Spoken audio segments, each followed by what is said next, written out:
One hero, one island, way too many problems. Hello everyone, welcome to What If Deku Got Stuck in a Girl's Only Harem Island movie. Before we start, please go support Brian 120,980 for writing that awesome fanfic. This is the translated version I made. There will be some mistake in character's gender, but of course Deku is a male. A green-haired boy, many women, food, water, shelter, and a lot of teenage hormones in the air. How did they get there? Nobody knows. How will they get out? We'll see. Join us on this new adventure because we are vigilantes. I stranded. The headache was unbearable, only comparable to the intense heat felt at that moment. He placed his hand on what he thought was his mattress, but it was strange. It felt grainy and warm, surprisingly warm. The boy opened his eyes slightly, finding a remarkably large crustacean approaching his face. Midoriya, spider. The boy shouted as he stood up as fast as a breeze. As soon as she turned her head, she realized she wasn't in her bedroom, nor did she even seem to be at the UA. She was on a beach. And to make matters worse, he was completely naked, revealing the boy's body as it was on the day he was born. Midoriya, where am I? How did I get here? The boy looked around quickly, trying to find some sign of where he might be, but there was nothing but sea and sand. Midoriya, I don't remember anything. The boy saw a nearby forest not far away within the island. Staying on the beach wasn't an option. There was no guarantee that a ship would pass by. He needed to get food and drinking water, so the safest thing to do was to venture into the jungle. Midoriya, okay, the boy said to himself, taking a breath and walking straight into the unknown forest. Some time had passed since the boy entered. His surroundings were curious. The tree trunks were thick but a soft color, their sizes immense, and the air around him grew cooler the further he walked. It wasn't long before he found a large lake where the water came from a large rocky hill. The water was crystal blue and there were some plants nearby. It seemed as if the boy had found Eden, for everything was beautiful, surreal beauty. The boy quickly picked up a nearby apple and was about to take a bite when a stupid thought stopped him. Midoriya, better an orange. The first time someone ate an apple, they were expelled. With this thought, the boy took the fruit from the opposite side and tasted it. Its flavor was sweet and fresh. He didn't know how long it would last, but he knew he had to ration his food. Midoriya, okay, I've already eaten something, now where can I sleep? The boy looked up at the top of a tree, noticing that it was actually very tall. Even the nearest branch was about 3 meters away from where he stood. Midoriya, okay, the tree, no. He inspected his surroundings, considering sleeping near the lake, but a hunch came to him. Midoriya, I don't know if there are predators here, I'd better keep looking. The boy was walking around the lake when a small dark gap behind the waterfall caught his attention. He walked towards that lightless spot among the rocks, finding a cave. It was big enough to sleep in, and to his surprise, it wasn't cold. Midoriya, okay, step 1, get some food, check. Step 2, get a place to sleep, check. Step 3, we'll see what. The sky was getting dark, and the boy was gathering some leaves from outside to put on the cave floor and make some mattresses. The boy tried it, but it didn't work at all. Midoriya, I think this is better than nothing. The boy barely managed to sleep for a while when strange sounds woke him up. Out of mere curiosity, he left the cave to witness with his own eyes an animal that could have come from mere imagination. It was a creature with the body of a lion, but its legs were reptilian, its teeth seemed to glow luminous, and its eyes seemed to pierce the darkness of the forest. Midoriya, I think it was a good idea to sleep here. The animal was drinking from the pond in front of the cave, and noticed how the water in it shone beautifully like a dream. Midoriya, if I manage to get off this island, no one will believe me. A short time later, the animal went into the forest and disappeared. Having done this, the boy went back to sleep. He would think about what to do during the day. In the mornings, the boy continued sleeping, uncomfortably, but his sleep did not escape him, until the reflection of the sun in his eyes forced him to get up. Midoriya, okay, grown, we have to keep going. The boy left the cave, and taking advantage of the waterfall's water, he took a quick bath, which was unusually refreshing. After getting out of the water, the boy headed back to the beach, trying to find more details about how he got there. He arrived at the beach. At first glance, there was nothing there. He took a large palm leaf to shield himself from the sun as an umbrella and thus inspect the place. The hot sand on his feet was uncomfortable. It seemed that the coolness of the forest remained only at the edges of the green, because from then on everything seemed to burn. I searched for about an hour, but there was nothing, not even his footprints left as evidence of his walk through the place. Dismayed, the boy was already feeling hungry, so he headed back to what he could only call his temporary home. The boy was looking at his home in detail when his stomach growled. Midoriya, I wish I had some bread, at least fruit is good, but it doesn't satisfy my hunger. In his mind, the green-haired boy remembered the taste of bread. It seemed as if he hadn't eaten such a food in years.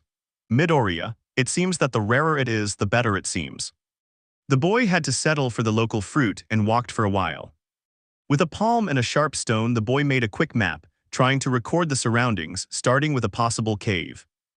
Midoriya, I should check up above, said the boy, looking at some reliefs above the waterfall where he was standing. Circling the cave, he encountered a surprise. An 80 degrees incline climb, accompanied by rocks that served both as a staircase and an obstruction. Midoriya, well, I think it's going to hurt tomorrow. The boy, step by step and carefully, began to climb the hill, which was bigger than it seemed at the foot of the cave. It had been a while since the boy started climbing, so he had to take a breather. Midoriya, well, whatever happens, don't look behind you, don't look behind you, oh. The boy looked, and what he saw left him wittied. The island resembled a city, covered in vegetation, trees, and more rivers and scattered mountains. Midoriya, looks like I'll have to go deeper to explore. Much to the boy's misfortune or curiosity, there seemed to be no one else with him. There were no traces that anyone else had tried to explore the island. As I approached an old tree on the edge of the cliff, I noticed that directly below them all was the lake. Midoriya, I always wanted to know if that video game was true to life. The boy climbed the tree trunk and, crouching down, reached the top. Midoriya, if I die, well, I'm dead. The boy jumped and quickly began to fall straight into the lake on the hill. With a smile fueled by adrenaline and like an expert swimmer, I bring my hands to the front of my head and enter the water. Midoriya, today was a productive day, he said with a smile. With the help of a stone in her memory, she carved a large map on the cave wall, being as accurate as she could remember. Midoriya, it didn't turn out too bad, did it, guys? The boy spoke to a bunch of bananas, a watermelon with carved glasses, a fruit with thorns, a coconut, and a melon with half a watermelon. Mimicking his friends Kaminari, Ida, Bakugo, Uraraka, and Todoroki. Midoriya, yep, I'm still sane, well, good night, guys, don't get too close or I might accidentally eat one of you. Clearly, none of the fruits did anything, but the boy was calm, remembering his friends. Aizawa, alright, today we're going to have a more orthodox class. Lita, what kind of session will it be today, Aizawa-sensei? Aizawa, we're going to help the support tools students test their inventions. Class A, YSSSSS. Mina, I want to see what they design, it'll be great. Uraraka, I'll say. Midoriya, help tutoring, oh no. Aizawa, oh yes. The boy woke up after the sun hit his face again. Midoriya, I think it's time.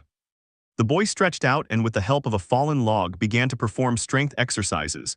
If she was going to stay there, she couldn't let her trained body wither away.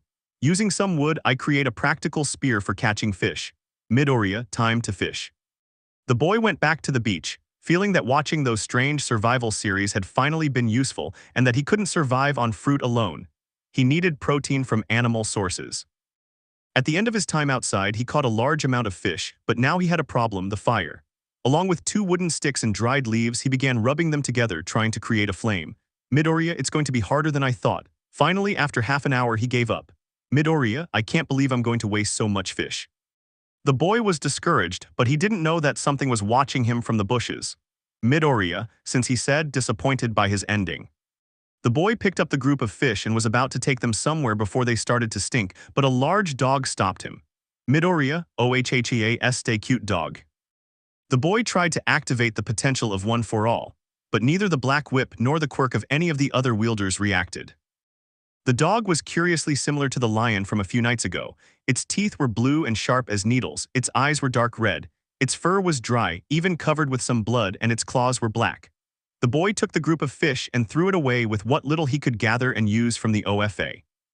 The dog chased them, and the boy took the opportunity to get away and grab his makeshift spear. The dog saw this but didn't care in the slightest. It simply took the fish in its mouth and left. Midoriya, size that was close, I guess fruit will be again. The boy was bored of eating fruit morning, noon, and night, but given his options, he had to settle. Midoriya, how many times have I eaten the same thing? The boy thought about this for a few moments, more with frustration than as something serious, but after formulating and analyzing it, he looked at the tree in surprise. Midoriya, how did they grow up so fast? The boy took his spear and, propelled by One for All, threw it, splitting a whole branch and dropping the fruit onto it. Midoriya, maybe I'm just going crazy. The green-haired boy watched as the branch began to grow in seconds, at an accelerated rate that was anything but normal. Midoriya, I guess not. The boy, using wood from the fallen branch and the stone he made into a feather, began to write his record. Midoriya, tomorrow I'll explore further north. For now, I think I'll rest. This time the boy took some palm leaves and used them as a blanket, which served partially, until the itching led him to throw them away so he could sleep. Again, the same sound that had woken him the night before, the lion had returned, and as if it were a routine, it drank water from the lake, lay down for a while, and then left. It didn't cause any further disturbances in the surrounding area, it simply went for water and disappeared. The boy carefully began to draw the beast, its mane, its build, and its distinctive features. He didn't know if it was the same creature. He wasn't certain it was the only one of its kind, but he also didn't want to investigate it in its current state. The next morning, the boy took some fruit and his branch spear and ventured into the northern part of the island. Despite being a lover of walks, the one he was doing was the longest he could remember doing. He had no idea how far he had walked, but he hadn't found anything. The next half hour passed like this, a walk without a specific destination. His stomach told him it was lunchtime, and taking some pieces of watermelon from a palm leaf he had fashioned into a lunchbox, the boy sat down on a log to eat it. The boy looked at the forest more carefully, noticing that on that side the trunks were smaller and their canopies were less tall. The boy wrote this down in his makeshift notebook while muttering. Midoriya, it seems the island has an environmental or biological difference. The aesthetics don't even match those of the cave. The boy finished analyzing his surroundings and eating his watermelon when he resumed his journey, venturing deeper into the forest, managing to find another area of caves, but these had as their main characteristic that the rock was black and shiny, almost like a mirror. The boy carefully entered, making sure there were no predators. He walked through it for a while. Curiously, it wasn't very obstructed, and the hole seemed to expand as he went further. Just as he thought about turning back, a distant glow made him follow it. Little by little, the light grew larger, and when he reached the source, he found a large field of what appeared to be wheat. Midoriya, I don't remember seeing this from the mountain. The boy noted down the entire plain, but he couldn't really remember any indication that this large field was there. It seemed to have been created out of nowhere. But she wasn't going to waste that information. Taking note of the place and with the help of the leaves she was carrying, she picked a few wheat plants and took them back to her home. The boy kept thinking about how the island worked. He hadn't even been there a week. He had already seen the island from the air once, but in less than 3 days its formation had changed, including the appearance of trees and vegetation. The boy was thinking this when he got home. He wasn't an expert on vegetation, but he could sense that the wheat plants felt strange, softer than he would have thought. If he wanted to get some bread, he already had one of the materials. He just needed eggs and fire, but he had neither. The boy was already starting to feel sleepy and thought it would be best to sleep and explore the rest tomorrow. To their surprise, the night felt colder, as if someone had abruptly lowered the temperature from one night to the next. The strangest thing for him was that he didn't see the animal from the ancient nights go to the lake. Could exploring the island have affected something? Anyway, the boy didn't want to find out and tried to sleep instead. The boy carried his wooden spear and leaves again to carry wheat. He walked with the aim of exploring beyond the wheat fields and on the return journey taking more of it. Before he even reached the cave from before, something sticky attached itself to his foot. Midoriya www what this? The boy looked down and saw that it was amber coming out of a tree. The anger didn't last long when an idea crossed his mind.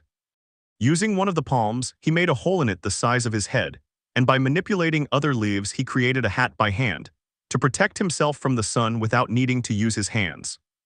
Midoriya, well, for being handmade, it didn't turn out too bad. The boy said, proud of himself. The boy was coming out the other end of the cave when something in the fields caught his attention. It was a black stain that seemed to move in time with the wheat as the wind blew. Midoriya, is it a person? The boy approached cautiously. He didn't know if the island was secretly inhabited or something similar, but the first thing he would do was approach peacefully. The boy was about 100 meters away from the individual, managing to see that he was slightly taller than him. But it was strange. He seemed to be analyzing the place as if he didn't understand what was happening either. The boy approached carefully and when he was only 5 meters away, spoke aloud. Midoriya hello. The long-haired individual turned around, much to the boy's surprise, and he realized it was a woman. He knew her as she was his class vice president, Momo Yaoyorozu. Momo Midoriya Yaoyorozu Act II Company. The boy was punched in the face by the dark-haired girl in front of him. Midoriya, I'm sorry. The girl was preparing another rubber ball when it stopped. Momo, I'd throw another one at you, yes. It wouldn't be good to actually see you. Midoriya, the boy didn't dare to look at anything, only feeling the girl's skin pressed against his. Even though he couldn't see anything, he could clearly identify how the girl's breasts were pressed against him and how she was wrapping her arms around him in a hug. Midoriya went from a nervous state to having such a bright red complexion that a ripe tomato would be envious. Midoriya, why Yaoyorozu, it's good to see you too, but do you think Sayu could? The boy tried to do whatever it took to keep his impulses from waking someone else. because then he would truly be dead. The black-haired girl realized what she was doing with the boy and separated from him. Midoriya, do you think you could create some clothes? I don't know what happened to mine, I just woke up like this. Momo, you too. Midoriya, yes, I woke up on the beach and nothing, I don't remember anything. Momo, regarding clothings. The boy tried to look away, not wanting to seem like a pervert and just wanting to listen to his friend. Momo, Midoriya sighs, I think avoiding the obvious will be pointless. The boy understood what she meant, so even with his heartache and his nerves on edge, he turned his head, seeing his rich friend completely naked and not by choice. The boy couldn't help it, but the instant he looked at his friend, her front end caught all his attention. Momo understood that this was going to be his first reaction, so that seconds later he would quickly look at her face. She couldn't accuse him either, since every time he looked away she would steal a glance at his crotch and what he was hiding. Momo, well, this is it. The girl extended her hand and from her skin a t-shirt began to form. Everything was going well until, upon being cut from her body, the shirt unraveled in seconds until it was just a group of threads on the floor. Momo, I don't know why, but anything made of clothing falls apart in seconds. I can create things from other materials but not clothes. Midoriya, and how long have you been here? Momo, I think it's been 3 days. Midoriya, and where have you been? Momo, well, when I woke up I was in the middle of the forest and when it got dark I slept on whatever I could find. Luckily, pillows and sheets still fall into the no-clothes category. Midoriya, and you haven't encountered anything strange? Momo, no, well, I only heard noises coming from deep in the forest but nothing else. Midoriya, and you were blowing up the rest of the island all this time? Momo, yes, why, where were you? Midoriya, actually, I think you should see it, you'll like it, of course, if you want to come with me. Black Beauty smiled at her friend's suggestion and nodded. The boy took some corn from the field and carried it. The raven-haired girl followed him closely, determined not to lose him along the way. They made their way through the cave and the forest. When a little further on, the girl found an ecosystem different from the forest she was in and the cornfield. The trees were abominably larger and had canopies that were not visible from the ground.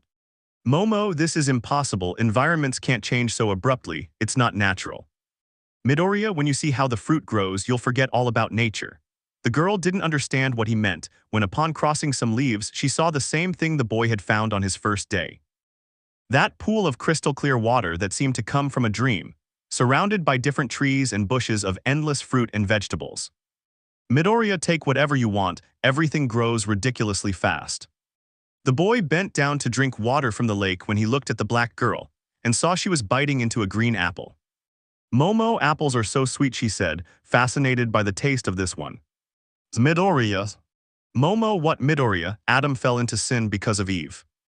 Momo, Midoriya, just a silly thing, nothing silly of mine. Momo, is this where you were living? Midoriya, no, I was living in that cave. The young people approached the rocky structure where the boy lived, the girl noticing the large amount of space inside. Momo, and have you explored? Midoriya, I climbed as high as I could up the mountain above the cave, and believe me, I don't know where you've been these past 3 days, but I don't think you've explored even a part of this island.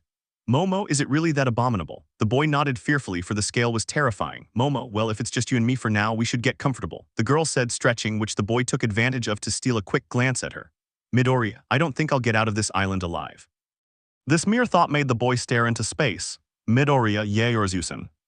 Momo, what's wrong? Midoriya, how did we get here? Momo, believe me, I'd like to know too. The boy was drawing on his homemade map, being seen by the vice president who seemed to be starting to create something. Momo, take. The boy turned his head, noticing that it was one of the notebooks he used to write in and a pen. Midoriya, thank you. Momo, if we're going to have a map, we should make it as accurate as possible, right? Midoriya, exactly. The boy transcribed his notes onto the paper and appreciated his work. The girl had gone to get another apple, and when she returned, she noticed the boy seemed to be drawing a strange animal, which she found odd since he wasn't someone who drew childish things. Momo, Midoriya, what's that? Midoriya, well, I asked if you saw anything strange because when I slept here the first night, this thing appeared. Momo, it seems to come from a dream. Midoriya, or a nightmare. Momo, well, looking at the place, the girl said, changing the subject, you have an infinite supply of food, a home, water. Midoriya, all I'd need is fire and something to cook with, believe me, fruit is good. But your mouth is going to crave something more, the boy said melancholically. The black-haired girl was getting annoyed by the way he said it, thinking the boy was using some kind of double entendre, until she saw him crying comically, realizing he wasn't talking about anything like that. Momo, oh. Midoriya, Momo, nothing, what do you need? Midoriya, I think a knife and a frying pan, but I can't get those here. The boy stopped when a metallic sound was heard beside him. When he turned around, he saw the black girl finishing creating a knife. Momo, do you need anything else? The boy smiled at his friend's gesture. Midoriya, no, that's fine, thank you very much, Yaoyorozu. The boy hugged his friend, who sadly returned the hug. Later. The boy had managed to get some potatoes and carrots, while thanks to Azabash, she was able to light a fire and cook them. They were talking about some things on the island, the main one being the irregularity of its abundance. Momo, I mean, of course this place is good, but it's not possible. The soil used for harvesting can't be the same, especially not at such a short distance. Midoriya, that's what I thought too. Besides, I climbed the mountain and there's no way the water could still be falling. It's inexplicable. Momo, well, it's a relief to have a place like this, she said, biting into another apple. Want some? I'm no expert in the kitchen, but I think the potatoes and carrots will take a little longer, she commented, approaching and offering some of her. Midoriya, well, I guess a bite won't hurt, sure. The boy took it and bit into it, noticing that it made perfect sense to be good. Momo, do you like it? Midoriya, I think I could make a pie if I get flour and an egg. Momo, that would be great. Afterwards, both boys ate the cooked vegetables and headed to the cave by the fire of the campfire. Midoriya, you can take any area of the cave you want, just make sure it's hard, not too cold, and the boy said, settling into his stone area when he saw the girl create a small mattress and pillow. A little annoying. Momo, if you want, you can sleep with me, said the raven-haired girl, hitting the side of the mattress where there was an extra pillow. Midoriya, bebop. Momo, do you prefer to sleep on the floor?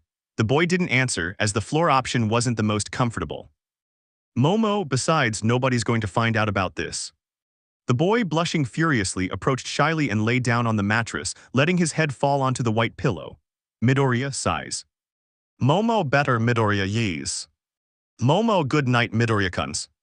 Midoriya, good night, Mama-sons. As if under some hypnotic effect, the boy fell asleep in a few seconds, leaving the black-haired girl to think about the last thing. Momo, my name is Momo, hee, how cute. The raven-haired girl gave the boy's physique one last look and then settled down to sleep. Aizawa, let's all go walk, don't fall behind. Jiro, I can't wait to see what they have to create. Kirishima, I hope to see great things. Bakugu, they're a bunch of nerds. I don't know why that idiot Deku didn't enroll here, then I wouldn't have to see him every day of the year. Midoriya, well, as long as I don't see Hatsum, everything will be fine. Hatsum, hello, Midoriya, Hatsum, you're here, what do you need today? Jet boots, rocket backpacks, anti-gravity shooting laser, you know I'm capable of anything, the girl said, giving the green-haired boy a thumbs. Midoriya, Aizawa, hold on a second, Hatsum, you're not here today to ask for improvements. Hatsum, Momo, yes, we are here to help you. Hatsum, oh well then, come on, there's a lot to do. The boys walked through the warehouse that was used for engineering, noticing the wide variety of objects that the students created. Hatsum, which of you have strength-enhancing gifts? Lita, Shaoji, Sato, and Kirishima are good at weight. Hatsum, let's see, they'll work as guinea pigs. Sato, wait. Shaoji, bunnies. Instantly, other engineering members placed devices on the arms and ankles of the young heroes who barely felt them. The pink-haired girl in front of them received a device that, when activated, instantly forced the young students to exert force. Kirishima, what is this? Hatsum, these are smart weight bands created by some comrades for heroic exercise. Right now they're holding 30 kilos. Very good, everyone else follow me. The Class A group left their friends to the mercy of the weightlifting as they continued on, each one taken to work with different students, leaving Mina, Midoriya, and Tsuyu with the pink-haired girl. Midoriya, and what do you do for a living, Hatsum-san? Hatsum, well, I work on something different, appreciate it. The girl pulled back a sheet, revealing a machine that covered an entire wall. Mina, what is it? Hatsum, it's an invention under testing, I call it Simulator H, it allows you to create any scenario as long as the coordinates are set on the board. Tsuyu, how does it work? Kira. Well, the night was going well, it wasn't cold, so covering herself with the sheets was an option. Azabash was calmly staring at the ceiling, trying to remember anything when a noise outside startled her. Momo, Midoriya, the raven-haired girl, called to her friend, trying to find support in him but to no avail. She looked at him and he seemed completely asleep. With fear and a little courage, the girl approached the edge of the cave, encountering the animal that the boy had drawn in his notebook. It was exactly like that beast. In order to get notes, the girl took the boy's notes and began to draw overlooked details such as the feline's double tail, which had spikes around it, smaller eyes behind those two notable blue ones, and what looked like an arrow stuck in its back. Whose arrow could that have been? I didn't want to find out, nor its very likely destination. The animal didn't notice the girl's presence. It simply did what it had done before. It approached the lake, drank some water, and left. The girl returned to the mattress where the green-haired boy was, lying down on it. Finally, the boy seemed to wake up from the movement. Midoriya, Yaoyorozu, what's happening? Momo, I was talking to you and you weren't listening, that thing. The girl could no longer complain when a hellish noise was heard outside. Quickly, the boy got up with his improvised spear and peered out of the cave. The scene was shocking. The beast they had witnessed was face to face with what appeared to be a bear, but it was monstrously larger, possessing 3 pairs of feet and a set of teeth that seemed to cut through bones as if they were butter. A fight that was clearly won before it even began. The boy was hoping to watch the fight, but at the girl's request, he had to give up. Momo, Midoriya, come on, we have to go back, Izuku-kun, please. The boy turned to look at her and she was clearly frightened by the appearance of those beasts because it was nothing like what one would think possible. The boy agreed, provided his friend calmed down. They lay down on the bed and by pure instinct the girl hugged the boy from behind. He couldn't refuse because he could feel how through that hug the girl continued to tremble. There were shouts and roars outside until after a while a painful sigh was heard, ending in a thud. Both young men were unsure about who the champion was, but they couldn't investigate. It would have to be in the morning. The sun beat down on both young people. They didn't know it, but the only witness to the way they were was the sun, which bathed their faces with its brightness.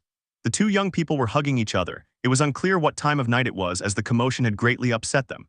The black-haired girl was the first to wake up, finding herself face to face with the boy's tender face. The shock was instantaneous, making her pull her hands away from the boy's chest and jump up. This view showed the cave with greater clarity. It was actually beautiful, the light illuminating everything so that even the darkest corner was visible. Her gaze shifted from seeing a group of fruit with similar faces to looking back at the boy she slept with. Her face began to turn red, which she could feel. She decided to go out and take a bath in the waterfall that fell from the mountain, and so she did. As quickly as she entered, her hair was cleaned by the water that fell in that magical area. The boy, for his part, felt the sun begin to penetrate the back of his neck, moved calmly looking at the ceiling, and then to his right side, finding the empty space of the girl. Midoriya, has he come out? The boy got up and stretched, walking towards the exit of the cave and found the girl bathing in the lake. He circled the lake, his gaze fixed on the black-haired girl. She looked so alluring, the way she brushed her hair with the cascading water behind her, the shimmering light on the crystal-clear water, and her smooth skin, simply impossible to look away. Midoriya, good morning, Yaoyorozu, said the cheerful boy. Black Beauty opened her eyes and saw her friend outside the lake. Momo, good morning, Izuku, my name isn't Momo anymore. Midoriya, morning bath. Momo, that's right, will you come with me? The boy had put aside his shame since it was clear that this was how he would have to live now, so he couldn't dwell on the matter. Midoriya, sure. The boy entered the water and approached the waterfall, getting completely wet. Midoriya, is it just me or is it refreshing? Momo, yes it is. The boy gazed at the girl's face, which seemed to him like a work of art. Her beautiful panorama changed when she saw a black mountain of hair behind her near the jungle trees. Her change in expression was noticed by the raven-haired girl who turned to look, noticing the same thing.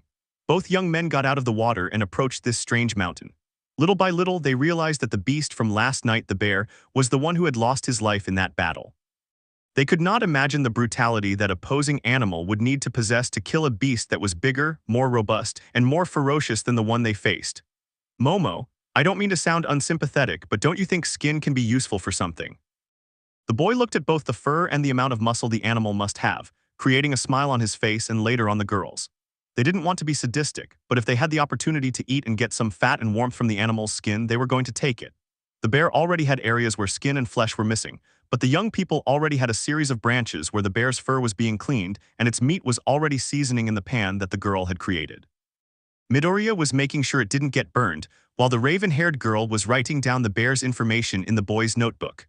Momo, I never thought I'd be able to write in your notebook. You were always so careful that no one saw them.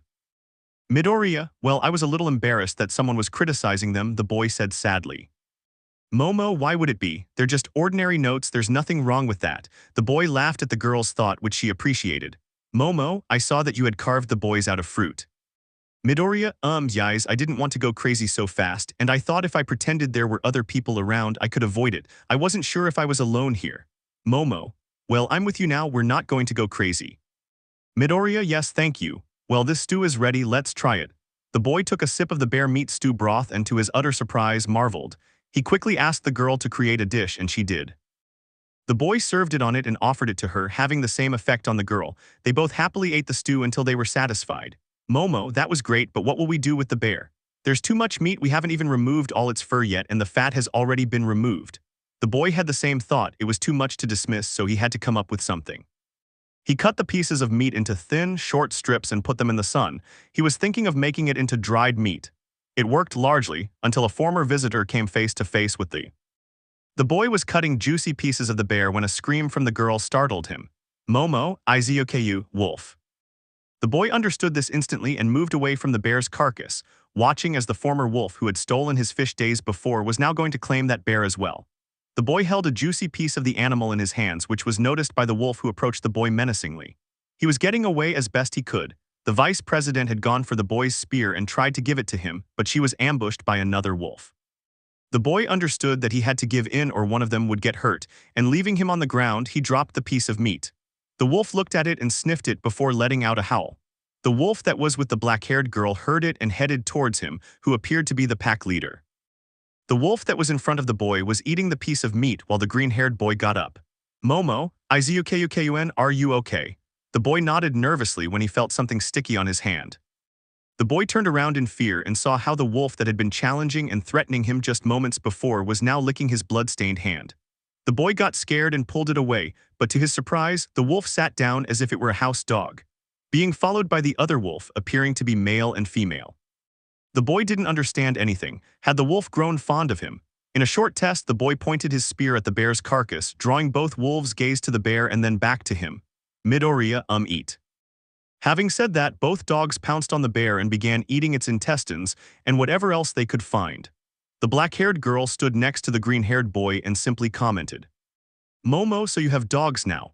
Midoriya, I think we already have dogs, that's it. The boy stopped talking when in seconds the larger wolf dropped the bear's head at his feet, breathing like any other dog with its tongue sticking out in a blood-soaked smile. Midoriya, good boy, he said, stroking the animal's head. I think the meat problem is solved. The young people laughed at the island's surreal response. Later. Momo, Midoriya, I think I'd like to decorate the place. Midoriya, in what ways? Momo, well, I'd like to create some bases for the mattress, and maybe a fire pit for when the cold season arrives. Midoriya, that doesn't sound bad. I could get wood by cutting down trees. Momo extended her hand and created an axe for the boy. Momo 10. The boy thanked her and went to get some wood for the girl's ideas. She was grateful to have found her green-haired friend. She didn't want to imagine what would have happened if one of those creatures had found her first. So she wanted to do something to make the boy more comfortable, and that was by making his cave a little nicer, creating a series of nails and some metal bases. The raven-haired girl began to mark points to work on. In a short time, the boy had arrived with several pieces of wood of different sizes and thicknesses, accompanied by his wolves who carried wood in their mouths. Momo, I see they are helpful to you. Midoriya, of course I dropped these on the way and they picked them up. I should build them a house too. At that moment, one of the wolves barked, accepting the idea of his new master. The young people just laughed at the wolf's statement. The young woman with black hair began to help the green-haired man determine the sizes of the wooden pieces, and with a few more tools they were able to cut and shape the pieces of wood. Azabash gathered the pieces that were already ready, and the green-haired man, with the help of the whip, cut the various woods. The work took no more than 3 hours, and when they finally finished, the cave seemed to have a more rustic and warm style. They had managed to create a base for the mattress, some bases for torches, a workbench, and a base on the wall to place a map of the island. The boys were proud of their work, including the dogs, since the boys who had found the time took it upon themselves to make a small stable so that they could sleep safely without danger of heatstroke. Momo, not bad for some castaways. Midoriya, haha, same here. The young men were watching their work with satisfaction when some growling made them come out. They were aware that if the dog seemed furious, it was nothing good. The raven-haired girl was creating her metal staff, and the boy was activating his quirk to protect his house when they got a surprise. Midoriya, he's the one I think. Momo, yes, stay still, act I encounter. Izuku/Momo, GIRLS, Uraraka, DDKUKUN, Mina/Jiru, Yaoyorozu USAN, Izuku, stop, stay still. The boy, using one for all, jumped to where his dogs were, calming their aggression and trying to prevent them from attacking his friends. These obeyed, and in nothing these sat down to obey. Izuku sighs. Uraraka, Deku-kuns. The boy turned his head to see how the brunette and the purple-haired girl were covering their eyes, to avoid seeing the naked boy.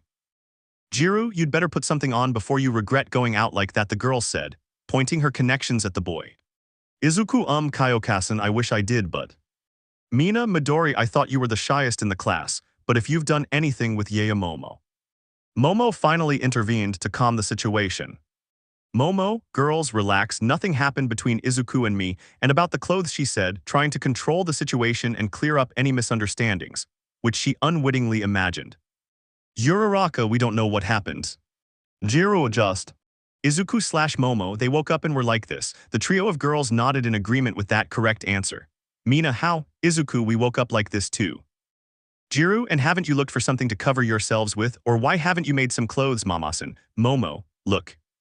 The girl gave the same demonstration she had given to the green-haired boy days before, making it clear why she was lacking clothing.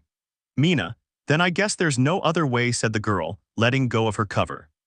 The chestnut-haired girl emerged from behind the tree she had hidden under, but the purple-haired girl continued to do so, mainly due to the obvious difference in build compared to her three friends.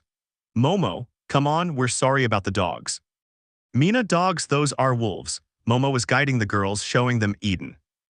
Mina quickly got used to her way of walking around the place calmly without clothes, which was strange since the boy expected it would take her 2 days or more to get used to it, as well as the brunette, who was still walking trying not to show too much to the green-haired boy when she looked at him. Kayoko was the most obviously insecure, who stayed behind in the group, while with her arms and hands she covered her chest and lower area, all while her gaze was fixed on the ground. This was noticed by the green-haired boy, who said nothing, only silently stared at the girl. She noticed it and, using her connectors, raised them menacingly to the height of the green-haired man. Jiro, if you stare at me like that again, I'll hit you. The frightened boy simply raised his hands in fear. Midoriya, yais, the girl walked back to the group, a thought forming in her mind. Jiro, pervert.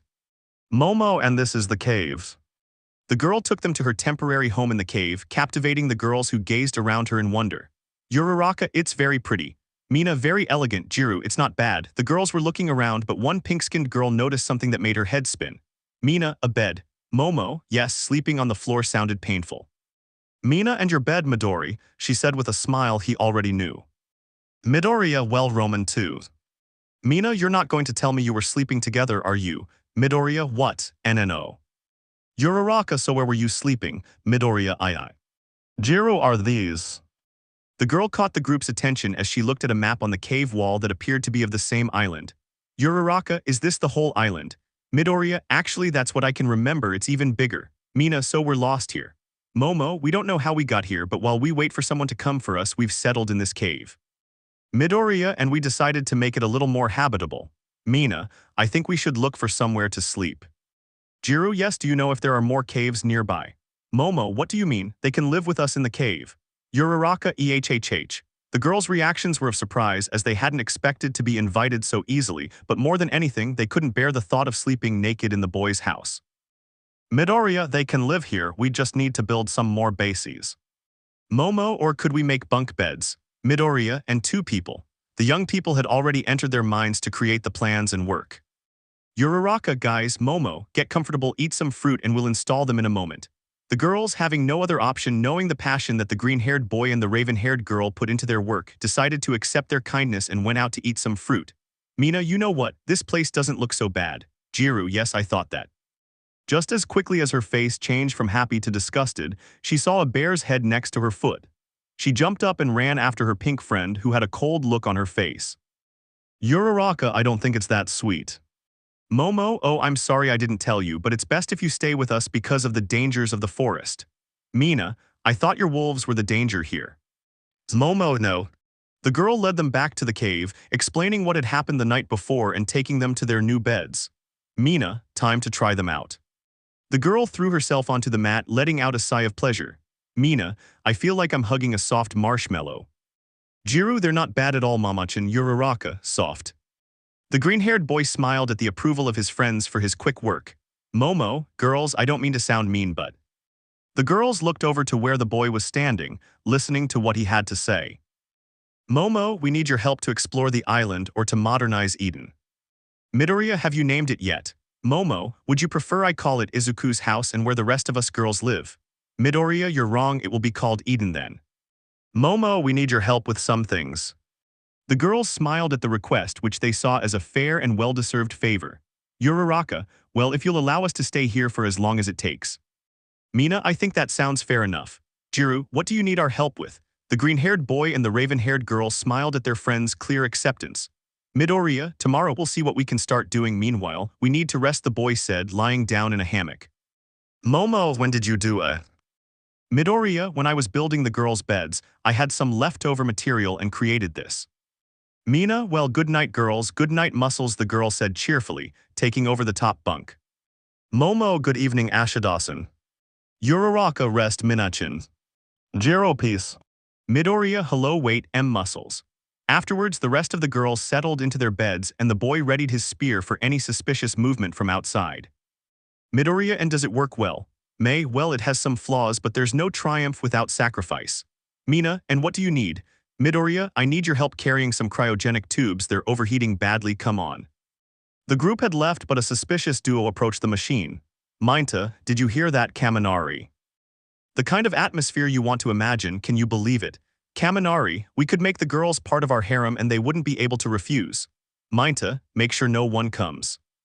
The blonde boy had stood guard, ensuring that no one would notice his intrusion while the gray-haired boy had managed to get his hands on the machine's options panel. H, training base, uninvited island risks, hell beasts. Minta, I don't know what that means. H, specify parameters. Minta, I do know that. The night had come to an end, and to the surprise of some girls, the sleep had been pleasant. To the girls' greatest surprise, however, they saw how their friend got up early and even though the moon hadn't set, he was already lifting a bunch of rocks and doing strength exercises. Momo, I hoped she'd calm down a bit once I was no longer at UA. Uraraka, but it seems she only got more motivated. Mina, well, he has to maintain his muscles somehow. Jiru, and what's with you calling him that now? The boy listened to everything his friends were saying, only able to mistake his embarrassment for his shortness of breath from not breathing due to the effort he put into his exercises.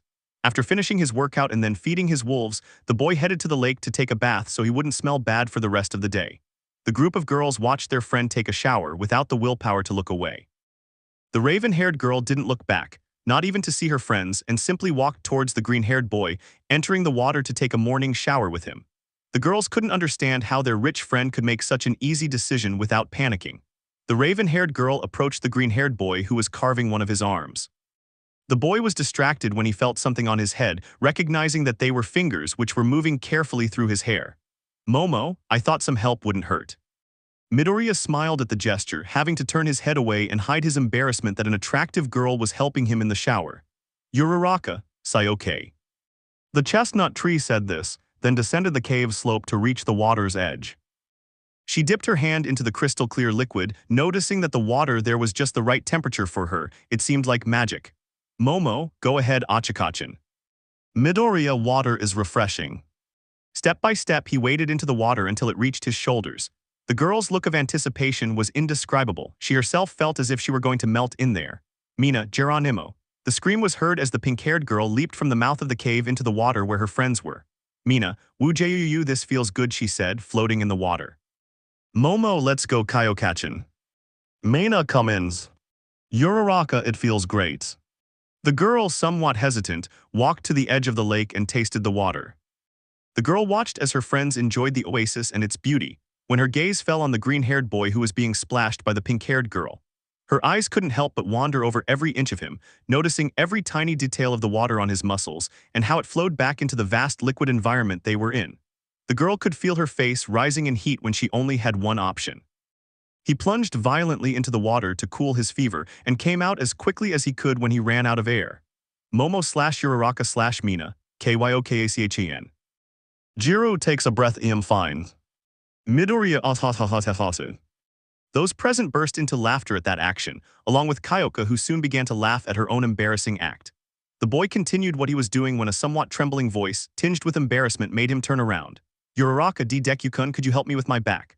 The boy, with some effort and praying to whatever deity was watching, approached and with all the respect he could muster, helped his best friend, who was breathing as best she could to avoid running away. Mina, hey muscles, will you help me too? The boy didn't know when the pink-skinned girl started calling him by that nickname, much less why she was asking him for help with something like that. The boy was already imagining any divine name to ask for help and avoid falling into evil. The girl enjoyed how the boy ran his hands down her back, feeling a sense of relief, as if it were a private massage. The only witnesses to that surreal sight were the wolves who watched them stoically out of the water. Little by little, the girls came out and dried themselves with towels that Azabash had made. leaving only the green-haired boy as the last to come out. Midoriya, sorry for the delay, girls, now the division of tasks. Girls, yes. The boy made some notes in his notebook about things that might be missing, with help from Momo, who also contributed ideas to the list. Momo, good. Midoriya, okay, these will be the tasks: secure the cave's boundaries, explore the island, create a place to store materials, identify paths, brainstorm ideas for a second safe zone. Any questions? Momo, I think we should have 3 for today. Midoriya, yeah, I think I overdid it with the homework. Jiru, I can go explore the island. Midoriya, thanks Kyoka, but that should be a 2-person job. Momo, can I accompany Kyoka-chan? Midoriya, okay, here you go. The boy handed the girl a notebook along with a pen. Momo, will be back before nightfall. Jiru, if that doesn't work, we'll set fire to a tree or something to get their attention. Midoriya, if anything happens, I'll come for you quickly. The boys smiled at the coordination and with an improvised spear set off to explore the island's territories. Midoriya, okay now. Mina, Ochakachan and I can secure the area around Eden. Midoriya, okay, now I'll do the storage. With their tasks divided, the young people got to work. The green-haired one, with the help of the tools given to him by Azabash, carved some logs. When it was all over, the boy had managed to make a small hut, which he turned into a roof using mud and some palm leaves, and then covered it with more wood to give it more strength. When he finished, the boy saw his work, which turned out quite well. He had used the leftover wood and some stones that could be used for other purposes. The satisfied boy went to check on his friends Mina and Uraraka. Midoriya, hey girls, how's it going? Mina, Midori, well, let's walk around for a while to see the area. Uraraka, and we decided to build at the edge of the fruit trees. Midoriya, hey, that sounds good, so what's the problem? Mina, well, we don't know what to use to build the walls. Uraraka, do you have any ideas? Midoriya, well, we could use wood, but that requires cutting down more trees. Uraraka, what about using stones? The girl said, glancing at a pile of rocks behind her. Midoriya, what if we first mark the pillars with some pieces of wood and then start applying them? Mina / Uraraka, hey. The young men stepped aside and began placing wooden stakes in the ground to mark the points where the boundary angles would meet all the way to Eden. Having done this, the young men went off to collect the stones they would need. Imagine their surprise when, upon returning to the boundaries, they found several vines already covering the wooden planks, along with a large amount of earth and stone that served as fill. Mina. Midoriya, believe me, the island is usually very convenient. Uraraka, bless you. The young people, surprised but grateful for their savings, simply stretched out to return to their paradise oasis. While the boy, using the black whip, carried the pile of stones they had collected, he headed to the warehouse and placed them there while his friends went back to the cave. The green-haired boy clapped his hands to clean the mud, when, after taking a few steps outside the warehouse, he was stopped by 2 giant hands that lifted him up. Kendo still, the orange-haired girl said, originally with a serious and alert expression but quickly shifting to one of surprise and finally embarrassment. The green-haired boy also couldn't help but become extremely nervous as he had several reasons. The girl in front of him, as expected, was naked. The girl in front of him was using her hands to hold him, even though he was also naked. And as if that weren't enough for the young man, the redhead wasn't the only one present, since trying to avoid eye contact, he found that there were other visitors, these being 2 green-haired girls, a small brunette, a white-haired girl next to a serene raven-haired girl, and a blonde. Setsuna, hey, isn't that the suicidal boy from Class A Ibara if it's him? Kendo, Midoriya, what are you doing here? Setsuna, and also why don't you have any men's clothes? The green-haired man turned his head, looking back at the forest to calm his nerves.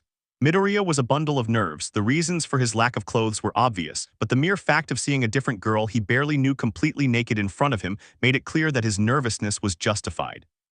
That and the clearly threatening faces demanding an explanation. Komori, Ibara, I thought you'd be more upset about the lack of clothes. Ibara, our original parents were in a place similar to this a long time ago. Now I can't help but understand its beauty. Yui, or you were just an exhibitionist and didn't know what the girl replied, eating a piece of fruit. Ibara, of course not. Pony, girls, look what I found. Yeah, the girls turned their heads watching as the young blonde pointed into a cave. Kendo, see, come on, you'll tell us everything, the girl said with a blush as she simply walked away quickly. Midoriya, breathe, come on, just breathe, damn it, breathe. What? The boy was catching his breath, trying to organize his words and explain the situation when a voice on his shoulder startled him again. Setsuna, wow. The boy turned his face, only to see the sharp-toothed girl looking down at the boy's neck. Setsuna, hey, how can you walk around so calmly with that between your legs? She said, teasing the green-haired boy, who became nervous again. The boy was about to turn around when hands on his chest stopped him, hands that did not hesitate to inspect the boy's body. Setsuna, dude, you're really well built. How come nobody's jumped on you? The green-haired boy was clearly reaching his limit when some vines held the floating head of the toothy creature, along with his hands and the rest of his body. Abara, excuse her, she doesn't usually think before she acts. Midoriya, uke. The girl looked the green-haired boy up and down, with no reaction other than a very slight blush, before he approached and gave her an apple. Ibara, here for the trouble. The boy watched as the two green-haired girls walked away towards the cave, while all he could hear was the nun scolding her friend. Midoriya, now how do I explain to them that this place is mine? The boy walked to the mouth of the cave, hearing the commotion of the girls he had just found, only to see that inside the cave some of the girls had already taken over the bunk beds and the beds. The green-haired boy didn't want to sound mean, but he had to make it clear that the place had some rules. Midoriya, With this mere command of sounds, the girls turned to look at the green-haired boy in the doorway, who instantly forgot everything he was going to say. Kendo, is something wrong, Midoriya? Midoriya, well, it's about this place. Kendo, nobody remembers anything. Ibara, I woke up near a mud lake. Setsuna, I saw a friendly dinosaur. HAHA, that was the best, she said, flexing her arms. Midoriya, real dinosaurs. Setsuna, HAHA, yes. Midoriya quickly approached the work table, took out his notebook and pen from a drawer and quickly went over to the green-haired girl sitting there to write everything down. Midoriya, tell me everything in detail. Yui, where did you get that from? Midoriya, from my work table. Kamari, you. The 5-foot-tall girl couldn't finish her question when some figures appeared at the cave entrance. Momo, Izuku, we're back, you won't believe what. Act IV organizations. Kendo, Yaoyorozu USAN. Momo, KNDOSAN. The two friends quickly embraced each other, which caused some laughter among the girls from Class B and the purple-haired girl who were watching everything. Kendo, you guys live here. Momo, well, Midoriya let us stay here when he brought us. The girls from Class B quickly climbed down from the bunk beds they were in. They already knew those beds had owners and weren't theirs as they would have liked. Ibara, I'm sorry about all this, we didn't know. Midoriya, don't worry, there's no need. You can stay here alone too, and Uraraka-san and Ashidasan. The boy was wondering where his friends were when sudden animal growls from the mouth of the cave made the girls from B climb back onto the beds. The green-haired boy already suspected what it could be when he saw his ferocious dog staring intently at his classmates in Class B. Midoriya. No, the boy scolded the dogs who gradually hid their teeth. Midoriya sighs. Setsuna, what the hell, pony, holy buck. Kendo, and who are those people? Ryuko, where did those things come from? Midoriya, I'm sorry I didn't tell you they are, the boy began then stopped. It was true he didn't have names for his dogs yet. Jiro Koyankyo, the girl said, not taking the names seriously. Midoriya, yes, they are the guard dogs of Eden. Jiro, don't make things up, you actually called them that. Copyright buddy, he said jokingly. Ibara, Eden, Momo, that's what we call this place. Midoriya, and where were you? He said, petting the wolves who only wanted more affection from their master. The boy was yielding to his wolves when the figures of the chestnut-eyed girl and the pink-skinned girl rising in the relief caught his attention. Midoriya, Uraraka-san, Ashidasan, where were you? Uraraka, sorry Deku-kun, it's just. Mina, we stopped because of them, she replies, pointing at the dogs. Midoriya, did they bother you? Mina, you won't see. About 5 minutes ago. The girls were walking back to the cave when their gaze fell upon a small house a few meters from the lake. Mina, isn't that Izuku's wolf pack? Uraraka, yes, she replied, remembering the fright they caused when they surprised them at their limits. Mina, do you want to go see them? She said with a smile. The pink-skinned girl headed towards the small house, accompanied by the brunette who wasn't so convinced this changed when the dogs watched them calmly, with the tips of their tongues sticking out, receiving caresses from the alien girl. Mina, oh, how cute, who are some cute little dogs? You are, the girl said with a smile on her face, come on, Achikachin, try it. The girl had doubts, but as soon as one of the wolves touched her hand, she forgot all past incidents with them and joined in them. No. Midoriya, so that's why you didn't see the bee girls. Cheaters, he said, grabbing the head of one of his dogs who only barked. Mina, and that's not all. Puppis, how cute. Momo, oh yes, we have a surprise to tell you. The green-haired boy left the cave, finding an amphibious girl and a girl with hair that changed with the sunlight, both of whom were petting a bunch of small wolf pups. Midoriya, Asusan, Tsuyu Kiro. Hello, Midoriya-kun. Toru, hello, Midori. Midoriya, looks like you guys were busy. He said, looking at the wolves. Tsuyu, it seems we weren't the only ones with the clothes dilemma after all, Kiro. Midoriya, nope, and I guess they're all going to stay here. The girls only shed a drop of sweat because of how surreal it all was, while the boy was going to have to go back to work. Kendo, don't worry, Midoriya-kun. Setsuna, yes, it's not like we're letting you do everything while we just sit here watching for free. The green-haired man felt a little relieved and left the cave to organize everything. Midoriya, well, I need you to get straight tree trunks if possible, but if that's not possible, any wood will do. Kendo, I'll take care of it, the girl said with a smile. Midoriya, I need someone to sand the boards I cut. Mina/Ibara, we can do that. The raven-haired woman handed them some sandpaper she had made, and they took some boards that were in the newly built warehouse. Momo, it's getting late too, who's hungry? Instantly the girls present raised their hands while smiling. Momo, what could we do? Tsuyu, well, we could get some fish at the lake where we were. Midoriya, actually we're not that far from the beach. Toru, really, Midoriya, of course. Uraraka, I'll go get some fish. Yui, I will accompany hers. Momo, I'll get some vegetables and clean them. Kamari, we could do something with mushrooms. Momo, sounds good. Toru, what can we do, Midori? The silver-haired girl said as she looked at the boy. Midoriya, Hagakure-san, the boy said, lowering his gaze as if thinking, unaware that he actually seemed to be looking at something else. Hey Midoriya, is something wrong? Toru, don't look at me like that, it's embarrassing.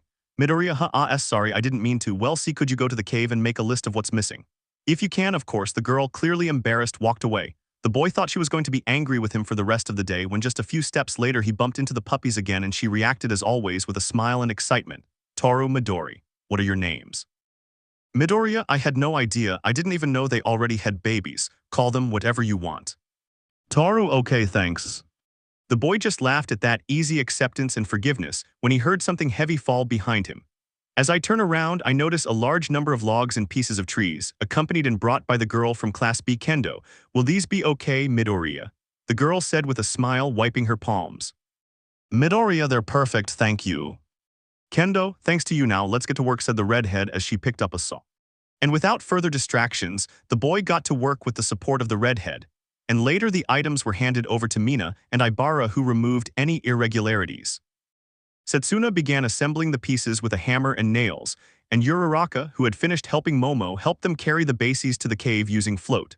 At least 2 hours passed before the young people had finished their work and sat down on the grass in front of the lake. Kendo, what a day, he said, admiring the sky. Midoriya, I think I want to sleep, he replied jokingly. Kendo, you know this place is beautiful, but I'd like to know how we got here.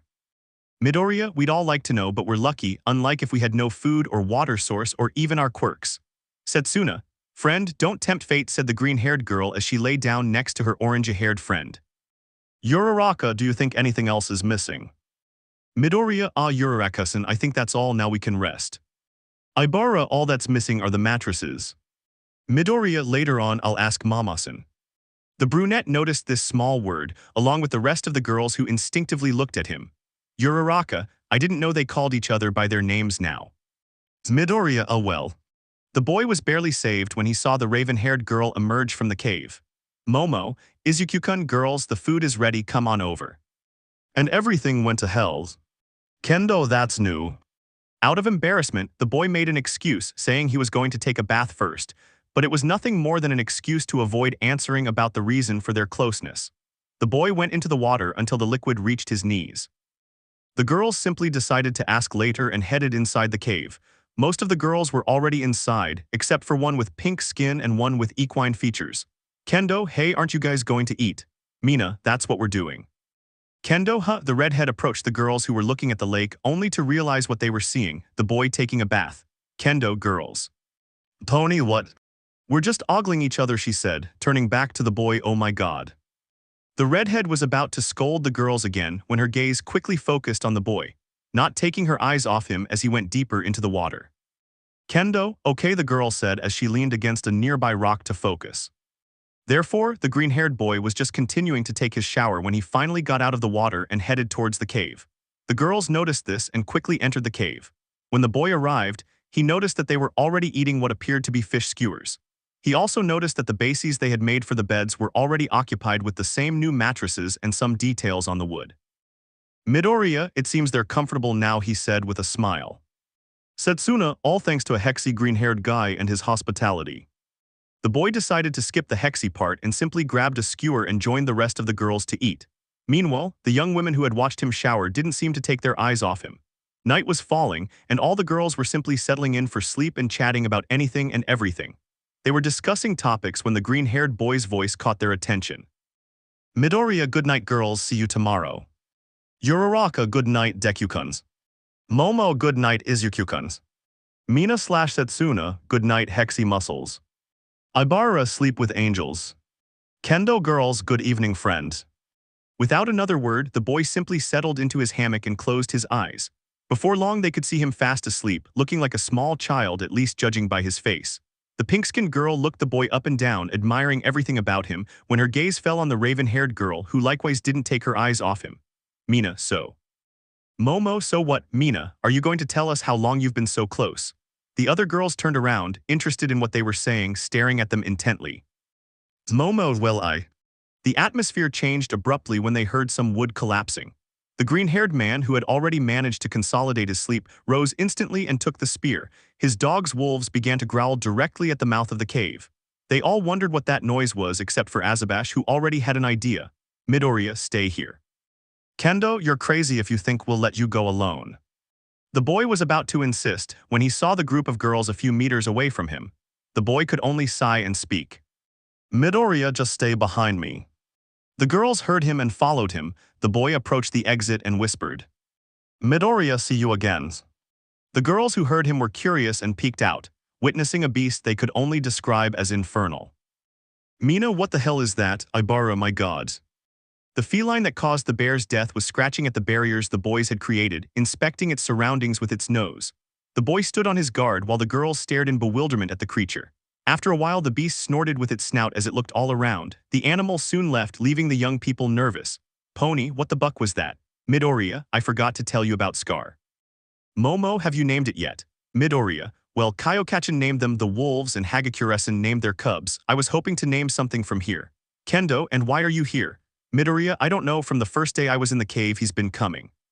Uraraka, it seems she doesn't like that we've set boundaries. Momo, should we do something? The young people were about to continue arguing when suddenly they saw the feline return and approach the pond. Everyone automatically fell silent, hoping the animal wouldn't see them, but to everyone's shock, they saw the wolves lunge to confront the animal. Midoriya, damn it, damn it, damn it. Urarakas, no, no, no, no. Everyone witnessed the feline drinking water from the crystal-clear lake. When both dogs positioned themselves behind the feline, who did not react, they growled and barked, but the feline remained calm. Somehow this terrified the young people, especially the black-haired girl and the green-haired boy, who heard about the carnage that animal could cause. Everyone was perplexed to see the feline turn around and look at the dogs. They began to calm down and what seemed like a conversation began. The feline seemed to be letting out roars while moving its head in a peculiar way. The dogs started following him. Somehow it seemed as if the dogs were familiar. Little by little, one of the dogs looked at the lake, attentive and beginning to show its teeth, while the larger feline occasionally looked at it with an attentive frown. In an instant, his hoarse roars gained power, as his spiny tails rose above him. Midoriya, this has to be a joke. As if it were something normal, a beast similar to an iguana came out of the water, with its mouth as wide open as it could go straight to try to devour the feline, who, as fast as the eyes of the young people could see it, dodged the attack and lashed out with its tails, while the dogs climbed onto its back and began to bite the reptiles. Setsuna, what kind of damn island are we on? No sooner had they finished speaking than the young men heard an agonizing scream, only to see the reptile again, or rather, its deplorable state. The feline was tearing off the last of its neck, while the wolves ripped open the animal's stomach, exposing its intestines. Many were terrified by the ferocity of the animals, as they took no time in killing that animal, which surpassed them in mass and size. Jiru, I'm grateful those dogs are on our side, I really am, she said, swallowing hard. Mina, me too, she said, almost trembling. The green-haired man continued watching as the feline licked the remains of blood and flesh from its snout, then looked in the direction of the dogs, and as if it were in agreement, lowered its head slightly and with a simple bite dragged away the lower torso of the dead reptile, while the wolves headed back to the cave with the reptile's head. Some of the girls barely saw them heading towards the mouth of the cave. They went inside to get away, while the green-haired boy continued watching them head towards him. As before, they presented him with the head as a sign of victory and expected a reward. Midoriya, and nice guys, he said, giving each of them a gentle pat. Tsuyu, okay, it's official, I prefer hamsters. Momo, with the luck we have, I think a hamster would be worse off here. Tsuyu, don't kill my love for those little things, Kiro.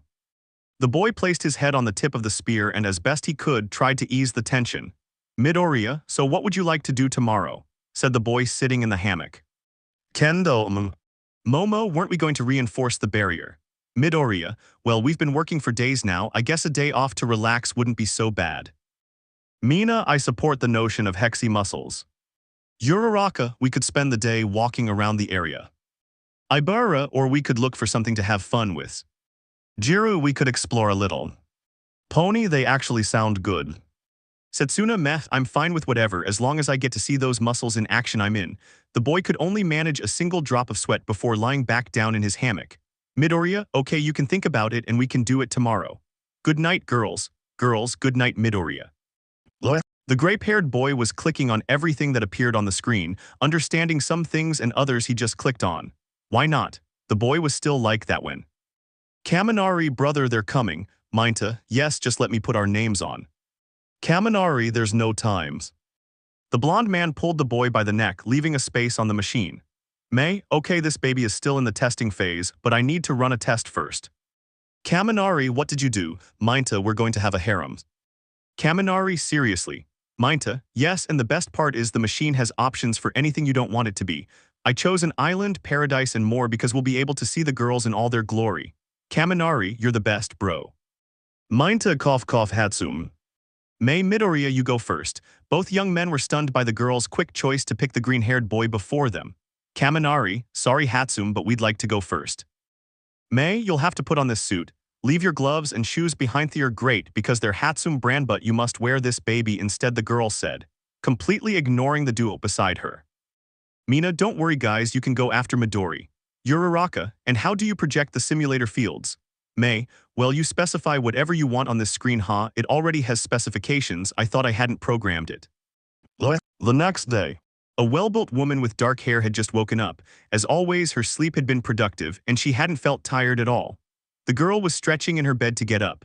When she looked around, she could see that the other girls were gone, both from her class and from Class B. Curious, she looked in the direction where her green-haired friend was, noticing that he was still asleep. Around him were some of the girls staring directly at him without speaking. Momo, girls. Uraraka / Mina, shhh.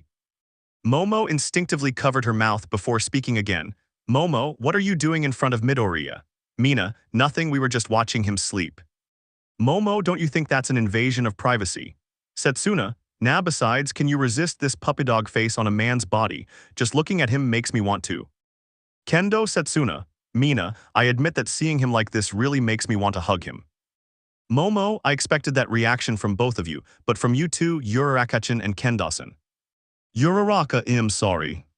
Kendo, sorry Momo, but you were still asleep, and I know that without supervision Setsuna can be a bit bold. If I tell her I was planning to come and see him alone, I'm dead. Momo, oh well, thank you. Jiru, what are you doing? The girls jumped at the sound of the voice coming from behind them, causing them to jump a little and wake the boy up. Midoriya, huh, is something wrong? The girls instantly pretended to be doing anything to avoid looking suspicious. Jiru, forget it, hey Midoriya. Midoriya, yes, Kyoka-chan. He said, getting up from the hammock. Jiru, you have to see this, the girl replied coldly, still covering her body after all. Midoriya, yawn, sure, I'm coming now. The boy was leaving the cave when he stopped walking. Oh, that's right, good morning girls, the boy said with a smile that only he could match. Some, like Uraraka, Kendo, and Momo, felt a slight warmth in their chest and their hearts seemed to accelerate. Meanwhile, Mina and Setsuna could only see the boy as more attractive, because of the innocence he exuded with that smile, and they could only bite their lips or fingers. The boy followed the purple-haired girl, who for some reason he didn't understand looked him up and down from time to time. The boy wondered what she saw in him with that look when she interrupted him. Jiru, let me introduce you to our new volleyball court, the girl said calmly, pointing with both hands at the group's new entertainment. Midoriya, awesome, how did you do it? Tsuyu, it really was easy, Kiro.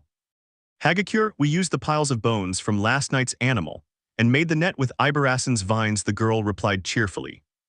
Midoriya, the bones, Jiru, oh yes, about that. The boy wondered what uses they were talking about when he saw the purple-haired girl point behind him, only to see the dogs chewing and gnawing on what had once been the reptile's body. Jiru, the wolves took care of getting rid of our nighttime friend. Midoriya, wow. Yui, and we decided to use their bones as posts to try and entertain ourselves for a while. Midoriya, well, did you get a ball yet? Ibara approached, showing how she had managed to form a sphere with a few plants that she thought were plants. Midoriya, how about a game? Jiru, that actually sounds good. Momo, what are you doing? Kendo, something fun seems to be going on. Midoriya, we thought we'd have some fun. Mina, and they don't want to invite us, you're so mean, Muscles. Setsuna, I'm on this guy's team, the girl said, separating her torso to grab the boy by the shoulder. Mina, hey, me too. Midoriya, they're so close. WL, organize your teams and we'll begin. Activate group fun. The boy had waited for his friends to get organized, eventually forming teams of against B and later mixed teams. Momo, well, I guess everyone here knows the rules. Girls there. Momo, who's drawing? Mina, oh, me. The boy was left out, acting as referee due to some mistake, and thus watched as the girls played, even scoring against the opposing group. Mina, Midori, if you support us, I could give you a reward, she said, winking at the boy. Midoriya, and eyes. Mina, haha, I'm just playing, hee. The boy noticed this and, embarrassed, joined in the laughter, at least until he stopped abruptly. The boy opened his eyes and saw her giving him a steady, calm, but above all very suspicious look. The boy didn't want to dwell on it, so with a toss in the air he handed over the ball and the second round began. The boy had to participate in the game in one way or another, of course, so as not to stand idly by and watch his friends jump around and run naked. Midoriya, Mamasan, you're out of the goal. Momo, oh yes, sorry, Midoriya. Ibara raised the defense. Ibara, oh right, Midoriya. Kyoka. Kyoka, what? The girl asked, with a face that seemed to emanate a strange anger. Midoriya didn't notice this and just continued talking to his partner. Midoriya, nice shot, he said, smiling and giving a thumbs. The girls saw it and swore they could see a strange light around it. Ibara, has it always been this pure? What? Jiru, who had reacted violently prematurely, thinking the boy was going to say something bad to her, could only manage a slight blush as she played with one of her jacks and thought. Jiru, beautiful fool. Everything was going well when Setsuna, Kendo, here it goes. As soon as the green-haired girl threw the vine ball into the air and it hit her palm, everyone felt a slight tremor, then saw a large number of birds flying and a large cloud of smoke rising into the sky. Midoriya, what? The boy couldn't finish speaking when a large smoke-covered object struck him, instantly causing him to fall back to the floor. Girls, izukumidoriya. Midoriya, oh, the boy groaned in pain. Wow, it seems cornflower is a good explosive, haha. Some already recognized that voice and others simply turned to look. Momo / Uraraka, HATSUMIASAN, May, oh hi Midoriya, how's everything? The girl said, noticing the green-haired boy below her. The green-haired boy, as had become his custom, looked at the girl above him, but he hadn't expected to see her breasts so closely, and although she had gotten close to him twice before, she had never been naked. Midoriya, hatsum could you? The girl simply looked the boy up and down to his torso and spoke. May, hey, if I'd seen you like this without any clothes on, I would have made you a tighter suit, don't you think?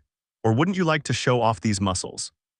The girl said, unabashedly touching the boy's body, while she moved on top of him and settled close to his pelvis. Midoriya, calm down, you've already learned to live with them like this, but never with one on top of you. Oh my god, my god, good. The girl would not have stopped if it hadn't been for external intervention. Kendo, Hatsumesan, how long have you been here? May, we're here, Momo, really. Uraraka, doesn't she have any idea where we are? Jiru, you know, an island, nobody remembers anything, right? May, The girl, trying to remember, stood up, letting the green-haired boy breathe easy and barely keeping an eye on whether anyone else would get up. Midoriya, thank you very much, Kami. The boy, with the help of the pink-skinned girl, stood up. Midoriya th. Mina, hey, why can you touch Midori like that? She yelled at the pink-haired girl. Midoriya, thanks. Mina, you said it, Hexy boy, she said, winking at the boy. Midoriya, I must stay calm and not succumb to madness.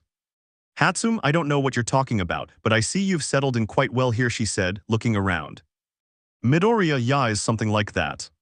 Hatsum, have you tried anything more ingenious? The girl asked with her usual enthusiasm for engineering. Momo, the truth is no, for now we've been fine. Hatsum, but why settle for good when you can do better? I've looked at your setup and I see several areas for improvement. Several of the girls didn't understand 2 words the girl was saying, while some, like Midoriya, Momo, Kendo, and Kyoka, could barely keep up with her. Hatsum, and be able to increase the size to the outside of the mountain above the cave. Midoriya wrote all this down in his classic notebook, while Yaoyorozu thought it wasn't a bad idea along with Kendo's opinion. Kendo, I think those are good ideas actually. Momo, me too. Hatsum, so what are we waiting for? Let's get to work. The girl was going to gather materials to begin working on all her ideas, but she was stopped when the young people spoke. Uraraka, well. Suyu, we were actually planning to rest today. Hatsum, what? You can't do this to me. Inspire me to create babies and then tell me I can't do it. Midoriya, don't worry, Hatsum-san. WWE can do all that tomorrow. Hatsum, you don't understand, Midoriya. I can't wait until tomorrow. I wouldn't know what to do. Momo, you can play with us. Hatsum, yais about that, I don't know how to play that, the girl said, looking away while crossing her arms. Mina, seriously, you don't know how to play. Hatsum, I spend all day making my babies, I don't have time to go out or anything else. Hagakure, we can teach you how to play. Setsuna, come on girl, say yes. After several glances and a promise to make babies all day tomorrow, the pink-skinned girl accepted. Hatsum, okay, how do you play this? Midoriya, it's simple, you position yourself at one of the points and you have to prevent the ball from touching the ground. You can only let your team touch the ball no more than 3 times. Hatsum, sounds simple. Jiro, except we can't use our quirks. Hatsum, meh, keep dreaming, simpleton. And so the pink-haired girl joined the girls' team, but it didn't turn out as well as they had hoped. Mina, 15-2, no way, and later to Team B, which didn't turn out well either. Setsuna, how did we lose 20-1? The girls didn't want to be rude to the pink-haired girl, but she simply moved away to a tree watching as the other girls continued playing. Hatsum, I shouldn't be here, I should be making inventions. The girl was still thinking this to herself when she heard footsteps approaching her. Hatsum, Midoriya. Midoriya, hi Hatsum, is something wrong? The boy said, sitting down next to the girl. Hatsum, and nothing, it's just I don't think I fit in here. Midoriya, why do you say that? The boy asked, biting into a slice of watermelon. Hatsum, isn't it obvious? I can't live like the other girls, I can't even throw a ball, my place is in the repair shop. Midoriya, hey, the boy said, placing his hand on the girl's shoulder as she turned to look at him. I don't think you should do that to get along with us. Hatsum, but Midoriya, we all know this might not be your usual environment, but we'll try to make you feel comfortable, and I won't leave your side. I promise, the boy said, giving the girl a smile as he finished his statement. The pink-haired girl knew that the green-haired boy was humble and always cared about his friends, but in reality, she didn't consider herself his friend, mainly because of the different classes they took, and because she didn't really know of any interests they shared. Midoriya, also, I'd be happy to help you create your babies tomorrow. Despite all this, the girl who had originally been sad gave a slight smile and approached the boy. Hatsum, thank you very much, Midoriya-san. With that, the girl moved closer to the boy and as best she could, hugged him. The boy expected any interaction that might invade his privacy, since he knew the girl wasn't exactly considerate, but he didn't expect to receive a hug, much less one that had that warmth and feeling of gratitude. Somehow, this caused any way he had prevented his situation from escalating to go down the drain. As the girl hugged the green-haired boy and snuggled into his muscles, she remembered those times when he would visit her, not because he needed help, but simply to bring her a snack during her afternoon break or while he was resting. She realized that she had always been a friend to him, and she was grateful to him. Meanwhile, behind the boy, he tried to distract himself with anything he could imagine. Training sessions, a chat with Almight, or time spent in Katsudonothing helped him forget that the girl's breasts were practically pressed against him. Even though he couldn't see her directly, the mental image forming in his head wasn't helping. The girl took a little longer to let go of the boy, who, to avoid any comments or mentions, took her hands and covered his crotch. Hatsum, thank you for being my friend, Midoriya. Midoriya, and don't even mention it, Hatsum-san. The girl ignored her partner's nervousness, since he always tended to get embarrassed whenever she invaded his space. But someone spoke. Mina, hey, why can only you hug him? The green-haired boy looked to where the scream came from, only to receive another hug that made his head short-circuit after so long. Mina, midori. The rest of the girls approached to see their unconscious friend, who already looked like a tomato with green hair and his face completely decorated with intense red. They approached to try and wake him up, but within seconds something else seemed to have awakened within the boy. Mina's midori, come on wake you p. Momo, gulp. Uraraka, this. Jiro tate. The pink-haired girl who was on top of the green-haired boy when he fainted looked back to see her friends, but was surprised to find that the boy's member, unlike the time they had been living with him, was completely erect, causing the girl to get scared and stand up. Some, like Momo, Kendo, Ibara, Uraraka, and Kyoka, were surprised by the boy's large size, because based on how he looked the rest of the time, they didn't expect him to look so terrifying. Meanwhile, Setsuna, Hatsum, and Toru wondered what it would be like to handle that themselves. And the rest of the girls were simply saddened to see that image in front of them. Uraraka, Deku-kun is. Suyu huge Kero, said the amphibian, a blush beginning to appear. Momo, I think it's best if we take him somewhere to rest for a bit. Uraraka, yes, that would be best. Using her quirk, the brunette made the boy float, while the raven-haired girl floated him by the hand until they reached the boy's hammock. She positioned him as best she could without touching the boy's erect member, and with a gesture the brunette let him go. As he fell into his hammock, the boy let out a sigh. Black Beauty had already completed her task and it was time to leave, but why didn't she? Hatsum, okay Midoriya, let me fill the containers with cryogenics and you'll go first. Get ready. The girl left, leaving the green-haired boy with the chestnut-eyed girl and the pink-skinned girl. Mina, this day is great. Uraraka, of course, don't you think so? Deku-kun. The boy was noticeably nervous as it was well known that the girl's inventions tended to explode. Come on, mate, if you keep thinking that, who's going to test the machine? Turning his head, the boy found himself face to face with the president of the Kendo Heroism Class B Midoriya, Itsukasa. Momo, Kendo-san, I didn't know you were coming too, the raven-haired girl said to her friend. Kendo, yes, Professor Vlad told us it was to appreciate the commitment of the support class to helping those in the heroism class. Setsuna, hello Hexy, the girl said to the green-haired boy, who just looked away and waved. Midoriya, hello. Uraraka, Deku-kun, why are you looking at the ceiling? Hatsum, ready. The girls were still playing, trying to distract themselves from their friend's situation. They played for a while until tiredness set in. Mina, well grown, I'll take a bath. I hope another one of those lizards doesn't come out of the water. Ibara, I'll take a bath too. Jiru, I think the towels were in the cave, let's go. The three girls walked calmly, while one of them wondered why the raven-haired girl hadn't returned after leaving the green-haired boy in the hammock. This purple-haired girl remained calm until a sound of surprise made her react. Looking around, she saw that the pink-skinned girl was surprised, while the girl with vine hair stared blankly in the same direction. Curious, she looked where they were staring, only to find a shocking scene. Act VI, it wasn't a misunderstanding. Jiru, what is this? This scream made Azabash get up from where she was standing, minutes ago. The raven-haired girl had just left the green-haired boy in his hammock. She was about to leave when she stopped for a few seconds and looked at him. Normally, her gaze would wander over his body or his pretty face, but at this moment, all her attention was focused on his member, which even asleep was still erect. Momo, keep going. No, I don't remember him acting like this, not even when he saw me naked for the first time. The girl hesitated, but without taking her eyes off him, she moved closer to get a better look, and then a new question began to cross her mind. Momo, how would it feel? The girl asked as her fingers approached, and without further ado she touched the head of the boy's member, getting a surprise when at the contact the young man startled a little. With her other hand, the black-haired girl covered his mouth so as not to wake him up and scare him even more. After a few seconds, without letting go of the boy, the dark-haired woman began to move the head of the boy's hennies up and down. Momo, it's supposed to be like that from what I remember seeing. The girl started slowly, but as she continued, her handling became faster, causing the boy to frown at her movements. Noticing this, the girl had an idea, or rather something that wasn't her usual reasoning occurred to her. She stood up and carefully positioned herself next to the boy on the hammock. She missed the solitude they had shared on the first day she was with the boy, so close that she could caress his body without reservations or restrictions. She traced a path with her fingertips, from the boy's cheek to his torso, lightly tracing his muscles, and finally she returned to take the boy's secret in her hand. Again, little by little, he began to stimulate the green-haired boy's hennies, increasing the speed but without waking him up. Her reasoning told her it was wrong. Her body wouldn't listen, but a strange, indescribable warmth in her body told her to continue.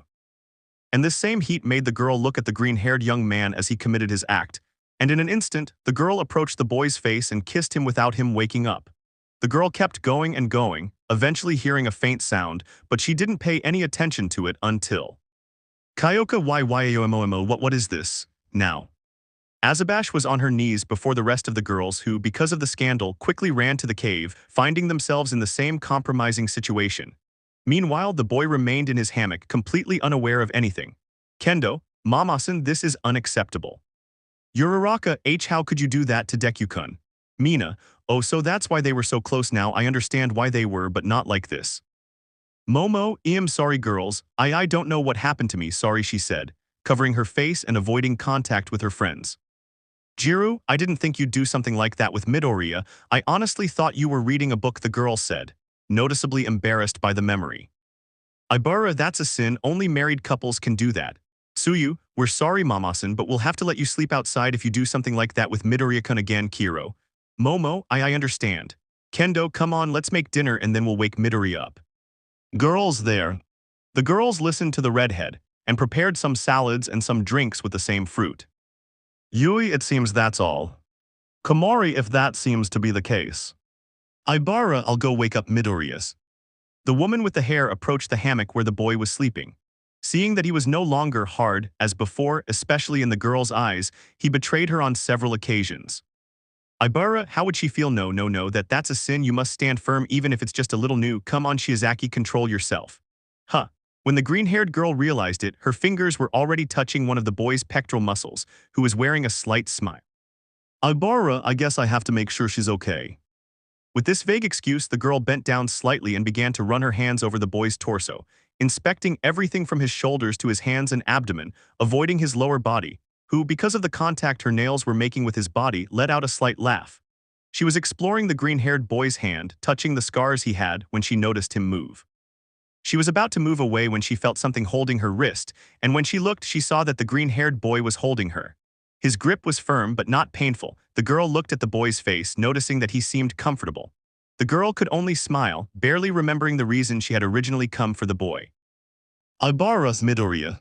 The boy partially awoke, still unable to see the girl, but he was still holding her hand. He had only heard a sweet voice speaking to him.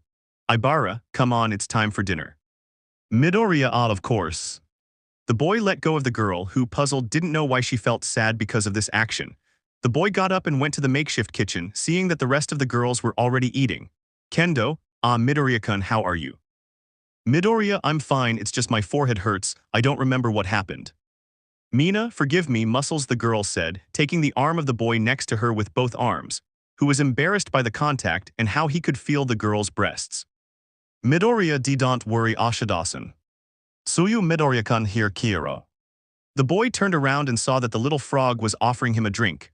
Midoriya, oh thank you Tsuyu-chan. Suyu, tell me Tsu Kiro. The boy was drinking peacefully when a silly question came up. Midoriya, since when do we have glasses? The boy looked at the container, noticing that it was a small glass cup decorated with metallic rims that had the boy's name on them. Midoriya, and when did this happen? Uraraka, well, we realized too late that we didn't have any suitable kitchen items, and Momo offered to make some. 10 minutes ago. The girls were taking some pieces of wood with the idea of making them into cups, but when they saw their friend Azabash, she had an embarrassed look on her face as she created the last detailed cups. Momo, I don't intend to buy your forgiveness, but please accept this as apology, the girl said, bowing. No. Midoriya, and why, what happened? The girls quickly saw Azabash taking a sip from the glass, trying to avoid the question. Momo, did you sleep well?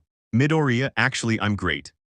Upon hearing this, the raven-haired woman blushed, as the idea was to avoid the subject, but it seems that she simply delved deeper into it. The boy quickly forgot about the matter and accompanied the girls to dinner, noticing that they had made some kebabs with the vegetables provided by Eden. After a few more minutes, the girls had finished, and the boy was getting ready for sleep. Hatsum, I can't wait until tomorrow, I have so many babies who can help us. Midoriya, I'm sure of it. Jiru, well, it was a good day, don't you think? Said the purple-haired girl, sounding a bit calmer. Yui, actually, it was, replied the raven-haired girl from Class B with a small, barely noticeable smile. Mina, my favorite time has arrived, bedtime, added the pink-skinned girl. Midoriya, good night, girls. Momo/Uraraka, good night Izuku-kun /good night Deku-kun. Mina/Setsuna, good evening Hexy boy. Kendo/Jiru/Tsuyu/Mei/Toru, good evening Midoriya. Pony, good nights. Komori/Ryuko, good evening. Ibara, she dreams of angels. With this last thought, the boy came up with an idea, as a way of trying to play a little joke on the girls.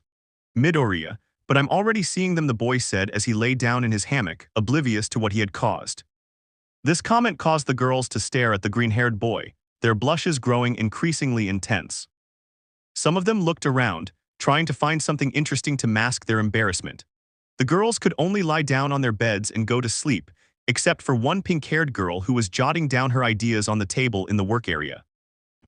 The green-haired boy stared at the ceiling, trying to avoid seeing the green-haired girl in pieces who was getting too close to him, seeing only metal pipes and power conduits. Meanwhile, the pink-haired woman was putting the finishing touches on her baby. Hatsum, okay Midoriya, I have a huge catalog of beasts to face. What do you think is best? Demons, anthropomorphic monsters, villains, choose man. The boy looked at the indicator board, seeing the wide variety of rivals, opting to go against the beasts. Everything was calm when they heard more voices behind them. "Good morning, young heroes." The renowned +18 heroine Midnight said, accompanied by the #1 hero and some other heroes of the rating. "Mirko, I wonder if anyone has devices to kick butt harder," the girl said, clenching her fists. "MT lady, I hope it's at least interesting." Midoriya Almight. Almight Midoriya Shonen, how's your day going, kid? Midoriya, WL, do you know why Izue-sensei brought us here? Almight, whom I remember in the teacher's lounge, Power Loader complained that 2 students mocked the support students, saying they weren't cut out to be heroes, and to teach them a lesson we held this special class. Midnight, it's interesting to see young people show their best. May, Midoriya, it's ready, come here. The green-haired boy heard this and approached the platform in front of the turn-it-off machine. Midoriya, okay, turn it on, Hatsum. May, not so fast, but he coughs. Ladies and gentlemen, come up and appreciate the future of heroic training. The girl pulled a lever and opened the electrical system to the machine, which had just begun to malfunction. Everyone could see how a kind of energy circle was forming, which emitted electricity beyond its boundaries. Midoriya, Hatsum. May, it's natural, I think you can access it without worry. Midoriya, I have my doubts. Instantly, the green-haired boy was pulled by the electric orb, taking him inside the simulator. But as if it were a turbine, it began to drag only the girls present, first taking the black-haired girl who could not hold onto a bar, then dragging Uraraka, Mina and Kyoka, who were the closest to the machine.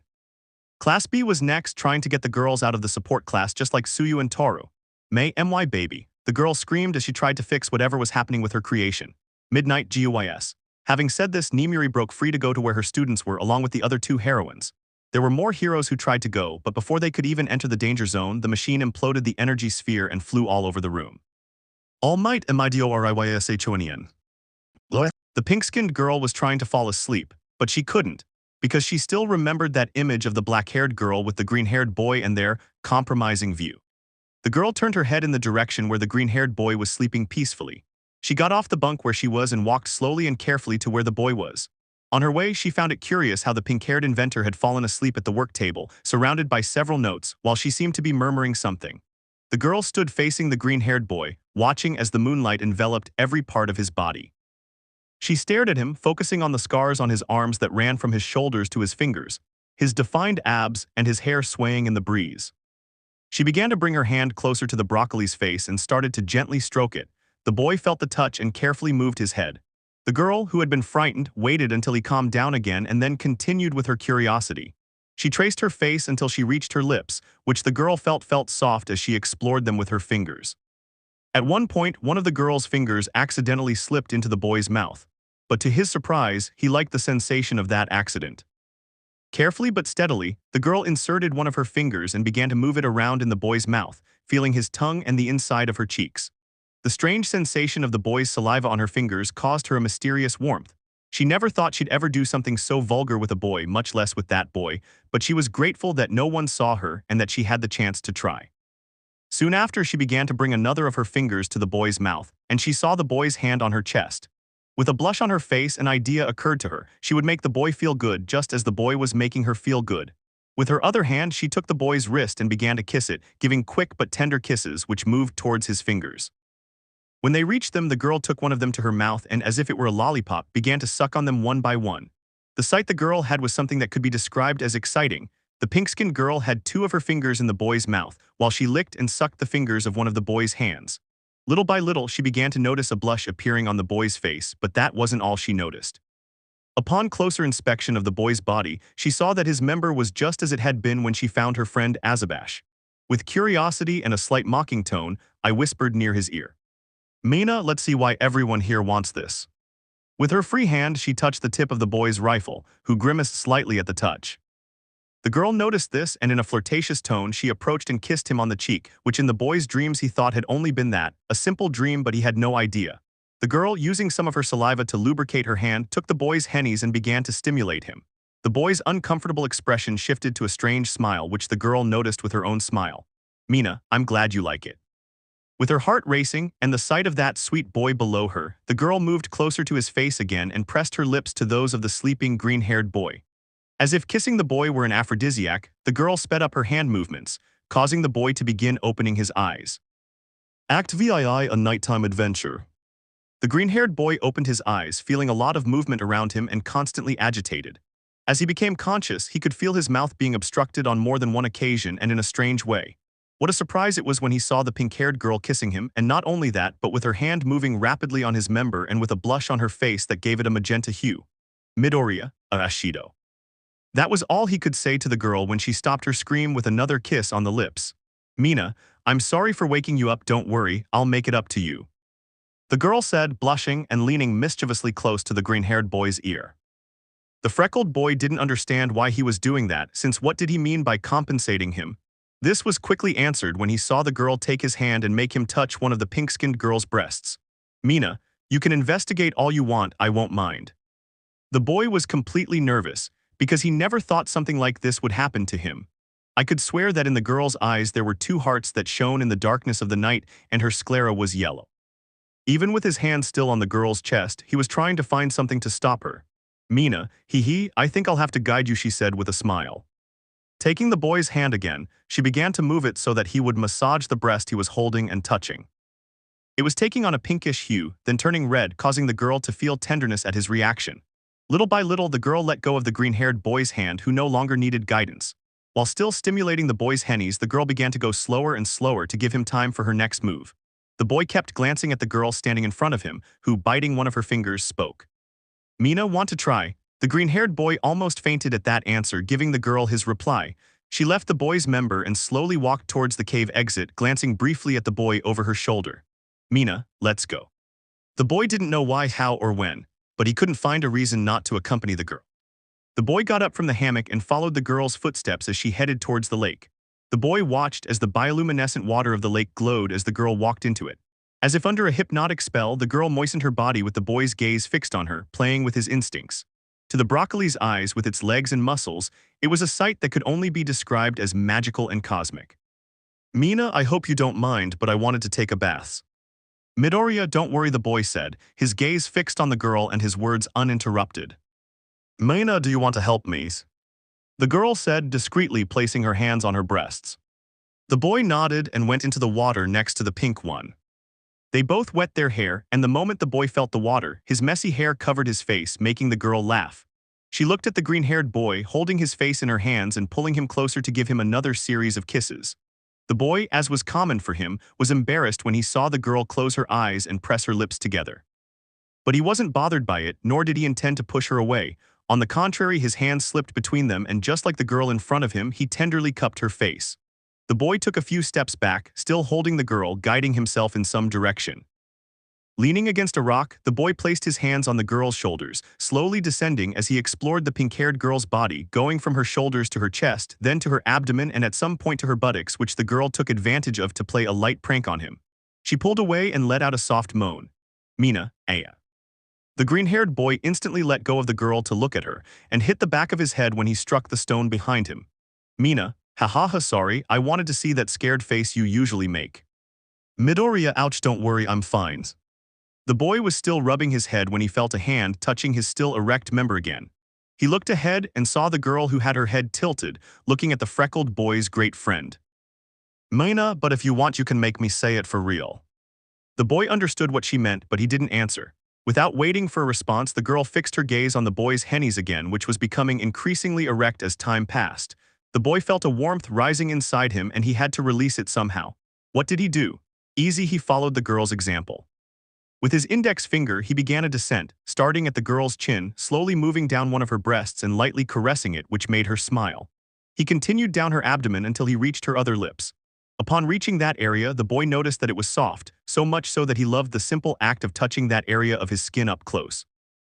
Mina looked at him and what she saw delighted her. The light emanating from the water allowed her to see how the boy's green eyes held a fixed gaze, his breath slightly caused by the same girl who continued to move the boy's intimate part while his blush deepened. With a brief glance, the boy seemed to be asking the girl for permission to continue. Mina, don't ask me, just do it, beautiful. The boy, obeying, began to lightly touch one of his fingers to the girl's vagina, which the pink-haired girl enjoyed. He moved slowly, as he wasn't someone who knew how to properly show that kind of affection, and simply followed the girl's lead. He continued like this for a few moments when he felt the speed of the girl's thrusts with his hennies increase, so looking for some guidance, he glanced at the girl, who understood what he was saying. Mina, let me help you, she said with her mischievous smile. She placed her hand on the boy's lower area and with one finger pushed one of the boy's fingers, which made her stop moving. Midoriya, are you okay? Mina, yes, it's just it felt good. The boy, now cleared up, moved his hand again on the girl's crotch, who approached and kissed him again to continue their intimacy. They remained like this for a few moments when suddenly, the girl stopped kissing him and stimulating his member and disappeared from the boy's sight. He felt another touch on his groin, and when he looked down, he saw the girl licking the head of his hennies as if it were a lollipop. The freckled boy turned red again and let out a laugh from the girl. Mina, tell me if it hurts. Having said that, the girl began to suck the boy's hennies, who was trying to get used to the sensation. The process was repeated over and over until the boy, without knowing why, grabbed the girl's head and pushed it all the way down, finally ending up in her mouth. The girl walked away as she tried to catch her breath.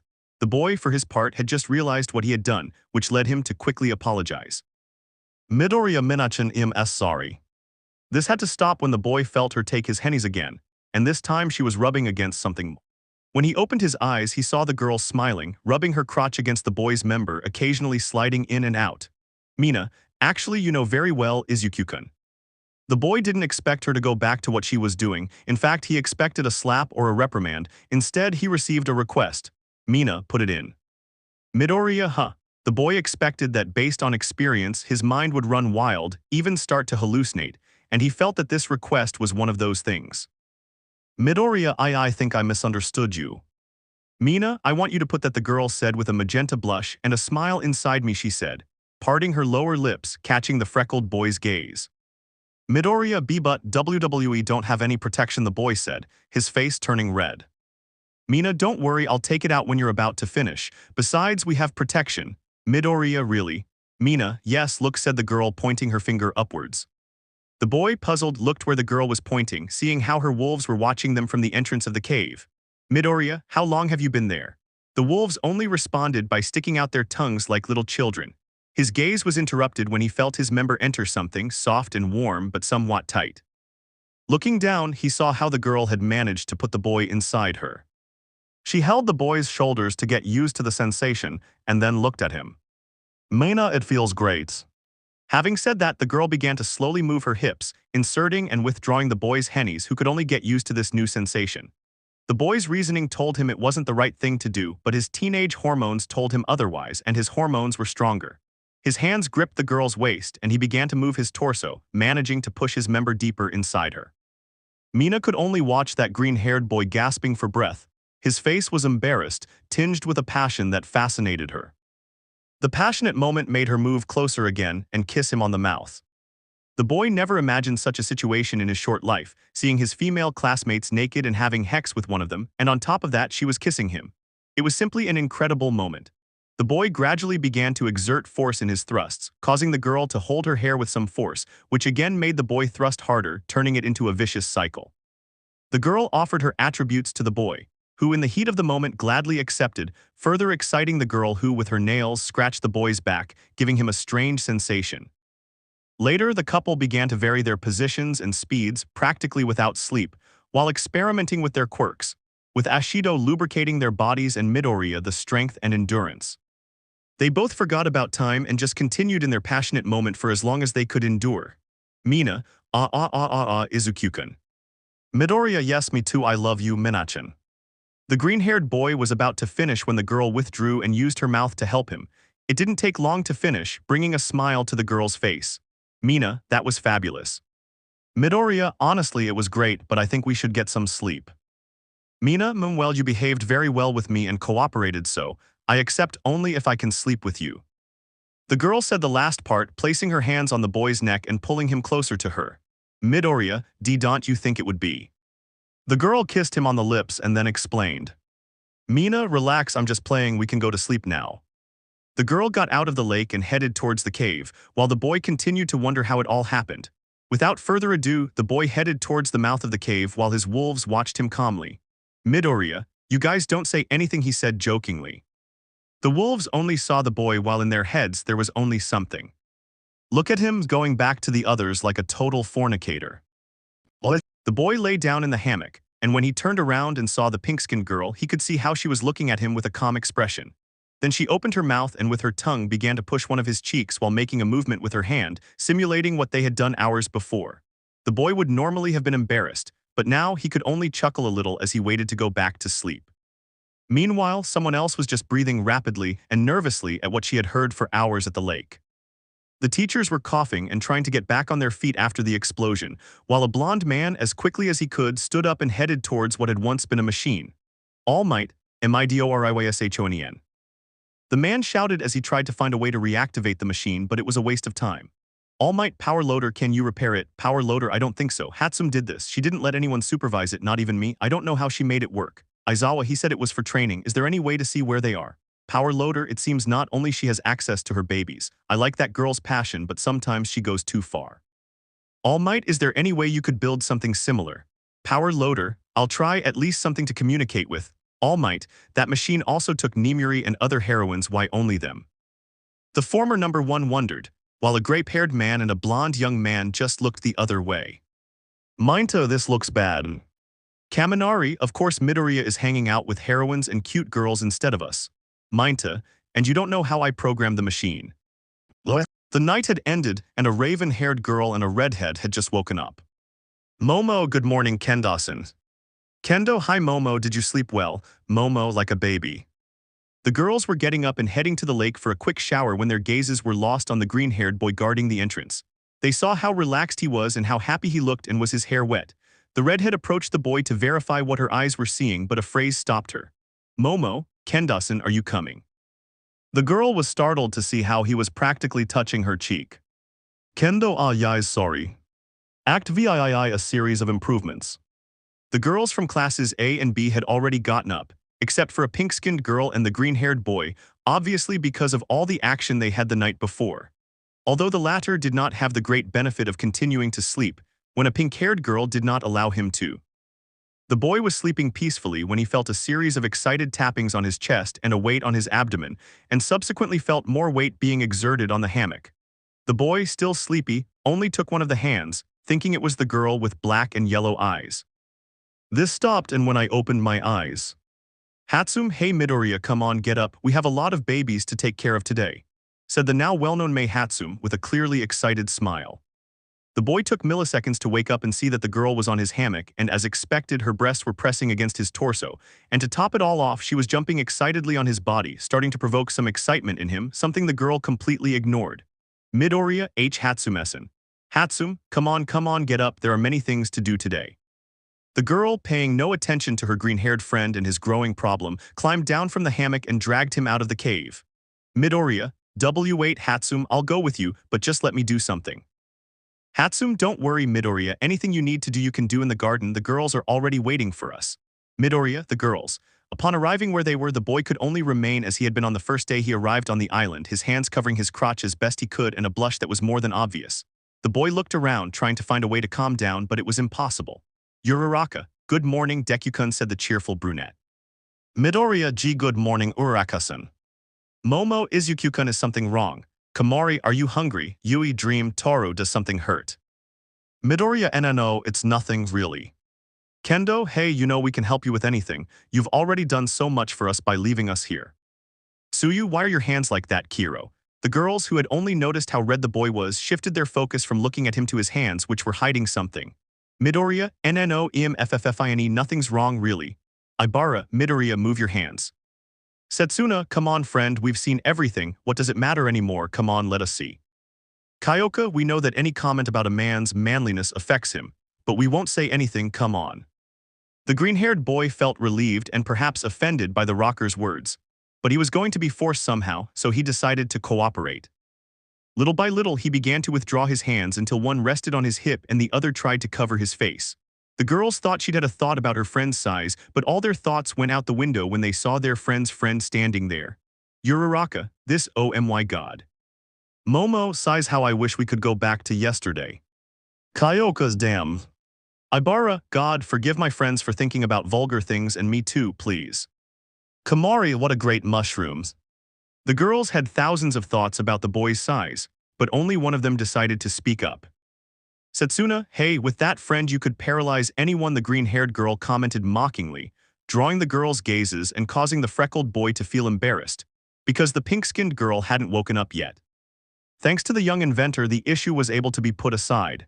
Hatsum, okay, let's start with the babies for the food harvest. Momo, WL, we usually pick them up ourselves.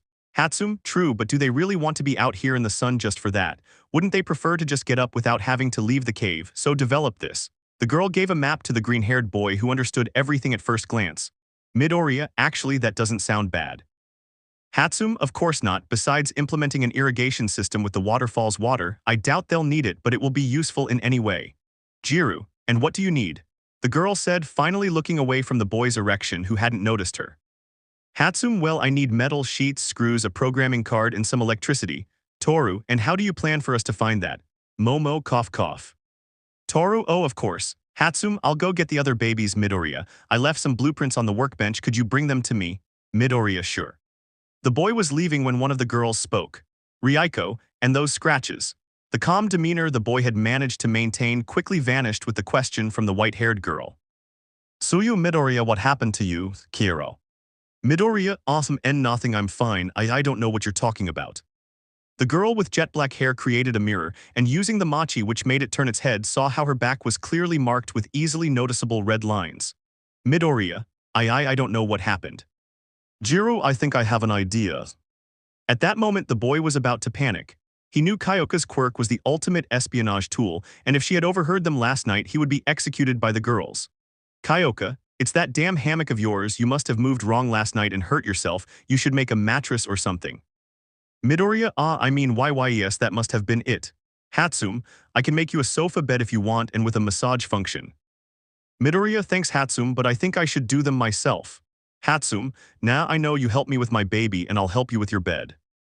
Midoriya, okay thanks, I'll get back to you for your plans right away. Kyoka, come on man, I have to go wake up Mina too. The green-haired boy walked beside the purple-haired girl, who had a surprisingly calm, almost relaxed expression. The boy had arrived at the cave and was rummaging through the papers on the table, looking for Hatsum's plans. Meanwhile, Kyoka approached the hammock where her friend was sleeping and commented. Kyoka, I don't know how you could sleep peacefully in this thing. Midoriya, well, once you get used to it, you can sleep anywhere. Kyoka, anywhere. Midoriya nodded calmly, believing he had managed to fool her.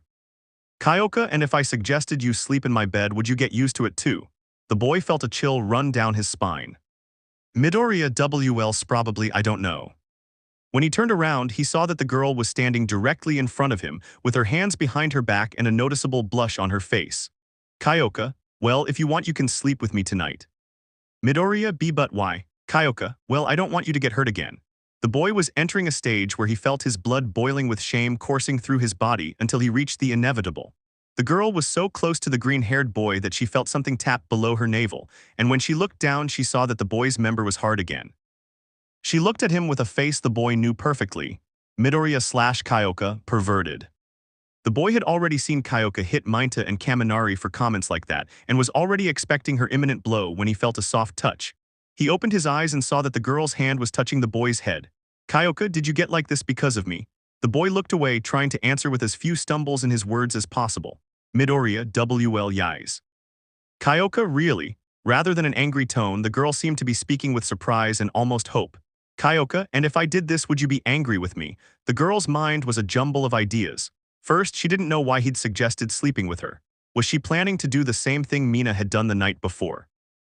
And then when the boy got hard because of how she'd spoken to him and moved closer, was he really like this because of her? Now she was losing her mind, as the distance between her and the boy dwindled until it was nothing. The boy could only watch as the rocker girl joined her lips to his, somewhat awkwardly but sweetly at the same time. It was clear that this was her first kiss. The girl felt her insides getting hotter and hotter, but a hand on her waist made her open her eyes. Midoriya, Kyokachin. Kyoka, I'd like to know, Izuku, am I cute to you? Am I attractive to you? The boy didn't know how to answer her because his mind was giving him thousands of options. Midoriya, yes, you're cute to me. Kyoka, liar, you're just saying that out of pity. And finish off Jiru's jacks by leaving him on the floor. Midoriya, I think you're very attractive. Jiru, you're saying that to sleep with me. And end up with the same result. His mind could only offer him one option, at least in the medium term. Midoriya, you wanted me to sleep with you, didn't you? Kyoka nodded, only to see the boy approach her until he was right next to her ear, which wasn't necessary since she could hear him from 25 meters away, even more. Midoriya, then I'll do it. The boy let go of the girl's waist and took Hatsum's blueprints to head towards her. while the purple-haired girl kept repeating what she had just told him. Everything stopped when a yawn behind her called her. Mina, wow, good morning, Kayokachin and the others. Kyoka, come on, they're waiting for us, let's help Hatsum help us with her inventions. Mina, 5 more minutes. The continuous natural day. Momo created the metals and things that the pink-haired girl needed, while Midoriya assisted her with her orders, along with Ryuko and Yui who liked Momo's creations, making better use of the material and floating it to arrange it. During the day, they were able to make a great breakthrough, according to the pink-haired girl. May, okay, and now I'll name you Codsword. Codsword, hello, I'm Codsword. I will be your assistant, friend, therapist, and slave 25 hours a day for all eternity. Midoriya, is it normal for him to say that? May, nah, relax, he's just playing. Codsword, life is meaningless. I'm not even alive and I'll have to work until I'm destroyed or until my core stops functioning, and even then I'll revive. Mayhem, maybe it's the voice card, meh, I'll check it later. Momo, guys, I don't mean to be a party pooper, but the sun is setting. May, time to try my other baby. With a whistle, several drones rose up and positioned themselves on platforms that had been installed below and on the rocks of the mountain, illuminating the Eden. May, okay, we have lights. Ibara, I don't mean to be ungrateful, Hatsum, but wouldn't it affect the beauty of the lake? Some agreed with this, as both the water and some natural fireflies gave the place a beautiful appearance. May, and who said this was to keep it lit? With a few claps, the girl turned them off, then brought welding goggles like the ones she used to wear in the workshop closer to them. Then the girl gave one more whistle and instantly the lights began to flash, creating a dazzling flashing effect. Kendo, wow. Uraraka, this was for defense. May, exactly, mobile light towers. She said, turning off the invention. Remember that tiger, what was its name? Midoriya. May, yes, that one, well, in case he becomes aggressive or tries to make us his food. These babies will help distract him and give us time to act. Midoriya, that's fantastic, Hatsumesan. The girl just laughed at her friend's words, who was looking fascinated at the inventions, making her smile and causing her to scratch her head to keep from getting nervous. May, hee, thanks, Midoriya. Well, we should get some rest, it's getting late. The green-haired boy opened his eyes. This wasn't normal for the girl. She was capable of going without sleep to keep working. But remembering the number of times Master Power Loader had asked her to take a break, he decided to let it go.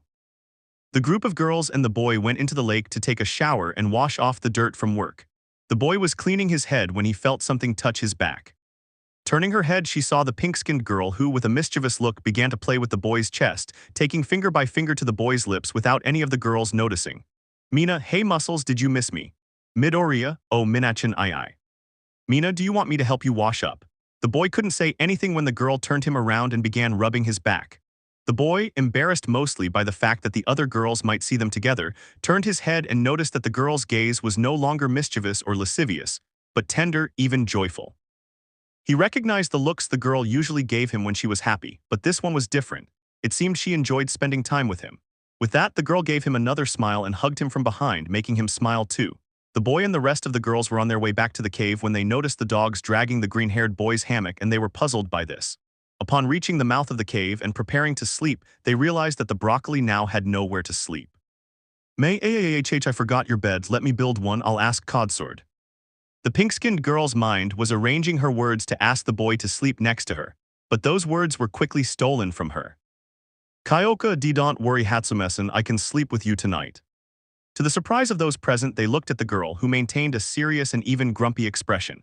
Kendo, don't worry, you can sleep on my mattress if you want. Kyoka, my mattress is the closest to the entrance. If you need to do anything or if anything happens, we'll both be on the lookout. The argument was valid for the group because since they arrived, they saw that the girl was the most serious and least distracted by the boy's body, so there wouldn't be a problem. But it was all coldly calculated. For some reason they didn't understand, the pink-haired inventor felt something stir within her in response to the rocker's actions. She wished she could have done something for her friend. Meanwhile, the pink-skinned girl only wished she had proposed her idea sooner. Without protesting or trying to insist, the group snuggled into their sheets and proceeded to sleep. Almight, come on, answers, hello. Almight, Dave, Toshi, how are you? Almight, I'm actually a little worried. I need your help, buddy. Dave, what's wrong? Is it your quirk? Almight, no, it's something else about Shonen Midoriya. Dave, did something happen? Almight, I'll explain, but I need you to come here quickly. Dave, I can't, Toshi. The Pentagon needs me here, but I can send Melissa. I'm sure she can help. Almight, I don't know how to thank you, old friend. Dave, don't even mention it, just come visit me sometime when you're free and we'll have a coffee for old time's sake. Almight, okay, I'll wait here for little Melissa, thanks Dave. The group was already asleep, except for one boy who was nervous because a purple-haired girl was hugging him. He felt the girl's breath against his chest and how her arms tightened around him. He couldn't remember the moment it happened. He almost swore that as soon as he turned off the cave lights, the girl had grabbed him in her arms. Trying to remember anything else, he felt the girl's jacks tracing his neck as if it were a game, circling and playfully teasing him here and there. The boy, careful not to wake her, began to gently push her away, giving her space and reclaiming his own. Kyoka, no. Act IX making you feel special. The green-haired boy felt the girl's head move, and when he looked at her, he saw that she was staring directly at him. Midoriya, Kyokasan, I thought you were already asleep. Kyoka, no, I haven't slept, and why were you pushing me? Midoriya, WL, I wanted you to sleep comfortably. Kyoka, well, the girl said as she moved closer to the boy's face, now just centimeters away again, I'm comfortable hugging you, aren't you? Midoriya. The boy was nervous because he could feel her breath against his face, and he saw the girl approaching him, gently touching his cheek. Accepts. Midoriya, I too. The boy gently held the girl's waist and completed the kiss with the blissful purple-haired girl. She longed to feel the boy again, to kiss him once more, to feel the warmth of his skin, and to hear the beating of his heart once more. For her greater comfort, she stopped lying next to him and with the least amount of separation of her lips managed to position herself on his torso. She liked the sensation of his fingers touching her hair. It was something simple and common, but the situation made her feel pleasurable in some strange way. While the boy, on some occasions, managed to catch one of the purple-haired girl's jackfish that floated above her face, and out of curiosity, decided to put one in his mouth, which made the girl shudder, but not from pain or fear, but from something warmer. Midoriya, does it bother you? The boy asked, noticing the obvious reaction. I can stop. Kyoka, NNO, you keep going, perverts. With this, the boy smiled and repeated the aforementioned action, only this time with more confidence, while the young woman held his other connector and licked it as well. She never thought doing that with her connectors would be so exciting, but she liked discovering it, and especially that it was the boy who discovered it for her. It began to turn reddish when she felt something in her lower back. She suspected it might be, but it was all confirmed when a look of embarrassment appeared on the boy's face. Midoriya, okay, this is my death. Kyoka only glanced back to see the green-haired boy's great friend, and then spoke. Kyoka, you know I heard you last night, you and Mina. The green-haired boy felt a chill at that revelation, but he couldn't speak when the girl took over the conversation. Kyoka, and it bothers me that she had you before me. The boy, who was already nervous, opened his eyes at what the rocker said. Midoriya, Kyokachin. Kyoka, you know I always thought you were innocent, but hearing you and her yesterday. Midoriya could see a look where she had control. Midoriya, gulp. Kyoka, I want you to do the same to me as you did to her. The boy could only watch as the girl settled herself on the bed, her face now in front of his member, which she began to lick. Midoriya, Kyoka. The boy was going to ask her to stop, but his lips were taken by one of the girl's jacks before she spoke to him. Kyoka, shut up, I don't want them to discover us. The boy felt a guilty pleasure every time the girl licked his hennies, gradually losing his will to stop her and giving in to the pleasure. When he felt the girl stop licking him, he was going to look at her, but what he felt next made him stop dead in his tracks. The girl had put the boy's head in her mouth and started using her tongue in circles to have a little fun with him. Kyoka, do you like it? The girl said mockingly, while the green-haired boy only gave soft moans. He wanted to have a little fun, so, using his tongue and taking the girl's other floating jack, he brought both to his mouth and began licking and sucking them, causing the girl to tremble. Kyoka, hey, the girl said in a complaining tone. Midoriya, you could say we're even. Kyoka, maybe, but now. Midoriya watched as the girl lay down on top of him again, but grabbing his shoulders, she turned, switching roles. Kyoka, you're next. The girl raised her arms above her head, giving the boy a full view of her body, defenseless and with the girl's permission for whatever he wanted. Midoriya, Kyokachin. Kyoka, I was jealous when Momo touched you, and even more so when Mina had your first time. I won't waste any more time with you, so come on. The boy was about to ask about what she had said first, but his mind went blank when the young woman kissed him again. He gently held her cheek when, with a sudden movement, he felt something on the lower part of his head. He saw how Kyoka was rubbing the head of his member with her crotch, while still passionately kissing his neck. Midoriya, you know you don't have to do this if you don't want to. Kyoka, before we even came to this island, I knew you'd be the only one I'd give my virginity to. Please do it. The feeling was confusing, I was afraid, but I was also anxious. Carefully and with Kyoka's guidance, he slowly inserted his member inside the girl, who held onto the young man's shoulders because of the sensation she was receiving. But he stopped when he saw the girl bleeding. Midoriya, Kyokasan. The girl simply wrapped her arms around the boy's neck, planting a tender kiss on him. Kyoka okay. The sight the boy had seemed like a dream. Kyoka was smiling sweetly at him, a pink blush adorning her cheeks, and a white light bestowed by the moon bathed her face, making her appear brighter than she had seen before. The girl began to move her hips slowly, getting used to the sensation, while the boy gave her gentle pushes to get her used to it. Gradually the pace increased, as the girl hugged the green-haired boy to make him feel comfortable. Increasing their speed, both young men tried to make as little noise as possible, for they were dead if anyone discovered them. Kyoka, izuku. With each thrust the boy gave, the moans were muffled by the kisses they gave each other. Midoriya Kyoka-chan. Kyoka, yes, do it. The boy couldn't hold back any longer, and he released everything inside the girl, who kissed him harder, trying not to moan with pleasure.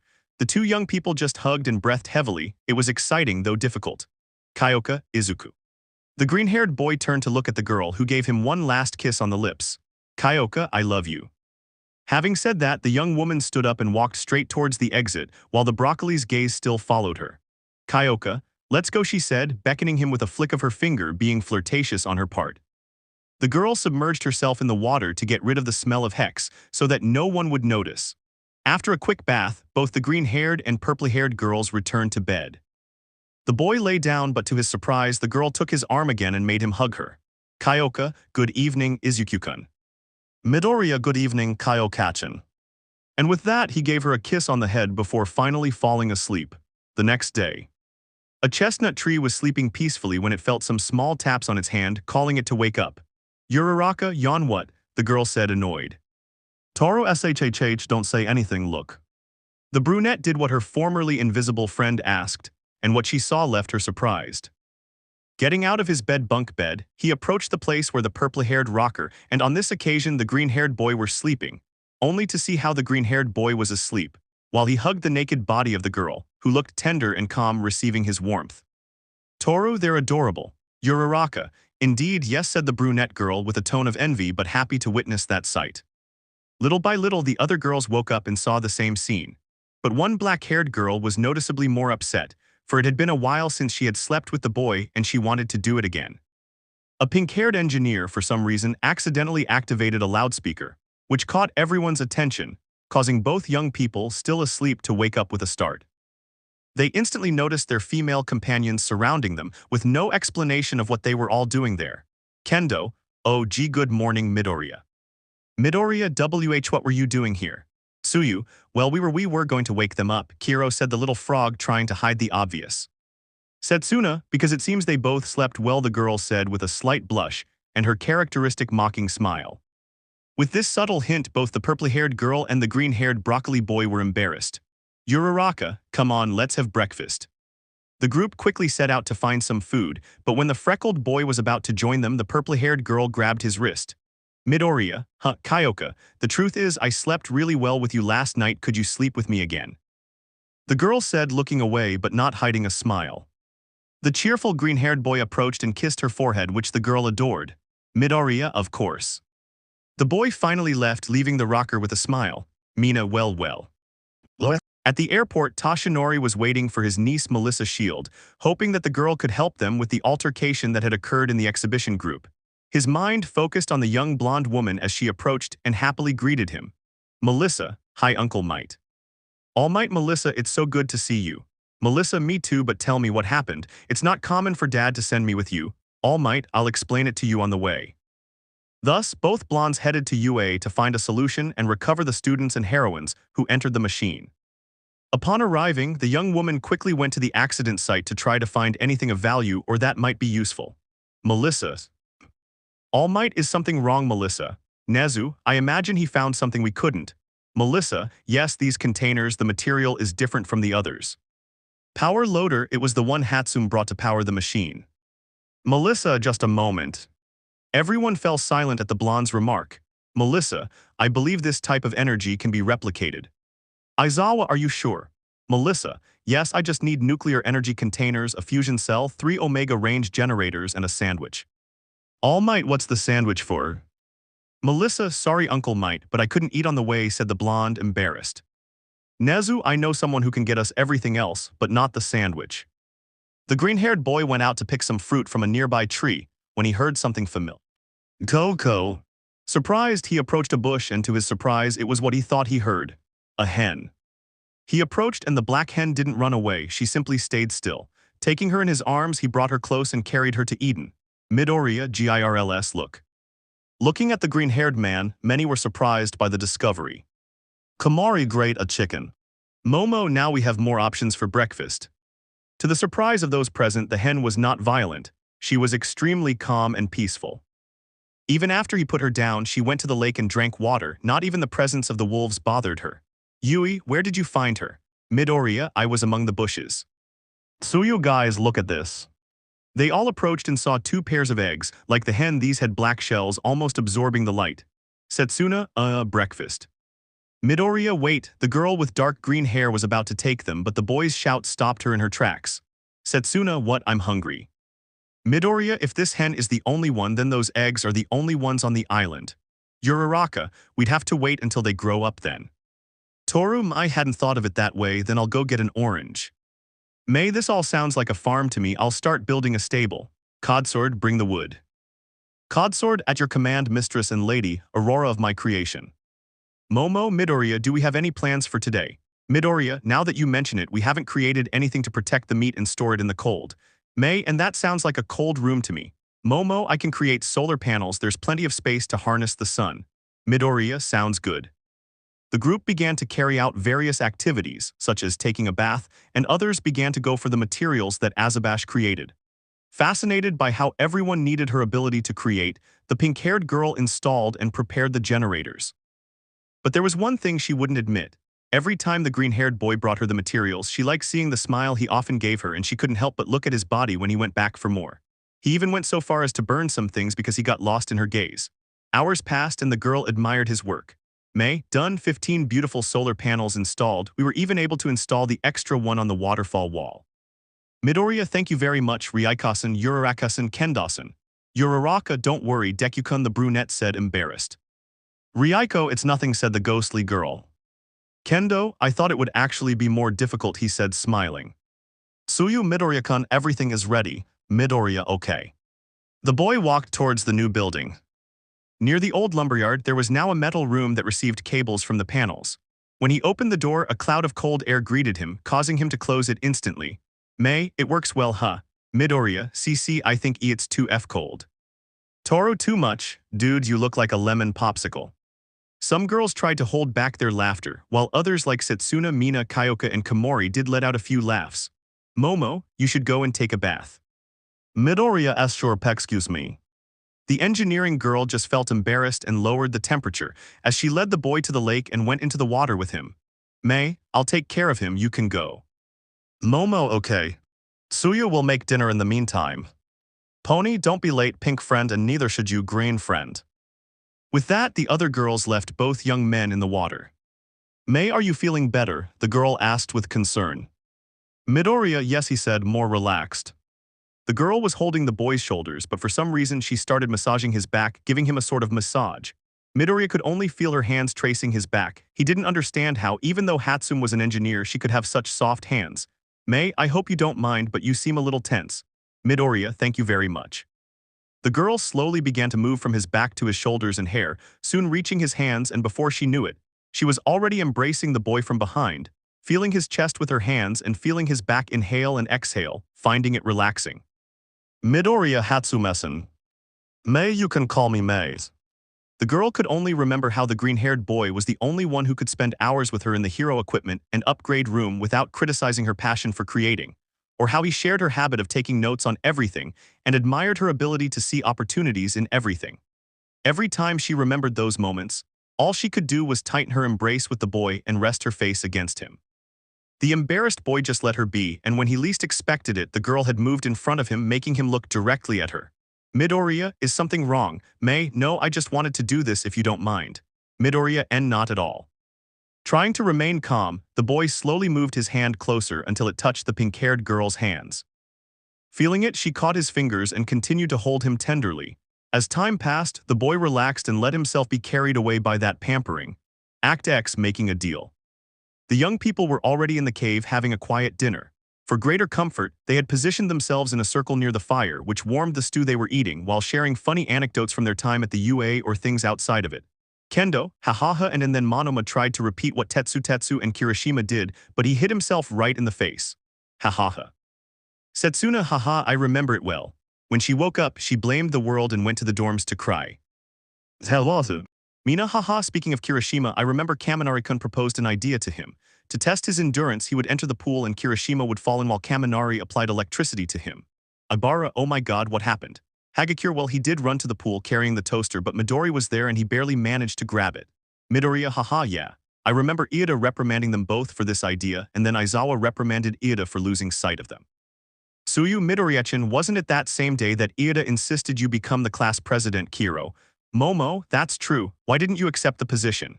Midoriya, WL, I've never been good at public speaking and I don't think I'm an authority figure. Girls. Kendo, is this a joke, Midori? Giaro, dude, you literally break your bones when someone's at risk. Uraraka, you always take the plunge, even when not even the professionals dare. Momo, you've shown a knack for adapting to situations. Tsuyu, you sacrifice yourself when necessary, Kir. Kendo, you always show interest in the well-being of others.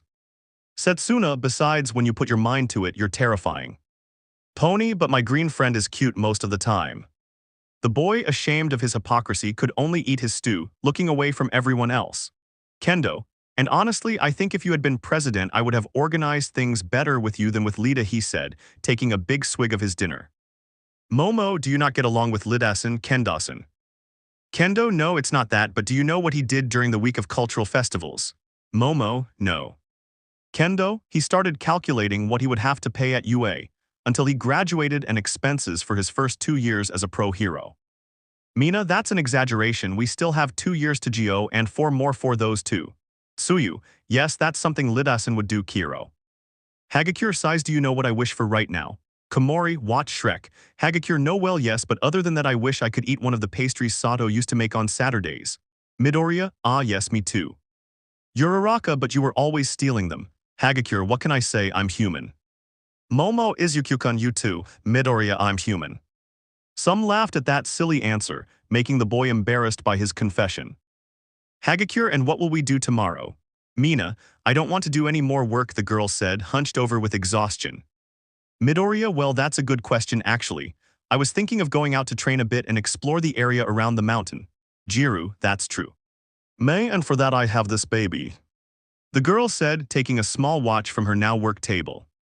May, it's a holomap. I digitized the plan you had already drawn, and from where you started you could digitize the rest. Midoriya, great, this will be useful tomorrow. Uraraka, but are you sure you want to go alone? The girl asked worriedly. Midoriya, sure, why? Kendo, well, after seeing that tiger around, who knows what might happen. Setsuna, I don't know what I'd do if I stopped seeing these muscles every time I woke up, said the puzzled girl, who detached her head and a hand to approach the boy and bring their faces together, using her hand to prevent him from moving the broccoli away from his own head. Midoriya, don't worry, I wouldn't let anything happen to me that would make me leave you alone. Some of the girls felt tenderness at the boy's words, accompanied by his embarrassed face. After sharing a few stories about school and finishing dinner, the young man and the rest of the girls went to sleep again, with the boy having to sleep with the purple-haired girl. Midoriya, good night, girls. Girls, rest, Midori. And so another day had come to an end, at least for the rest of the girls. It was midnight, the whole group was asleep except for 2 young people who were sharing their love in a series of short but pleasurable kisses. Kyoka, you have no idea how much I wanted to kiss you. Midoriya, me too, I was hoping to do it.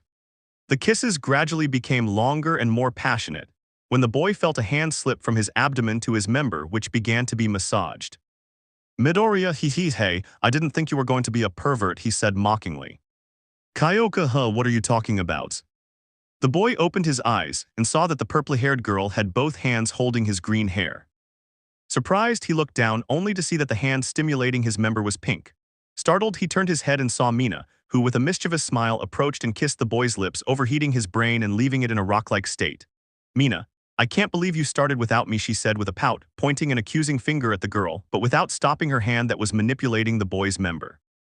Kyoka, sorry, I thought you were already asleep and I wasn't going to miss out, she said casually, as she lay back on the boy's chest. Midoriya, what's happening? Kyoka, oh yes, I hope you don't mind, but this morning Mina begged me if she could be with us tonight and I agreed. Midoriya, what Mina? Don't worry Izu, you know very well that I don't bite unless you want me to. The boy had a silly look on his face as his hand inadvertently went to his already erect member, and he looked back at the pink-haired girl who was staring in the same direction as him. Mina, giggles fine if that's what you want. The girl shifted on the mattress until the boy's member was in front of her face and smiled, with a perverted look that surprised the purple-haired girl. Mina, I hope you don't mind Kyoka, but I'll take the Dekukonda first. Kyoka Dekukonda. Mina, that's what I named this boy, the girl said playfully, moving the head of his member and then beginning to lick it, startling the boy. Kyoka, okay, I want this boy, she said, moving closer to the boy's lips and kissing him again, resuming their shared affectionate session. The blonde American woman was creating the reinforcement for the machine when she received a visit. Almight, Melissa, is everything all right? Melissa, yes, Uncle Might, I was just finishing welding the safety frame. If it implodes as you said, the frame should absorb the explosive force and won't further damage the building's structure. Almight, good. Nezu, are we ready? Melissa, it seems so. I just need to connect the power source and it should turn on. The group of heroes led by Almight and Aizawa were ready to rescue their students. The heroines were also present when upon activating the machine it appeared possessed and dragged the young Melissa into the portal. Melissa, Uncle Might, Almight Melissa. The peace symbol had barely managed to grab the girl's arm, but to its own surprise the symbol was being dragged along by the machine in an attempt to rescue its niece. Kirishima, we have to. So the other students started to hold on to avoid being absorbed by the girl and the symbol. But it was useless because the machine was dragging them all in. Worse still was when, upon seeing his niece, the symbol noticed that she already had half her body inside the machine. And in one swift motion the machine finished consuming the girl, but not the symbol, for as soon as he inserted his hand he felt it twist and a great amount of energy course through his hand and subsequently throw him far away. What a surprise it was, the machine wasn't absorbing him, he couldn't even feel any breeze. Ah. With this scream, everyone turned to see how the third-year support of the Big Three, Neji Hato, was also being dragged by the machine, being held by Tamaki with his squid extensions. But just like him, she was being dragged along. It was no use trying to hold her when the machine shook the ground, throwing Tamaki off balance and causing him to let go of the girl. Or when Mirio tried to hold her because the machine released a wave of energy that made more than one person cover themselves and forced him to become intangible and let go of Neji's hand, who entered the portal, and the instant she did, it turned off. Power loader. Well, at least this one didn't explode. Before the teacher could finish speaking, the machine roared and a controlled explosion consumed the entire frame, shutting it down. They were all devastated by their failure when a mocking voice made them frown. Power loader, nothing. The teacher said with a smile on his face, even as he looked around and noticed the cold, penetrating stares of his students and fellow teachers. Power loader, what? That's progress for me. All Might, what will we do now? Nezu, sighs, all we can do is hope that young Melissa and the rest of the girls and heroines can find a way back wherever they are. The trio of young people were asleep on the mattress of the purple-haired rocker, somewhat covered in sweat, with both girls hugging the torso of the green-haired boy who wouldn't let go of them. No one had noticed her light-hearted game a few hours earlier, when a young woman got up in the darkness of the night and scratched her head to wake herself up a little so she could get some fruit or water and go back to sleep. She walked carefully so as not to wake anyone, and as she approached the cave's exit she saw something that surprised her. Toru, what is Minachin doing with Izuku-kun and Kyoka-chan? The girl wondered when the rumble of her stomach called her, reminding her of the reason for getting up. The girl with the ever-changing hair went out to select something as a snack, preferring a mango from a tree located some distance from the cave near the Eden exit. She jumped to try to reach the lowest one, but it was difficult for her. After a while, without any success, she gave a frustrated kick which ironically made them all fall. Toru, I accept it, but I will get my revenge on you, he said, threatening the tree and pointing at it, which only dropped a leaf in response. The girl was eating as she walked back to the cave, unaware that something in the forest behind her seemed to have caught her attention. The girl simply looked back at her three friends lying on the same mattress as she finished eating the fruit. Toru, should I talk to them about this tomorrow? With this on her mind, the girl cleaned herself up and went to sleep. She would ask them tomorrow. The next morning. A disassembled green-haired girl had gotten up, even though she wasn't at UA. Getting out of bed wasn't something she enjoyed, but she was hungry and stealing a glance at the broccoli always brightened her morning, but now the hunger was greater. Hunched over and with her eyes closed, she headed towards the cave's exit as a yawn escaped her. She was barely receiving the sun's rays when a large shadow covered her from that morning heat. Setsuna, huh. To her surprise, she recognized the animal standing in front of her, her mouth widening in surprise before breaking into a smile, her eyes sparkling as she felt an indescribable urge to jump. All that excitement built up in her lungs and burst out as a scream. Satsuna. Instantly, all the girls jumped up at the sound of the scream, wondering who had yelled it, ignoring the fact that there were 3 people in the same bed and noticing that their detachable friend was missing. Upon hearing this, the green-haired man quickly grabbed his spear and went outside to see what was happening. But to his surprise, all he could see was the girl jumping with excitement as she tried to catch her breath and organize her words. Midoriya, Setsunachan, are you all right? He asked, worried, but only received a smile from the girl, not understanding why she was so happy. Midoriya, what's wrong? The girl took his hand and pointed to a spot, and when he saw it, he could only open his eyes wide in shock. Kendo, what's happening? Ibara, is everyone all right? Good heavens. Act XI surprises. No one said anything as they watched in amazement as a giant quadruped animal raised its long neck from the lake at the foot of the cave, seemingly trying to reach a tree high on the mountain, having to stand on 2 legs to reach it, and then making the earth rumble as it descended, causing everyone to hold on to the movement. But in a very, very strange way, they could almost hear what they identified as an orchestra of violins, flutes, and drums when they saw that sequence shot coming from who knows where as if by magic. All this only made the puzzled girl smile more. Setsuna, it's a dinosaur. With that, the girl ran to the lower part of Eden to get a closer look at the animal, while the other girls followed to prevent her from disturbing it. Meanwhile, the raven-haired girl positioned herself next to the green-haired boy who was walking with some calmness. Momo, I admit, I wasn't expecting to see a dinosaur. Midoriya, me neither, waits. The boy said this while searching for his notebook, remembering that he wasn't carrying a backpack or his clothes, and that it was his custom to take out his notebook and write down what he saw. Momo, coughs were you looking for? She said with a smile as she offered him her notebook and pencil. Midoriya, oh yes, thank you, he said sheepishly. The girl just giggled a little as she watched the boy draw the dinosaur resting in the middle of Eden, while the girls tried to get Setsuna, Komori, and Mina to lower the giant reptile's back. After a while, the girls began to approach the animal to pet it, seeing that it was not violent. Meanwhile, the green-haired boy went to the house he had made for the hen, noticing that the chicks had been born, but not only that, there were more eggs in the straw beds. Midoriya, I hope you're not mad, but I'm going to take some. The boy just saw the chicken looking at him calmly and joked again, thanks. With the dozen eggs, the boy walked to the cave to make breakfast for the other girls. Setsuna, now you will be mine and I will call you Setsuna Jr., she said from the dinosaur's back. Some of the girls were playing with a plastic ball created by Momo while others were simply taking a quick bath. Mei was drawing plans and making the dinosaur into a fighting dinosaur when a roar from inside the forest startled them, including the dinosaur and the wolves. Ryuko, what was that? Yui, I don't know, but it seems he didn't like it either, she said, looking at the dinosaur who was now agitated. The animal clumsily tried to get up, but a tremor shook the ground. Tsuyu, I don't like this. Only one person in the entire group recognized that roar and what those footsteps meant. The girl's excitement urged her to stay and see her favorite dinosaur, but her sense of danger told her to run. Frustrated, she decided to return to the cave, but on her way, she saw the head of that dinosaur she had loved since childhood emerge from among the trees, about to devour her. This was the last thing he saw before the green-haired boy, like a bright trail, launched himself to strike the predator when. There they are. With a blow to the head of that predatory dinosaur hit the ground, causing it to overturn. The boy took the girl in his arms and they moved away to avoid being trapped under the animal, but they were enveloped by a cloud that obscured their vision. The boy, as best he could, left the girl and went a little way into the cloud. The girls who let their guard down approached to see what was happening. They only saw dust that gradually faded away until it revealed the silhouette of a woman. Girls, come on, I found you. Puzzled, they waited for the cloud to dissipate. The green-haired boy coughed as he tried to get out of the cloud when he was pulled and a hand made him lower his height. Hey, and you, kid. I don't know if you're braver or more of an idiot for throwing yourself at something like that. Unlike the girls, the young student recognized that voice and strong attitude as a hero. This was confirmed when he saw the woman's tanned and toned legs, her defined abdomen, though less tanned than her face, arms, and legs, and her height, which was considerably shorter than his by only 7 centimeters, but which surely meant she could kick his ass literally. Midoriya Mmirkosan. Mirko, huh?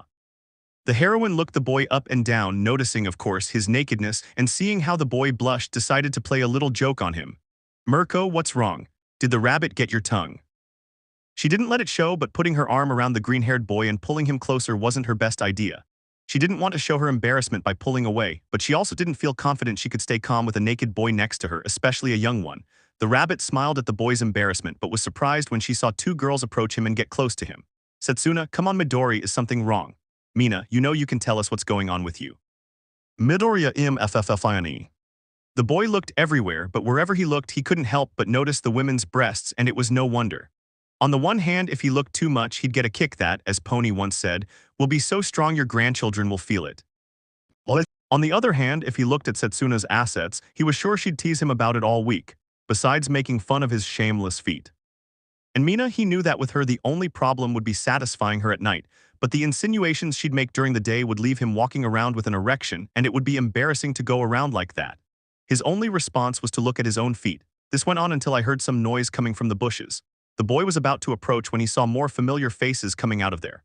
Momo/Kendo/Mina/Midoriya, MIDNIGHTSENSEI. Komori/Pony/Ibara/Ryuko/Yui, MT Lady, Uraraka/Jiru/Tsuyu/Mei, Melissa, NEJRESNPAI, Midnight GIRLS, MT Lady, there they are. Do you know how long we've been looking for you? Size, never mind, are you all right? Melissa G. Girls, Nedger, who? Upon seeing the others, the girls rushed over to greet their companions, some crying and others showing how happy they were to see them again. Meanwhile, a green-haired boy was doing breathing exercises, trying to take everything in stride, closing his eyes and breathing calmly for just about 10 seconds. He felt a finger tapping his chest a few times, and when he opened his eyes, he saw the rabbit from moments before tapping his pectoral muscles, seemingly admiring his body. Midoriya, it happens when. Mirko, ha kid, I didn't expect you to be in good shape. Midoriya, thank you, relax, it's just a compliment. Mirko, and in such good shape, he said jokingly, looking at the boy's friend, who, noticing, put his hands to his groin to avoid further comments. Midoriya, thank you, I think. Mirko, come on, take your hands off there, you have nothing to be ashamed of. You're looking at a big group of naked girls, it's natural, man, ha. The rabbit, without any shame, brought her hands close to the boy's, once again exposing his member and leaving him flustered by the abrupt approach. Midnight, Mirko, leave the boy alone already, although I admit that his physical condition isn't bad at all. MT. Lady, I can't believe there's actually a boy here, she said while trying to cover her breasts, to no avail. Melissa, upon noticing the broccoli, or in this case the tomato with legs, was only embarrassed, thinking that he might have seen her naked, a fact witnessed by the other girls who approached. Uraraka, are you okay? Melissa, no, well the thing is no boy had ever seen me like this, and Tsuyu, yes, don't worry, Midoriya-kun isn't a pervert like Mineta or Kaminari-kun. We were embarrassed that he was there too, but give him time, you'll get used to it, Kiro. The girl, still nervous but trying to be confident, stepped out from behind the other girls, hoping the embarrassment would soon pass. The boy noticed her seconds later, but seeing her face looking around, he understood that she was uncomfortable and tried to give her time to adjust. Quite the opposite of the girl who grabbed him from behind.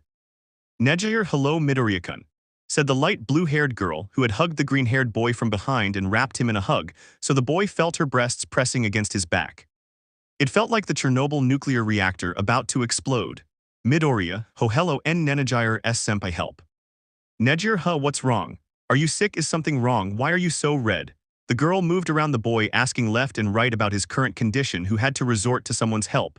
Mirko, isn't it obvious, girl? He's like that because you're stuck to him naked. Mina, it looks like a cute, shy tomato. Setsuna/Mina/Mirko. All the two girls and the heroine said in unison to play with him a little, being completely effective. And they turned out to be traitors. During a Hail Mary, the boy asked a question aloud. Midoriya, and where were you all this time? Midnight, well, we woke up on a mountain in the east. Mirko, we've been here since you came in. Tsuyu, I guess they've been looking for us ever since, Kiro. MT Lady, I won't lie to you, child, we resumed the search today. This surprised everyone as they seemed to be starting to feel forgotten after that comment. Komori, but why? Mirko, meh, bad weather, lack of food, tiredness, disorientation, geology, astrology. Midnight, sighs, I'll tell you everything, but first, will you have any food? After finishing their questioning, the girls, along with the green-haired boy, pointed around Eden, showing the professional heroines and the two young students the amount of food and water they had available. Komori, we were just about to have breakfast, will you join us? MT, Lady, I don't think we can refuse. Midnight, thank you all so much. Thus, the group of women and the green-haired man headed to the cave, the latter going at the back since the rabbit had stayed behind, mocking the Rex who still hadn't woken up from that brutal blow. The rabbit stopped teasing and walked in front of the green-haired boy, who to his shock saw the woman quickly run a finger along his collarbone until it ended below his navel, causing the freckled boy to startle and blush, while the woman just laughed at her successful joke. The boy with green hair was at the cooking station, finishing up some scrambled eggs with tomatoes, onions, and cilantro to serve the second round to the group. Mirko ate as if she had never tasted food before, while Midnight and MT Lady, along with the young Melissa and Nedger, watched her in surprise. Momo, it seems I was a little hungry. Mirko and well yum, does anyone remember what happened here? Setsuna, everything is still confusing. Mina, we just woke up naked and far away. Only on the second or third day here did we find Momo and Midori. Momo, haven't they found the beast?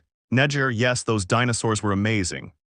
Setsuna, we're not talking about dinosaurs, but tell me, are there more? Melissa, yes indeed, a valley full of them. Setsuna, ooh muscles, can we go get one, please, the girl begged. Midnight, wait a minute, so they weren't talking about a dinosaur or the beast. Midoriya, Scar, believe me, I think you'll see it tonight. Mirko, spit, sorry, look kid, I appreciate the food and water, but I see what's going on here, a group of heroines, sleeping in your same space completely naked just for you. Thanks, but no, I'd rather sleep outside and face whatever comes. Before the toned-legged rabbit could continue her denial, they heard a roar from outside. The most interested ones ran off while the rest already knew who it was. It was morning and it was lunchtime. Act XII, the red waste. To the misfortune of a rabbit and a disassembled green-haired girl, they witnessed the now recognized feline with amalgamated features standing face to face with the Treks, waiting to see who would attack. In a dirty move, the tiger threw dirt with its claws at the Rex's face, temporarily blinding it. The feline took advantage of this to circle the 5-meter animal in 2 jumps, and in a third jump, reach its back and begin to peel off its flesh and skin. Mirko, hey, that's my prey. The feline heard this reprimand and with a hunting gaze looked into the rabbit's eyes, who did not yield and made it clear that she had rightfully won that Rex. The feline grumbled and with one more bite climbed down onto the badly wounded back of the Rex, who lay on the ground in pain. But that was only because he had found another prey that had not been claimed. With a lunge, it launched itself, fangs out, at the long-necked dinosaur, who let out a shriek of pain at the sensation. Setsuna, SCTSUNA Jr. She cried out in despair upon seeing what was happening to her beloved pet. The girls in the class held the girl down as best they could, because they knew that challenging that animal was suicide. Heartbroken, she could only be held back by her orange-haired friend, who prevented her from watching as the animal disemboweled her dinosaur in front of the cave. Those who now looked on in bewilderment were the professional heroines and the American girl next to the junior student, as the tiger flung open the dino's stomach passage. Everyone knew the outcome of that apparition, but to the boys' surprise, this time the tiger didn't take any of the dinosaur's limbs. Only a blood-soaked head stared at him, its eyes a deep, dark red that resembled infernal mirrors. It let out a soft roar and walked away wagging its tails. Frightened by this display of sadistic sport, the boy approached the disassemblable girl and hugged her. Setsuna, M muscles, sobs, that sobs, W could it be? The boy nodded, confirming the tragic news to the girl. She just hugged the green-haired boy and started to cry buckets of tears. What might seem like a silly reason to cry to anyone else, the green-haired boy and his friends understood her pain perfectly. It was well known that the girl loved dinosaurs more than anything, having dinosaur-themed items in her room, wearing dinosaur-themed clothing, and of course being a huge fan of movies about these titans. Seeing one of them as serene and friendly as she longed to meet, brutally killed, hearing its cries of pain shattered her dreams. Midoriya then remembered something. Midoriya, hey, calm down, the boy initially said, stroking the girl's head. Hey, how about we go get another one? Can I get you another one? The freckled boy said, gently cupping Setsuna's cheeks as he wiped away the tears that continued to fall. She nodded slightly at the boy's suggestion before bursting into tears again. Can we call him Setsu? Okay, come on, don't cry, it breaks my heart to see you like this. Now somewhat calmer, the girl went back inside, comforted by Ryuko and Yui, while the green-haired boy asked Momo for a shovel to clean up the carnage in the middle of Eden. After 2 hours and with some support, all that remained of that bloody event was the same blood that decorated the grass on the ground, while with pain Izuku asked his wolves to eat the large pieces of meat when the cold storage was full. Returning to the cave, the green-haired boy was greeted by the talking rabbit. Mirko coughs, I accept your offer to live here. On second thought, it's not so bad and it can get cold outside. Midoriya nodded while trying to hide a face that said, I told you so. Midoriya, Codsword, can you create about 4 more beds? Codsword, at your service, my love hums. Midoriya, Miss Mirko. Mirko, just tell me, Mirko, what do you want, kid? Midoriya, I'd like to know in which direction did you find that dinosaur plane I'm talking about? Uraraka, Deku-kun, are you planning to go where they came from? Midoriya, it hurts me to see Setsuna like this. I think I'll go get one of them and bring it here. If that comforts her a little, I'll do it. Anyone coming? The mission was risky, but the more of them there were, the greater the chances of success. Jiru, I'll go. Momo, me too. Hatsum, I need more calculations if I want to armor those babies. Midnight, I'll go with you, you're my responsibility after all. Kendo, I'll go too, these two as well, he said as he rubbed his fists together and bumped them. Midoriya, fabulous, let's go. Mirko, I'll stay, fighting dinosaurs was torture and resting in a bed sounds very appealing. MT, lady, I agree with Mirko, we'll be waiting for you here. Midnight, okay, keep an eye on this place in case we don't make it by nightfall, we'll be in the safe zone. The two heroines who remained simply entered the cave while giving a thumbs up. The green-haired boy was warming up to begin his walk through the forest when a voice behind him, accompanied by a hug, made him turn around, finding the pink-skinned girl with her head resting on the boy's strong back. Midoriya, is something wrong, Minachin? Mina, not only promise me you'll come back safe, promise me. The boy turned to face her, and gently holding her chin and lifting it slightly, he joined his lips to hers, causing her to blush slightly, just to follow the semi-romantic air of the moment. They stopped when they heard footsteps approaching, revealing that it was Momo and her other companions who would be going with the broccoli on their capture mission.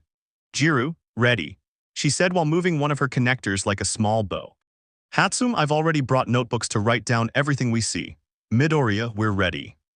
Kendo, the faster we capture another dinosaur, the faster Setsuna can relax. Midnight, I love that solidarity you have, the 18-plus heroine said happily.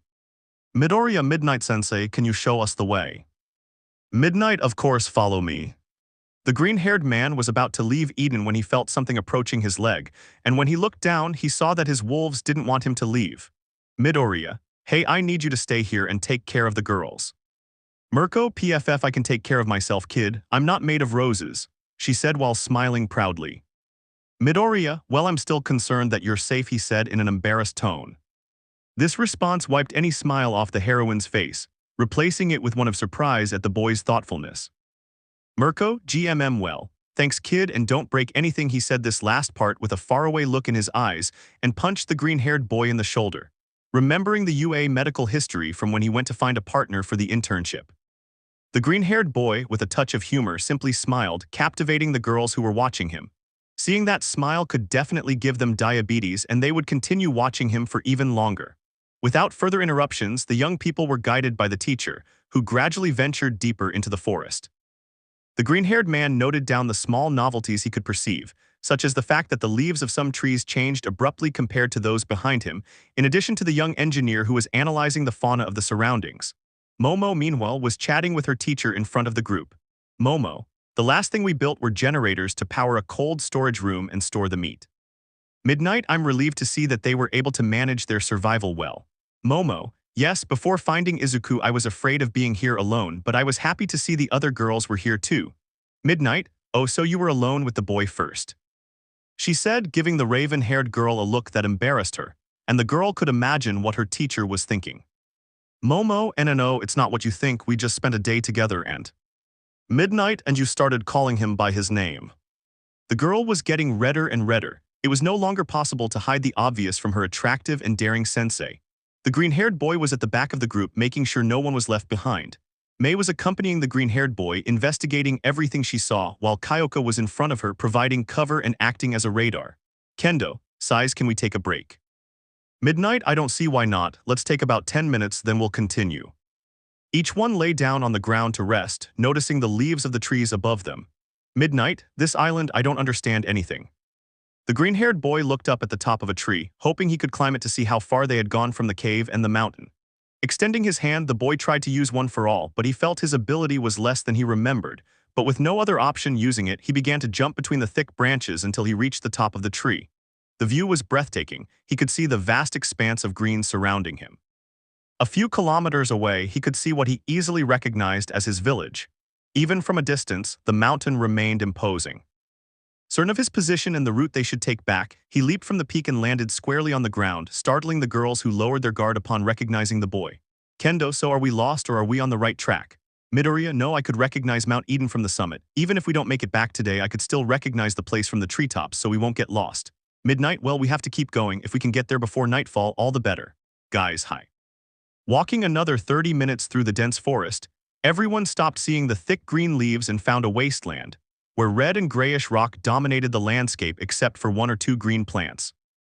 Midnight, well, here it is, the woman said, as she seemed to be looking for something in the landscape. Kendo, is something wrong, Midnight-sensei? Midnight sighs, I found her. The woman descended from the small hill where the group was, followed by the students until they reached a red rock cave inside a canyon which showed evidence of recent activity. Momo, is this where they were all this time? Midnight, yes, Mirko became obsessed with that animal and we didn't want to leave her alone with it, so we had to stay with them until one of them gave up. Jiro, we already saw who ended up winning. In Eden. The rabbit heroine was in the waters of the lake, taking a relaxing bath accompanied by the blonde heroine and the other students, when a tickle made her smile.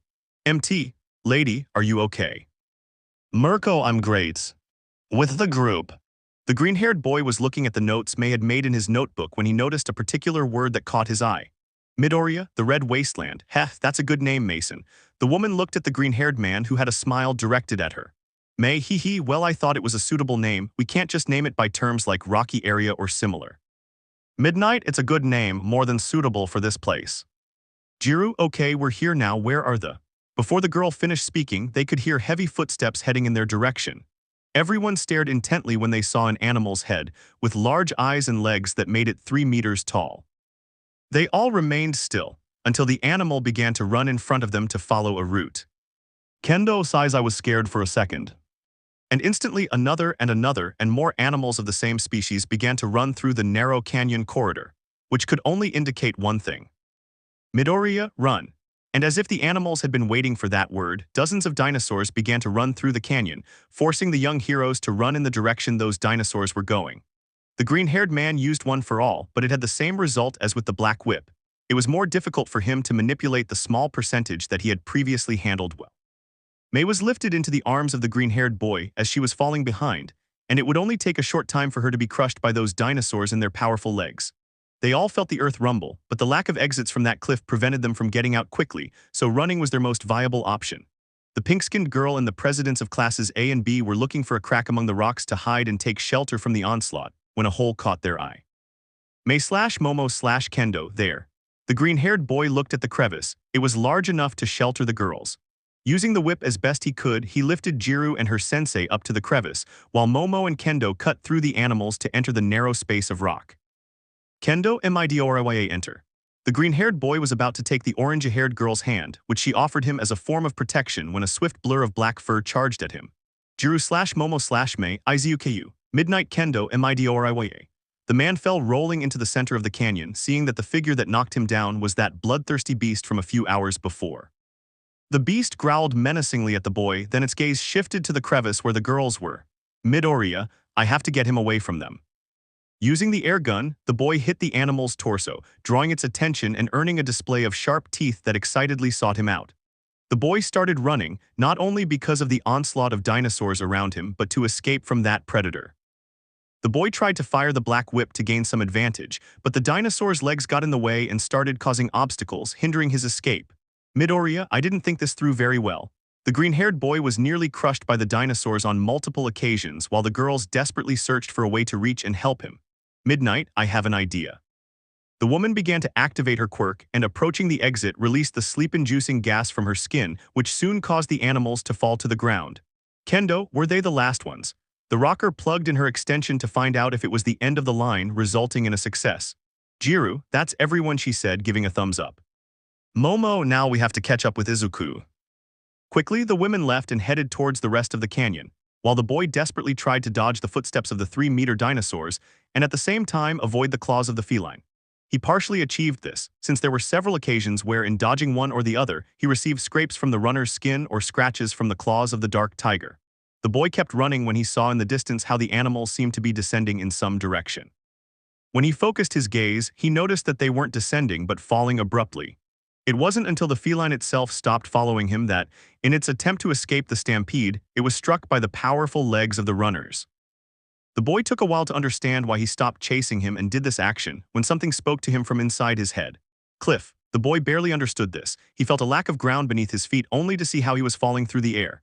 He barely had time to react before dropping the black whip and pressed himself to the edge of the cliff. The impact against the red wall was hard, but it was better than the long fall of approximately 30 meters to the ground.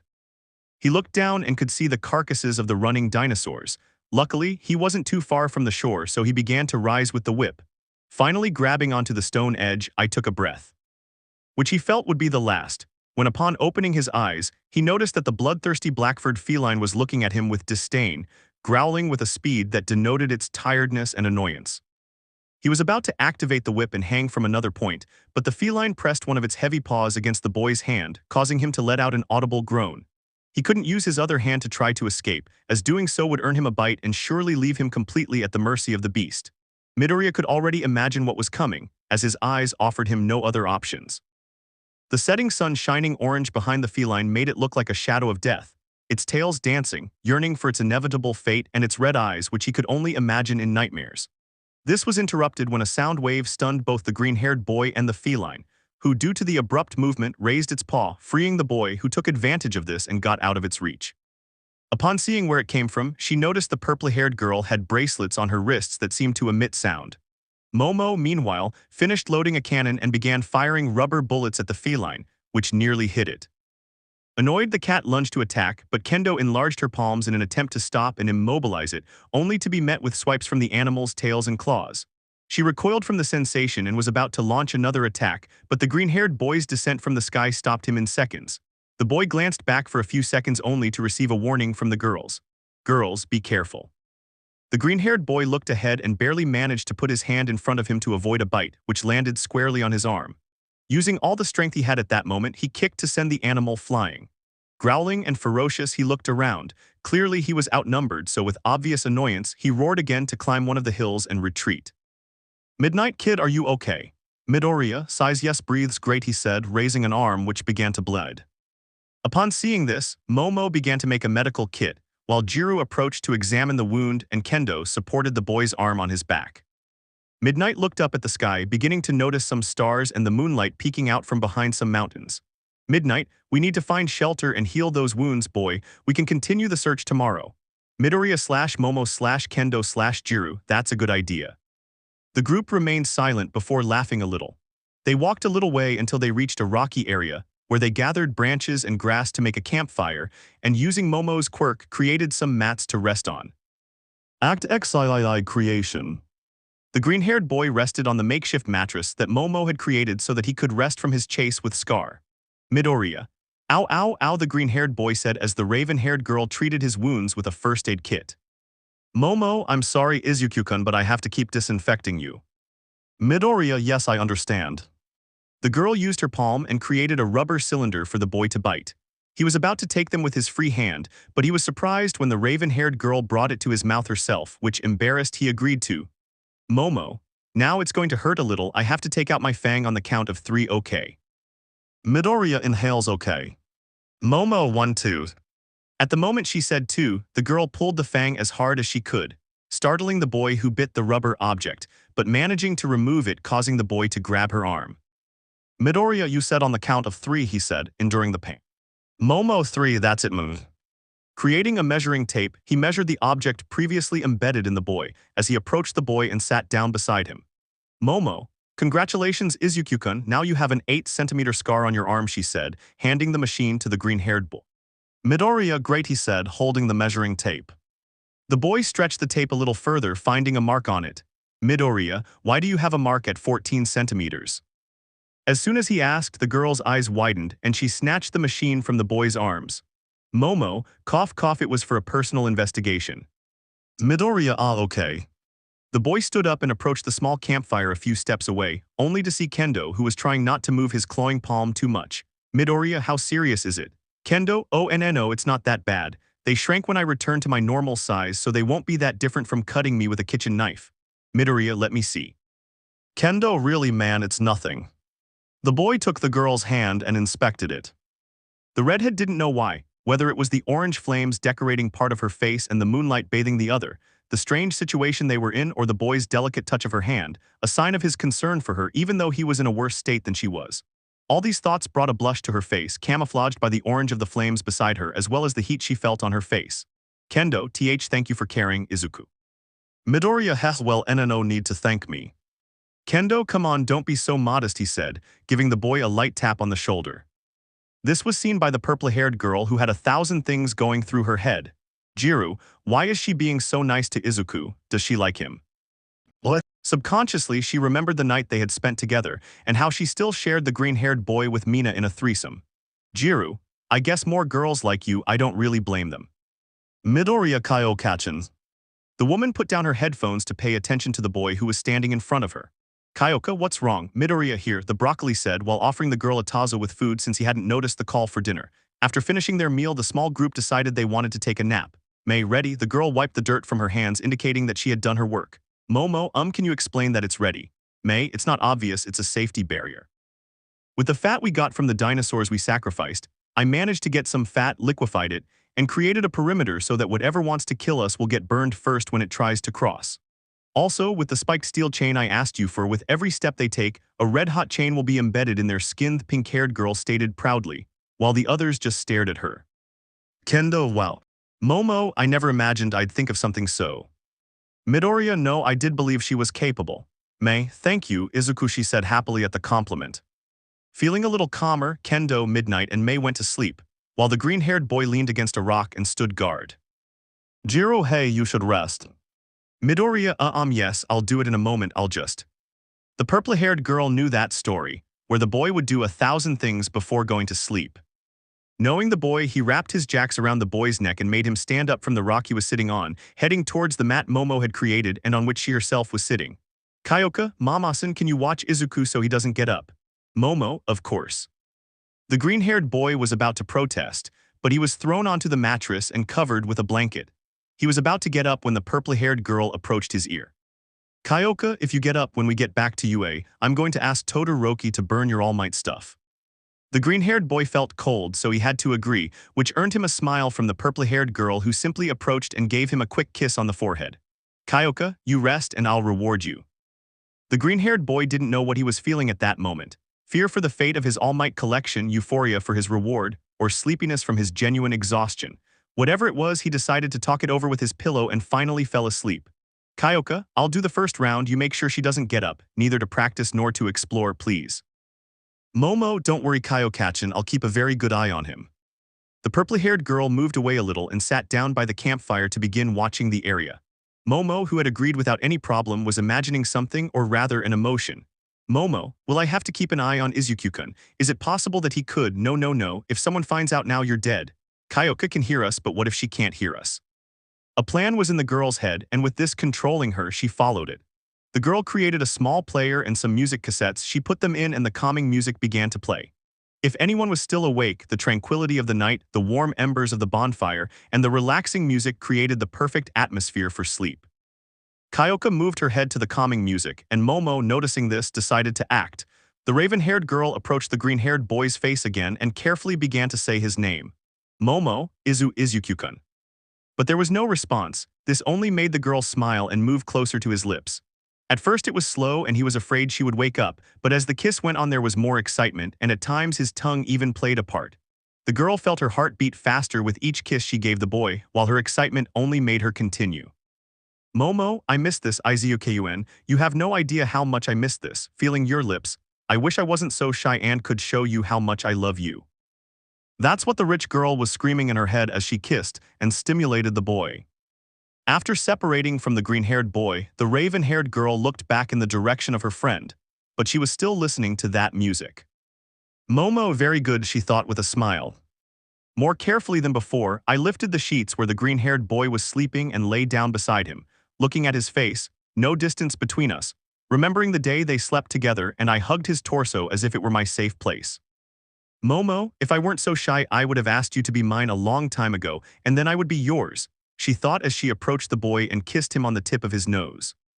Under the sheets, the girl slipped her hand down to the boy's still erect member and resumed her activity. Not only was her head and chest burning, but she felt a tingling sensation down there. With zero remorse and 100% spontaneous lust, the girl brought some of her fingers to her mouth and using her saliva lubricated the boy's head and somewhat shyly rubbed it against her lower lips. If kisses drove her crazy, the mere thought of her having her first time with that boy was enough to make her faint. But it wasn't time to give up, not yet. She grabbed the boy's shoulder and, trying not to wake him, put his head inside her. The sensation was somewhat painful, and she understood, so she clung to the boy for a few seconds. She inhaled and sighed, trying to get used to the feeling. When? Midoriya M. Mamasan. The girl's eyes widened, and as she stepped back a little she could see the boy awake, looking with a flushed face at the girl lying next to him. He knew her well, and it wasn't so much that she was asleep next to him that bothered him, but rather the situation she was in. He felt a familiar sensation in his member, and when he looked, he had the tip of his member inside the girl's canal, while the girl held his shoulder. The woman said nothing, and she didn't let the boy say anything either because she quickly brought her free hand to his mouth. Quickly, she glanced at the bonfire and saw that her friend was still tending it. Momo let out a soft sigh and looked back at the boy. Without knowing when, the green-haired boy felt the rest of his member enter the girl, causing her to tremble, and in one swift movement she held him in a hug. The boy had doubts swirling in his head, but his body reacted to the girl's actions, gripping her hips and embracing her. He could feel the girl's breath on his neck and how her heart was racing at 1,000. Midoriya froze, but he could see how the girl seemed to be getting used to it, because, even with his hands on her hips, he could feel her slowly moving over her legs and his hennies sliding in and out of her. He stared intently as he entered and exited the girl, his gaze increasing slightly on occasion. He shifted his focus to the girl's face, who appeared to have a single tear escaping her eye, but with a noticeable blush and an attempt at a smile. The boy brought his hand to her face to wipe away that tear, and in his touch his hand remained on the girl's face, which he began to caress as if her face were the softest thing in the world. The girl took the boy's hand and as she did so bent down to kiss him once more. The boy's heart was pounding like crazy, but that kiss, he swore he could feel tenderness in it. Midoriya Mamasan. Momo izuku I love you. The black-haired girl was about to kiss the boy again when. Kyoka, wow, and you weren't going to tell me you were going to do that. Turning her head, Azabash saw her rocker friend less than 2 meters away from them with a smile. Momo, Kyokachan, this isn't what you think, the girl said, waving her hands. Kyoka, of course, you're having hex with the boy I love, and it's not what I think. Don't worry, Yao Momo, I understand and I'll help you. Momo, I wait, what? The raven-haired girl was gently pushed by the rocker, who flirtatiously approached the green-haired boy and kissed him.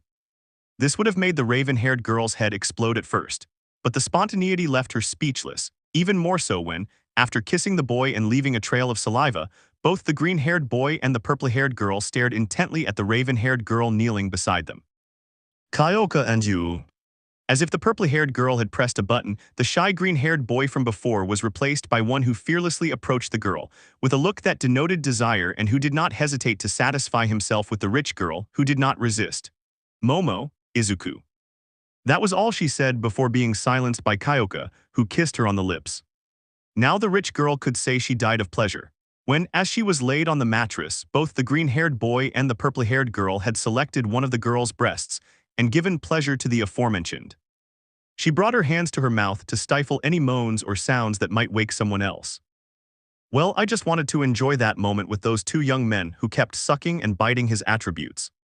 The black-haired girl didn't know what was most exciting about that moment, that both young men were giving her pleasure, or that the green-haired boy couldn't decide between kissing her or the rocker girl next to him. No matter the decision, in the end all three would enjoy it. The green-haired man was about to insert his member into the black-haired woman's vaginal canal once again when she spoke. Momo W8. The green-haired man looked at her. It seemed strange to him. The black-haired girl seemed to be creating something, and when she handed it over, the green-haired boy understood. Momo, I don't want to get pregnant yet. The green-haired boy just smiled, blushing slightly at the last comment. Now he resumed his routine and began to slow down, gradually increasing the intensity just like the rocker girl. Kyoka, how does it feel? Momo, it feels great. The rocker smiled and began kissing and licking one of the girl's breasts. That will undoubtedly be an unforgettable night for the three of them. Act XIV on the hunt. The three young people were currently asleep. Having a threesome had exhausted their energy to the point that the two girls were left hugging the green-haired boy in the middle. They had undoubtedly enjoyed themselves immensely, but something was watching them. No one knew it at the time, but several yellow eyes with elongated snouts and small, sharp teeth were watching them. They were watching that group of prey temporarily protected by flames that prevented them from approaching, but they knew that would end in the morning because their hunger had lasted for days, but they were still as fast and strategic as ever. With a soft squeal, the leader of that pack summoned his own, who, with no chance to attack, decided to retreat for now. In the morning. The sun was rising, and its rays shone in the eyes of the black-haired girl. Somewhat annoyed, she stood up from where she was, noticing a slight weight in one of her arms. Turning her head, she saw the green-haired boy and the purple-haired girl, who were holding her right arm as if they didn't want her to leave. With a smile, and after quickly recalling her night, the raven-haired girl leaned in and gave a quick kiss to the green-haired girl and the purple-haired girl, who, feeling it, slowly let go of her. She looked around, and as she approached the fire breach Hatsum had made, she noticed that the flames were few, but she could still feel the heat. She jumped over the boundary to go and find some water. Not far away, he found a stream. If the island was like Eden, he would be able to drink the water, so, without fear, he bent down and began to drink. She never realized that something was watching her from the pond where the water of that stream ended. Little by little, that creature approached until it could clearly see the girl. This raven-haired woman opened her eyes and Momo and axolotls. The little animal looked curiously at the dark-haired woman, who took it in her hands and stroked its little head. Momo, what's a little guy like you doing out of the water? Were you curious? In response to this question, the animal seemed to answer, for it opened its mouth slightly as if it wanted to pronounce a word. Momo, I was wondering if I could take you with me. I'd give you a name like Axolotl. Do you like it? I read it in a book. I don't remember if it was fiction or something else, but I think it suits you. Once again, the little animal opened its mouth and won a little affection from the rich girl. Momo, you know what? You're coming with me. The black-haired girl took the small animal in her palms, which only lay down to be carried by the girl. With the group. A purple-haired girl and a green-haired boy were still fast asleep, with no intention of waking up and separating from each other's embrace. Meanwhile, a girl watched this with curiosity. Kendo, they look very comfortable. The girl slowly approached the reclining boy sitting down beside him. Feeling the weight, both the green-haired boy and the purple-haired rocker grabbed her wrist and, as if they were small children, pulled her towards where they were. This took Kendo by surprise, who, unable to react due to the spontaneity, remained next to them. She was about to get up slowly so as not to wake them, when a whisper from both of them stopped her. Midoriya/Kyoka soft. Seeing the faces of both beautiful sleepers, adorned with a light pink blush on their cheeks, was enough to make the girl abandon her idea of escaping. Kendo, maybe nothing will happen if I lie down for a while, right? That would have been great, except that the green-haired boy started moving his head up to the orange-haired girl's neck. She opened her eyes because she hadn't expected that, especially when the green-haired boy started giving her little kisses on her neck. Kendo, Midori. The green-haired boy continued kissing the girl, but it wasn't intentional. Memories of last night began to repeat themselves over and over in his head, so in his mind, the girl beside him was the raven-haired one, unaware that she was Kendo. Kendo's face was turning red. No boy had ever treated her with that kind of affection, and she didn't know the green-haired boy that well beyond the stories told in the cave about his past and some of his tastes, but what he was doing was completely out of line. At one point, her hand went to his chest to try and push him away, but the boy took it, and as if he were some kind of gentleman or knight, began to kiss her tenderly. It was an adorable sight, but for the redhead it was somewhat embarrassing more than anything to think that the shy boy she knew could act gallantly when she wasn't looking. Little by little, the boy moved his kiss from her hand to her arm, from her arm back to her neck, and when she tried to look away, he gently took her chin, making her look at his face. She was still asleep, but the blush was still there.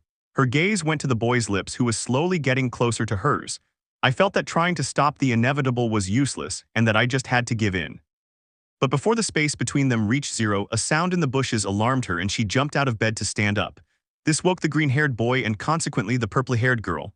Midoriya, Kendo-san, is everything all right? Kendo, And coming from the bushes, a pink-haired girl was seen carrying some fruit while writing something down. May, hi everyone, said the named girl, waving her hand in the air. I went for a walk and brought some things. Who's hungry? Everyone got up and went to the pink-haired girl, but the orange-haired girl could only bring her fingers to the corner of her lips. She had several emotions: nervousness, fear, excitement, frustration. On one hand, she felt sorry that the boy had kissed her neck, but on the other hand, she felt frustrated that he hadn't gone through with that last kiss. It was a feeling of relief and annoyance to be left wondering what his lips would taste like. Nimuri, Itsukachin, come eat something. Kendo, yes, I'm coming. The girl approached the group, and before they could all take the first bite, they saw a raven-haired girl arrive. Kyoka, Mama-san, hello, where have you been? Momo, well, I went to get some water and I ran into this little guy. And with a smile, he showed the group the small amphibian he held in his palms. Midoriya/Kyoka/Midnight, AAWWW. Kendo, is that Momo, an axolotl? I found it and I'm taking it home. Midnight, I don't think that's the best thing to do. Midoriya, well, we're thinking of bringing a dinosaur. I think an axolotl would be the least we could do. Momo, thank you, Izuku-kun.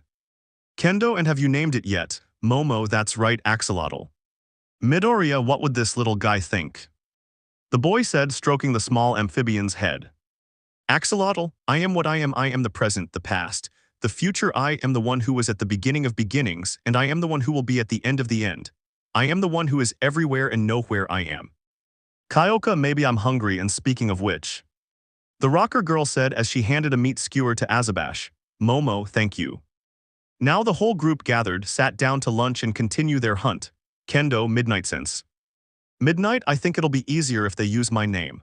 Right now I don't think my hero name matters much. Kendo, well, Nimurai-sensei knows any places where we can find more dinosaurs. I feel ridiculous saying this. Nimuri, I remember that a few hills away there's an area of the wasteland where various species used to gather, where Mirko used to pick fights. There might be some there now. Midoriya, well, there's no time to lose, they're ready. The girls looked up and smiled, giving the boy their answer.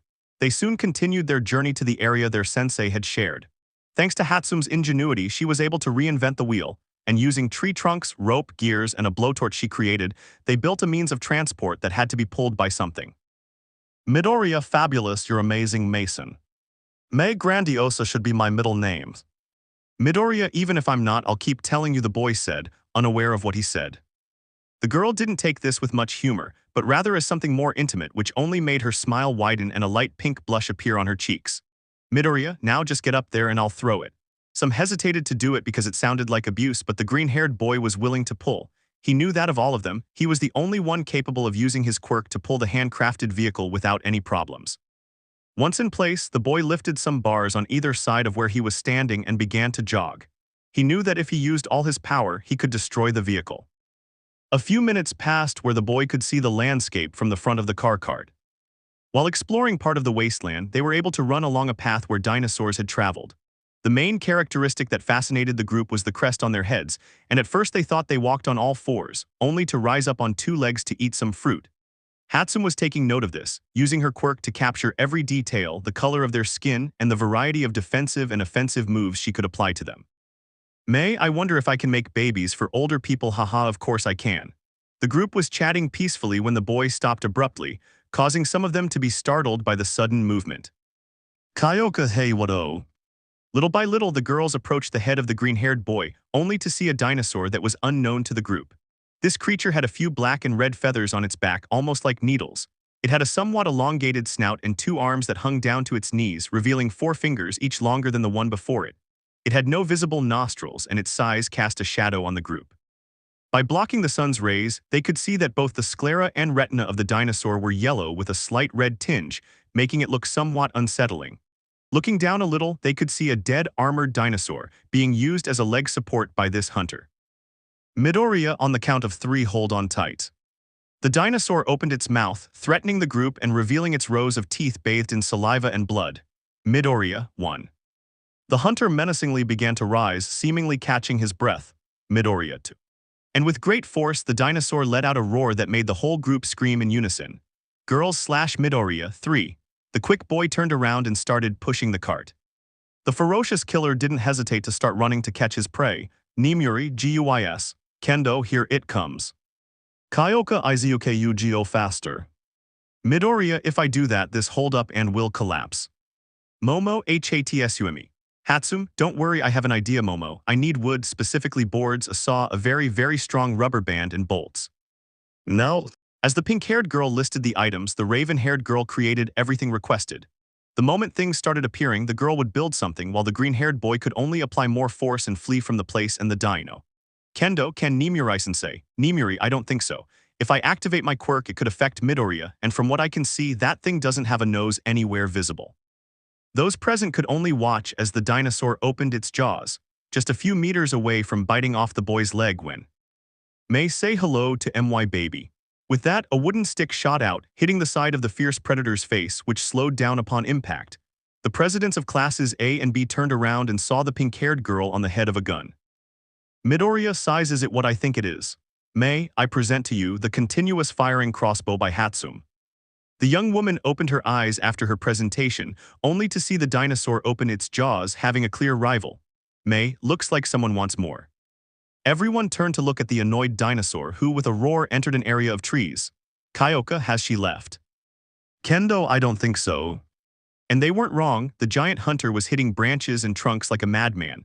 But this wasn't for nothing, because from the treetops, several winged animals fluttered around his face, to show with an authoritarian roar who was the alpha at that moment. The little winged creatures didn't think twice about arguing with that being, who could only be considered a demon, and flew off towards the vehicle. Kendo, I wish I was wrong more often.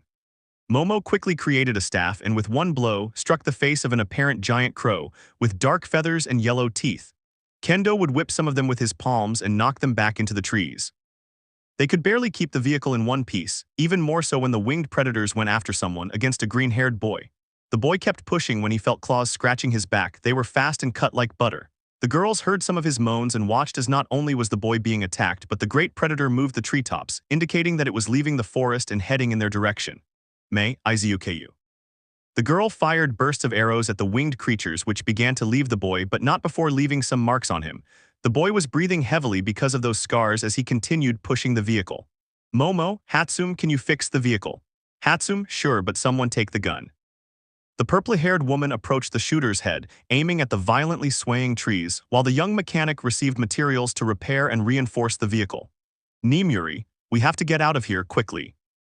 The young men were following the path they had taken earlier, arriving at the quarry where they had been hunted by the feline.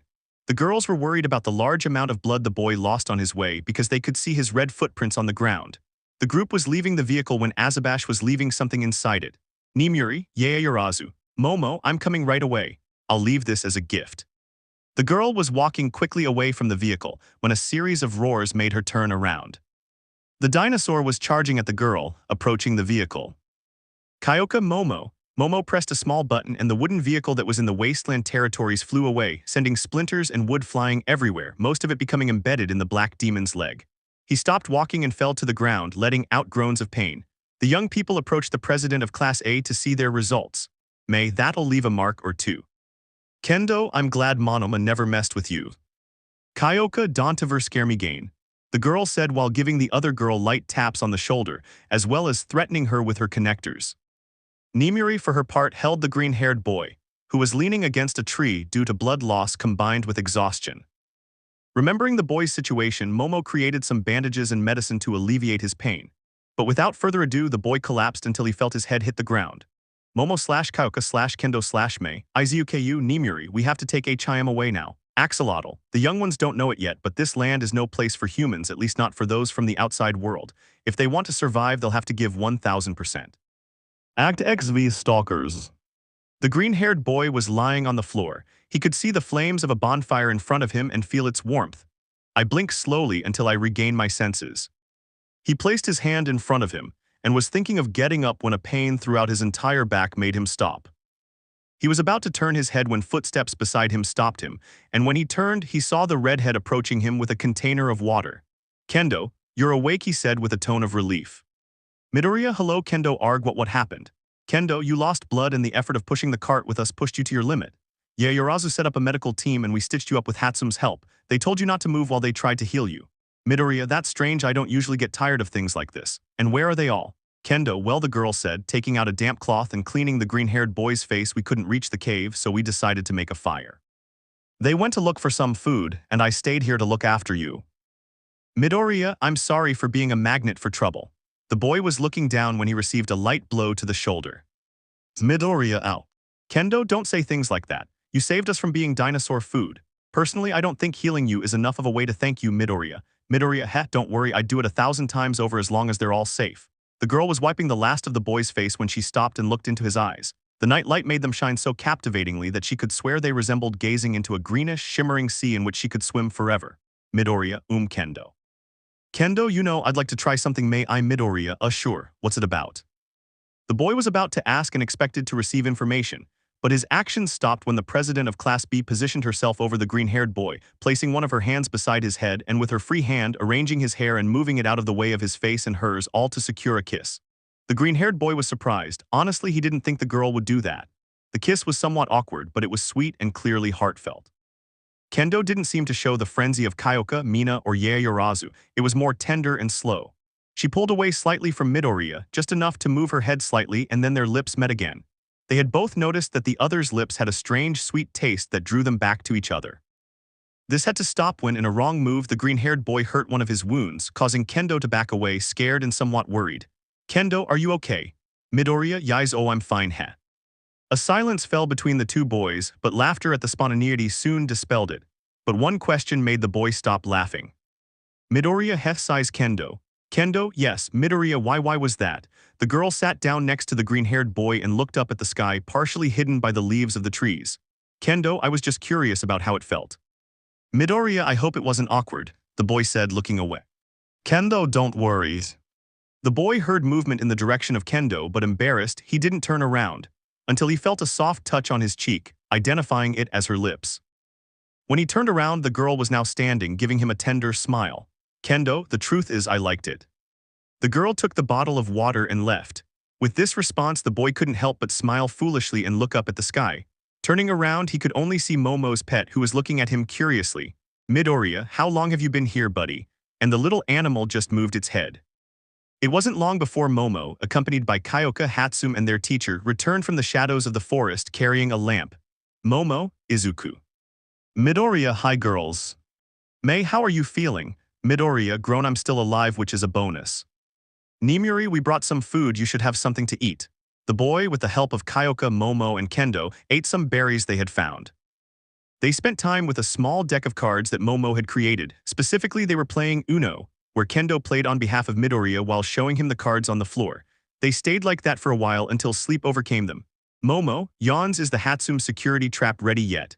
May, almost just now.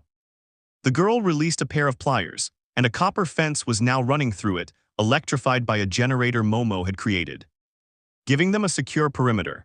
But there was nothing that could protect them in the darkness of the night. A few hours had passed since the young people went to sleep. They were dreaming peacefully, for the certainty that Hatsum's barrier would protect them was a relief that assured them tranquility. But again, none of them knew that a pair of silver eyes were watching them, while a throat gurgle sounded in the darkness of the night and the cold of the forest. A purple-haired girl who was sleeping huddled with the green-haired boy's arm got up weakly due to hearing this muffled sound. I looked around for a few moments searching for anything unusual, but the light from the campfire near them only made the gaps in the forest darker. Momo, is something wrong, Kyoka-chan? She said weakly while rubbing her eyes. Kyoka, no yawn, I thought I heard something, it must have been nothing. Let's go back to sleep. The girl was taking the green-haired boy's arm again, when a sound from the bushes made her turn her head. Now it wasn't just a guess, there was definitely something there, and both the purple-haired girl and the raven-haired girl heard it. Azabash took the lamp they had used minutes before and pointed it at the area where they heard the slight commotion. To their annoyance, it was just a type of deer with crest that shone blue under the lamp, whitish fur, and 4 eyes. Upon seeing the light, he simply ran away from the place. Kyoka, sighs, I lose sleep over this. Momo, do you want something to help you sleep? Kyoka, just one pillow. The girl believed her friend's request and lay back down. She moved comfortably while wondering how they would fare tomorrow, whether they would manage to return to the cave or return to that surreal hunt. 1 hour later, the sound of rustling bushes could be heard again. The purple-haired girl frowned once more, as it seemed to be an attempt to annoy her. Taking Momo's flashlight, she was aiming it while she had a thought. Kyoka, if it's that damn deer again, I'm sure we'll be having venison for breakfast. She turned on the light, and what she saw couldn't have frightened her more. An animal with fan-like crest on the sides of its face was hiding behind a bush. Sensing the faint warmth of the lamp, the animal turned its gaze toward its source. The girl could see that it had a flat snout, silver-like eyes, and she could swear she saw herself in them. Its size was frightening, because when it stood on 2 legs, its head was hidden among the leaves of the trees. Its hands were not as long, but they were shorter than those of the previous dinosaur, with membranes between its skeletal fingers. The shock of the moment had prevented him from noticing that the animal's snout was full of blood, revealing its short but bleeding teeth. Kyoka couldn't stand it any longer, and approaching May, she nudged her to wake her up. Kyoka, Hatsume, wake up. May, huh, she said, still half asleep. Kyoka, the fence, how much could it possibly hold? May, my makeshift baby, it could fry a grown bear, why? Kyoka, open your eyes and don't scream. Surprised by the request, the young engineer opened one eye and glimpsed that eerie figure. Hatsum did her best not to let out a scream of fright, and using a notebook, she wrote down every detail she saw of the creature. The purple-haired girl had found a small comfort in the fact that the engineer was awake beside her. But Momo, With this scream from the black-haired one, everyone in the group woke up startled, but worse was when they saw that creature slowly open its jaw and begin to emit a soft moan that gradually increased, until they had to cover their ears to try to endure the deafening roar. Those who did not close their eyes saw the aberration release a black, viscous liquid from its mouth, while a nauseating smell reached their noses, making them move away from its reach. Midnight didn't hesitate any longer. Activating his quirk and with his kendo palms enlarged, he sent the sleeping potion to that beast, which not only shook its head and made a gurgling noise. Nimuri, I must make a note of how many things on this island do not react to my sleeping. Kyoka, hey, they're getting louder. Using her quirk, Momo created more lanterns to see how creatures similar to the one in front of them surrounded their perimeter. With some dismay, the blackhead created weapons from her hands while on her shoulders she created something she had practiced, turrets with ammunition that were mass-produced from her back. Puzzled, she didn't understand why her quirk hurt when she used it. She understood that she could create more things before it hurt. She was being pushed to her limit from before, but she had to ignore that pain at this moment. The green-haired boy tried to ignore the pain of his wounds, but a pair of slender hands made him stop. When he looked, it was Kyoka who was pleading with her eyes not to get up. He tried to confide in the girls, but they were surrounded. He was about to try again when they heard a gunshot. Looking in that direction, they saw that Momo was holding a flare gun, and when they looked up at the sky, a reddish flame was slowly falling. In Eden. A rabbit was resting in the lake outside the cave, leaning its carved body against the warm rocks. Beside her was the young heroine MT, Lady, who was also enjoying the warm water of the spring. MT, Lady, now this is the life. Mirko, I admit it's not bad at all. Their relaxation had to be paused when they saw a red flash in the distance. MT, Lady, can we ignore the fact that there's a flare in the middle of the forest? Mirko, no. Having said this, the rabbit got out of the water and headed towards the exit while the wolves watched her. Mirko, aren't you planning to come? And the wolves simply yawned, ignoring the heroine. Mirko, bah, fine, if anything happens to your master, it will be your fault. Having said this, the rabbit ran through the forest. She would never admit it out loud, but she liked that freedom. Normally, she did not have common impulses typical of rabbits, such as mating season or the habit of wagging her nose. She admitted that the carrot thing was a taste from her youth, but there was something about running through the forest that was gratifying to him. He had to look back when he heard several branches break, only to find the wolves running alongside him. Mirko, it seems I touched a nerve in the puppies, huh? MT, Lady, damn it, I hate when she does that. The woman quickly increased in size and began to run, trying to catch the rabbit and the pack of wolves. Mina, what's going on here? Ibara, why did MT, Lady leave like that? Melissa, and where's Miss Mirko, huh, that doesn't look. Uraraka, Deku-kun. Act XVI Rescue. The girls who witnessed that spontaneous race by the professional heroines joined together to see what was happening. Uraraka, Mina, Tsuyu, and Nedjir quickly joined the race, rapidly catching up to some of the wolves. While Ibara, Yui, Toru, and Pony remained as defenders at the gates of Eden, most had already left, and this seemed to be bad news. Meanwhile, with the green-haired boy and the girls, those creatures were getting closer and closer, until the snout of one of them touched the electrified wire, causing the animal pain, who with a clear burn moved away, letting out a roar of pain. May, that's right, my baby WRKS, they'll have to do more than that to get through it. The largest one and the one who was clearly the alpha touched the wires with one of his nails, just to see that it didn't do anything to him. What seemed like a stupid thing to do caused fear throughout the group, because a smile, almost human, appeared on the animal's face. Little by little, they saw the animal approach a tree, the largest one in the area, only to begin regurgitating. Kendo, but what? Kyoka, shit. The animal began vomiting a black mass, which, after a few seconds of touching the tree wood, appeared to burn. Momo, does she vomit acid? As soon as they saw that, the animal began to bite and scratch the trunk of the large tree, being helped by the others around it. Nimuri, don't let them cut down the tree. When the woman screamed this, Azabash opened fire on that abomination. The impacts caused the animal to let out a bellow, which, when heard by the others, made them run around the defense, hiding the alpha and allowing it to continue trying to knock down the tree. The green-haired boy was also going to help, firing air bullets from his position, managing to knock down some of those damned animals, while Kendo helped Hatsum generate some small grenades to throw. Despite all their efforts, the tree remained compromised, and they could hear the wood creaking, threatening to fall. Kendo, Yaoyorozu, we need cover, Yaoyorozu. It wasn't the girl's imagination, because the black-haired girl clearly looked tired, breathing heavily and feeling dizzy. Momo, no, I can't take it anymore, eyes. Nimuri, okay, sit down. Kyoka, hey. To everyone's dismay, they watched as the animals stopped, only to stare at the group with their eyes fixed upon them. Hatsum, no. And with a flick of its tail, the tree finally broke its trunk and began to fall straight into the net. Some stepped aside for the imminent blow, but nothing. There was no noise whatsoever. The green-haired boy, hugging the purple-haired girl and covered by the orange-haired girl, looked up, only to see the large tree being lifted by a blonde woman with an annoyed expression. It goes without saying that smiles soon appeared. Mirko, I'm going to kick your asses. From deep within the forest, the rabbit woman emerged as fast as a bullet, breaking the jaw of one of the animals and sending it flying into a tree. They reacted quickly, baring their teeth and claws to attack the rabbit and the giant woman. The latter, using the same tree, used it to bat at small predators. MT, Lady, stop bothering us. The woman had thrown more than 10 into the air because she was fed up with dealing with predators on that damned island. Some dinosaurs noticed their clear disadvantage and were beginning to retreat. Mirko, oh no they won't. With a whistle the woman pointed at the cowardly hunters only for the pack of wolves to pounce on those poor wretches, sinking their teeth into the necks of more than one and killing them. Mirko, ha, I already like those puppies. One of the predators was about to pounce on the moray eel, but a large rock fell on him, crushing him and barely revealing what used to be. Uraraka, I don't like using my quirk like this, but I don't think there's any other way. Mina was approaching from behind the chestnut tree, while some of that acidic tar enveloped her. Mina, believe me, it's uncomfortable having acidic matter that isn't mine. Boo Nedger-senpai, is everything all right? Nedger, for her part, dodged one of the animals just to give a thumbs up along with a smile and then fired a wave right into the face of one of the damn things. With the danger far away and a little calmer, the giant blonde crouched down slightly and opened her palm.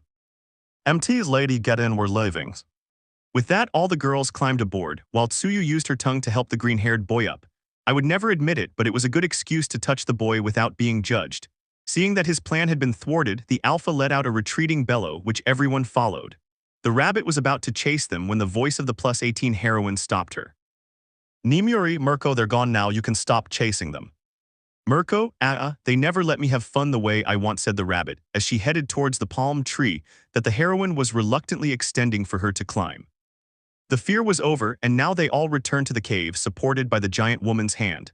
MT, lady, sure, we're on an island, we have to have fun, no, we're going to look for damn dinosaurs and we have to become dinosaur food. Nimuri, please calm down. MT, lady, why don't we find a damn way out of here? Nimuri, first things first, we must return and heal the boy, he suffered serious injuries. Young Yaoyorozu is also unwell, they must rest. MT. Lady, flips fine, but when they're better, we'll find a way to get back home. The green-haired boy was next to the sleeping raven-haired girl. They had barely climbed on top of the blonde when exhaustion knocked them down. The chestnut, the pink-skinned one, and the little frog were taking care of the poor children. Tsuyu, Midoriya-kun. Mina, muscles, the girl said, tears threatening to spill. Why do you always get hurt? She asked, clenching her fists.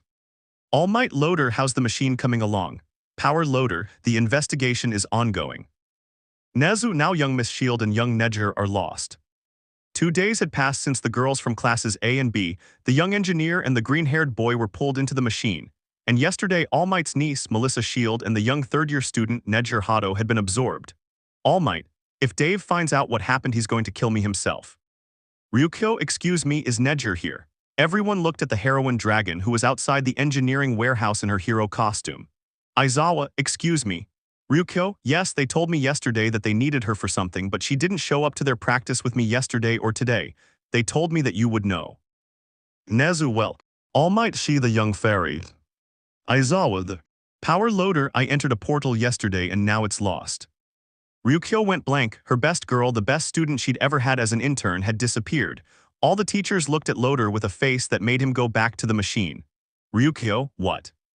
They were all waking up and their first reaction was to see the green-haired boy who was still asleep, while some bandages covered his chest, some stained with blood that had come out of his wounds, while teacher Nimuri was by his side activating her gift. Toru, it was a good idea for the teacher to keep him sleeping. Tsuyu, yeah, knowing Midoriya-kun, he wouldn't admit he needed to rest and would insist everything was fine. Kiro. Meanwhile, a girl with vine-like hair was praying for the speedy recovery of her classmate from Class A, but her friend, Setsuna Takage, was annoyed with herself as she looked at her friend sleeping in the distance. Setsuna, he did all that, looking for a dinosaur to make me happy, and now it's badly injured. Kendo, Setsuna, ha what? Yui Itsukasen said it's lunchtime, are you coming? Setsuna, of course. The girl got out of bed and went over to the small group which was already eating. Ryuko, how are you feeling now? Yaoyorozu, Momo, I feel fine, it's just that I don't know why I feel weaker when using my quirk. I could usually create more things before getting tired. Kyoka, don't overdo it, come on eat. Uraraka, Deku-kun. Mina, she'll recover soon, as long as she doesn't wake up and reopen her wounds. All Might was thinking about how to rescue his successor and the group of students and heroines who entered that portal.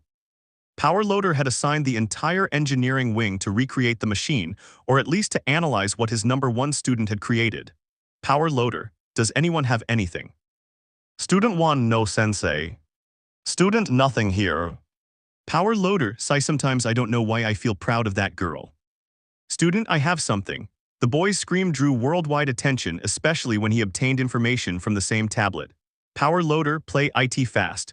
When pressed, the inventor girl's broken tablet played a hologram. Hatsum, hello everyone, I see you're interested in my baby, the H simulator. How does it work? A large part of it is classified, but what it does is, if conventional training is no longer conventional and no longer presents any challenge, the simulator creates the most ferocious environment and enemies you'll ever see. I'm punching air, you might say, but thanks to the amount of energy generated and reused by the machine, you'll feel like you're punching steel. This will force you to push yourself from 100% to 1000%. The simulation ends when the assigned objective is completed, and no, there's no quit button, that's all. The hologram ended, leaving everyone with zero hope of rescuing their friends. Power loader, can you search for the plans on that tablet? Student, I'll check it. The student showed you some things on the device, but a screen appeared along with a recording. Hatsum, you didn't say the magic word, you didn't say the magic word. Power loader HAATSUME, Act XVI bodyguard. 3 days had passed since the young people returned to Eden. Midnight had kept the green-haired boy asleep during this time, as it was known throughout the group that he would put aside his injuries to continue investigating. Momo, for her part, had recovered on the first day, still leaving this girl with doubts about her performance according to her quirk. But their attention was focused on the boy's health. Kyoka and Mina had spent nights hugging the green-haired boy, trying to give him love and hoping he would get better. Momo wasn't far behind, creating medicine for the freckled boy. Uraraka, for her part, stayed to take care of him during the day. His wounds no longer seemed as life-threatening as they had initially appeared, so it was time for the green-haired boy to wake up, and this time the girls would make sure nothing happened to the broccoli. Nimuri slowly began to move away from the green-haired boy while ceasing to use his quirk in full view of everyone who were waiting to see the boy do something. And this didn't take long when they began to see the boy making some faces before opening his eyes. Midoriya, G-girls, groan, how long was I asleep? Uraraka, this. Mina, it wasn't much. Kendo, just a. Nedger/May/Yui, 3 days. Midoriya was scratching his hair when, upon hearing the statement, he opened his eyes as wide as he could. She noticed the other girls looking at the inventor and the third-year student with some annoyance. Meanwhile, Kendo was embarrassed by Yui's honesty. Midoriya groaned. They all turned their gaze back to the green-haired boy who seemed to be getting up from that mattress which belonged to the purple-haired rocker girl. Suyu, what are you going to do, Midoriya-kun? Kiro. Midoriya, I have to yawn trains. As soon as he stood up, he felt like his legs weren't responding, and like a sack of potatoes, he was heading for the ground. Midoriya, déjà vu. This is what he thought until he only saw how he was left in the air, although he recognized the sensation around him being Uraraka's gift. Uraraka, déjà vu. The brunette took the boy's foot and began to pull him back to the softness of the bed, embarrassed when one of her hands touched his chest, instantly pushing her away. Setsuna, you need to rest, bro, you've done too much. Midoriya, Enano groaned, I have to go back, I can't lose my rhythm. The boy was about to get up again when he felt a hand on his chest. He looked and noticed it was Setsuna's hand, which, despite not exerting any force, prevented him from moving. Setsuna, please. The boy remained like that for a few seconds, noticing the worried looks not only on the dinosaur-obsessed girl's face, but also on the faces of the other girls who were looking at him with the same concern. Except for a woman with a rabbit-like presence who seemed to be looking out of the cave, and a blonde girl who was trying to change the subject. Midoriya-sai, okay. Setsuna, good, she was simply pleased that the boy didn't resist anymore and let her. Yui, come on, let's have breakfast. The girls approached the campfire where they settled down to eat, while one of them approached the freckled boy with an extra plate. Ibara, Midoriya here, this is for you. Midoriya, oh thank you, the boy said, still trying to get used to the brightness outside the cave. Hey, this is Ibara Katsuden. Midoriya, heh, he's my favorite. He took a bite and was amazed by the flavor. Midoriya, it's really good, he said while feeling like he wanted to cry. Ibara, we're glad you like it, she said, offering a slight smile. Momo, we remembered it was your favorite and decided to make it. Mirko, meh, I've tried better, MT. Lady, if you don't want it, why do you keep eating it? Mirko, who said I didn't want it? Yum, I just said I've had better. The girls ate more calmly, confident that the green-haired boy wouldn't overexert himself, watching as the blonde-haired girl took care of the broccoli while eating. Time passed until night fell and everyone was asleep, this being seen by a freckled boy who was lying down being hugged by the punk and the pink one who had slipped away. Midoriya, sorry girls, but I can't lose the rhythm. The green-haired boy who was sleeping next to the punk girl began to get up little by little, with the idea of not waking anyone up, especially the girls next to him or the rabbit heroine. The boy with slow steps, not only because of his injuries but also because of his silent gait, managed to leave the cave. Midoriya, I should move further away if I don't want to worry them. And so, accompanied by the wolves, the boy walked for a while, leaving a trail to find his way back. Midoriya, okay now. The boy began to stretch, which caused him great pain, almost reopening the wounds on his back, all while being watched by his wolves. The green-haired man saw them and they were looking at him curiously. Midoriya, this stays between you and me, receiving only a yawn from one of them, fine.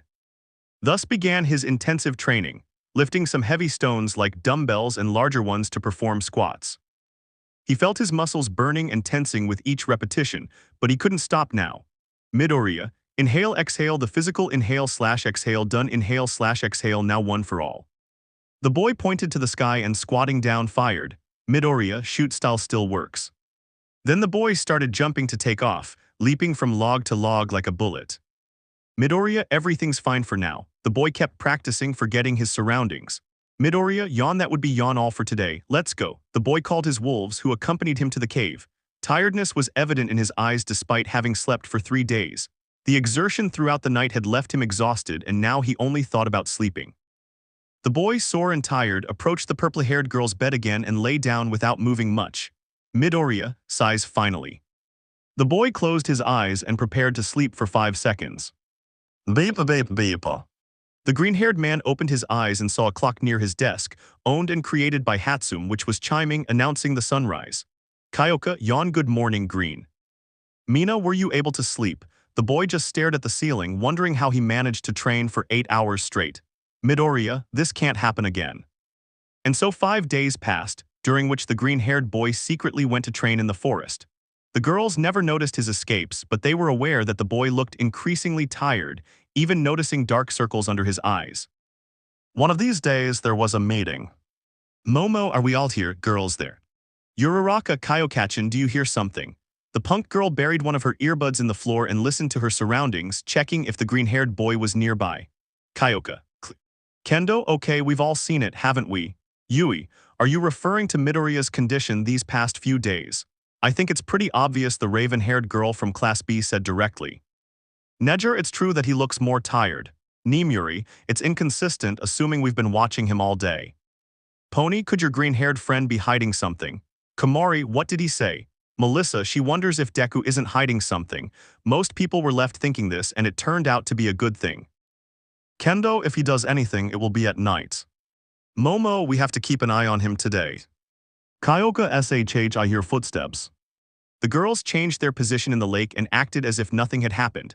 The footsteps were clearly heard and they saw him, the green-haired boy, his hair even more disheveled than usual, hunched over and with clear signs of exhaustion. He entered the natural pool with only half of his head above water. Momo, good afternoon, Izuku-kun. And the green-haired boy simply responded by generating bubbles in front of his face. Uraraka, I guess that was good morning, did you sleep well? At the moment of this question, the green-haired boy submerged himself completely in the water without giving an answer. Toru, he's definitely hiding something. The rest of the day was torture for the freckled boy, between 1 or 2 of Hatsum's inventions that he exploited, such as having to pretend to be 100% focused on his activities. Finally, night fell and it was time to sleep. The freckled boy was lying on the punk girl's bed, who was hugging him tightly around the torso. Midoriya, they must be asleep by now.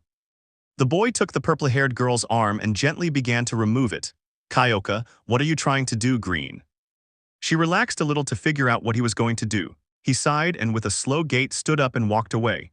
The boy thought he was being stealthy, but he had no idea of the wall of eyes watching him leave. They gave him the advantage of being a few steps ahead of them so he wouldn't notice them.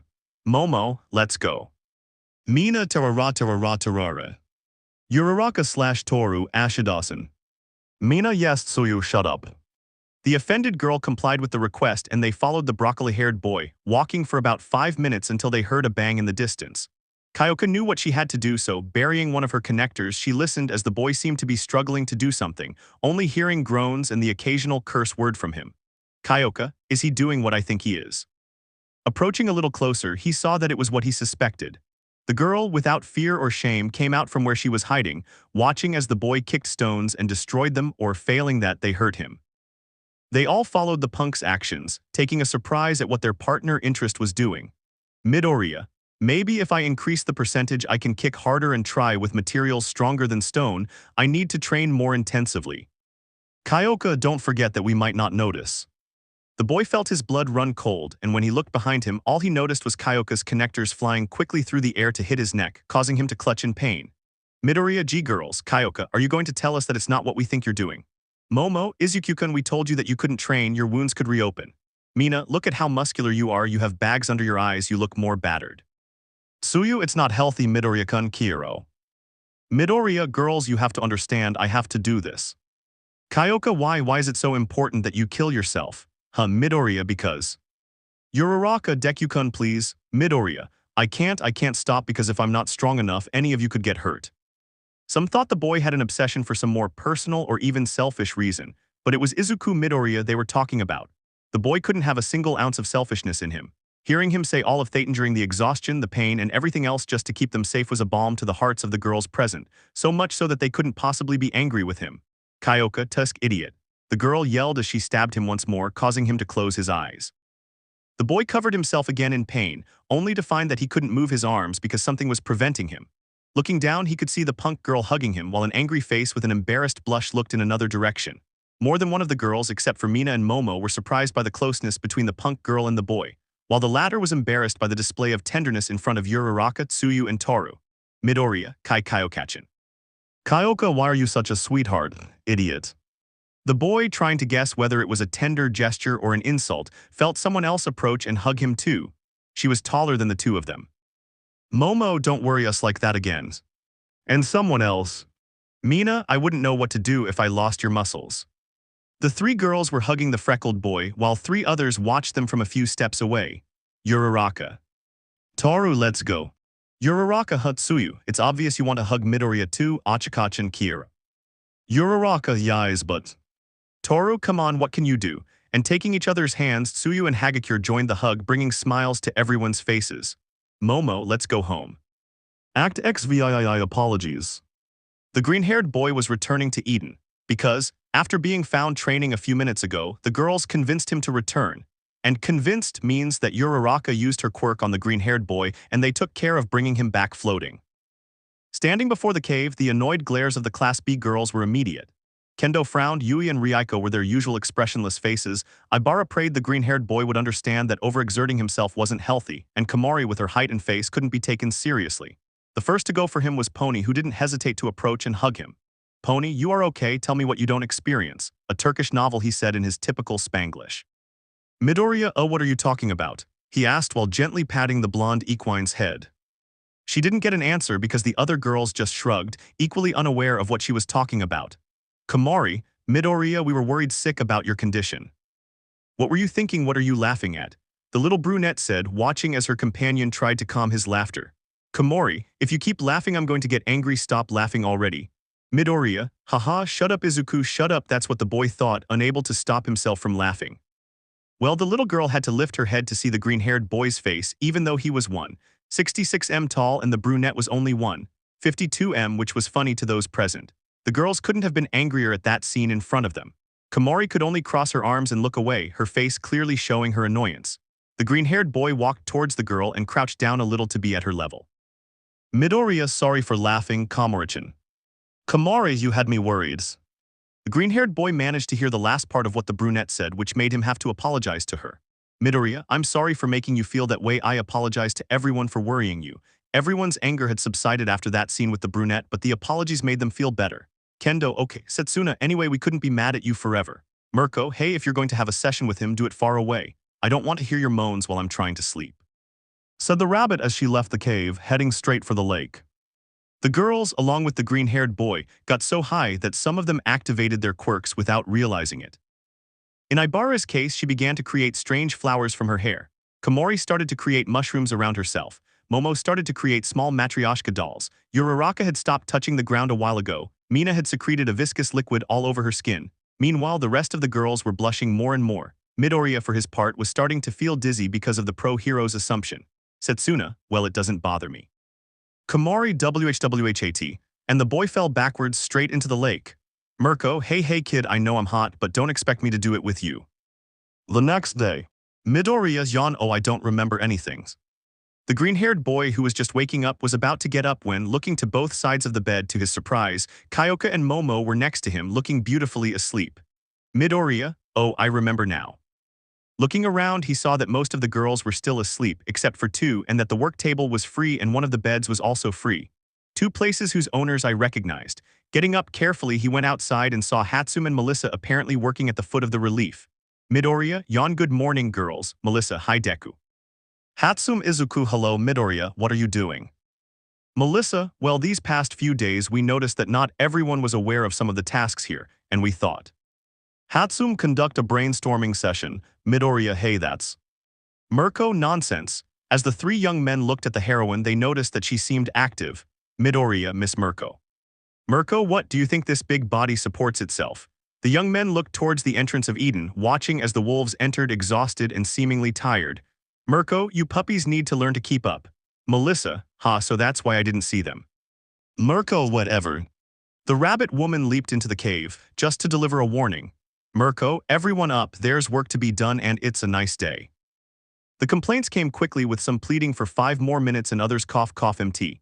Lady asking the rabbit if she would be so kind as to shut up. The boy just went among some of the trees looking for ingredients to make breakfast for everyone. I had to admit it was relaxing to have everything at hand, fruits, vegetables, meat and water. It was paradise itself. She only asked for some clothes, but it wasn't that simple. Hours later. The green-haired boy had tried using leaves as clothing, but when he plucked them the leaves dried out quickly. Loincloths, umbrellas, all of these either dried out quickly and fell apart or were blown away by a breeze. Momo, it seems we'll have to continue as we were. Mina, well, in my defense, I'm not complaining. Setsuna, me neither. Kamari, I'd agrees. The three girls said as they watched the green-haired boy throw the now orange leaves out of Eden, while Momo watched this alongside them from the mouth of the cave. Kyoka, and what do you think, Momo? Momo, I shouldn't give my opinion on that, it's not appropriate, she said, blushing at the conversation. Kyoka, come on, just nod or shake your head, she said with a smile. The black-haired girl only blushed more and waited for the question again. Kyoka, does it bother you that we're like this? And Momo denied it. Kyoka, okay, and does it bother you that Izuku is like this? And with a slight pause once again Azabash denied it. Kyoka, hee purr. Momo, don't call me that, it makes me feel dirty. Kyoka, but that's what you are, you're a rich, dirty pervert. The girl just went off to do another task, not wanting to hear that painful truth. Kyoka, for her part, just watched the boy enter the water along with some of the girls while she thought to herself. Kyoka, I'm not complaining either. The boy was washing his hair when he felt someone's hands on his head. Turning slightly, he came face to face with the bust of a blue-haired girl who was smiling as always. Midoriya, hi Nejer senpai. Nejer, hi Midoriya-kun, hey, how come your hair is so soft? She asked with her typical curiosity. Midoriya, I don't know, in fact I didn't know it was soft. The boy replied, embarrassed. Nejer, allow me. That's what the girl said as she grabbed the boy's shoulders and pulled him a little closer to her. The next thing the boy felt was something warm and comforting beneath his head. I couldn't see it directly, but one thing was certain, especially when the girl herself confirmed it. Nejer, I hope you're comfortable. Yes, the boy was leaning on his senpai's chest while she was washing his hair. Midoriya, I should feel scared or nervous, but this is quite comfortable actually. The boy had come to know his senpai well, knowing that if he tried to refuse, she would either make a cute pout or use her charisma to get him to let her continue what she was doing. Midoriya, I guess it's useless to resist. The boy could only settle down, stay still, and relax. And so it was, the girl behind him just smiled, noticing how when the green-haired boy was completely calm, he managed to create the shape of a kitten's nose on his lips. Now she had a nickname for him which she hoped would make him laugh. Nejer, how are you feeling, Neku Deku? She asked with a smile. And as expected, the green-haired boy laughed at that nickname. Midoriya, Neku Deku, he asked playfully. Nejer, yes, because you look like a cute little kitten. Midoriya, heh, I like it. After a while, the green-haired boy switched places with the blue-haired girl. Now she was lying on his chest while the boy cleaned her hair. Midoriya, how is this relaxing? What? Nejer, this feels good, she said, smiling at the massage she was receiving. The girl felt so relaxed that she didn't realize when her head started to get closer and closer to the boy's chest, so much so that like a comfortable kitten she began to rub his cheek. This took the boy by surprise, who could only pull his hands back a little, watching the blue-haired girl still acting tenderly. Kyoka, I see you two are enjoying it. The purple-haired girl's voice made the third-year girl open her eyes at once, noticing what she was doing. Midoriya, hello Kyoka-san. Kyoka, green, could you help me with my hair too? Nejer, thank you Izuku-kun. The girl got up and left the lagoon, passing by Kyoka, who could clearly hear her heartbeat, rapid and steady. It made her smile slightly. The boy was about to get ready to wash the punk's hair, but she acted first, sitting on the freckled boy's lap and leaning against him. Midoriya. Kyoka, oh come on, I want a head massage too. The green-haired boy turned his gaze back to the purple-haired girl and ran his fingers through her soft purple hair. Kyoka, size this is what I needed, she said while caressing one of the boy's cheeks with one of her connectors. There was something the boy hadn't thought to ask himself at that moment, and it was, what were he and Kyoka at that moment? But more similar questions crept into his mind. What about Mina or Momo? He had hex with Momo, Mina twice, and Kyoka 3 times, but whether it was due to the heat of the moment or the risky situations, he had never given it much thought. Kyoka, is something wrong? Midoriya, no, why do you ask? Kyoka, well, you stopped for a while and your heart started beating fast, so tell me what's wrong. Midoriya, well, it's just that I was wondering what are we? The girl who had previously looked calm glanced at the boy who was blushing. Midoriya, you know we've done things and I wasn't sure about. The boy was stopped dead in his tracks when he felt his lips sealed with those of the girl who gently used her hand to hold his chin, making him stay next to her. As if it were hypnotic to feel the girl's lips next to his own, the freckled boy let himself go a little more, at least until it was the girl's decision to stop, and with a sweet and passionate look she spoke. Kyoka, what do you think we are? Midoriya, Andai. The boy had to keep his answer to himself when he felt another kiss on his lips. Kyoka, the girls are coming this way, what do you think about continuing this tonight? The somewhat submissive boy nodded as the girl cleaned her hair and got out of the lake. Midoriya, tonight. That's what he said to finally get out of the water. Oh my god, said a surprised voice from behind the waterfall hidden among the rocks of the lake. The girl only took small steps, trying to avoid being seen leaving by the green-haired or purple-haired boy and discovering that she had unintentionally spied on them. Kendo, we'll need to lift this up there. Setsuna, hey girl, will you help us? Uraraka, oh yis. The scared brunette screamed as she looked towards where she was being called. Uraraka, I don't think I should have listened to that. He said this while watching Deku walk alongside Tsuyu and Ibara, who were accompanying him, apparently to go out and explore. Act XIX Kitchen. The brunette kept thinking about that conversation she overheard at the lake, still intrigued but also somewhat hurt, supposing that one of her friends had stolen her love interest all because of her own fault, for denying those feelings she so desperately wanted to bury in her heart and mind. Kendo, Uraraka, huh? The girl looked around, noticing that everything was upside down. Uraraka, W. Mina, girl, what happened to you? You were staring at the fish and started levitating. Uraraka, nothing, it's just come on, think of something. I was wondering how we'd get out of here. And once again they had entered into the discussion about leaving. No one remembered anything about how they had arrived, but it wasn't easy to talk about it either. Momo, well, the island regenerates resources quickly, providing things like water, wood, and food in a matter of hours. Komari, we could create a raft and see if it lowers more islands. Kyoka, I wish it were that simple. Upon leaving Eden, the entire climate instantly changes. The heat is more overwhelming outside than inside. Midnight, that's true. Mirko, so what? No ideas. Nobody said anything because there wasn't much to unravel, and without any clear memory to help them get off that island, it was a labyrinth with no way out. Melissa, we could do something. You know, to pass the time while we figure out what to do. Uraraka, well, that doesn't sound bad. Mina, that's the spirit girl, Momo, and how could that be? Midnight, we could play some card games. Mirko, so what do we bet? We don't have any money. MT, lady, and you're bad at gambling, you owe me 10 bills. Midnight, I'll pay you when we get out of here. Toru, what do you think about having a sleepover? Tsuyu, I like it a little, but with that tiger, demon, dinosaur, whatever it is, outside, I wouldn't want to attract its attention, Kiro. Kendo, let's see. Ibara, Takage-san, you've already eaten 2 plates. Setsuna, come on, I'm hungry. Yui, what if we have a food contest? Murmurs began to sound after the proposal that the blackhead would be in Class B, until smiles of agreement appeared on everyone's faces. Midoriya, that sounds good. Momo, what could we compete for? Mina, I say cakes. Toru, sweets. Midnight, how about chocolates? Uraraka, breakfast would be better. Kyoka, does anyone know how to make instant soup here? Komori, better an exotic dish. Ryuko, why not just have a stew? She said in a bored voice, not entirely in agreement with the competition they proposed. MT, lady, don't expect me to cook, girls. Mirko, me neither, do what you want, but I'm not participating. Midoriya, okay, you can all try what everyone prepares. Instantly the boy stopped seeing the rabbit, only to see a residue of color where it was supposed to be and feel a weight on the back of his neck. Mirko, HAHA, that's why I like this kid, he knows what a girl wants. MT, lady, I like the idea, that's fine, I'll participate. Later. After a while of debating, the results were clear. May, you know, making 1 stove was a simple request for a great inventor like me, but I didn't think they would ask for 13 more. Midoriya, thanks again, May. he said, feeling embarrassed for entrusting so many items to the girl in such a short time. May, don't even mention it. Muse the girl stopped abruptly when she realized the name she was about to say to the boy, I mean Midori Roman 2 mean Izuku. The girl felt her face burning and only had one answer to escape the embarrassment, I have to go update CODSWRD, see you later. This struck the freckled boy as odd, and he didn't understand anything. But in the distance, a brunette was watching, and she could have sworn at that very moment that the pink-skinned engineer was also interested in the boy, because that was exactly how she acted when she was with him. She wasn't proud of her pathetic excuses for running away at that moment, but they served to help her recognize the obvious. Uraraka, so she too. Deku-kun, the machi girl shouted, catching the boy's attention. Midoriya Uraraka-san, is something wrong? Uraraka, can we talk for a moment please? Midoriya, I. The boy was about to answer when he saw the black-haired girl from his class approach and interrupt.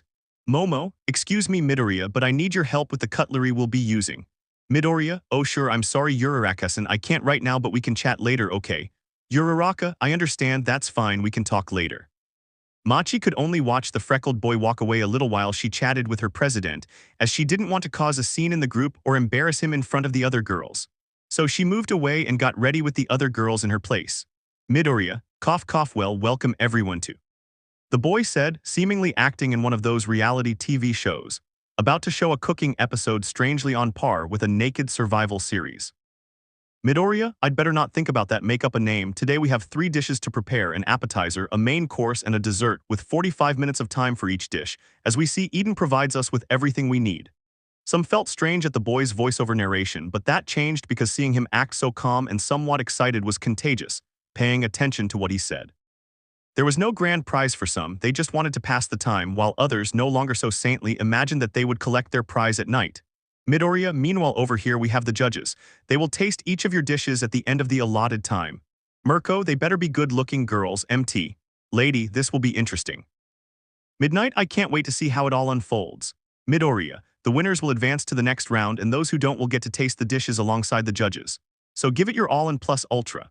The last words the boy said made the girls imagine they were dedicated to each of them in a special way, as if it were a more personal and affectionate gesture, but the thoughts of the 13 girls stopped like a shock when the bell rang, thanks to the rabbit heroine's intervention. Mirko, begin. Instantly, they all ran to the various food trees and plants scattered throughout Eden, gathering what they needed as quickly as possible. Midoriya, the first step in this competition is to develop an appetizer dish with the ingredients you managed to collect in the first 10 minutes. Eden provides a wide variety of food, but once it runs out, it requires at least 2 minutes to regenerate it to its peak quality. Mirko, kid, what are you doing? The green-haired man turned to look at the heroine, who was looking at him with one eyebrow raised along with the blonde professional. Midoriya, I just wanted to make the moment more dramatic, he said, apologetic that he had bothered the woman with his murmur. Mirko, go on, he said, unable to hide a smile as he settled back into his seat, watching the others fight over the last tomatoes. In the great kitchen. Kendo, I plan to make some potato croquettes. They are easy to make and add a salad to accompany it. I have the cucumbers, but I need the tomatoes to complete it. Komori, let them go. I took the tomatoes first. Komori, I'm planning to make mushroom paste and tomato puree sauce. I can make as many mushrooms as I want, but the tomatoes will take up too much time. I need them more. You make something else, she said in a poor attempt to pull the bowl with the coveted tomatoes. And they weren't the only ones. If they weren't fighting over certain products, they were fighting over meat or space. In the jury. Midoriya, how's our inventory doing? Melissa, well, the girls have used more vegetables, our fruit stock has decreased by 35%, and the meat in the storeroom is almost gone. Nedger, the girls are really putting in a lot of effort, she said while floating and resting on the green-haired boy's head. Midoriya, how about we check on your dishes? Melissa/Nedger, hey. The 3 young men went across the large table that doubled as a large bar, giving them room to work. Midoriya, hello Mama-san. Momo, hello Izuku-kun. Nedger, what are you cooking? It smells delicious. Momo, well, I'm making an omelet. I saw a recipe when I went on vacation abroad with my parents and I was thinking of replicating it. Melissa, great. Midoriya, I hope to try it out. We'll go see the others. Good luck Mama-san. Momo, thank you Izuku-kun. He really wants to try my dish. If so, I'll have to try 3 times as hard. The young people looked at the other dishes, marveling as they progressed, wondering which dish would qualify first, it being their own challenge. Mina, hey cute boy, said the alien, catching the attention of the green-haired boy and in turn, that of the blonde girl and her senpai. Midoriya, hello Minechin, how's everything? Nejer, yes, tell us what you are preparing. Mina, well, I was thinking of starting with dessert first, but one of the rules is to go in order, so I made something that I'm sure you'll love. Melissa, I'm intrigued. Mina, Taron loves salad. Nejer, Midoriya, I've never heard of this salad recipe before. Melissa, me neither. Mina, it's just spinach, carrot, strawberry, honey, and purple cabbage, but it's delicious. Midoriya, well, I think that's true. The blue-haired girl floated away as a saucer caught her attention while the blonde followed her, leaving the boy a few steps behind them. Mina, are you saying that to be nice or because you're after something more? She asked mockingly while placing one of her hands on his chest and giving it a light squeeze, making the boy have to look away before another deigned to greet her. Mina, the girl wasn't stupid and noticed the boy's behavior, only able to mock what he had just done. Hehe, I think we'll talk about that later. Now go, I have to get back to work. Midoriya, YYES. And I know you can't wake someone up and leave them like that, I'm a pig. The dishes were varied and eye-catching, some having to be altered due to a lack of resources such as chicken or cheese, but it was still a delight for the eyes and nose. Time passed. Some of the girls were serving their dishes, watching as a rabbit heroine looked at the desperation on everyone's face, just analyzing who would arrive first. Midoriya, okay everyone, plates on the table. Upon hearing this, they all obeyed and instinctively took a step back. Midoriya, now the judges will proceed to taste the dishes and write everything down in a table. If you have any doubts about your result, you can ask. For some reason, that game had become entangled in the drama of a serious series. So much so that some were clutching their chests, eager to advance to the next round. Act XX, the game continues. 10 minutes later, we'll be tasting dishes. Results. Uraraka vegetable frittata 710. Momo ratatouille 810s. Kyoka grilled shrimp 610. Tsuyu kale salad 710. Toru sushi summer rolls 610. Mina heart salad 710. Kendo potato croquettes 810. Setsuna margarita pizza 810. Komori mushroom pasta 810. Ibara chickpea couscous 710. Yui vegan burger 610. Ryiko roasted salad 610. Pony English breakfast 610. Mirko, okay girls, you know how this works. You leave your apron and withdraw from the competition. Midnight, we don't have aprons. Mirko, hey, the kid can make a big deal out of this, but I can't. Some, like Kyoka, Pony, Ryiko, Toru, and Yui, withdrew from the competition because some of their dishes either failed to convince the judges or simply burned out. Pony, it's not my fault, I've never cooked before. The girl said sadly for having lost so quickly. Kyoka, I can't believe I burned my plate, the girl whispered, embarrassed by how her plate ended up. Momo, don't feel bad, it was a good first attempt. Kendo, exactly. Midnight, and those who were unable to continue in the competition can help us taste the other dishes. The discouragement of the disqualified girls lessened when they learned that they would not actually be left out of the competition. Without objecting to the result, the girls went to the judges' table and took their seats. Mirko, welcome girls, said the rabbit, leaning back in her chair to relax. Midoriya, all right, take 10 minutes and then we'll get back to the competition. Some of the girls took the opportunity to try each other's dishes, only being able to ask for the recipe to recreate them in the future. Kendo, you know, Komori, I'd be mad at you if this dish wasn't delicious, said the president, just as she took another bite of the pasta. Komori, now you see why I needed the tomatoes. Momo, your potato croquettes aren't bad at all, Kendasan, said the raven-haired girl, marveling at the delicious taste of the food. Midoriya, for his part, was happy to do a different activity with the group and stay active, as well as not feeling the fear that they would never leave that place again. Kyoka, hey green. The boy turned around only to see the punk behind him. Kyoka, can we talk? Midoriya, why yes. The boy moved a little away from the group while the brunette watched this.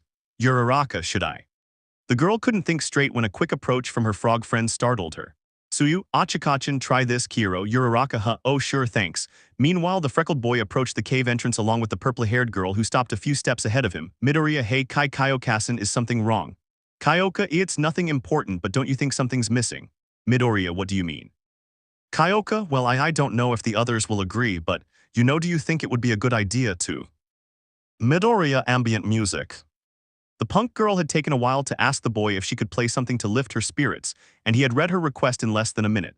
The boy had noticed that during their time at the table, the girl's movements were somewhat stiff and awkward, and her face clearly showed annoyance at the lack of rhythm. He had studied her during their time in the dormitories, and whenever he saw her, she was wearing headphones and listening to music. Kyoka, yes, she said, embarrassed for overthinking her question. Midoriya, that's a great idea, he said, grabbing her arms and smiling. Kyoka, did you think so? Midoriya, of course. Kyoka, come on D. Don't let your guard down, take control, composing her posture. The girl crossed her arms and with a mocking smile referred to the boy, heh, you must love me a lot for a reason. And when the boy heard this he blushed, which calmed the girl down because she always found it funny to make the boy nervous. Kyoka, hee hee, come on, we have to ask Mamasan for something. Midoriya, ha hi. The couple were walking back, the girl seemingly calmer and even a little happy, while the boy looked flushed and somewhat embarrassed. All of this was observed by the brunette. Uraraka felt she had clearly lost the battle, and with it, her chance of having anything with the boy in the future, but her damned heart still beat faster and faster whenever she saw the freckled boy. She knew the only way to make it stop was to ask him face to face, even if it hurt. Her curiosity increased when she saw them approaching Azabash and seeming to ask her something. Midoriya, Mamasan, Momo, hi Izuku-kun, hi Kyoka-chan, do you need something? Kyoka, actually I wanted to ask you a favor. Momo, of course. What do you need? Oh, by the way, I'm sorry that you had to drop out of the competition, the girl said, sad that her friend had been disqualified so quickly. Kyoka, don't worry, I was never really good at cooking, but I am good at what I'm about to ask you for. Curious, the rich girl listened to what he had to say. Momo, a violin, Midoriya, so that Kyoka can play ambient music. Kyoka, although it's okay if. Momo, that actually sounds like a good addition. When I took the cooking classes that my parents paid for, I used to listen to orchestral music to feel like I was in a professional kitchen. Midoriya/Kyoka, did he call us poor? Their doubts about her former economic situation had to be forgotten when they saw how the girl began to create a violin from her chest, which was then given to the young people. Toru, Kyoka-chan is going to play. As the silver-haired girl said this, the other girl's eyes focused on her. Mina, oh, could you play Le Festin, please? Setsuna, yes please, yes yes. Kendo, wow, I didn't know you knew about music. Nejer, isn't that from a movie? Melissa, I think it's from a chef mouse, right? Mina, it doesn't matter, it's still inspiring. Midnight, I like how you find ways to motivate each other. Mirko, it doesn't bother me, I just want them to at least prepare something decent.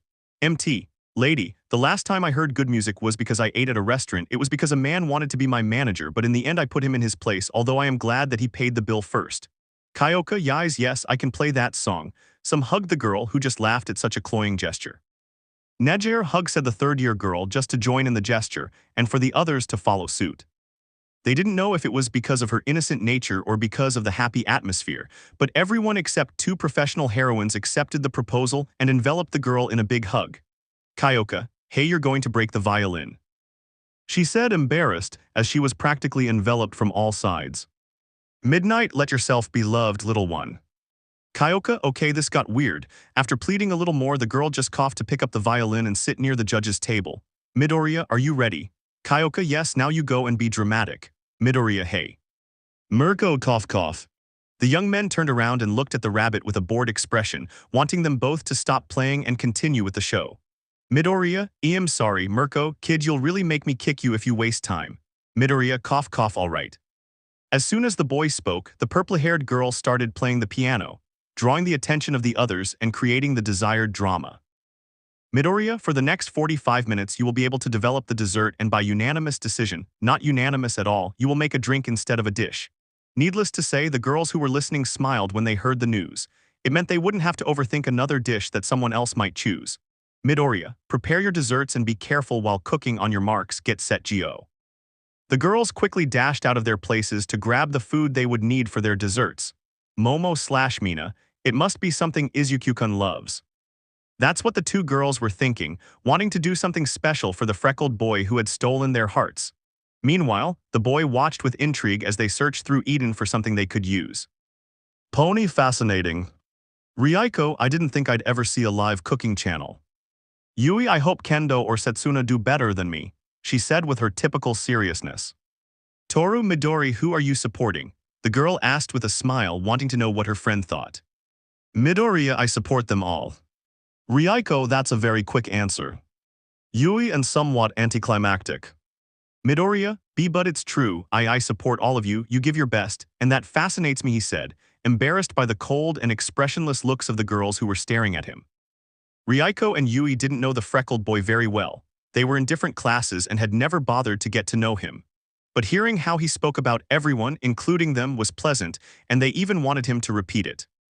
Toru, aw, the girl said, only to throw herself at the boy and hug his face. You're so sweet, Midori. Pony, hug, said the American pony, and likewise she hugged the boy. Midoriya, no, it's nothing. "But," the boy stuttered as he felt the girl's breasts bumping against his face and arm. Meanwhile, in the distance, a chestnut tree was watching this, thinking something. Uraraka chose.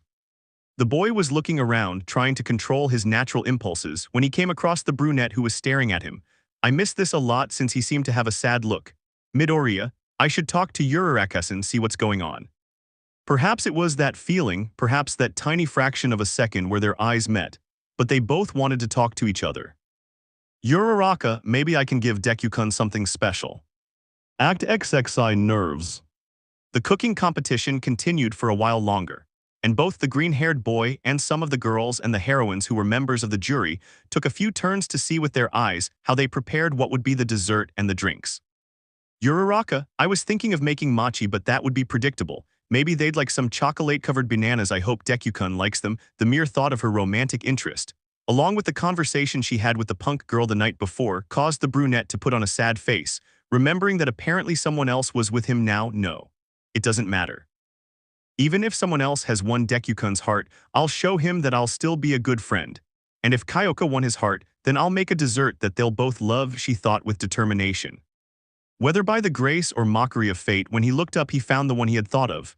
Kyoka, what's up? She said as calmly as ever. Uraraka Hijiru, he said in surprise. Kyoka, haha, hey, now you stutter too. The brunette was simply embarrassed by this, which was a surprise even to herself. Kyoka, and what are you doing? She asked, curious about what her friend had planned. Uraraka, well, I was thinking of preparing some bananas and covering them in chocolate. Kyoka, hey, save one for me, okay. The girl didn't want to be obvious, but her gaze traveled from the girl's neck to the middle of her chest, managing to see small bruises that she soon recognized as hickeys, which she sometimes covered with her connectors or her short hair. Kyoka, see you later, Uraraka. Uraraka, yais, goodbye. I try to sound as casual as possible, have Deku-kun and she already. But again, her thoughts were interrupted by a voice addressing her. Midoriya, Urarakasan, happy shout to her first friend. Uraraka, WAA, she screams, then throws a punch at whatever is nearby. This surprised the green-haired boy, who could barely react. Machi, for her part, could only apologize as quickly as possible for his surprise attack. Midoriya, uke Uraraka-san. Actually, I should be the one apologizing for arriving like this. Is that what I look like when I apologize too much? Uraraka, it's not enough, she said while apologizing for the 14th time. Midoriya, really, but tell me, what are you preparing? Uraraka heard him and thought about getting his attention, even if only a little, and asking to talk.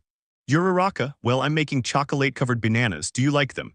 Midoriya, I love them. Yours and Mamasan's are the ones I've wanted to try until now, he said excitedly. Perhaps it was the recent discovery of hickeys on Kyoka, or perhaps so much time listening to Mainta's vulgarities along with her time on the island made the girl think of it in a double meaning. But she wasn't upset. Her mind started conjuring up scenarios where the boy was enjoying her just like he apparently had with the punk girl. There was no annoyance, only resentment, perhaps because she hadn't been his first time. This made the girl's mind imagine the situation both with the punk and because of that comment with the class president. Assuming this, the heat in his face increased and he felt a strange tingling in his body, only able to shake his head. Midoriya, I'm sure it will be delicious. See you later, Uraraka-san, good luck, the boy said, waving goodbye. Uraraka, I lost him, my chance, no way. Oh well, maybe later then. The boy continued admiring the dishes. When he arrived with one of his classmates with whom, to tell the truth, he did not interact much even though she was from his own class. Toru, hello Midoriya-kun. Midoriya, oh hello Hagakure-san. Yes, the boy had had Hex at least 4 times, but he still found it difficult to get used to the invisible girl's appearance because he had never seen her with his own eyes. And it was difficult because she was incredibly beautiful. Midoriya, Hagakure-san, what are you doing here? I thought, well, you had been disqualified. Toru, yes, but I still wanted to make a dessert. If I'm disqualified, at least I'll have completed the order. No problem, right? Midoriya, no problem, Hagakure-san. Toru, come on dude, we've practically seen each other naked for months. You can call me by my name. Midoriya, but we've only been here a few weeks, Hagakure. Toru, I never said that on the island. Midoriya, excuse me. The boy said, not quite understanding what the girl murmured. Toru, well, you called me by my last name again, she said with a pout, playing the victim. Say my name, Midoriya, she demanded. Midoriya, sorry, ha to Toru-chan. This made the boy blush and caused a quick change of attitude in the girl, who, smiling, pounced on him and buried him in her chest. Toru, you're so cute, Midori, he said while squeezing him. Midoriya only had 2 options. Try to stay calm by mentally listing his collection of Almight stuff in his dorm room or give in and faint into the girl's arms. The answer was crystal clear. Toru Midori, the girl loosened her grip and the boy fell at her feet. Toru, I'm sorry Midori, maybe I got a little carried away, he said, playing with a lock of hair. The boy was barely hanging on by a thread of consciousness as a thought came and went in his mind. Midoriya, sweet and soft. The other judges could only watch as the green-haired boy was carried away by Codsword while he was still unconscious. Nedger, what are you doing? Tuchin, Melissa, yes, I heard you were still going to make your dessert. Pony wants to try the Secret Santa dessert. Toru, well, I was thinking of making strawberries with shredded coconut and some cream. Melissa/Nedger/Pony, Toru, even though I was disqualified, I still want to do it. Would you like a plate? The three young girls nodded happily as the iridescent-eyed girl smiled. Kendo and Momo, for their part, were engaged in a silent war as they had both had the same idea. Momo Kendo, Lemon Charlotte. They were great friends both as class presidents and outside of class, but the fact that they both chose the same dish ignited a flame of war within them, because they both wanted something, and that was to get the attention of the green-haired boy. Momo Kendasan could have chosen the same dessert as me. That's fine, I'm not trying to win this competition, but at least I'll make something Izuku-kun will love. Kendo, Momo chose the same dessert as me, it doesn't bother me, but I have to put in the effort and make something special for Izuku. From the day she was trapped in the freckled boy's arms, from the day he gave her that clumsy, slow kiss, it only made her want to repeat it more. And if giving her a dessert made with all her heart would allow her to repeat it, she would do it without hesitation. Both women were determined to make the best dessert, but there was a slight problem. Momo Kendo, where can I get dairy products? Eden provided them with food from the earth literally every day eternally. The waterfall's water was so pure it was impossible to contaminate. The meat was useful to them, having hunted native animals of the island, and refrigeration preserved its quality. But they hadn't obtained any dairy products. Meanwhile, the green-haired boy was beginning to wake up from his faint. He felt a breeze on his face, but he also felt a slight touch on his abdomen on certain occasions. When he looked up a little, he noticed that it was the pink-haired engineer who was touching him again and again, while the robot he had made blew air at him with its small arms and a small towel. I could say it was normal, except that for the first time in all the time I had known Hatsum, she didn't seem to be doing one of her classic tests. Because the time she ran her hands over her body from head to toe, she didn't limit herself to scanning, and she always made a note of something. But now she had all her attention on a single point and seemed more curious than on any other occasion. He could feel that she had something he never thought he'd see in her gentleness with him. She felt his fingers inspecting her abdomen from top to bottom, causing her some tickling, which was responsible for making it noticeable. Midoriya hahaha. Hearing the boy's voice was a warning to her, and as quickly as she heard it, she withdrew her hand, ceasing to touch his body. May H. Hello, you're awake. Codsword, that's a relief, I was afraid I'd have to dig a hole to bury it, the robot humbly remarked. Midoriya, this. May, ignore it, it still has flaws. Midoriya, sure, it's just what were you doing, Mason? The question caused the girl to become flustered for the first time while a slight blush became noticeable. May, Emmy, H-A-H-A-H-A-N-N-O-T-H-I-N-G, it's just you were getting a weird color and I. Codsword, my mistress was curious, the robot replied. Quickly, the girl grabbed the wrench she had next to her and turned the robot off in a few seconds. May, haha, I'm telling you, it still has flaws, she said, trying to hide it. Midoriya, Hatsum, you were curious about me, he said, still not believing what had just happened. May, what pfff me? Haha, I mean haha. Finally, the sorrow of having nothing to say and the shame of being betrayed by her own invention overwhelmed her, leaving her only able to look away while curling up in a ball with her legs. May, just a little. The boy was saddened, for he never imagined that his self-proclaimed personal favorite engineer would be interested in him in that way, in fact, in any way, as she was always focused on her babies. May, I'm sorry if I made you uncomfortable, and I understand if after this you don't want me to be your personal heroic item engineer again.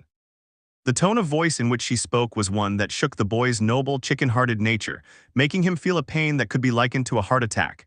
He, as best he could, ordered his thoughts and spoke. Midoriya, you know I'm not upset. Upon hearing the boy, the girl's sad and embarrassed gaze fixed on the freckled boy. Midoriya, I'm just surprised, that's all. And I would never trade you for any other engineer. No one else is or ever will be my favorite hero item engineer if it's not you. The boy's words, along with that honest smile and that tomatoed color in his cheeks, stirred an unfamiliar warmth in the supporting heroine who was simply trying to look away and control a smile that made her look silly in her opinion. May th thank you Izuku, although I'm still very sorry about that. Midoriya don't worry, just next time just make sure you ask me for something like that in advance. Hee hee. The boy never analyzed her last words, but the girl didn't hesitate to ask. May Izuku. Midoriya, yes May, can I touch your abdomen? The boy felt like lightning had shot through his head and hit the ground, realizing that it was wrong to speak without considering what he said. The faint reddish color intensified in a few seconds, followed by a nonsensical stutter. Midoriya, well you'll see. But looking at May, who was hiding behind his legs, her gaze barely peeking over his knees before disappearing completely, made him give in. May, please. Finally, the boy's heart gave in completely. Midoriya, I guess as long as you don't do anything weird, it's fine. The girl looked at him as she began to settle herself against the cave wall while her blush was still visible. May said nothing more, and carefully, like a wary kitten, she slowly approached. Standing practically next to him, the girl began to bring her hand closer to the boy's well-formed abdomen and with a light touch began to inspect it again. While I was there, I was simply looking for some point to stare at until it was all over. I take in the whole cave, the bunk beds, the workstation, the island map. May's yellow eyes. The boy could only berate himself for choosing to focus solely on the pink-haired girl's fixed gaze, although he hadn't noticed how beautiful her eyes were. I had always been curious about how the girl used her quirk in her inventions, finding it strange how exactly she would use it, or why she would require those strange magnifying glasses when she had natural magnification. His doubts lingered in the air as he watched the girl's hand move up a little further from his abdomen towards his chest before looking at him again, their eyes meeting. May, can I? She asked, pointing her finger at the boy's upper body. He was at a loss for words, but his head nodded in agreement. So getting more comfortable, the girl climbed on top of the boy, leaving her legs on either side of him, embarrassing them both. May then took both hands directly to the boy's body, curiously exploring part of his shoulders and neck until she reached his chest. She had to be honest and admit that on more than one occasion she asked the boy to put on a shirt with micro-receivers for monitoring and data collection, which was just a tight-fitting shirt, and asked him to carry heavy objects that he didn't need from here to there, just wanting to see him in action. She didn't receive the same training as the students in the heroic course, and that wasn't a problem, except that the green-haired boy caught her eye at the sports festival. At first, he thought it was just another student trying to gain popularity at the festival, but seeing his ingenuity in propelling himself with those minds, he knew there was potential in him. And when I introduced her to her first babies, she was able to confirm it. She didn't ignore me like her other classmates or look at me like I was crazy when I talked about my creations. I felt that maybe it was going to be a one-time thing, but it wasn't like that. Every time I went and needed an improvement, he always seemed to look for her. What she initially thought was an attempt at friendship gradually became more intimate for the girl, leading her to introduce him to babies who were more special to her, and her sensei's jokes about the boy didn't help her to lie to herself. Whenever she could, she would give him the excuse that she needed to inspect his body herself to improve her equipment, not knowing that it was just a lie so she could hug him without feeling any shame and that it was only with him that she had that privilege. Now he was there in front of her, touching her face and holding those freckled cheeks that he had counted and memorized so many times thanks to his photographic memory. Midoriya, May. The pink-haired girl just gave a sweet smile and spoke to the boy. May, thanks for being a recurring friend. And with that said, he slowly approached the boy's face until his lips met the green-haired boy's, who, surprised, just stood there motionless. But he, in the same way, little by little, closed his eyes and let himself be guided by the girl, who finished and started that kiss again. Act XXII Champion. The young girls were finishing their desserts, unaware that a pink-haired girl and the only green-haired boy weren't supervising the competition. In the cave, the pink-haired girl continued to hold the boy's face firmly but gently, thus being able to kiss him as much as she wanted. And this one, far from moving away or separating from the girl, little by little, as if his hands decided for themselves, placed themselves on the girl, one passing over her waist and the other holding her head, clinging to her. As their kiss grew longer and longer, and their lips met again, a burning heat consumed the two young students. With a caress here and there, they both sought to explore more of each other. The girl wanted to explore the boy more intimately, seeking to fully satisfy her fascination with him.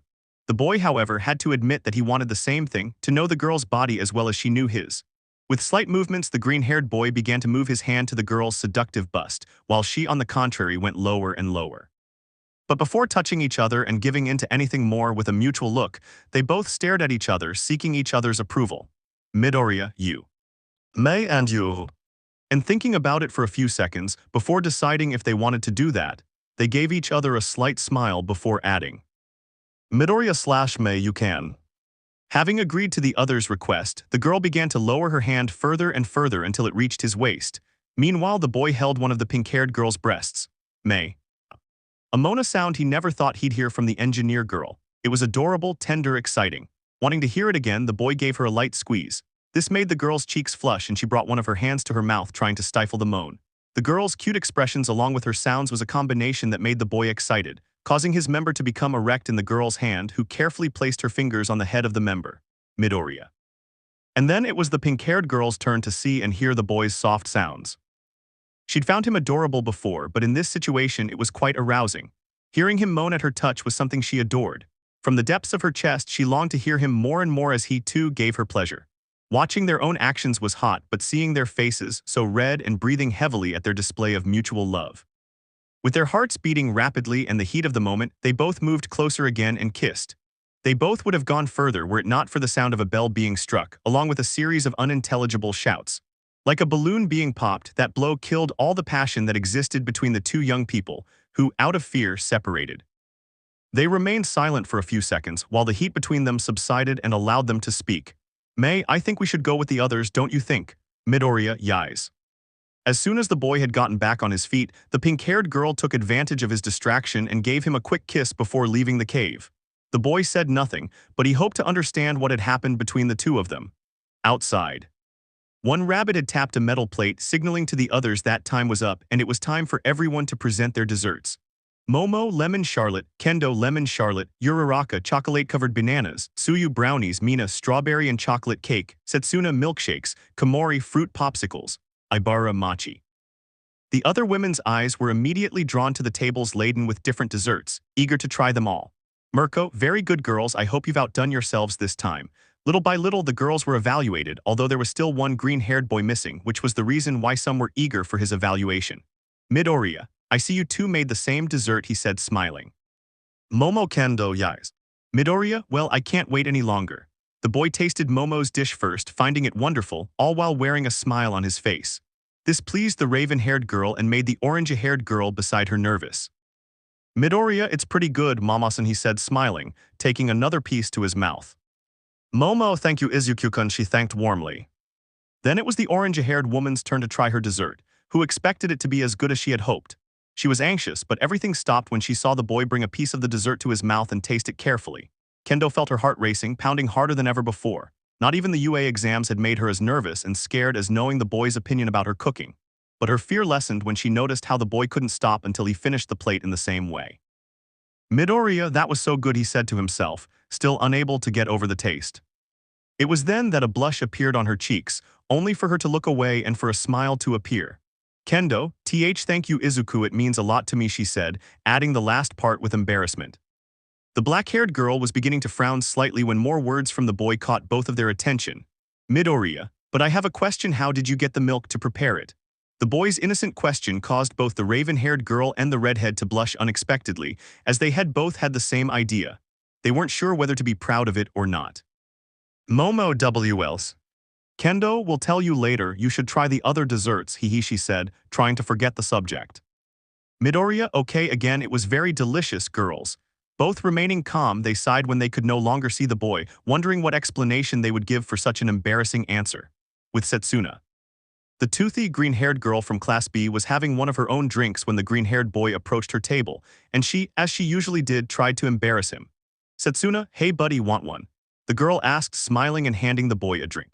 Midoriya, oh sure, I accept innocently. The boy didn't hesitate and, having the milkshake in his hand, began to drink it with gusto. Midoriya, this is delicious, Takagi-san, he said, still with a milk mustache on his lips. Setsuna, of course it is, after all, it runs in the family, she said proudly, placing her hand on her chest, you know what I mean, right? Whether it was because of her mocking gaze and the fact that she separated her head until it was just centimeters away from his, the boy took a while to put two and two together, only able to see the milkshake and how the girl seemed to be looking for shame in him. The boy stared at the girl, then slowly looked back at the milkshake in his hands. And finally he decided to finish his drink calmly, not caring at all that the girl was making fun of him. Setsuna, teeth-eyes wasn't supposed to happen, but then why do I love that he keeps drinking it? What? Mirko, hey kid, leave something for the others. Midoriya, sighs, he said as he finished his drink. Setsuna, well Midoriya, you look great. Setsuna, excuse me, Midoriya, the milkshakes were really good. Setsuna, oh right, did I misunderstand? Midoriya, well I'll go grade the others. See you later, Takagi-san. Setsuna, yies. The girl felt that somehow she owed the boy a debt of gratitude for what he had done for them and especially for her. So seeing one of her other milkshakes, she just took a sip and let out a small laugh before speaking to herself. Setsuna, well yes, I'm hot. With Komori, Uraraka, and Ibara. The three young women had been sharing words during this time, especially two brunettes who were chatting happily.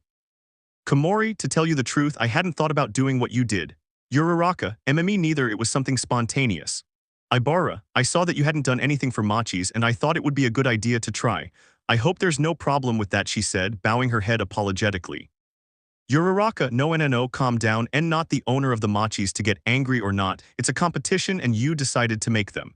Midoriya, hi girls. Listening to the boy made them all turn their attention to him with a smile. Uraraka, hello Deku-kun, Komori, hello. Ibara, hello Midoriyas. Midoriya, I see you two get along well. Komori, Sippy, you've come to evaluate us, haven't you? Midoriya, that's right, Komori, great. The little chestnut said as she climbed onto a small stool and showed some skewers with various fruits in her hands. Uraraka, for her part, showed up with a couple of chocolate-covered bananas, and Ibara with a plate of machis. The three of them placed their desserts in front of the green-haired boy who, after a while, finished them and the three of them waited for his verdict. Midoriya, well, they're definitely good at making desserts. The three of them smiled at his sweet compliment. Uraraka blushed slightly, acknowledging that even if her crush was with someone else, she would always fall for his sweet words. Komori just smiled happily and Ibara felt satisfied that the boy praised her cooking. Midoriya, could I try another fruit skewer, Komori-chan? Komori smiled and spoke happily. Komori, of course, she said, handing him another one. Midoriya, thank you very much. The combination of fruits you chose is quite good. They are refreshing and complement each other well. The little girl could only feel her heart pounding as the boy praised her. It was a pleasant and sweet feeling that she was enjoying, and she could only react in the best way she could, and that was by being somewhat flirtatious with him. Komori, I'm glad you like it. I really tried hard to make you like it. Anyone could die of cuteness because, whether it was her sweet tone of voice, her blushing face added to her short stature, she looked adorable. Uraraka, I guess if she was that open, could I be too? What? Midoriya, Uraraka-san, your chocolate-covered fruits are also amazing. I didn't expect you to use a variety of fruits and cover them all in chocolate. Uraraka, WL, thank you very much, Deku-kun. I hope you like them. Midoriya, I loved them. Uraraka, who had already gained some confidence, spoke. Uraraka, Deku-kun, can we talk later? Midoriya, sure. Perhaps after that she could bring up the subject. She just hoped her heart could bear the boy's truth. He was finishing evaluating everyone with only two more girls left. Tsuyu, hello Midoriya-kun, Kira. Mina, hey Izuku-kuns. Midoriya, hey girls, what's up? Tsuyu, I didn't know you two were so close now, Kiro. Mina, hee, let's say something like that. Tsuyu, then you can call me Tsuchin then, Kiro. Midoriya, Klausur, Tsuyuchin. Tsuyutsu. Midoriya, Tsuchin. Upon hearing the nickname, the boy noticed the green-haired amphibian smiling while a faint frog-like sound emanated from her. This made her wonder, why didn't he call her that before? It wasn't the first time he'd asked her to use that nickname. Midoriya, and what did you prepare? Mina, you know my specialty, a delicious cake, she said cheerfully, showing off her creation. Tsuyu, I thought about making some chocolate brownies, Kiro. After pestering the boy to try what he would taste first from a plate, the girls waited for him to finish chewing so they could hear what he had to say. Midoriya, well, they were delicious, the chocolate in both was pretty good. I'm still wondering how you got the whipped cream, Minachin, but it wasn't bad at all. Mina, thank you, she said, happy that the boy liked her cake. Midoriya, and your brownies were delicious, Tsuchin. I really loved them, he said happily. Tsuyu, I'm glad it turned out that way, Kiro. Later. After everyone had tasted the desserts, it was time to choose a winner. Nimuri, I hope everyone had fun. Remember, no matter what happens, everyone was good. The woman said, trying to ease any nerves that might have been present. Mirko, okay girls, the moment you've all been waiting for has arrived. Remember, don't fight, don't shout, and I don't want any complaints. They all listened to the heroine, who had a speech direct and very uninspiring. Nimuri, okay, the first prize will be for best main course. Mirko, yeah, whatever the winner for best main course is the rich girl. MT, lady, I think it's Yaoyorozu. Mirko, whatever. Meanwhile, Momo was happy to have won, while receiving some pats on the back for her victory from Kendo, who looked at her with joy and camaraderie. Nimuri, congratulations, Miss Yaoyorozu. Now the award for best dessert goes to Mirko, enough with the drama, it's for you, girl. The rabbit woman pointed at the girl, who then drew the attention of everyone else. They could only react. Girls, what? Act XXII, let's talk, the two of us. The iridescent tired girl was enjoying her delicious dessert. grateful that she had taken that cooking course in high school, marveling at the result and ignoring her surroundings at least, when the green-haired boy approached her. Midoriya ho hello again Hagakure-san. Hearing the boy speak made her happy, but hearing him call her by her last name again that made her frown once more. The boy didn't have to be a genius to know the reason for this, and before the girl could scold him again the boy fixed his mistake.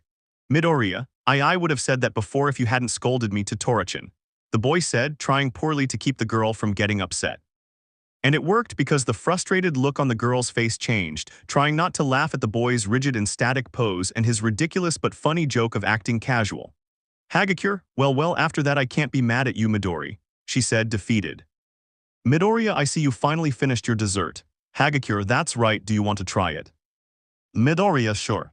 The girl turned to get a plate with her dessert but was surprised to find the table empty. Hagakure, oh. Only his own dessert remained, which gave him only one option. Taking the small container of fruit and cream along with the utensil she was carrying, she approached the boy until she was standing in front of him and spoke as normally as possible. Hagakure, now open your mouth and say ah. Midoriya I don't think it's necessary. Hagakure come on Midori, it's the only one left and I don't intend to leave you wanting to try it. Perhaps it was her tender gaze, her gentle voice and kind intentions, but the boy slowly opened his mouth, allowing the girl to feed him. Hagakure, well. She asked, eagerly awaiting her opinion. Her smile grew wider as she watched the boy slowly smile while chewing the dessert. Midoriya, can I? The boy asked, wanting another taste of the dessert the girl had made. Hagakure here you go, she said, smiling at the boy's sweet question, offering him yet another spoonful of her culinary creation. The boy had barely received the dessert when a collective scream took them by surprise. Girls, what? To her surprise, the rabbit heroine was pointing at the iridescent-eyed girl who raised an eyebrow with clear doubt. Mirko, even though the brat was disqualified, she kept participating. The sheer joy of cooking is worthy of reward and that's why she's the winner, the heroine said with a smile on her lips. MT. Lady, wow. Nimuri, to tell you the truth, I didn't expect you of all people to evaluate that. Mirko, bah it's you guys, I bet the brats didn't think so. The woman said, turning her gaze to the group of young people who responded with a clear tone of doubt and question. Mirko, tusk that hurt, brats, the woman said, looking away, clearly offended. The girl, for her part, was surprised to have won her little competition, and some of her friends celebrated her victory in the same way. Mina, congratulations Toochan, I'm jealous of you, but I'm still happy, the alien girl said while hugging her friend. Uraraka, you did well Hagakure-san, she shared the mochi with a smile. Hagakure thanks hey do you still have chocolate-covered fruit? I asked, as much of a sweet tooth as ever. Uraraka sure. Kyoka hey so what's the prize for all this? What was once happiness and excitement turned into silence, as no one had thought it could serve as a trophy for their competition. They all stopped to try and think of what they could give the girl when. MT, lady, it's easier and more obvious than you think, the woman said, placing one hand on her chest and walking toward the celebrating group. What could be better after a hot and fiery culinary victory than for the sweet girl to receive a tender kiss from a handsome prince? The woman said, taking the boy by the shoulders while holding one of his strands of hair. The proposal itself sounded bad, it's a shame that it had the full support of her teacher. Nimuri, that sounds like a fairy tale, and to be honest, I can't think of a more deserved gift. So, with a push, the giant heroine placed the green-haired boy in front of the iridescent-eyed girl, who was static in the face of the women's proposal. Kyoka, you pair of perverts size okay, how could I say that? Momo, well I'm happy for Hagakure, although I would have liked to have a kiss from Izuku-kun. Uraraka, I should have tried harder, at least to get a kiss from Deku-kun. Mina, Hagakure, how lucky. Tsuyu, it looks like it will be your first kiss Hagakure-san Kira. These were some of the thoughts of the girls, who watched the duo in front of them. Meanwhile, both the girl and the green-haired boy stood rigidly in front of each other. Hagakure-s then. Midoriya, I'm sorry if all this makes you uncomfortable.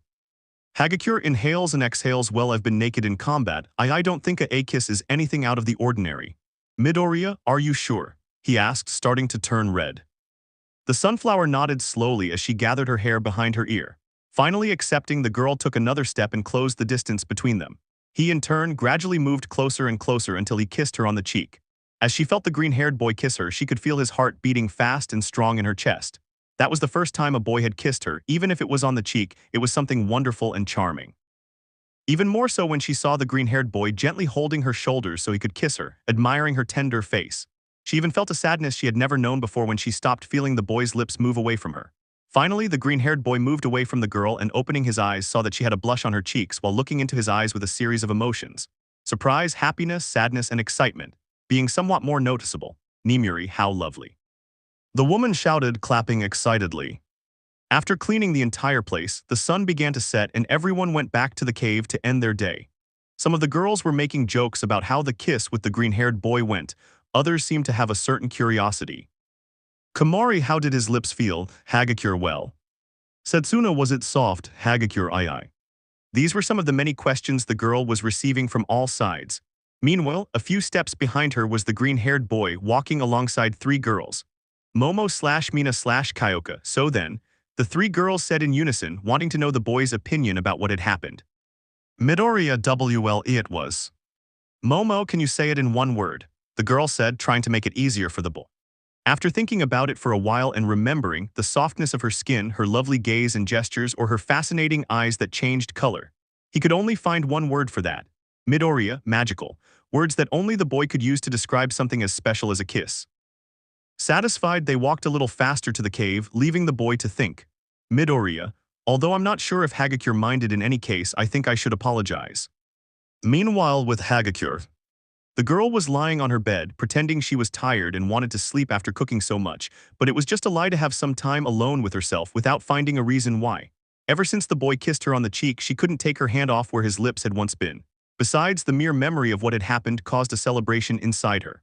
Hagakure, how would it feel to try it again? The girl wondered, curling into a ball at the thought in her head. Outside the cave, the boy was lost in thought when a light touch on his shoulder made him turn around and see the brunette, who was blushing, clearly waiting to talk to him.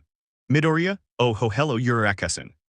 Uraraka, hi Deku-kun, hey, about could we talk, do you have some time? Midoriya, of course. She would never know if it was nerves or if it had simply become a habit, but the mere fact of being so close to her brown-haired friend caused her to instantly stutter. As if his mind simply won't work when he's around her. They both approached the shore of the lake and taking a seat on the bank next to each other remained silent. The boy had no idea what his friend wanted to talk about, while she tried to find a way not to sound down, but that wasn't easy either. At least 2 minutes passed before the boy, with some hesitation, finally spoke first.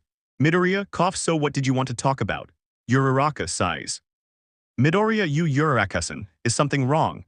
He asked, slowly moving his hand closer to the girl's shoulder. To the boy's surprise, Machi's head rested on his shoulder, but she seemed to have a sad, clearly depressed look. Then all the nervousness and fear the boy had about the situation vanished in a flash, replaced by dismay and worry. Midoriya, Uraraka-san, are you all right? Uraraka, I'm sorry if this is a bit direct, but have you ever been in love with someone, Deku-kun? She asked dryly. Midoriya, why do you ask? Uraraka, could you answer me, please? After taking a breath and organizing his words, the boy looked at the girl who was staring at him intently, waiting for his answer. Midoriya, yai's like anyone, I've liked someone before, it's natural. Uraraka, so it's true. Midoriya, what did you say? Uraraka, you like Kyokasan, the girl said in a subdued tone of voice. Okay, I just wanted to know. Midoriya didn't know what to say. It wasn't natural to see his friend so sad, and the fact that he knew something had happened to the punk girl had taken him completely by surprise. Midoriya, what's between Kyokasan and me? Uraraka, no, you don't have to explain, Deku-kun, I understand, she added. The girl wasn't upset, she had no reason to be. She wasn't in control of his love, but she felt a knot in her chest. But what did she expect? She knew how it would all end, but she had to do something. Perhaps the green-haired boy would hate her for life, but if she didn't, she would hate herself until she died. Uraraka, Deku-kun, could you do something for me? She asked. Midoriya, sure. What, Uraraka, just close your eyes for a few seconds, please.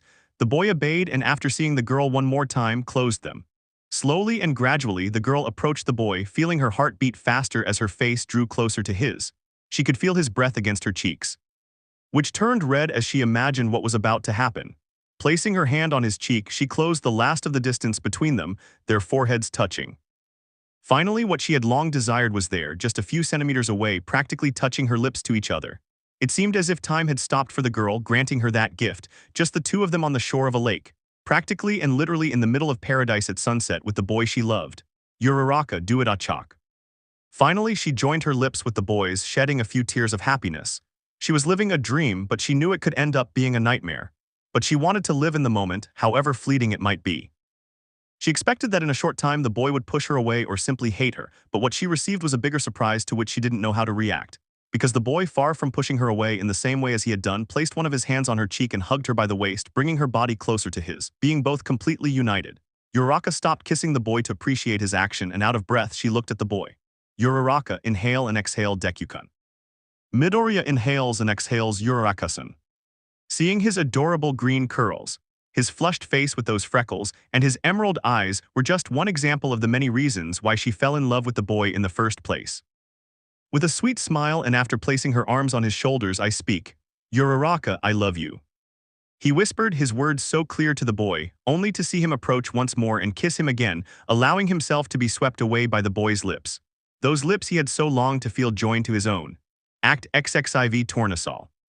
The green-haired man had been living in a curious paradise for the past few weeks, surrounded by beautiful girls and naked heroines, feeding himself like only a king could, obtaining unlimited resources from the island itself, and having experienced having relations with not one, not two, but up to 3 different women, in addition to almost having a 4th experience earlier. In anyone else's words, that would be paradise, but kissing her first love and knowing she'd always been in love with him, it was something wonderful. Paradise in her own words, and the boy may have been the luckiest man in the world because both things happened to him and only to him. Right now he was holding his brunette friend by the waist. She was kissing him passionately, happy that her wish had finally come true, and what could be better with a view worthy of a romance film. She explored the boy's green hair while he slowly pulled away from her lips, only to begin kissing her neck, leaving hickeys. She didn't mind at all. She wanted the green-haired boy to enjoy every part of her body while she desired the same. Perhaps wanting that made her dirty, but the green-haired man's actions didn't help her maintain her sanity. Uraraka, Deku-kun, the girl could barely manage a word between sighs of pleasure. Midoriya, yes Uraraka-san, Uraraka, please call me by my name. If she wanted to be more intimate with the boy, the first thing she had to do was change the way the boy referred to her. Midoriya, understood Achikachin. As soon as the boy said her name, the girl's body acted without thinking, and she kissed him again, something the boy didn't bother to stop. He never imagined that the brunette's lips would have a flavor he could become addicted to, seeking to satiate his hunger for her with every kiss he gave her. Uraraka Deku-kun-sai. Midoriya, I guess we should be fair, the boy said tenderly, kissing her lips again, don't you think so, Achako? The brunette quickly understood what he meant, and holding the boy's cheeks in her hands, she smiled to answer him. Uraraka, I agree, Izuku-kun. And once again they were about to give each other another kiss, but a couple of footsteps made them turn their heads, afraid of having been discovered, but all they found was the pair of wolves watching them curiously. Uraraka, sigh, that was scary. Midoriya, yais. That fear had shattered the warm and intoxicating atmosphere they both shared, leaving them now unsure of what to say. Uraraka, about that. Machi was going to apologize for what had happened, but anything she had to say was useless, because her lips were silenced when the green-haired boy, in a move that was not typical of him but dared to take, approached the girl to kiss her. Midoriya, we should go back inside, don't you think, Achikachin? The chestnut-haired woman finally tidied her head and quickly asked for a favor. Uraraka, Deku-kun, see, could you not say anything to Kayokachin? I wouldn't want her to. Midoriya, don't worry, he said with a smile, I think she would completely understand.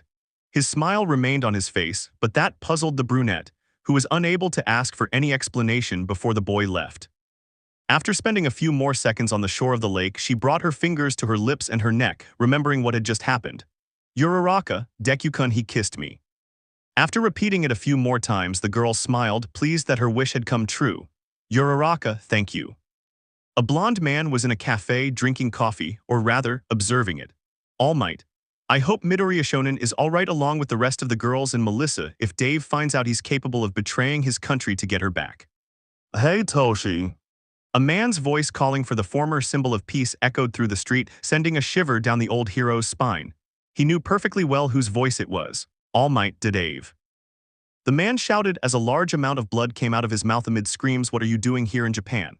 Dave, I came because Melissa forgot her transmitter. After what happened on Island, I wanted to make sure she was okay. Can you come with me to check on her? The man knew he couldn't tell her that his only daughter and only relative was missing through a fabricated story, so he had to improvise. Almight, it's complicated. She's working on a project with one of the teachers at UA. And Dave, hey, that's great, I could help her out. It's never too late for her dad to teach her a trick or two about engineering and programming, right? You know, veteran wisdom. Almight, WL Dave. Dave, what's wrong? You look strange again, is it your quirk? Almight, no. The man had learned to train exhaustively, to push his body to the limit and never take a step back, but something he never learned was how to hide a lie. Almight, Dave, we need to talk about Melissa. Everyone was already in the cave relaxing after their fun day, with some doing activities like Kyoka playing her guitar, Mei repairing Codsword, or Momo along with Kendo and Nedjir helping to comb Pony's hair and Melissa and Komori to go to sleep. The boy let out a tired sigh as he headed to his work table to take notes on his last few days, both the wound that Scar inflicted on him and on that demon dinosaur and those dark forest beasts. He knew that if he wanted everyone there to survive, he had to find a way to counteract them or, in an extreme case, hunt them down. Kyoka, hey Green, come on, it's time to sleep, the girl called to the green-haired boy. He looked around, noticing that he was now the only one asleep. The boy did not object at all, and taking the girl's hand, they went to the bed to finally rest. Hours later. A girl with iridescent hair was staring at the wall. Since it had all ended, she had said she wanted to go to sleep, but this was just an excuse to be alone with her thoughts, trying to figure out why it was so special and wonderful that the boy had kissed her on the cheek. Hours passed, but he was unable to fall asleep at all. She turned around only to see the green-haired boy sleeping next to her punk friend. With some curiosity and in silence, she carefully got up, careful not to wake anyone. Step by step, she made her way to where the boy was. Standing in front of his bed, she could see him clearly. How the moonlight painted part of her face a beautiful blue, how her chest rose and fell slowly. Those lips that had caused her so much trouble that single day. As he looked at these last ones, he felt his heart beat faster. Toru, it would be possible. Looking around, making sure everyone was completely asleep, the girl took a deep breath and slowly approached the boy's face. She felt that maybe if she kissed the boy back, the emotions inside her might dissipate at least for a while. Standing inches from her target, she gathered the strands of her hair that had fallen, and in an exciting and terrifying countdown, the girl had kissed the sleeping boy. Her thoughts were wrong because when her lips met the boy's, she felt her insides explode with excitement. There was a taste about him that was better than any candy she had ever tasted, and she cupped his cheek, wanting to savor the fleeting moment that felt like an eternity. And she couldn't help but notice how cute the boy was as he smiled every time she came looking for him again, as if he were searching for the source of his good sleep. Toru, this feels better than I imagined, and he's so cute. The girl thought as she moved closer to him again. She spent some time like this, a time which the girl enjoyed as much as possible, but a sound in the sky made her freeze. Approaching the cave entrance, the girl looked around for the source of that strange sound. But the surprise was terrifying when a giant figure, similar to a bird since what appeared to be wings were extended, crossed in front of their eyes, and meters later began to glide over the forest while emitting a sound worthy of a horror movie. Hagakure could only watch it in terror, for even several meters away from that thing, its sound was completely audible and its red, headlight-like eyes were a source of unknown fear. Quickly and like a little girl, she ran back to the bed where the green-haired boy was and snuggled up next to him. One thing she was grateful for was that the boy was a heavy sleeper at that moment, so she could hug him without him going crazy. Toru spent some time like this until the boy's cozy warmth and strong hug made her fall asleep next to him. The next day, a rocker girl was tossing and turning in her bed, wanting to hug the boy next to her, but when she put her hand to his chest, she came across something that wasn't normal. When he opened his eyes, he found himself seeing the iridescent tired girl hugging the boy. Kyoka, ha, they look cute, what a Hagakure move. The girl simply smiled and let the young friends sleep together a little longer. As time passed, they were all awake, finding themselves with the same view that the punk had found. Mirko, yawn, why isn't breakfast ready? The woman asked, waking up from her sleep. It didn't take long for him to see the reason why the food wasn't ready. Nimuri, they're adorable, don't you think? MT, lady, we did a good job, that's for sure. Mirko, yes, but you know what's better than that. Breakfast? With zero interest in anything other than her breakfast, the woman approached the bed where the young people were and holding the bed tightly began to shake it. Mirko, wake up already. Startled by the abrupt movement, the green-haired boy woke up, or rather his head acted faster than his reasoning. Midoriya, an earthquake. And in the same way, the girl only reacted to what she managed to hear from the green-haired boy, creating her own story of what was happening. Toru, ah. I think this is the epicenter. The only problem they both had was that, having long hair, it fell forward, obstructing their view, and they didn't realize they were being watched, much less the position they were in. It wasn't until the lack of movement forced them to tidy themselves up and observe their surroundings that they realized what was happening. Mirko, good morning, beautiful sleepers, he said mockingly. Breakfast isn't ready, I can see why. Haha, you didn't take long. This made the boys blush and they quickly looked at each other and the position they were in front of everyone. The girl was sitting on the boy's pelvis, supporting herself with her hands on the boy's chest, and he was holding her waist. The girl quickly got off the boy while trying to explain herself. Toru, I last night on animal, big and with wings. Some laughed at that response, believing it was some lie. The girl was trying to excuse herself for being in bed cuddling with the green-haired boy. But the boy, as well as the professionals and some of the other girls, knew that this island was a sea of surprises. Midoriya put his embarrassment aside and approached the girl, wanting to know her side of the story. Midoriya, Torachin, did you see anything last night? Setsuna, I think he did see something, hee. The boy, embarrassed but wanting to know, could only take a deep breath. Toru, yais. Without wasting any time, the boy went to his table and took a notebook and pencil, only to return with the litmus paper. Midoriya, do you think you can describe it? Toru, it was big, it looked like a bird. Little by little, the girl described the animal, causing the girls who had been laughing before to fall silent. Midoriya, well, I need to investigate. Momo, we've already seen anthropomorphic animals and dinosaurs that should be extinct, Sai, why am I not surprised? Mirko, well, I think I've found something else to kick the butt of. He said enthusiastically, cracking his knuckles, but first, you still owe me breakfast, kids. Nimuri, we ate like never before yesterday and now you're hungry. Mirko, what? I have a fast metabolism. Do you think these things support themselves? The woman replied, proud of her body. Midoriya, oh, it'll go prepare breakfast right away. Kendo, okay, we'll go take a bath in the meantime. Without further ado, the girls grabbed their towels and headed to the lake, leaving the boy alone. Midoriya, let's see roasted vegetables with some chicken, that should be fine. The boy muttered as he prepared breakfast. Now he understood his companion Sato preparing breakfast for 18 people when there were still 2 more people needed to compare to his friend. But his thoughts were interrupted when he felt something around his torso. Turning my head slightly, I can see the iridescent hair that had grown on him that morning. Midoriya, is something wrong, Torachin? Toru, no. I just wanted to ask you something, the girl said in a timid voice. Midoriya, sure, what is it? Toru, could you murmurs? Midoriya, could you say it a little louder? Toru just tightened her hug a little to speak louder. Toru, could you sleep with me tonight? Midoriya felt no fear or shame, rather he felt compassion for his classmate and friend at the thought that she was truly terrified by that thing. Midoriya, are you afraid that creature will come to the cave? Toru did not respond, he simply nodded as he leaned back against the boy's back. He gently and carefully took the girl's hand and gave her a soft kiss. Midoriya, then I'll be there to protect you and make sure nothing happens to you. The sweet words the boy spoke to her, his promise to take care of her, made her heart beat fast, but something beautiful. Toru, thank you, Izuku-kun, the girl murmured. On this occasion, it was not necessary for her to repeat it for the boy to hear her, because it was as clear to him as could be. As she released the boy, the iridescent girl approached his face and this time consciously gave him a quick kiss on the cheek. This made her blush and slowly walk away. Toru, thank you for that, Izuku-kun. Midoriya, yais, he said, surprised by that show of gratitude, although with a different meaning that he was still trying to get used to. Turning back to preparing breakfast, the boy could only smile at the girl's tenderness. At the lake, they were all doing their personal cleaning activities, with one litmus tester washing her hair. This was before she felt a pair of hands on her head helping her. Momo, do you need help? Toru, oh, thank you, Yaomama-san. Momo, it's nothing, so. Toru, so what? Kyoka, do you like green? Mina, you like it, right? The young woman was quickly surrounded and questioned by her own friends. They were all eager to hear the girl's answer in her own words, even though they already knew her answer well. And the young woman was smiling, seemingly remembering something. Mina, hee, it seems so. Toru, it's just. A brunette quickly approached the group of friends and interrupted the girl mid-sentence. Uraraka, Hagakure-san, please don't say he's just a friend. The girls saw the girl's request, who was holding the iridescent girl's hands. Uraraka, don't make my mistakes. Kyoka, Uraraka, you're admitting that. Uraraka, I inhales and exhales, I apologize for what happened between Deku and me yesterday. I understand it was wrong, and I'll understand if you don't want to be my friend anymore. Kyoka, what are you saying? Uraraka, well, how are things going, Deku-kun and I?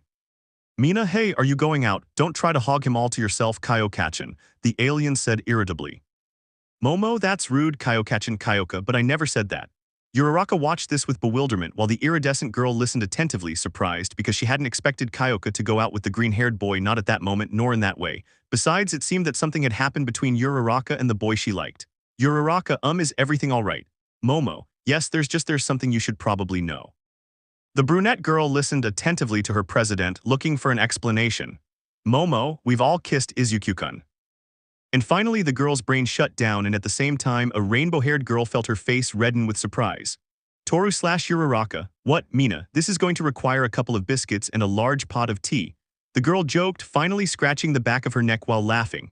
A short while later, the brunette was taking a sip of iced tea while being watched by Momo, Kyoka, and Mina, as well as the iridescent girl who was just staring at her iced glass. Uraraka, so all of you and Deku-kun. Momo, yais. Kyoka, correct. Mina, I won't lie, it's been wonderful every time, the girl said casually. Momo slash Kyoka, Mina, what? It's the truth and they know it. Uraraka and Deku-kun, has he agreed to all of this? Mina, we've reached an agreement and he's okay with that. Momo, it doesn't matter how many of us there are, as long as we want it the same way. Kyoka, there's no problem with that. The brunette was analyzing the situation. She thought her beloved green-haired boy was dating Kyoka, but now she had just learned that he was dating not one, but 3 girls with whom he had already established both romantic and sexual relationships. And it was confusing. On one hand, there was relief but also disappointment. Although perhaps there was still a chance to be with him. They said it didn't matter how many there were, as long as they loved him the same way they loved him. There wouldn't be anything wrong with that, would there? Uraraka could. Momo, of course. Mina, I knew you'd want the same thing. Achikachin. Kyoka, I'm more surprised that you took so long. All eyes turned to the iridescent girl who looked doubtful about this. Toru, really, would it be okay if I? Mina, girl, do you really want it? Toru didn't hesitate for a second to nod her head when her friend approached her and, taking her by the shoulders, simply welcomed her. Mina, then it's okay. Act XXV, welcome. A new day was beginning on the island, with the green-haired boy starting the activities of his new life, performing weightlifting exercises, supported by the help of the rabbit heroine who was training him on that occasion.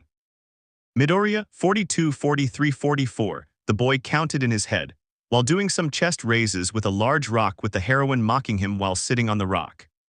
Mirko, come on kid, it's only 300 kilos of solid rock and it's barely a warm-up, you can't give up so easily, she said, crossing her legs and smiling, watching as the boy's face slowly turned red from lack of air. Sigh, well, I guess that's enough chest work for today.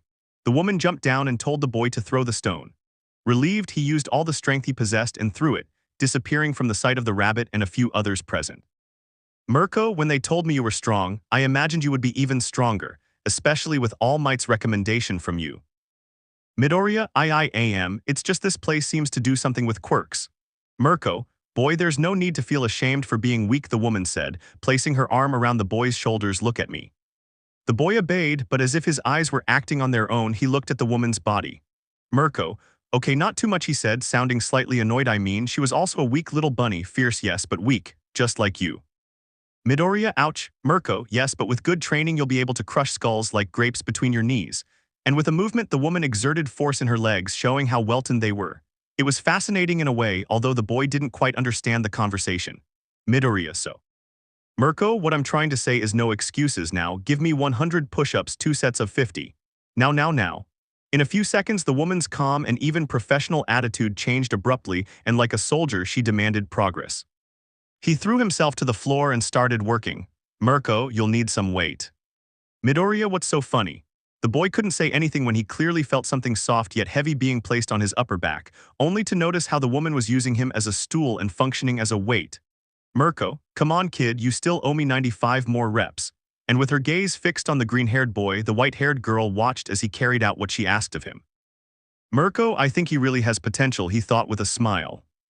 In the distance, a black-haired girl watched the scene, accompanied by her other friends. Kyoka, am I the only one wondering how green can be so damn hexy? She said to the air, arms crossed. Momo/Mina, no, they answered without taking their eyes off the boy. Meanwhile, Uraraka was trying to get used to this dynamic that they kept secret from the rest of the girls.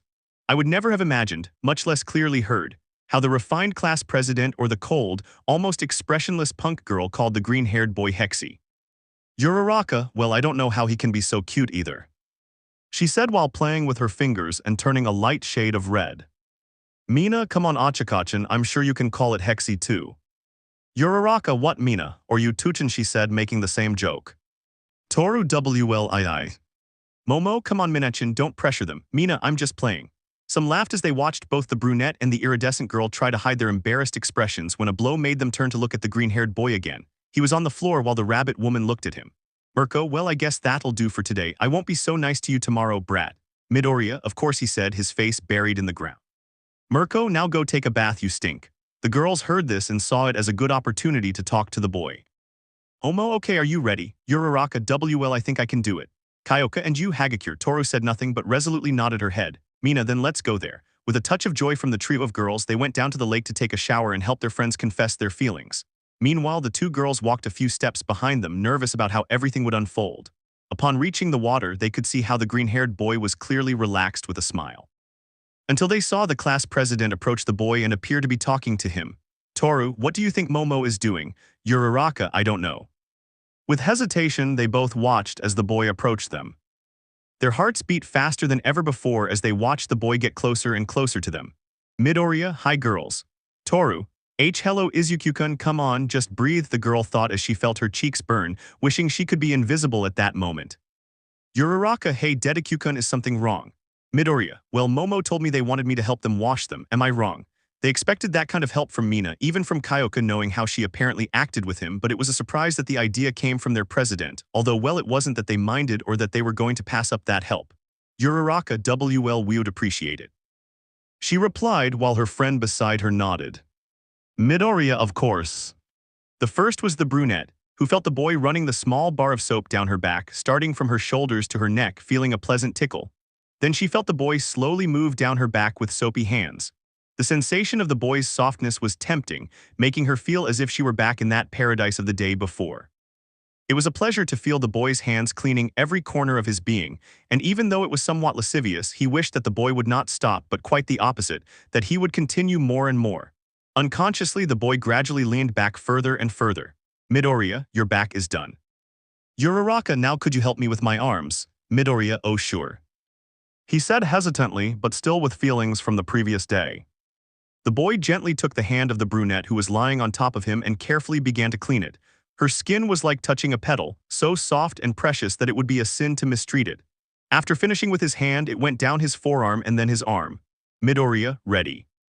Uraraka felt her heart beating fast, joyful and lively, and turning her head she looked at the boy and whispered to him in a sweet voice. Uraraka, thank you Izuku-kun, then she gave him a long kiss. The boy was surprised and fascinated by the reward, but he had to watch the litmus test approach him and listen to her. Toru, see could you?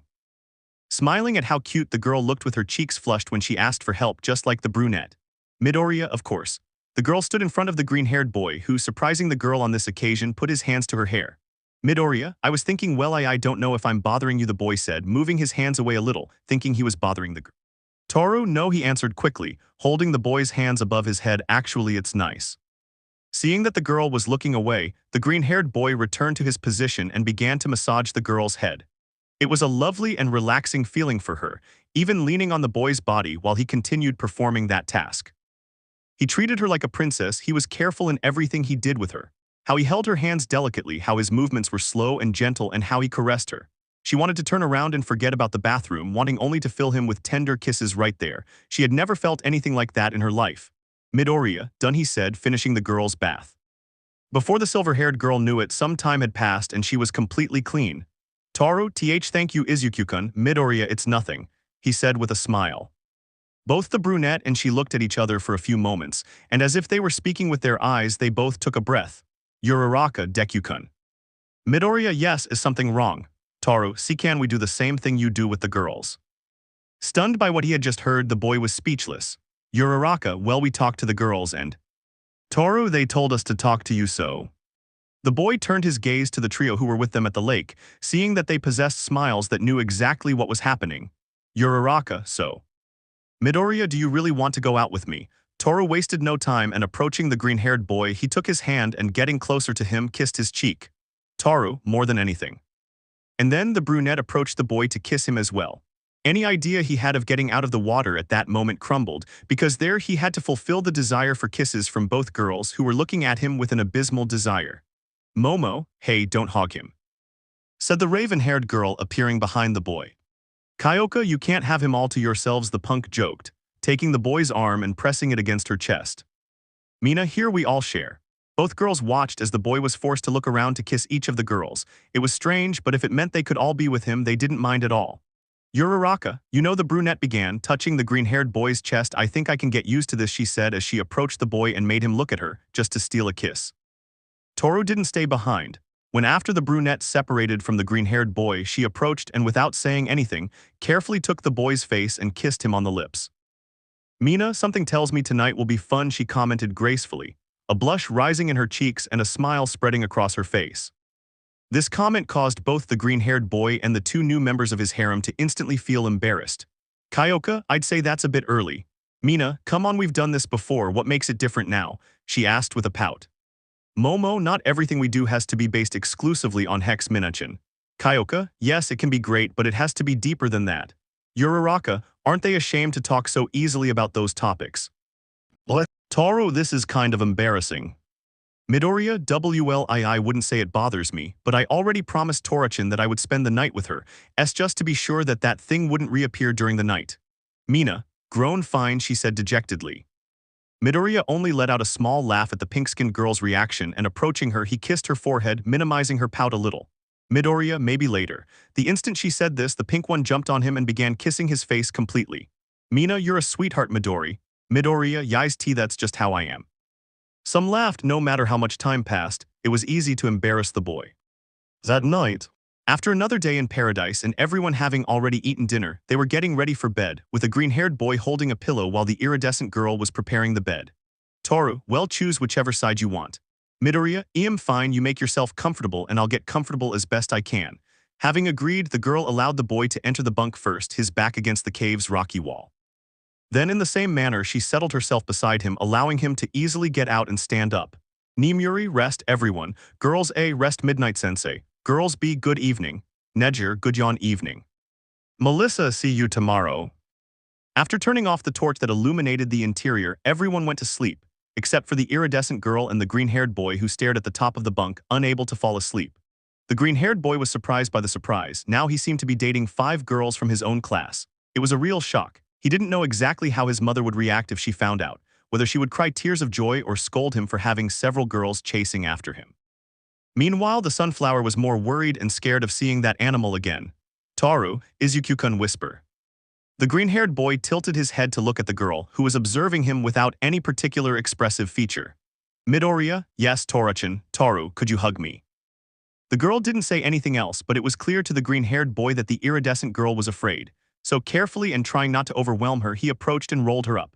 There was some distance if it made her uncomfortable, but this was unnecessary as Tornasol herself wrapped her arms around the boy's chest, hiding her face in his pecs. A few minutes passed like this when another request from the girl was heard. Toru, can you give me a little kiss? He asked while lightly squeezing the boy. He couldn't simply say no, and accepting the favor, the boy tenderly kissed the girl's forehead, who finally smiled. Toru, thank you. And they both finally went to sleep for a few hours. Act XXVI New Dominion. Night flooded the island, illuminated only as it could not be by the light of the moon in the sky. On this island there was a cave under a mountain where there was a rainbow-haired girl being hugged and protected by a green-haired boy who was surrounded by a wide variety of naked women, all completely asleep and under the influence of the dream realm. At least that was the case until a mysterious roar sounded across the sky, alerting birds and some other animals on Earth. This sound woke the sunflower, who, wishing it had been a nightmare, remained silent for a few seconds. Just to hear that roar again, I carefully turned in place to see the cave entrance and a view of its exterior. In the distance, he could see a large tree. It was curious. In all the time they had been there, he didn't recall ever having seen that tree before, its branches seemingly cut off. After observing it for a few minutes, I seemed to start noticing something. It looked like some kind of nest on top of it. He had planned to get up, but once again the enormous silhouette appeared, quickly crossing the entrance of the cave. This caused the girl to tremble with fright, and in turn the boy behind her to wake up. Midoriya, Tuchin Yan, is something wrong? The girl said nothing. She simply pointed with her finger to the cave entrance, drawing the boy's attention to that place. Midoriya quickly understood, and looking at the litmus test, he asked, Midoriya, is that thing? Once again, the sky was filled with that roar, fully waking the boy and causing him to get up from the mattress. And he wasn't the only one, because 2 women also seemed to wake up because of that sound. Mirko, damn it, what is it now? I swear, when she finds out she woke me up, she'll regret making such a fuss. The rabbit woman said, her face showing the frustration of sleepiness. Kyoka, so it was real? The girl asked, starting to stand up and go to where her friend was. The green-haired man headed straight for the entrance, wary of any surprise attack, accompanied by the rabbit heroine who still had annoyance in her gaze. Standing at the entrance, the green-haired boy surveyed the landscape, trying to spot anything out of the ordinary. Midoriya, is it just me, or is that tree new? Mirko, it seems so, and once again the sound echoed through the sky. Quickly, the woman, using her rabbit-like senses, located the source of the sound, managing to make out a figure against the dark sky. Mirko, I've got it, he said with a smile. The boy directed his gaze to where the woman seemed to be looking, managing to see the same thing. Midoriya, giant lizards, demon bears, anthropomorphic tigers, dinosaurs, greetings from hell. A flying demon was a must-write. They did not lose sight of the flying creature, managing to follow its trail until it reached that mysterious tree in the distance. Mirko, ha, I already have your number, you idiot, he said with a dark tone in his voice. Slowly making his way back to bed, the green-haired boy considered exploring the new tree that seemed to be the creature's home. Perhaps he could investigate it this time instead of going to fight it directly. Toru, did you see it? She asked fearfully. Midoriya, yes, I saw it. The purple-haired girl was petting and calming her friend, giving the green-haired boy his place to sit and get comfortable. Kyoka, so what's the plan, boss? Midoriya, I'm going to sleep right now. Tomorrow I'll go see that tree that thing went to. Toru, isn't that dangerous? Midoriya, don't worry, we'll just investigate. And we'll be back soon, okay? The boy said to finish speaking, and to calm the girl down, he gave her a kiss. Kyoka, hey, isn't there a good night kiss for me? She said jokingly to the green-haired boy. With a small laugh, he stood up again and tenderly holding the girl's face made her lower her head and kissed her forehead. Kyoka, come on, she said, taking the boy's hands and as best she could, kissing him on the lips. Heh, that's better. Finally, having gotten what she wanted, the purple-haired girl went to her bed and like the green-haired boy, they went to sleep. Dave, what do you mean you don't know where my daughter Toshi is? The man shouted and then immediately started breathing into a paper bag. All Might, calm down, Dave. It's not that we don't know where she is, it's more like we don't know how to bring her back. The blonde man said, not so proud of his explanation. Dave, that should be better, he shouted, somewhat annoyed. All Might, we're doing the best we can, but we're having some problems. Dave, take me with them. All Might, Dave. Dave, Toshi, I'm asking you to take me to them. Toshinori knew Dave was worried, and understandably so. It was his daughter he was talking about. He'd be worried too if he were a father. So, with a quiet sigh, he accompanied his colleague to the scene of the accident, at the UA. Professor Nezu was having a small cup of tea on Professor Cemento's shoulder, supervising and occasionally helping Power Loader or one of his engineering students to decrypt his best student's tablet. Nezu, any progress or anything related, Professor? Power Loader, not yet, sir. Cemento's size 357 different passwords, and it's always the same result. Nah, ha ha, you didn't say the magic word. Nezu, I like references, but this one is starting to test my patience. Just then, a loud bang on the front door caught everyone's attention. They saw a brown-haired man with a look of utter despair, and behind him, a skeleton that seemed to be gasping for breath as it tried to keep up with the man. Dave, where is that damn machine? All Might, coughs God. Dave inhales and exhales. How do you run like an athlete? Inhales and exhales. I'm not in shape anymore. Coughs. Power Loader, hello, as you can see from all over the room, that's the machine. The man opened his eyes as wide as he could and took in the entire room. Cables, metal, and unknown liquid adorned the interior of the place. Dave could only take a breath, and when he opened his eyes again, he was falling straight to the ground. All Might, Dave, Nezu, do you think he'll take it badly? Cements, meh, 50-50. On the island, the green-haired boy was finishing his morning stretching routine, preparing for what would happen that day. On the other hand, Azabash had been asked to hold a meeting outside the cave and at the foot of the lake. Midoriya, coughs, well, I made this announcement because. Mirko, do you like to make a scene? The woman said while raising her hand, or do you just look for any excuse not to make breakfast? She only received a double elbow from Nimuri and the heroine MT, lady, for her rude intrusion. Mirko, ow, okay, I fell. Nimuri, please. Midoriya, continue. Midoriya, thank you. Well, this meeting is to talk about what Hagakure mentioned about that strange animal which she saw and which Murkasan and I saw yesterday. Mina, wait, was that real? Setsuna, and what do you plan to do? Midoriya, we assume that animal lives in the tree that appeared. Ibara, I already thought it was strange to see it there this morning. I think it makes sense, it must be using it as a nesting place. Midoriya, it's not just that. After he said that, the girls turned to look at him, waiting for some explanation for his opinion. Midoriya, Torachan, can you share with us? The woman stood up and walked slowly, standing in front of the group to speak. Toru, the first time I saw that thing, it flew swooping past the cave, then it started gliding as it took off again. Midoriya, I guess there must be something up there, some kind of secondary nest. We need to see what's attracting that thing, or it might start harassing Eden soon. Tsuyu, we already had problems with demon animals. Uraraka and dinosaurs, now also dragons or winged monsters. Midoriya, that's what I want to avoid. If we can get rid of him, that would be perfect. It's not necessary, but if anyone wants to come with me to investigate that distant nest, they're welcome. Setsuna, I'll go, man. If it's a matter of climbing, it's an easy task. The toothy girl said with a smile. Kyoka, I'll go too. I might not know how to climb trees, but if that thing gets close or we need to find our way around the woods, I'm good at it. That's what the punk said as she raised one of her connectors, joining the group. Mirko, don't think I'm going to stay here. I saw that thing clearly and I'm itching to kick some ass. It won't be villain's ass, but that should be enough, the woman said resignedly. Ibara, I think I'll go to the nun shared. I've been reading some books about medicinal plants. I hope I don't have to use them and the area is lush. With my quirk, the environment favors us. Pony will come with you too. The pony added enthusiastically. Midoriya, alright, let's go then. Momo, we'll do what we can here. We'll try to climb the mountain and find out why it seems to be their jumping area. Midoriya, okay, just be careful. Azabash and the rest of the girls smiled at the boys' concern and after a few minutes they left. Mirko, so Kid Genius, what's your plan? Midoriya, WL, first I'd like to check out the surroundings and make sure if he's nearby or if it's clear. Ibara, that's the most accurate thing to say. Pony, and then. Midoriya, after that I'll try to climb the tree and see what makes him come back here every night. Kyoka, let's suppose it's a nest, what would you do? How could you take down the entire nest and where would you relocate it? Midoriya, well for that. The boy was going to continue sharing his ideas, but both the ears of the white-haired heroine and the purple-haired punk seemed to have picked up on something. Mirko/Kyoka, silence, they both ordered at the same time. Quickly, everyone prepared their quirks for whatever might happen, but from within a large thicket what appeared to be a deer emerged. Fur similar and almost identical to tree leaves, crests that looked like branches with some shine at their tips. The most terrifying or perhaps truly fascinating thing about them was their eye-stole pairs of eyes on each side of their heads. They gazed at the small group with curiosity. Ibara, it's beautiful. Mirko, if he tries anything tough, I'll kick him. The woman threatened. Midoriya, I think I have an idea. The boy, step by step, began to approach the animal, who, tilting its head, watched the action, occasionally letting out a small sound until the boy's hand was a few meters from the animal's head. Kyoka, are you sure about this? Midoriya, the truth is NNO. But any insecurity turned into total confidence when he not only saw, but also felt the animal's tongue licking his hand and seeking some caress, giving small taps with its head to the boy's hand.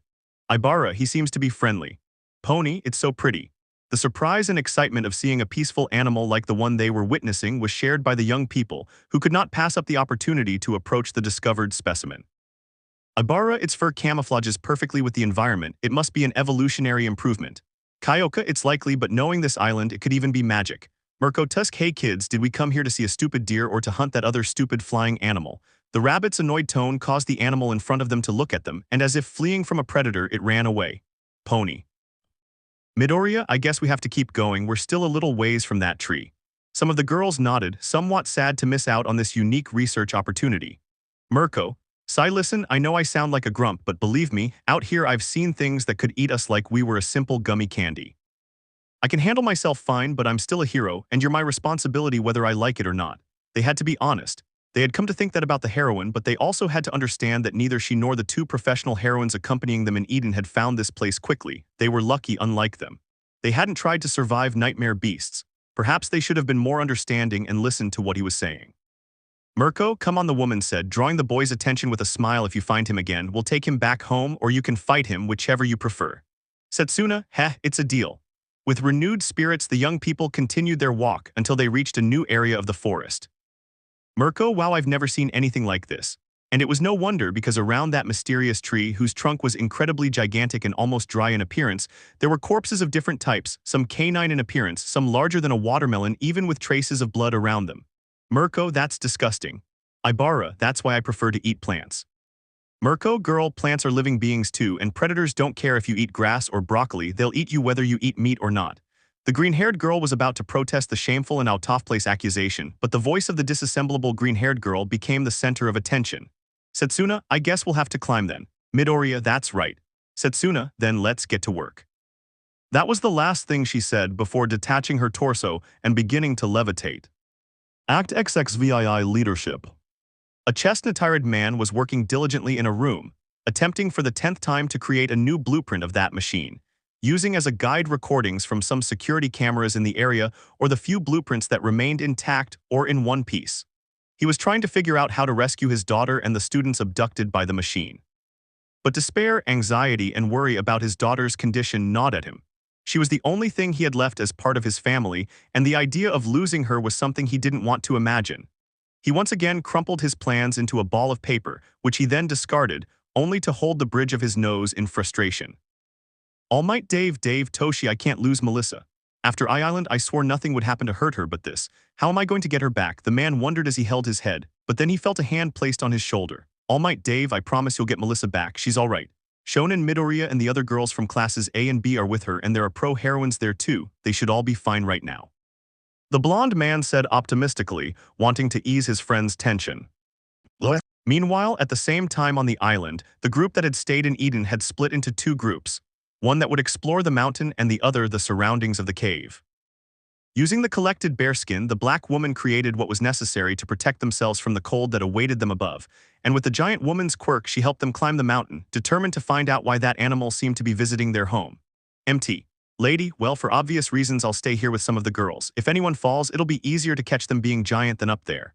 Midnight, I agree. Momo will be careful. MT. Lady, good, take care of them, old woman. Nimuri, who are you calling? Inhales and exhales, I'll do it. Having done so, some young women were climbing the mountain looking for any sign out of the ordinary. Nedger, what are we looking for? The third-year student asked. Momo, well, according to Hagakure's description, it's winged, which means it must have a resting place around here. The most accurate thing would be a nest. It's above a waterfall, so it has water and food nearby. Uraraka, so we look for anything that resembles a bird. Machi asked while under the effect of her quirk and being guided by Nedger. Momo, that's right, below. MT. Lady, okay, I've lost sight of them, damn, this mountain is freaking tall.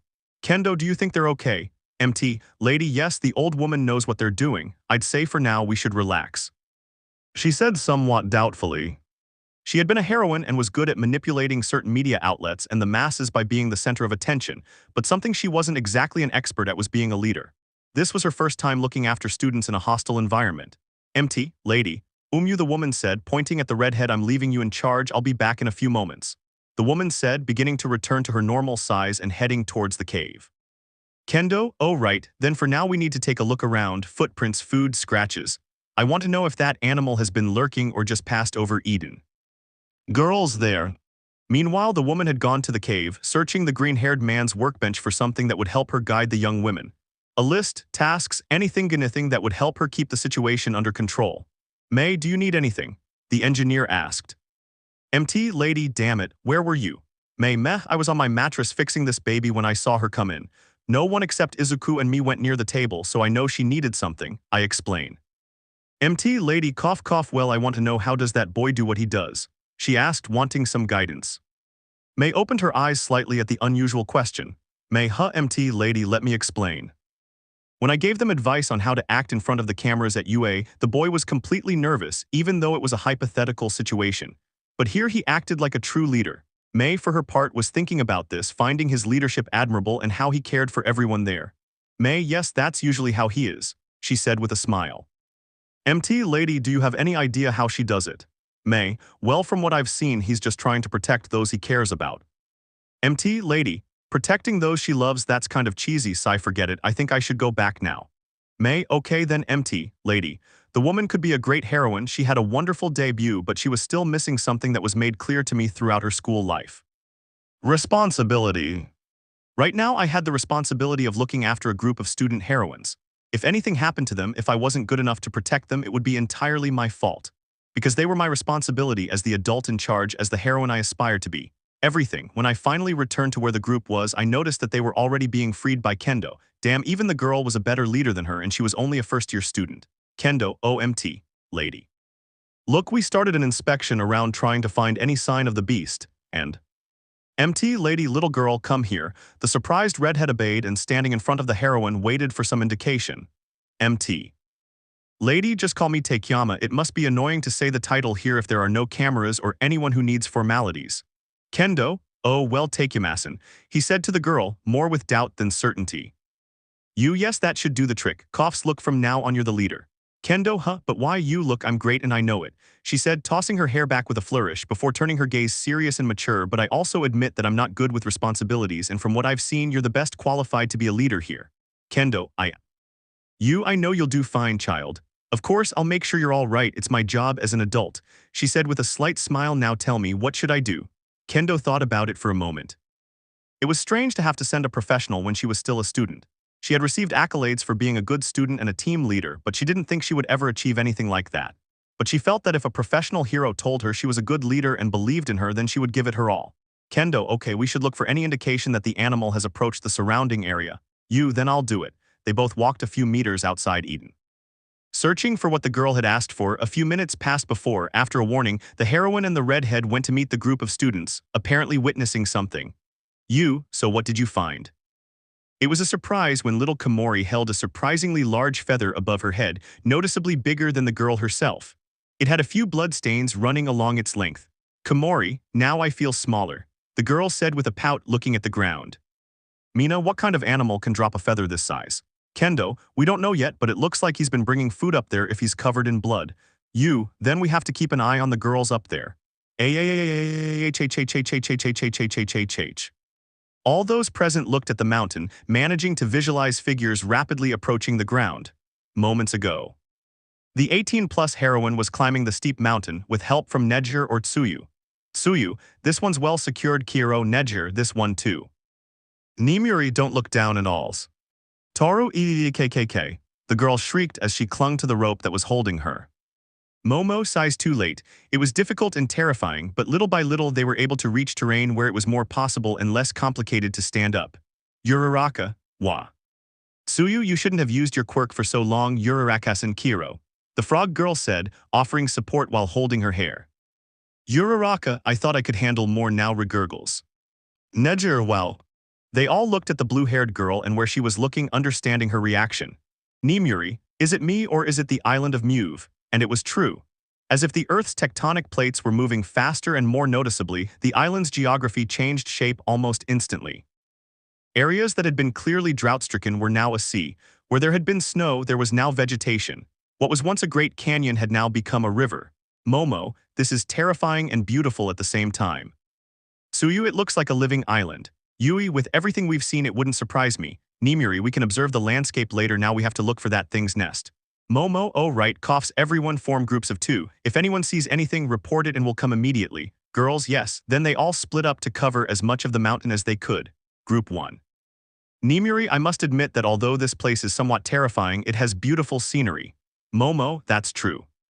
Taking advantage of the discretion of her surroundings and the fact that her student was with her, the woman decided to resume an unfinished matter she had at the UA with her. Nimuri, so how have you felt about guiding your friends? Momo, well, I don't know if guide would be the right word, I just help them. Nimuri, sounds like you're still having a little trouble. Blackhead just looked away, embarrassed that she had been so obvious. Nimuri, nobody is born an expert, much less if it's about being a leader. I know it can be difficult to understand that you carry not only yourself, but also the others who follow you, not because of dependence, but because you inspire them to be better. Momo, Sai, I know, but I still remember that time I didn't react in time and I failed. All my practice and training to end up like that. Nimuri, did you give up back then? Momo, NNO. Nimuri, and that's why they believe in you. Because you don't give up, you find a way to repair where you failed, and then you return to the fight stronger. You don't rise above everyone else, but you can't put yourself below them either. You and those you guide have the same value. Momo, why now? Nimuri, because I've seen that when something happens, you're the one they look to thinking, what do we do? And without waiting for someone else to do anything, you act first, you give orders without realizing it, and you help at the same time. Black-haired La paused for a moment to analyze what her teacher was saying. She didn't know that her friends were looking at her with that thought, that she was an inspiration to them and how they respected her as a friend and source of support. Momo, then I won't let you down, she said, clenching her fist and raising her head, showing a look of determination. The heroine simply smiled and happily stroked the girl's hair. Nimuri, that's the spirit. Come on, we still have to find a nest. Group 2. Toru, bird's nest, bird's nest. Bird's nest, the girl said while searching with her eyes for what she was murmuring. Nejir, if we find the nest, do you think it has baby birds? Toru, I hadn't thought about it. I hope they're at least pretty. Nejir, I hope they're cute. Toru, I hope they don't look like their mom. Nejir, or it could have been her dad you saw. Group 3. Uraraka, I'm surprised the bear fur protects against this cold. Don't you think so, Tsuyu? Tsuyu, yes, yawn a little, the little frog said while rubbing her eyes. Uraraka, oh no, I forgot that the cold makes you go into hibernation. Tsuyu, I'll be yawn fine. Uraraka, are you absolutely sure? Tsuyu, yes, Kira. Uraraka, is something wrong? Tsuyu-chan. Tsuyu, is this part of my hallucination or is there something flying straight towards us? Kiro. Machi quickly turned to where the frog girl had pointed, seeing that indeed something similar to a bird was swiftly heading towards the little frog. Uraraka, duck. She yelled as she grabbed her friend by the shoulder and they both dropped to the ground, narrowly avoiding a couple of claws. Then once again the sky was filled with that roar and it could not have been more painful. The other distant groups covered their ears at that sound, but their bodies knew that they should return the way they had come to the source of that sound. When they were all together, they found the brunette and the green-haired girl standing up again. Momo, what happened? Uraraka, I saw him coming straight down towards us. They all looked up at the sky, which seemed to have just turned against them. Well, it quickly filled with clouds, obscuring the sky and making them position themselves closer to the others in case of a surprise attack. Momo, they depend on me, Uraraka. Do you remember that move you used to trick Bakugo in the tournament? The chestnut-tired woman looked at her president while her brain replayed that play, remembering that day in detail. Uraraka, yes, Momo, it's time to practice again. There wasn't much explanation needed for the girl to instantly start running while touching various stones and eliminating their gravity. Momo, Kodason, I need you to enlarge some of the stones that Uraraka makes float. Yui, understood. Momo, Nejer-senpai, shoot slingshots into the sky, I want light to come in here. Nejer, yes, she said in a cheerful tone. Momo, Hagakure-san, try to break down the light, I want a mirror that will blind him. Toru, I'll do my best, boss, she affirmed, striking a curious military pose. Momo, can Midnight Sensei generate a narcotic cloud? Nimuri, what do you plan to do? The girl once again looked up at the sky. Perhaps no one else had made eye contact with that animal, but with a determined voice and clear authority she answered. Momo, I plan to shoot down that bird.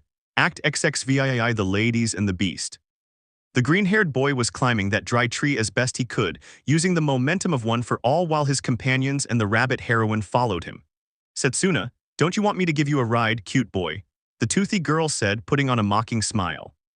Midoriya, I'm fine, this is actually a good climbing exercise. Mirko, I agree, brat, the rabbit woman said as she walked past him. Pony, it seems we're almost there. Midoriya, okay, Pony, go back to the ground with Kaiokachin. If anything happens, let us know, okay. Pony, okay. The horse obeyed the boy's request and using her horns descended to where the purple-haired girl was. Kyoka, everything okay. Pony, everything's good. Kyoka, okay. Now they just had to wait. The purple-haired girl felt uncomfortable because she had rarely or never spent time with the girls from Class B and now she was alone with the most eccentric of them. Pony, do you like ice cream? Kyoka, yais, who wouldn't? Pony, I like vanilla ice cream but not so much chocolate ice cream. Kyoka, I like chocolate. Pony, oh it's fine, oh the chocolate is good too. Kyoka sighs, please don't take too long. Above. The rabbit raised her ears looking for any sign of movement in the nest. After hearing nothing they finally climbed up. Mirko, what a load of crabs. Midoriya, it seems they've prepared everything here. Well, inside the nest there were corpses of various animals, including some demonic dinosaurs they had seen. Mirko, we already know what happened to these guys' bodies then. Ibara, oh gurgitates, this is too much. The girl managed to say with difficulty while receiving small taps from her toothy friend. Mirko, swallow it, girl. If you vomit now it will disgust us all here. The nun had to obey and disgusted decided to go back to lunch just to feel a chill. Ibara, I'll keep watch, I don't want to see any more of this. Mirko, yeah whatever, we have to find some damn egg or something in all this garbage. The woman didn't seem to have a problem stepping on the animal's flesh, more interested in finding the creature's precious baby. Midoriya, after this I don't plan on eating meat for a week. Setsuna, brother, right now I'm grateful for my quirk. Mirko, ha, the woman screamed, drawing the attention of the young men. They watched as she held up a remarkably large egg adorned with bloodstains from the surrounding meat. Midoriya, shouldn't we leave it where it was? Mirko, huh, what are you talking about, kid? If that thing comes and we don't have anything to bargain with, it's going to eat us, at least like this, he said, giving the egg a light tap. If Mama Hen decides to do anything, she'll see her baby get smashed into 1,000 pieces among the branches. The woman explained as if it were the most obvious thing in the world. Midoriya, just let's try not to break it, or the result might be the same. Mirko, yes, calm down, I know how to handle this thing. He finished saying while playing with the object, throwing it in the air and catching it repeatedly, which only made the boy more nervous. Ibara, hey guys, am I the only one who sees that bird coming this way? Setsuna, Nad, it looks more like an airplane. Mirko, girl, remember that we are on an uninhabited island in the middle of who knows where. Setsuna, oh right, then she must be that thing's mother, she replied casually. After saying this with inexplicable calmness, everyone took a defensive position but the creature never attacked. Mirko, ha, look at this. The woman said to better position the egg and approach the edge of the nest, right in the direction where the beast was. Mirko, cough cough, look, you're Queen's treasure. I'm in control and if they come for any of them, they come for me, while pointing at himself. That's what the white-haired woman shouted to show dominance. None of them knew what to expect, perhaps an outburst from that beast if it didn't understand the threat, but it was just there in the air, static, simply flapping its giant wings, remaining in that fixed place in the sky. Mirko, whom it seems he understands, he said with a smile. But then the face of the little pony caught his attention. Pony, hi Ms. Mirko, is everything all right? The little pony asked, floating on some of her horns next to the nest. Mirko, of course, but what are you doing here? The broccoli boy asked you to be with the other girl. Pony, well, it was kind of boring, so I wanted to come and see what's up. Look out. The woman opened her eyes wide, and after a slight movement of her bunny ear reaffirming her raised guard, the woman stepped back as a scream of attack echoed from behind her. He barely managed to dodge it as he watched the perpetrator of that dirty but cunning trick, who, like his partner, appeared to be a griffin. The typical eagle's head, but the body of a lion and the tail of a viper. When his surprise attack failed, he moved a little further away, making the size comparison easily visible. If the one he thought was the male was actually the female, then the real male was a true colossus. He seemed almost twice as big as the female, who let out some bellows, communicating with her partner. The boys were already getting nervous, but the rabbit couldn't have a more satisfied smile. Mirko, he looks like someone already messed up your bucking face, I said mockingly, noticing a scar running from the animal's head to its chin, quite recent, as fresh blood was still oozing out. The griffin only showed an angry face before lunging at the woman again. Mirko, you brats, you'd better get down here. I'm going to distract this idiot, he said as he threw the egg he was carrying at them. Midoriya, I'll get them all down and then I'll be right back to help. Mirko, I said everyone get down, crack, I can handle this guy. Midoriya, are you sure? Mirko, come on kid, I'm not a delicate flower. The boy hesitated, but accepting the request, the boy led the retreat. Mirko, now we have to break some bones. The woman fixed her gaze on the tap, who was already approaching at great speed, and the rabbit, far from moving away or retreating from the fight, ran determinedly straight towards the animal. And with a good kick to the side of its face, the woman made the beast crash face-first into its own nest. The griffin, somewhat dazed, shook his head in annoyance and returned his gaze to the rabbit. Mirko, aw, did that hurt? He mocked the animal. Well, there's more to where that came from. The animal didn't need to understand what he was saying. Just seeing his smug smile and how he clenched his fists was enough to understand what he was saying. Standing on its hind legs, the animal tried to land a swipe, but it was nothing more than a game for the heroine. Below, the religious girl was leading the group down from that tree with her vine-like hair, while the punk listened to the fight that had broken out at the top. Kyoka, I heard what happened. Did they stir up a hornet's nest? Midoriya, Murkasan is fighting upstairs with the griffin. Setsuna, and she entrusted us with protecting her egg, the green-haired girl added. Kyoka, wait, is that the baby of those things? And they all nodded. Kyoka, hey, I don't mean to be a spoilsport, but I'm not too keen on the idea of stealing a baby from mythological beings. Pony, less talk and more running, shouted the pony as she ran away, carrying the egg in her hands. Midoriya, Tsuno, Torichin, wait. Quickly, everyone started running, not wanting two things: to remain in the place with that pair of beasts and for the blonde to be walking around with something as precious and delicate as a mythological egg. A few moments ago in Eden, the president's group was at the summit of the highest mountain in Eden, being harassed by the beast who was hiding among clouds and darkness. Momo, Nedjir Zenpai Light, Nedjir, at your command. And no sooner had she said this than the blue-haired girl began to fire slingshots into the sky, leaving gaps through which the light entered, allowing for greater visibility. Momo, Uraraka-san, Kodai-san, how are those stones doing? Uraraka, that makes 24 in heaven. Kodai, and more are coming soon. Momo, does anyone see anything? But when they asked, a roar resounded. It was an invisible enemy whose direction of attack they could not predict, at least until he did it. In a few seconds, a large black figure formed behind clouds, and in no time the charging animal emerged from them. It was larger than they imagined, with claws that carved stone as if it were butter, wings that beat the clouds and froze the surroundings. And its roar similar to the two animals that mostly characterized it, similar to the roar and the cry of an eagle. Momo, Uraraka now, Uraraka, detach, the girl shouted while touching her fingers. Then dozens of stones of different textures fell from the sky.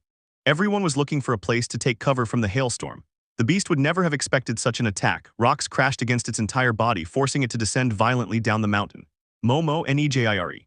It was the signal from the blue-haired girl who, as dictated by her plan, fired a wave of energy, pressing the animal against the floor and preventing it from getting up.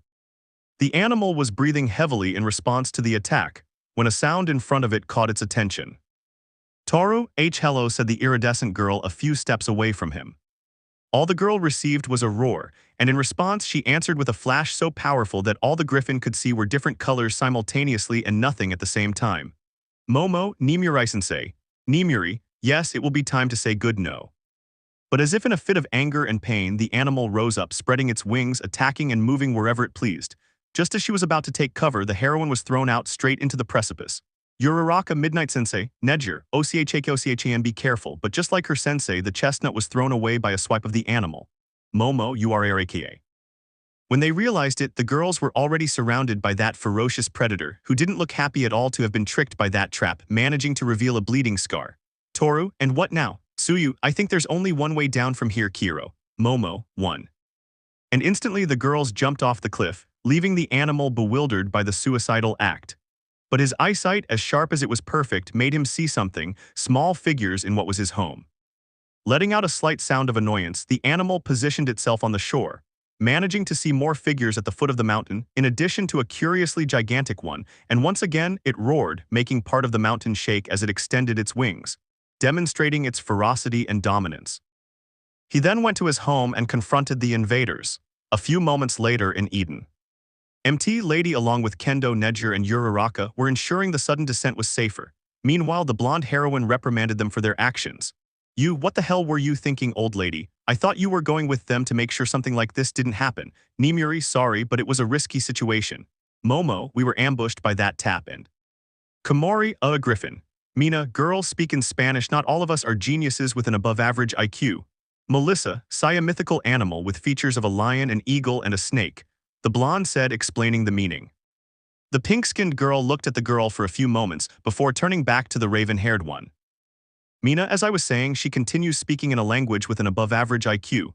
Yui, it was terrifying. Everyone looked at the dark-haired woman. It was somewhat unbelievable due to her lack of expressiveness.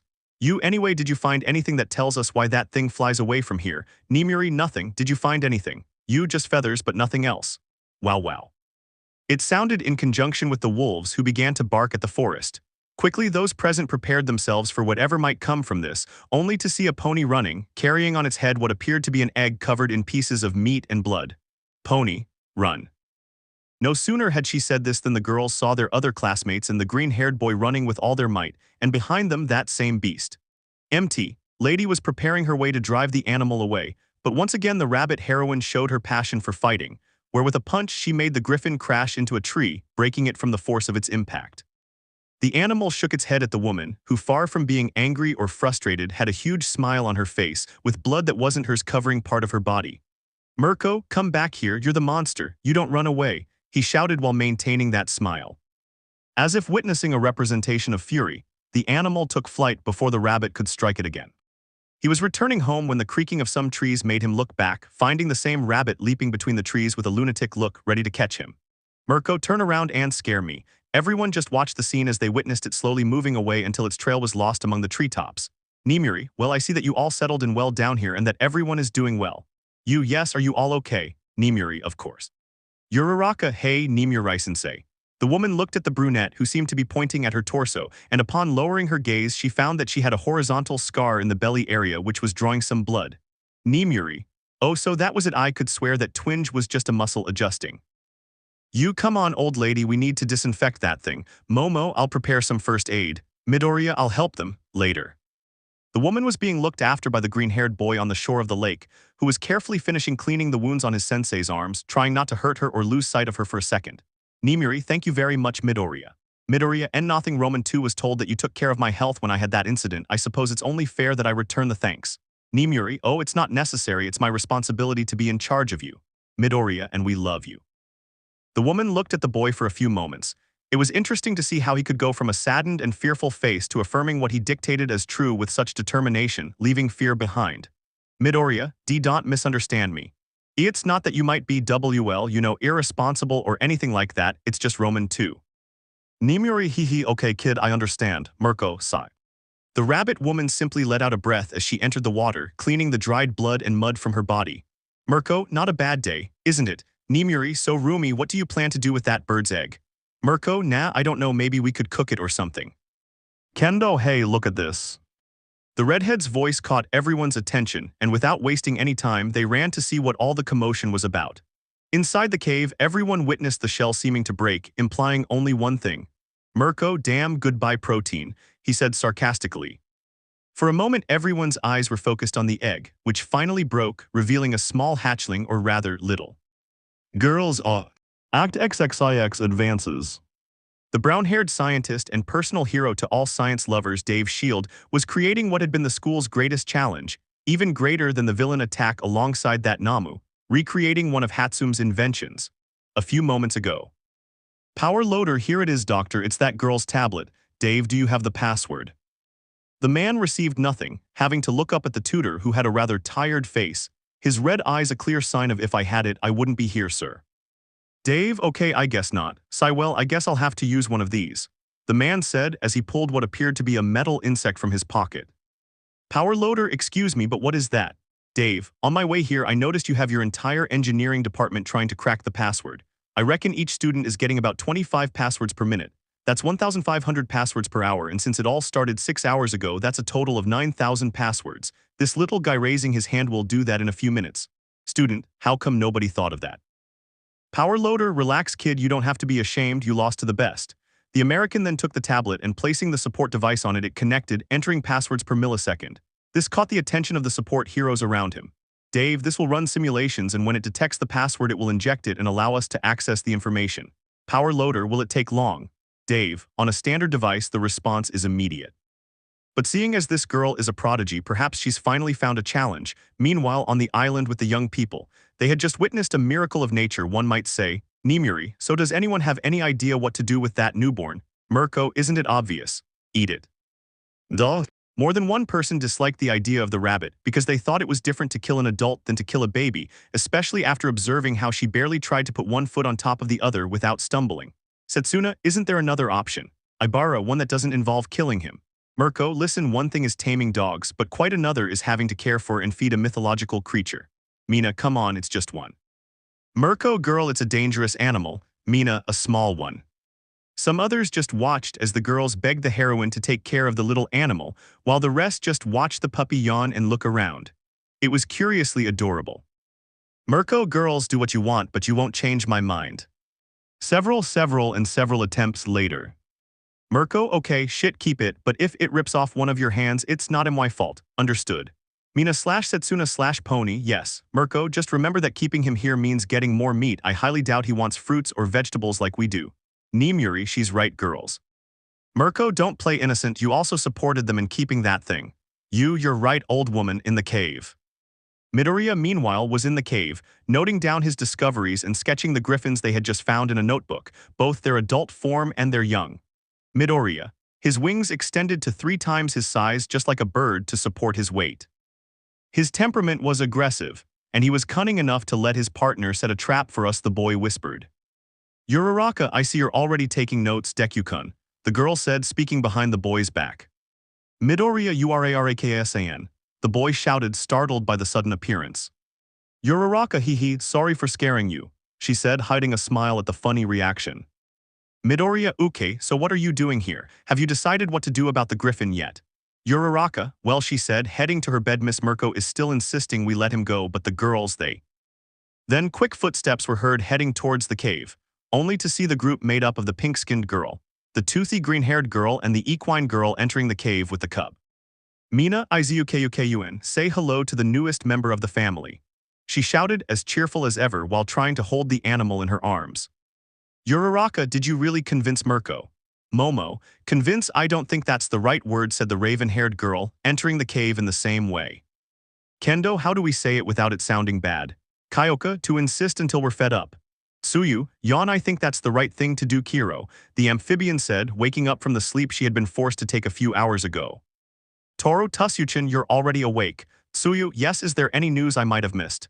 Kiro, Mina, there's a new member in the familia, she said, once again introducing the baby griffin. Tsuyu, isn't it dangerous to have that thing in the house? Kiro, Mirko, that's exactly what I've been saying for the last half hour. The woman shouted, entering the cave in the same way. Setsuna, come on, I wouldn't be able to hurt a fly. Midoriya, They all looked where the boy was pointing, observing how the wolves were in a clear position to attack, and the cub, despite being just a baby, seemed to understand the concept of survival. They only stopped their little fight when the small amphibian that also lived with them walked between them. They just saw it and sat down. Setsuna, do you see it? Rieko, I still have doubts about this, the gray-haired girl commented. Ibara, I trust that with good training we can tame it and that way it won't want to eat us.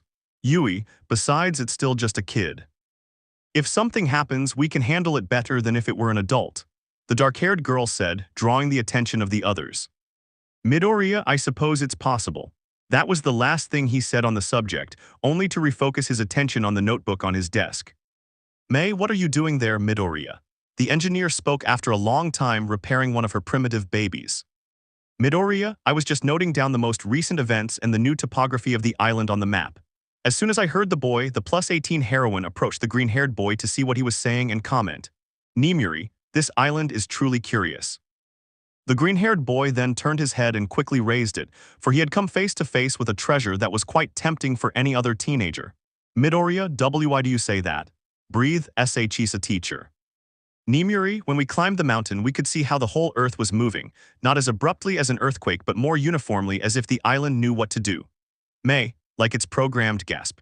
Everyone stared at the engineer in fear, because if something managed to elicit a sound of surprise from her, it was only because the reason must be extraordinary.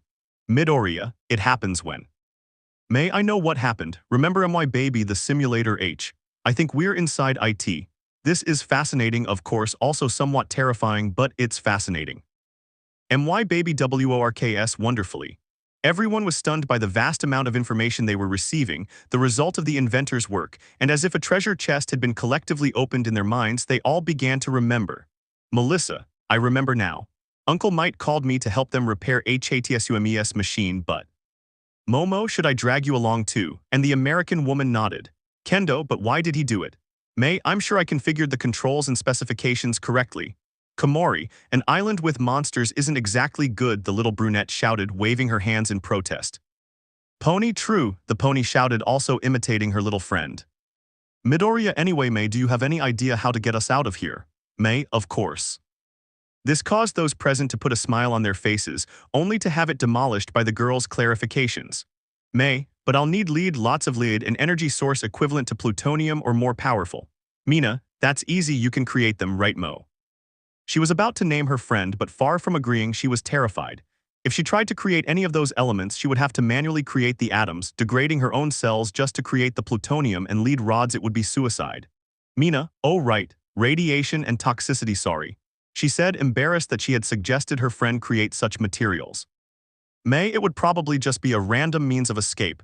We could get out of here if we completed the main training mission. Kendo, and what is it? May, well, the last thing I remember introducing was the combat mode that Midoriya was going to practice as my first volunteer. Midoriya, what difficulty level did you use? May, Ultra Nightmare. In response, several people simply dropped their jaws. Momo, our quirks, is that why they're harder to use? Midoriya, that explains why it's not as easy as it used to be to use my whips. Mirko, do you guys feel a difference? Looks like we'll have to train more then. You, and what's the objective? To fight every being on this island. May, I'm not completely sure, but it's likely. Kyoka, so how much longer will we be here? May, well. Fortunately or unfortunately, the machine had a power supply that could last up to 100 years of continuous use, so we're not racing against the clock. This was a relief to some extent since they weren't going to die inside the machine from lack of energy, but on the other hand, it was worrying for everyone how long they would be in there, because the idea of being there for years wasn't so appealing. Nimuri, come on, we need to rest, maybe tomorrow we can think better about what we're going to do. Mirko, I agree. You, yes, that's right. They all soon noticed that the sun was setting and everyone went to sleep, each to their own bed. Girls, good evening. Midoriya, good evening girls. Nimuri, good evening everyone. Mirko, rest well children. With only a pink-haired girl who seemed to be thinking about something else. May, even though I put the simulator on Ultra Nightmare, it doesn't explain why it only drags Izuku and the rest of us meh. It must be some kind of glitch. Beep beep beep. The gadget on the table beeped, catching the inventor's attention. Dave, password obtained, yes, the man shouted happily. Out of a pile of objects, the teacher jumped straight to the table. Power loader, he's got it already. Then the man took the tablet in his hands while he seemed to be reading something seriously. This is that girl's password. I don't know whether to feel happy or angry with her. Dave then picked up the tablet again, and whether out of curiosity or mere carelessness, he paid attention to the device and what was written on it. Dave, Izume, it seems Toshi's student has a secret admirer. Anything scary? Yes, cute. 50-50, he said, noticing the wallpaper, which was a picture of the same boy anyway. Without saying anything more aloud to himself, the man searched the tablet for anything that might help him recreate the machine, blueprints, videos, anything. Once again, he had to acknowledge the girl's determination. If she hadn't gotten into UA, he was sure she wouldn't have had any problem getting into Island. Finally, she found what she had been searching for. Dave, Simulator H, this must be it. Clicking and opening the file. The device was a fighting and training simulator, using technology that could even be considered and categorized as illegal. Dave, how did this girl get plutonium? Looking at more of these plans, I didn't know if the invention was something wonderful or terrifying, because the more I delved into it, the more illegal things I found. Dave, where do you get 80k of cold nitrogen in a week? After trying to ignore his morality and report what he had discovered, the man finally understood. Dave, I used energy to mold a customizable pocket universe. He was able to split the atom and used its energy to build the machine. It could have been a bomb, but miraculously it worked. It was irresponsible, but it worked. Power loader, so the man said, returning with a couple of cups of coffee. We know how to fix it. Dave, it won't be possible, he said coldly. In building A. Minta, dude, what are we going to do? That thing took Midoriya and the other girls. Kaminari, that was your fault. Minta, mine. Kaminari, who programmed that crap. Minta, but you were there. Kaminari, I know it. When they all get out of there, they're going to kill us if they even get out at all. Minta, we're fried. Act XXX group analysis. A new day began in which the young students now identified the hero as the Hatsum simulator. Having recalled this event, the young people embarked on a task. Somewhere on the island. The trees shook with the sway of the wind that caressed their leaves, while the brightness of the sun illuminated their tops, but suddenly, a small stampede of animals, similar to rams, crossed the bushes at their feet, being chased by a woman with brown skin and rabbit-like features. Jumping between tree trunks and swinging between some of their branches held by the strength of its arms, it seemed to be in its natural habitat. Behind her, she was accompanied by the green-haired boy and the pink-haired engineer. She was sitting on the boy's back. Midoriya, is everything all right back there? He asked the girl, wanting to know if she was uncomfortable. May none, she simply replied, giving a thumbs up. Mirko, come on, run, I'm not tired of this yet. The woman shouted threateningly to the pack of animals, who were still trying to leave her and her pursuers behind. Mirko's heart rate seemed stable, not far from what used to happen outside the simulator, she said to the air, more specifically hoping the boy would hear her. Midoriya, with how frenetic and passionate she is, I have no doubt she won't feel any difference. And at one point, one of the rams separated from its group, reaching in its desperation a cave which it entered. Mirko, ha, looks like the little one has no escape, she said mockingly, having thought she had won that hunt. It wasn't long before the green-haired boy and the pink-haired girl stood beside her to watch the smiling woman cracking her knuckles. But before they could say anything, they saw the little deer running out of the cave where it had gone for protection. Mirko, what the hell is wrong with him? He asked. His response was immediately answered by a roar from inside the cave, revealing the reason for the escape. Looking from afar, they saw a bear appear to angrily emerge from the rock cave, glaring at those responsible for disturbing its rest. The green-haired boy swallowed hard as May climbed back onto his back. Mirko, meanwhile, smiled, seeing that his morning wouldn't be as boring as he had originally thought.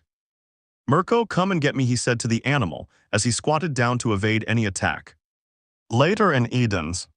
Meanwhile, the rest of the young women, like heroines, were training their quirks while wearing patches on certain parts of their bodies, connected to a series of machines via cables. Their actions gradually diminished when they saw the rabbit woman entering Eden covered in blood and some pieces of meat. But contrary to what they would expect, she was completely happy, without a single scratch and carrying something in her right hand. Meanwhile, the green-haired boy and the pink-haired girl were trying to hold back the urge to vomit. Momo, Izuku, Hatsum, it seems you two fared, she stopped, noticing the three of them. How did it go? She asked, unsure of their condition. Mirko, it was a bucking marvel, he said with a smile. Midoriya, at least for us good. Melissa, cough cough, well, Mirko's condition is exceptional, said the blonde American, while checking the data printed by the machine. Mirko, did you doubt it? I'm a bucking beauty, she said, striking a pose and flexing her muscles, which was rather strange given the amount of blood covering her body. Besides, I got this, displaying a large cape made from the bear's fur. More than one was disgusted, and a few were confused by that trophy. Mina, how do I manage to do that? Midoriya simply walked slowly up to the pink-skinned girl, took her by the shoulders, and with a look she recognized as the thousand-year stare. Midoriya, you don't want to know how I managed to make it. Mina felt a chill as she imagined what she had to do to achieve that, only being able to see the woman watching him for a few seconds and then placing him on her back like a cape. Mirko, this definitely stays with me. Midoriya, well, how have you all been? Mina, who was the closest to the green-haired boy, answered the question. Mina, Hatsum was right, the island's challenge level is quite advanced. She explained while preparing some acid in her hand and shooting a few jets of the mixture into the distance. I can perform at least 15 shots of potent acid. I can double the capacity if it's diluted, but arg. The girl screamed, clutching her hand, revealing how it was turning redder and one of her eyes changed color from its black sclera to white. That happens when I overuse my quirk. Hatsum, curious, the girl said as she walked over to the machine and read the other data it was displaying. Mirko, all right, you brats, I'm going to take a bath and clean this cloak while I'm at it. I don't want any flies coming to have a snack on this, he said as he headed towards the lake. Midoriya, I'll go write down the new information in the logbook. Having said this, the green-haired boy set off towards the cave, crossing the courtyard that was now temporarily functioning as a training ground for all those present. Ochako constantly touched a series of rocks and then dislodged them. Kyoka used her connectors to listen carefully to the movement around her, managing to hear and feel the earth beneath them moving, as if it were an extremely extensive living being. Tsuyu extended her tongue and lifted some weight to maintain strength in it, in addition to hitting a wall forcefully. Lacking an easy answer, Toru had to train physically so as not to fall behind. Momo created rocks and objects of varying sizes to test her creative abilities. She was quite skilled, but it was as if she had never trained them. She even felt dizzy at times. Kodai altered the size of the objects Momo created, making them quite useful to both her and the others because Kendo would take advantage of this to crush the rocks with his hands or try to keep the weight in his palms before they doubled back to their usual size. Ryuko altered the course of small floating stones as quickly as she could until exhaustion or pain overcame her, whichever came first. Pony worked with his floating horns, trying to surpass the number of pairs he could detach and manipulate remotely. Setsuna detached small parts of her body and made them fly at high speed, while trying to separate her limbs as much as possible before almost losing sensation in them. Komori tried to form as many mushrooms as she could before the feeling of nausea overcame her, forcing her to stop. Ibara, for her part, had grown her thorny hair along the ground, while saying some prayers to help her overcome the growth limit, lessening the sensation of pain in her head and extending her reach a little further, as well as trying to manipulate each piece of vine in some way. Nor could he forget his senpai. Neger floated here and there, charging waves of energy in her arms until they could hold no more, then unleashed them in a blast into the air. Her last sensation was a burning sensation in her hands, extending halfway up her arms before she began charging another blast. And for the professionals, it was no different. Midnight was releasing her classic sleep-inducing concoction all over her body, lasting at least 5 minutes if she used a potent blend. However, using too much made her stagger and, to her own surprise, succumb to its effects. She could also use it for longer, like the Acid Girl, by reducing its potency, reaching a duration of 10 minutes but with a lesser effect. An MT lady was activating and deactivating her quirk, becoming gigantic and then returning to her normal size repeatedly. This totaled 9 transformations before dizziness, and a slight pain in her body forced her to reduce her height when transforming. And him. Well, he could lift more weight thanks to Mirko's training, being able to use the black whip while carrying 3 people, and use the air shot approximately 7 times at 15% power before feeling pain in his finger.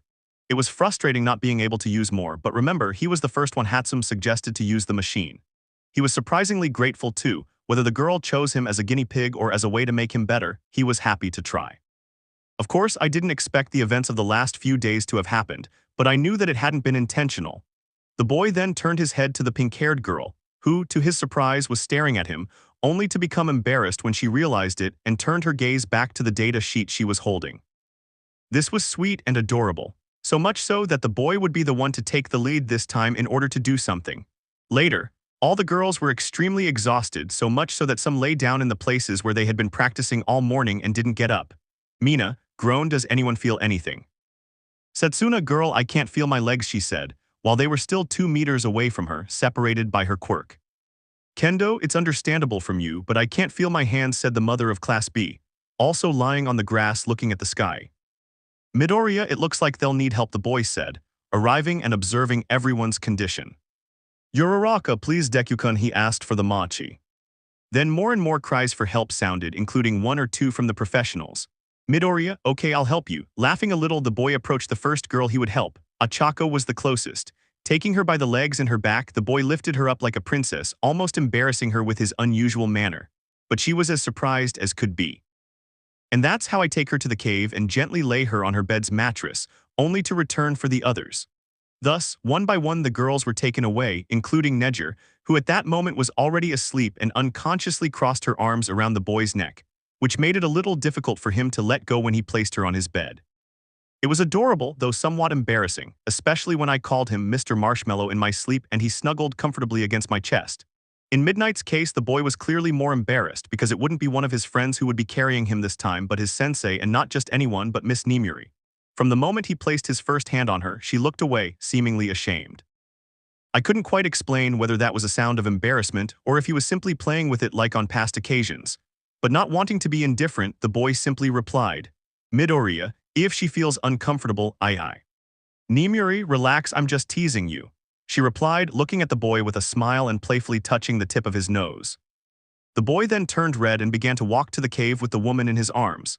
You watch this. She didn't like the idea of being carried around like a typical princess by a boy, but the pain in her body was such that the idea of trying to stand up was torture. Midoriya, it'll take you to your bed, Miss MT. Lady, only if you're okay with me, carrying you. The boy said, trying not to make a misunderstanding with his words.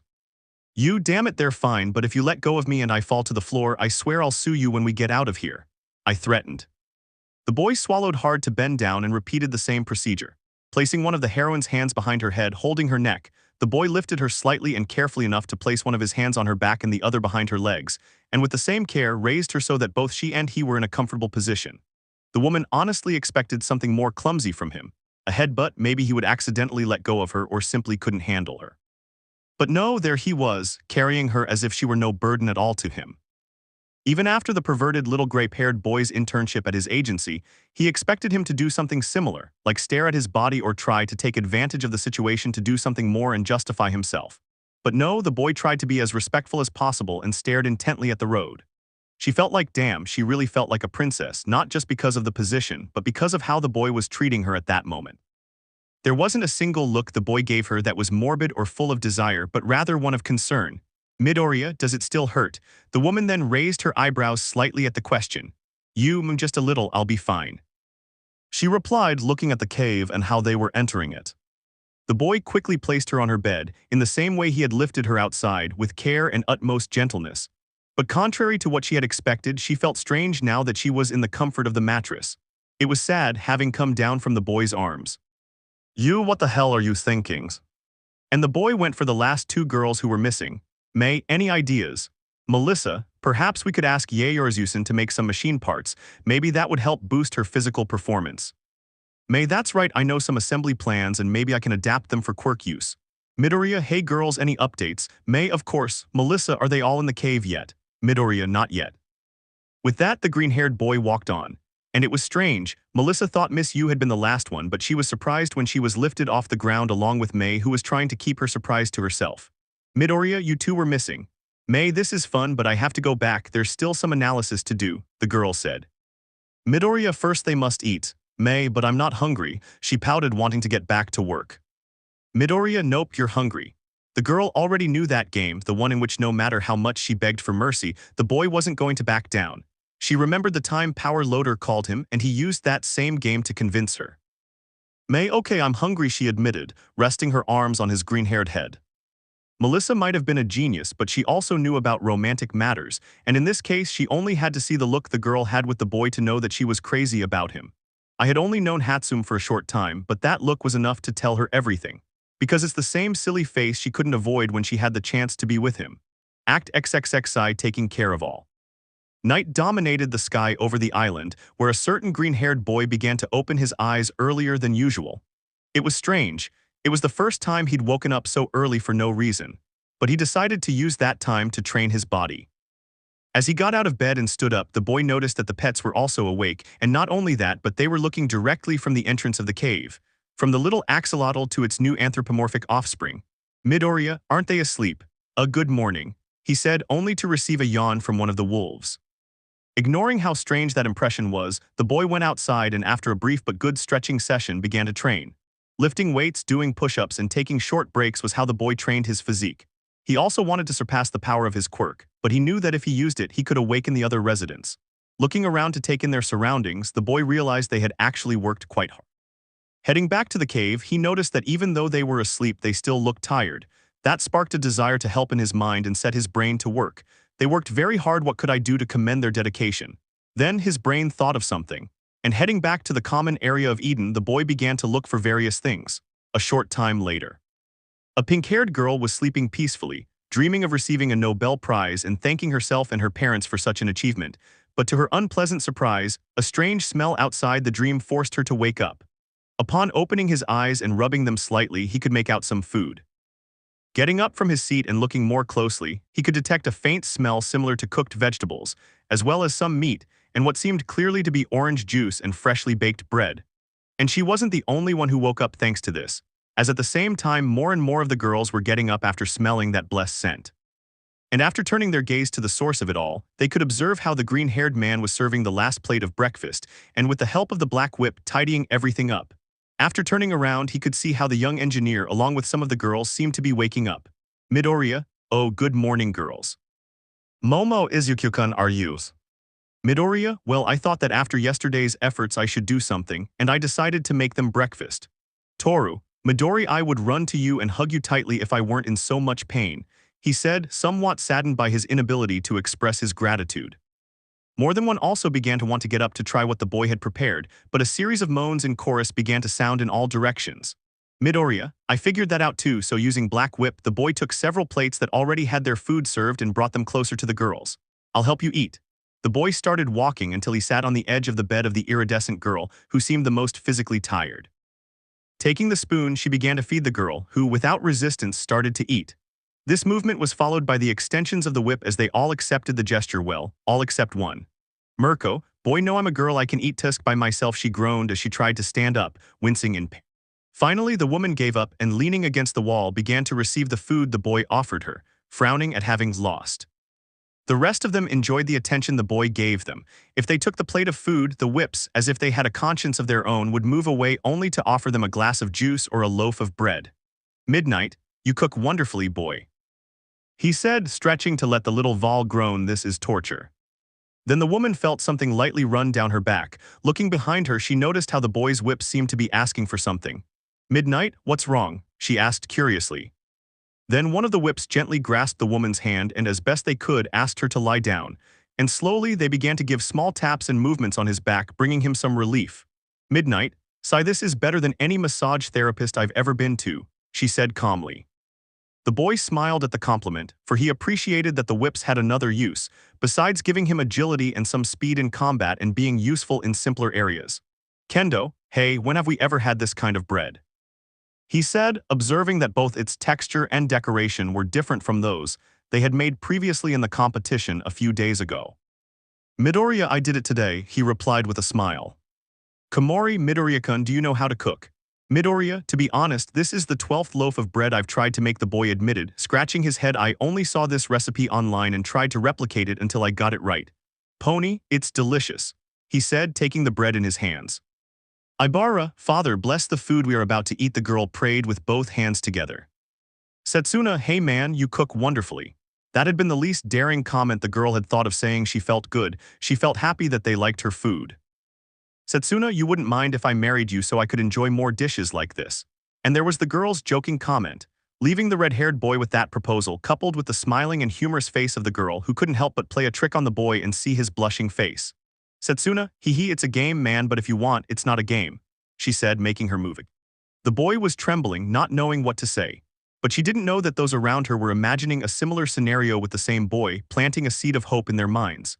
Kendo, Setsuna, don't play around with Midoriya like that. He might get upset, she said, hiding the redness in her cheeks.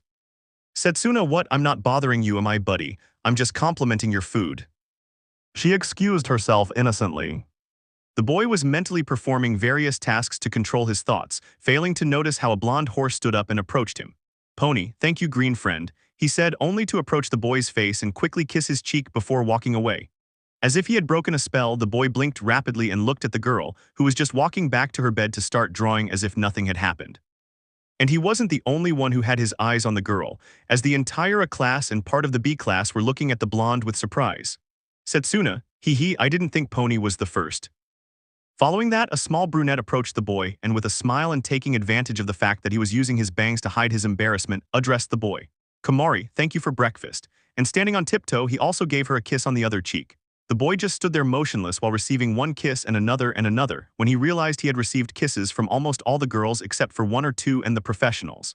A little later, the green-haired boy was submerged in the lake, with half his face underwater, trying to soothe the embarrassment of having been the object of kisses for the past half hour. Meanwhile, some of the girls spent their time enjoying some activities. Playing with the wolves, having an oil painting session using the little axolotl, or trying to tame the griffin. May, hello Izuku-kun. I greet the pink-haired girl as she stood up in the water. Midoriya, oh hi May, he replied. Was strange to see the passionate engineer in the water. She usually spent more time in the workshop than doing anything else. May, do you mind if I stay with you for a while? The boy shook his head as he moved from his spot, giving the girl some space. She walked over to where the boy was and stood completely beside him. He had a calmer expression. At least that was the case until she let her head fall onto the boy's shoulder and remained like that for a few minutes. May, thank you for breakfast today. Midoriya, no problem. May, I promise I'm going to do something. Midoriya, oh, don't worry, it's not necessary. May, no, but I want to do it. Midoriya, really, it's not nice. The girl simply responded, reaching for the boy's hand and entwining her fingers with his hand, while from shoulder height she watched him. May, I want to do something for you. The girl was extremely sweet when she wanted to be, causing the boy to almost have a heart attack because of the way she acted. Gently holding her face, the boy leaned in and kissed her forehead. She didn't know why, but she just wanted to do it. May only reacted by looking away, hiding a smile and a red face from the green-haired boy's actions. Later, the boy had just come out of the water, feeling revitalized, and was thinking of making some notes and theories about the island, but the girls' voices caught his attention. Kendo, Midoriya, will you join us? He shouted from the entrance of Eden.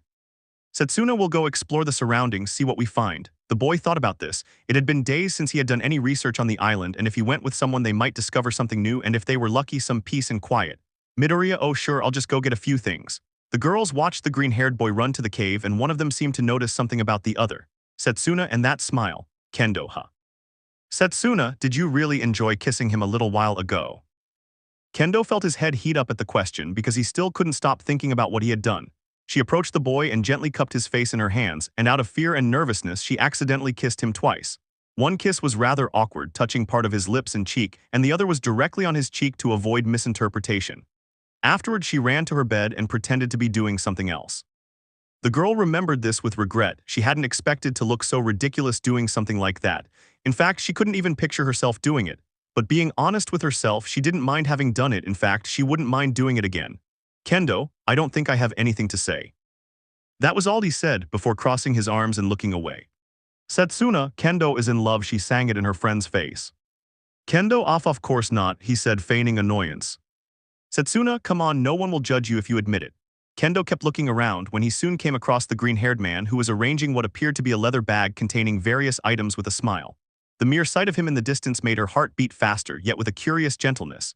She felt a warmth rising within her as she gazed at his lips, remembering how he had almost kissed her and how she had stolen a small part of them moments before. Kendo, nothing is more intrusive than the dilemmas of the heart, he thought, while still keeping his gaze on the boy. Act XXXII, getting to know them better. A trio of young people were walking through the forest, conducting an analysis of the surroundings of their home. Well, it had been a while since they had given him a little glimpse, and besides, a certain demonic feline had not made an appearance in recent days. Therefore, given their recent streak of luck, they decided to take advantage of it and explore. Setsuna, dude, these trees are ridiculously big, he said, lifting his head from his body and trying to look at the top of one of them. Kendo, now that we know we're in a simulator, I think it makes a little sense why this island is like this. Midoriya, I agree. The boy had tried to learn how to look girls in the eyes, and it wasn't difficult, but it was still difficult to control the direction of his gaze. But a certain redhead kept staring at the boy's lips, only able to shift her gaze from them to his eyes, unsure which of her two targets was less embarrassing and didn't cause her to have thoughts about the boy. In contrast, her green-haired friend was anything but discreet, constantly scrutinizing the boy's physique, looking for any excuse to make contact with him and explore him herself, and if possible to drive him wild with one or two of her moves. Setsuna, hey old man, look there, look at that bird, she shouted, grabbing the boy's arm and pulling him close to her chest. Midoriya, yais. Kendo watched this and knew it was just a joke from her friend to the boy, but she couldn't help feeling annoyed seeing how she used any dirty trick to throw the boy off balance. And the boy's body was easy prey for the green-haired girl, who couldn't help her nature, leaving the boy embarrassed. Setsuna, Midori, I didn't know you missed me so much, she said teasingly, happy that the boy was going from his normal state to his funny tomato face. Kendo saw how her friend still had control over the green-haired boy and tried to help him, but she didn't know why she was doing this. Kendo, what am I doing? And standing in front of the two of them, she took the green-haired man's hand and made him walk alongside her. Setsuna remained in her position, amused and surprised by the move, while the boy tried to understand her actions. Setsuna, wow, this will be fun. They walked like that for a while until the boy's problem calmed down, but even so the girl did not let go of him. She had slowed her pace but had not released her grip on the boy. Midoriya, Kekendasen. Setsuna, what's your favorite color, Midoriya? She said without pausing. The boy couldn't continue but simply answered. Midoriya, te green, I know it's something simple. Setsuna, so we're green siblings, huh? Midoriya, oh hee sure. They continued walking, chatting about trivial things like their favorite subject at UA or some conspiracy theory that came up between them. But overall, their walk was pleasant. Setsuna, and that's how I discovered my quirk for the first time. Midoriya, it must have been something both amazing and terrifying. Setsuna, you can say that again, seeing your body just lying there on the mattress while you thought you were walking to the bathroom. Any kid would be scared by that. Midoriya, true, but you were able to take advantage of it over time. I understand you got into UA through a recommendation, right? Setsuna sighs, yes, I remember how much pressure they put on me both academically and with my quirk. You have to get A+, you have to break yourself down into smaller pieces, damn, I always ended up exhausted at the end of the day. I'd rather be here, to be honest, she said melancholically. The green-haired boy listened attentively. He had always seen the girl as extroverted and usually mocking, but he had never stopped to think about how, being someone recommended, she had to meet the same pressure as her own class president. Perhaps she wasn't the president, but she had to prove why she was recommended, because even at the UA there were those who didn't hold back from making the occasional cruel comment. Setsuna, but hey, life goes on, right? Midoriya, well, I think you're definitely an exceptional person, Takeda-san. The green-haired girl looked at the boy after hearing him. Setsuna, and why do you say that? Midoriya, well, even though you've had to deal with all that, you're a fun person, you care about others, and you manage to make everyone smile whenever you get the chance. She couldn't understand how words could make her heart beat faster than seeing him naked. She couldn't find a logical reason for it, but she didn't want the boy to stop talking. Setsuna, I thank you, Izuku, she said with a smirk. The boy closed his eyes and likewise smiled at the girl. But he was surprised when he felt something take his face. Recognizing it as a hand and turning it around a little, he received a small kiss on the cheek. Looking around, he could see the girl's head return to her neck and she continued walking. Kendo saw all this, only able to feel his heart stop. Kendo, she just. Setsuna, hey, look at this, the girl said, raising her voice. None of them said anything, and they simply went where the girl's voice was calling them. At the UA. A blonde man sat on the sofa, staring blankly while his friend with grape-colored hair looked annoyed. Kirishima, hey guys, what's wrong with you? Kaminari and nothing, Kuribro, we're just worried about what happened, you know. Kirishima, yeah, I wonder how the girls in Midoriya are doing. Size, I don't know how nobody supervises Hatsune's inventions, but I hope they're alright. Bakugo, Tusk, since that idiot left, there's been more peace here. Kirishima, Bakubro, they left less than a week ago. Bakugo, and look how peaceful it is. Todoroki, won't you miss Midoriya? The bicolored boy asked. Both the blonde and the grape-haired one jumped in fright because they didn't know how long he had been there. Bakugo, of course not.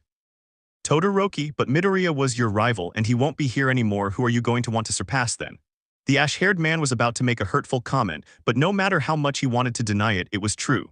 Perhaps the idiot was irritating, annoying, pathetic, weak, a nuisance and a stumbling block in his path. But he was his obstacle. He had already surpassed Todoroki at the festival, and Todoroki had no desire to be better than him, whereas the green-haired boy longed to surpass him. And now he was somewhere else with a bunch of girls who, to be honest, he hadn't treated very well whether they were part of his team or not. Kirishima, dude, I think you broke it, he said, noticing that for more than 5 minutes the boy had remained silent. Todoroki, and how do I fix it? Kirishima, without further ado, had to drag the ashen-haired boy along, who still seemed to be in a state of existential doubt. Bakugo, if I have no one else to surpass, what am I? Kaminari, brother, I'm feeling bad for the girls in Midoriya. Minta, you, I'm feeling awful. If I'd entered my name into that machine, I would have felt like I was in heaven. Kaminari, dude, what did you do to him? Minta, it was going to be paradise from beginning to end. Kaminari, hey, that's right, that thing was a simulator. What objective did you put in the machine? Minta said nothing, but the mere memory made a thread of saliva run down his side. On the island. Moving among the bushes, the young people found what, for two of them, was a treasure. Midoriya, pimples. Kendo, they're not just beans, it's a coffee plant. Setsuna, thank you, she said longingly to the sky. Midoriya, really, how do you know? Setsuna, Ibara had one of these in the greenhouse, so we got free coffee beans instead of buying instant coffee. Kendo, I'm sure this will make you happy. Help me get it out and take it back, she asked her friends, happy to have found something new. Setsuna/Midoriya, yes. A little later. The girls in Class A were doing some new activities like trying new hairstyles, maybe gardening or making dinner. Life wasn't bad in Eden, but without food, water, or a home, life became more boring. Momo, does anyone have a 3? Uraraka, go fishing. They were really bored until someone's voice outside caught their attention. Setsuna, we're back. Quickly, everyone turned their gaze to the source of the sound, only to find the 3 young men carrying the tree. Momo, what are they carrying there? Kendo, coffee. Remembering the somewhat bitter yet sweet taste of coffee made more than one of the girls smile at such good news. Ibara, let me see, she asked in a kind and gentle tone. As she lowered the plant to the ground, the girl seemed to be observing it with great care. Ibara, yes, it just needs fresh soil. Midoriya, will you come with me to plant it? Midoriya, of course, girls, you go have breakfast, I'll help Ibarasan. Both girls nodded and thanked the boy for his request, who taking the tree accompanied the girl. Using her hair, the nun made a hole in her side and with the same care they buried the root of the plant. Ibara, now all he needs is water. Midoriya, perfect, now I can make you a better breakfast, he said smiling. Ibara had noticed that almost every day on all those occasions it was the boy who prepared them. Feeling curious, he asks, Ibara, why do you like making breakfast so much? Midoriya, well, I always like to see your smiles, and if my dishes contribute to that, I'm always willing to do it. The girl felt she was in front of a pure being of light, for both his smile and his intentions were the noblest and most tender she had ever known, feeling her heart begin to beat more warmly. Ibara, well, I thank you, Midoriya. Honestly, your dishes are truly special, she replied while adjusting her hair. And after a few seconds of smiling at each other, they both stood up. Ibara, you should have breakfast too, we made it today so I hope you like it. Midoriya, really? Well, thank you very much, Shiazuka-san, he said, giving the girl his hand and helping her to her feet. She accepted the gesture, but once she was standing the girl had never wondered or imagined it, but it was a pleasant and curious surprise to discover how soft the boy's hand was, so much so that she no longer wanted to let go of it. It gave her a sense of security and attention that she couldn't imagine feeling with the boy. As if her body were responding for her, she intertwined her fingers with the boy's, finding it more comfortable for her. Midoriya, Shiazuka-san. Ibara, yes. She asked without loosening her grip. Midoriya, see, could you lend me your hand, please? He said humorously, raising it slightly. The girl opened her eyes at this request and looking down at her hand, the nun noticed, quickly releasing the boy and placing both hands behind her back. She then looked away from the boy at this action. Ibara, sorry. Midoriya, hee, it's okay, no problem. Come on, I want to try what you guys did, he said, starting to walk towards the cave. The nun with vine-like hair stood there, gently rubbing her hand as she recalled the smile from moments before. His actions, his sense of duty, his kind gestures and feelings. I felt that the boy only needed a halo above his head and a pair of wings, and he would be a true angel on earth. This caused a slight smile to form on her lips, while a small thought formed in her mind.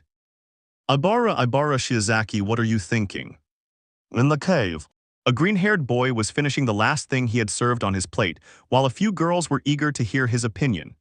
Midoriya, sigh, it was delicious, he said to the air, as it seemed that some stars were shining around him. More than one of them felt something pierce their heart at such a reaction. Momo, really? Kamari, did you like it? Midoriya, can I eat a little more? None of them understood how he could be practically a beast when fighting but as adorable as a little puppy when he was calm, but they were grateful to whoever it was for giving them such a nice and sweet boy as him. Act XXXII, what did they do? At the UA. Professor Aizawa was entering the classroom, ready to teach the rest of his class to the other students present. But upon entering, he could feel a clear sense of discomfort upon seeing 7 empty tables, 6 tables belonging to the girls and 1 more, being the table of the problem boy. Perhaps he had to get Ashido's attention when she started chatting with Toru in the middle of class, calming the murmurs of the green-haired boy every time he spoke about heroic strategies. But he had grown accustomed to it, so the silence now unsettled him. Aizawa, sighs, take out your books and turn to page 23. And he wasn't the only one, because in Class B something similar was happening, with Professor Vlad looking at the empty tables. Vlad, okay boys, take out your homework, we're going to explain your answer. Monoma, Vlad-sensei, Vlad, yes, Monoma, WWE didn't do our homework. Vlad, what and why? Shishida, Ken-Dawson sends a message to the group to remind us of the pending task. Vlad, sighs, okay, then get out your notebooks, we'll do the work now. In the support workshop. Several students were they were happy. They didn't have to share tools with anyone. They weren't used as guinea pigs for testing on babies. They weren't greeted with a cloud of smoke every time they entered. In their own way, they had peace. Well, everyone except Sensei himself. He was just watching everyone's work, some were progressing, some were promising, but each one was progressing at its own pace. He found it strange that he hadn't received 3 different inventions in less than 2 hours from the same person, and that these inventions hadn't failed when tested. Those who took him to present a project usually became enraged or frustrated by the result. Now he was surprised by how optimistic the young pink-haired engineer was. He hadn't noticed, but she had become his favorite student. She had her flaws, yes, but her optimism and passion for her work put her above everyone else. Now he could only look at his workplace where his many so-called babies were piled up untouched, silent, just there accumulating some dust. Power loader, damn it, Hatsum. What kind of machine did you make this time? Later that day in the dormitories. The young students of Class A had arrived at their dormitory. Some went only to do their homework, others to eat or pass the time, except for two young people who, as soon as they entered, locked themselves in a room. Kaminari, okay, if we don't say anything, no one can accuse us of anything. Right? Minta, do you think anyone found out? Kaminari, I don't think so, otherwise they'd be banging on the door right now. Knock, knock, knock. Minta, WAH, they're knocking on the door. The little gray-haired boy shouted, jumping towards his friend who, startled, hugged the door. Kaminari, WH, who is? Shoto, the expressionless boy said, answering in the way that seemed most logical to him. Kaminari, me. Shoto, not you, me. Minta, oh dude, open up, it's just Todoroki, he said, recognizing the subdued voice and the stupid response. As they turned the knob, they saw their young companion with two-toned hair who simply waved at them. Kaminari, Todoroki the boy greeted, trying to appear normal. Minta, it's great to see you, but what are you doing here? And the question was not without reason. They were all classmates of Endeavor's young son, of course, but only two of the class were his closest friends. Furthermore, they had never spoken to the boy as a first option. Shoto, I just wanted to talk, may I come in? The boys felt nervous, but still, they wouldn't admit to tampering with the machine, so they tried to simulate as much normalcy as possible. Minta stepped aside, letting the boy enter the blonde's room. Kaminari, and what can I get you? Would you like a soda, a glass of water? He said, trying to calm himself and not sweat, making his guilt even more obvious. Shoto, I'm fine. Even knowing his limited choice of words, hearing him say practically nothing was quite unsettling. Shoto, what happened in the support course workshop? There it was, the topic the boys were so terrified of discussing. Kaminari, what's up with that? Shoto, what happened was a tragedy, don't you think? Kaminari, oh right, that's a real shame. Minta, I think Midoriya and the girls must be fine, he said, shrugging and forcing a smile. Shoto, you seem pretty sure, Minta-kun. Instantly, the boy froze at the other boy's opinion, wanting to correct his words. Minta, or maybe they're in mortal danger, who knows, it was Hatsume's machine after all. Shoto, that's right, he said, as expressionless as ever. They could swear that the loudest sound in the room was the buzzing of a fly, making it an extremely awkward moment for the perverted duo. Shoto, anyway, sorry for interrupting. I'll be going. Kaminari, don't worry bro, he said, waving his hand from side to side. As soon as he arrived, Endeavor's son left the room, allowing both young men to breathe again. Minta, Sai, what the heck was that? Kaminari, I had no idea. I knew the guy was cold, but I didn't think it was to that degree. Minta, do you think he suspects anything? Kaminari, no idea, I hope not. It wasn't long before the little pervert left his friend's room, heading to his own room to go to sleep. It was only 8 o'clock. He didn't want to think about what his friend might know. He was lying down, trying to fall asleep, but in the end it wasn't possible. Well, a series of footsteps coming from the hallway made it fall silent. Slowly, the boy turned to the door, observing how a shadow could be seen under the light of the door. Minta, who's there? The boy wondered, trying to guess whose footprints they were. Then a familiar chill invaded his room and he began to tremble slightly. Minta, what's he doing here? Well, at least my door's locked. Click. Minta, why was it open? Quickly, the boy turned his back to his door, trying to pretend he was asleep. He didn't have to turn around, he didn't want to turn around, but he knew that she was there in the doorway watching him. He would try to pretend he was already asleep, trying to control his breathing as best he could and trying not to tremble. Shoto, hey Minta-kun, I see you went to bed early, the boy whispered, with a somber tone in his voice. The gray-haired boy didn't answer, but he felt the cold gradually increasing even with several blankets, while he heard footsteps getting closer and closer to his place. Shoto, all right, it's important to sleep 8 hours a day, he said, as he stopped in front of the boy's bed. Good night, buddy, sleep well. That was the last thing he said, before touching the little gray-haired boy's head and kissing him, which made the boy uncomfortable not only because of the initial awkwardness, but also because of the fear because. In other circumstances, it would be considered extremely gay, but I felt that action was like that Italian movement, better known as the kiss of death. He could only hear his friend's footsteps receding until his door closed and the cold dissipated. Minta, you guys need to stop showing Todoroki Mafia movies. The boy finally managed to turn to his door, noticing a small note on the floor. Curious but scared, he stood up, still holding the blanket over his tiny body, and picked up the note. Minta, I don't remember this being here. Did Todoroki leave it? As he unfolded the small note, the boy felt that cold again, for he had written something he hoped was only part of a complicated nightmare. I know what they did that day. In the common room, the bicolored-haired boy was crossing the common room, heading straight to the kitchen for a midnight snack, but to his surprise, a dim light shone through the darkness of the place. Todoroki, that's strange, I don't remember there being any nightlights here. He continued along this path without changing his gaze. until he found a curious scene. A young and tired Bakugo sat at the table, pouring what appeared to be a glass of orange juice and eating a slice of cake that Sato had prepared that week. Todoroki, good evening Bakugo. The boy greeted casually, not expecting anything in return as usual, and walked past.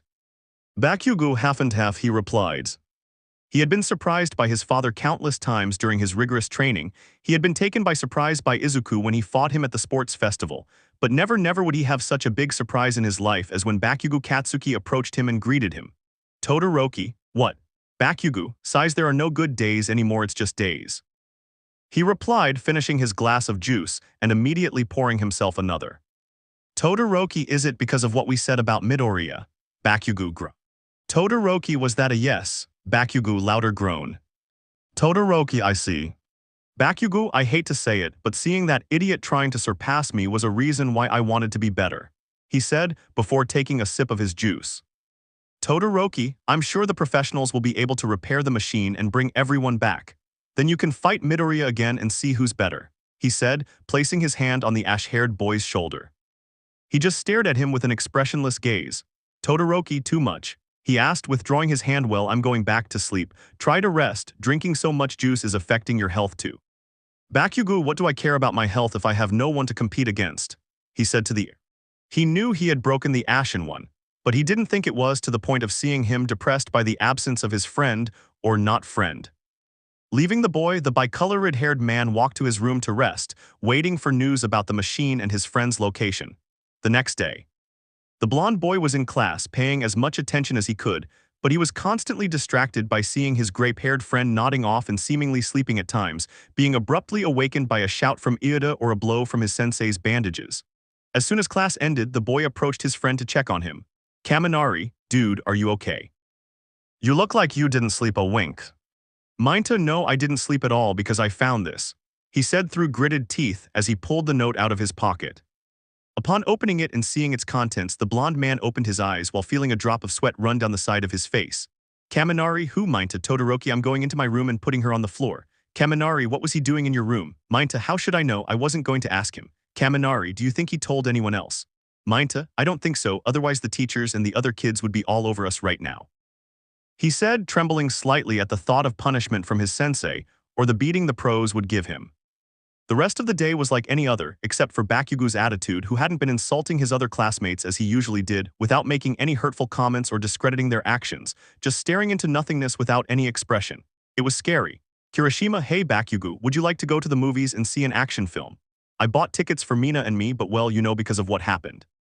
Bakugo, yeah, why not? Kirishima, well, maybe for her. Wait a minute, did you say yes? The boy questioned, expecting the classic no from the ash-haired boy. Bakugo, yes, or did you change your mind? Kirishima, no, great, let's go, man. Reluctantly, the boy stood up and was about to leave. Bakugo, wait a minute, I forgot my phone. The boy returned and, to his intrigue, found a note attached to his screen. He picked it up and examined it briefly before reading its contents. Meet me behind the building later. Bakugo, what the hell is this? She tried to decipher the handwriting, but there was a small problem. She had absolutely no idea how the other students in the class wrote. So, if it was a game or a bad joke, she wouldn't hesitate to blow up the joker. However, if she had something to say, she'd decide later. The ash-haired man was behind the main building, waiting for whoever had asked him to be there. It wasn't long before a light breeze behind him made him shiver. With a clear idea, the boy spoke to the air.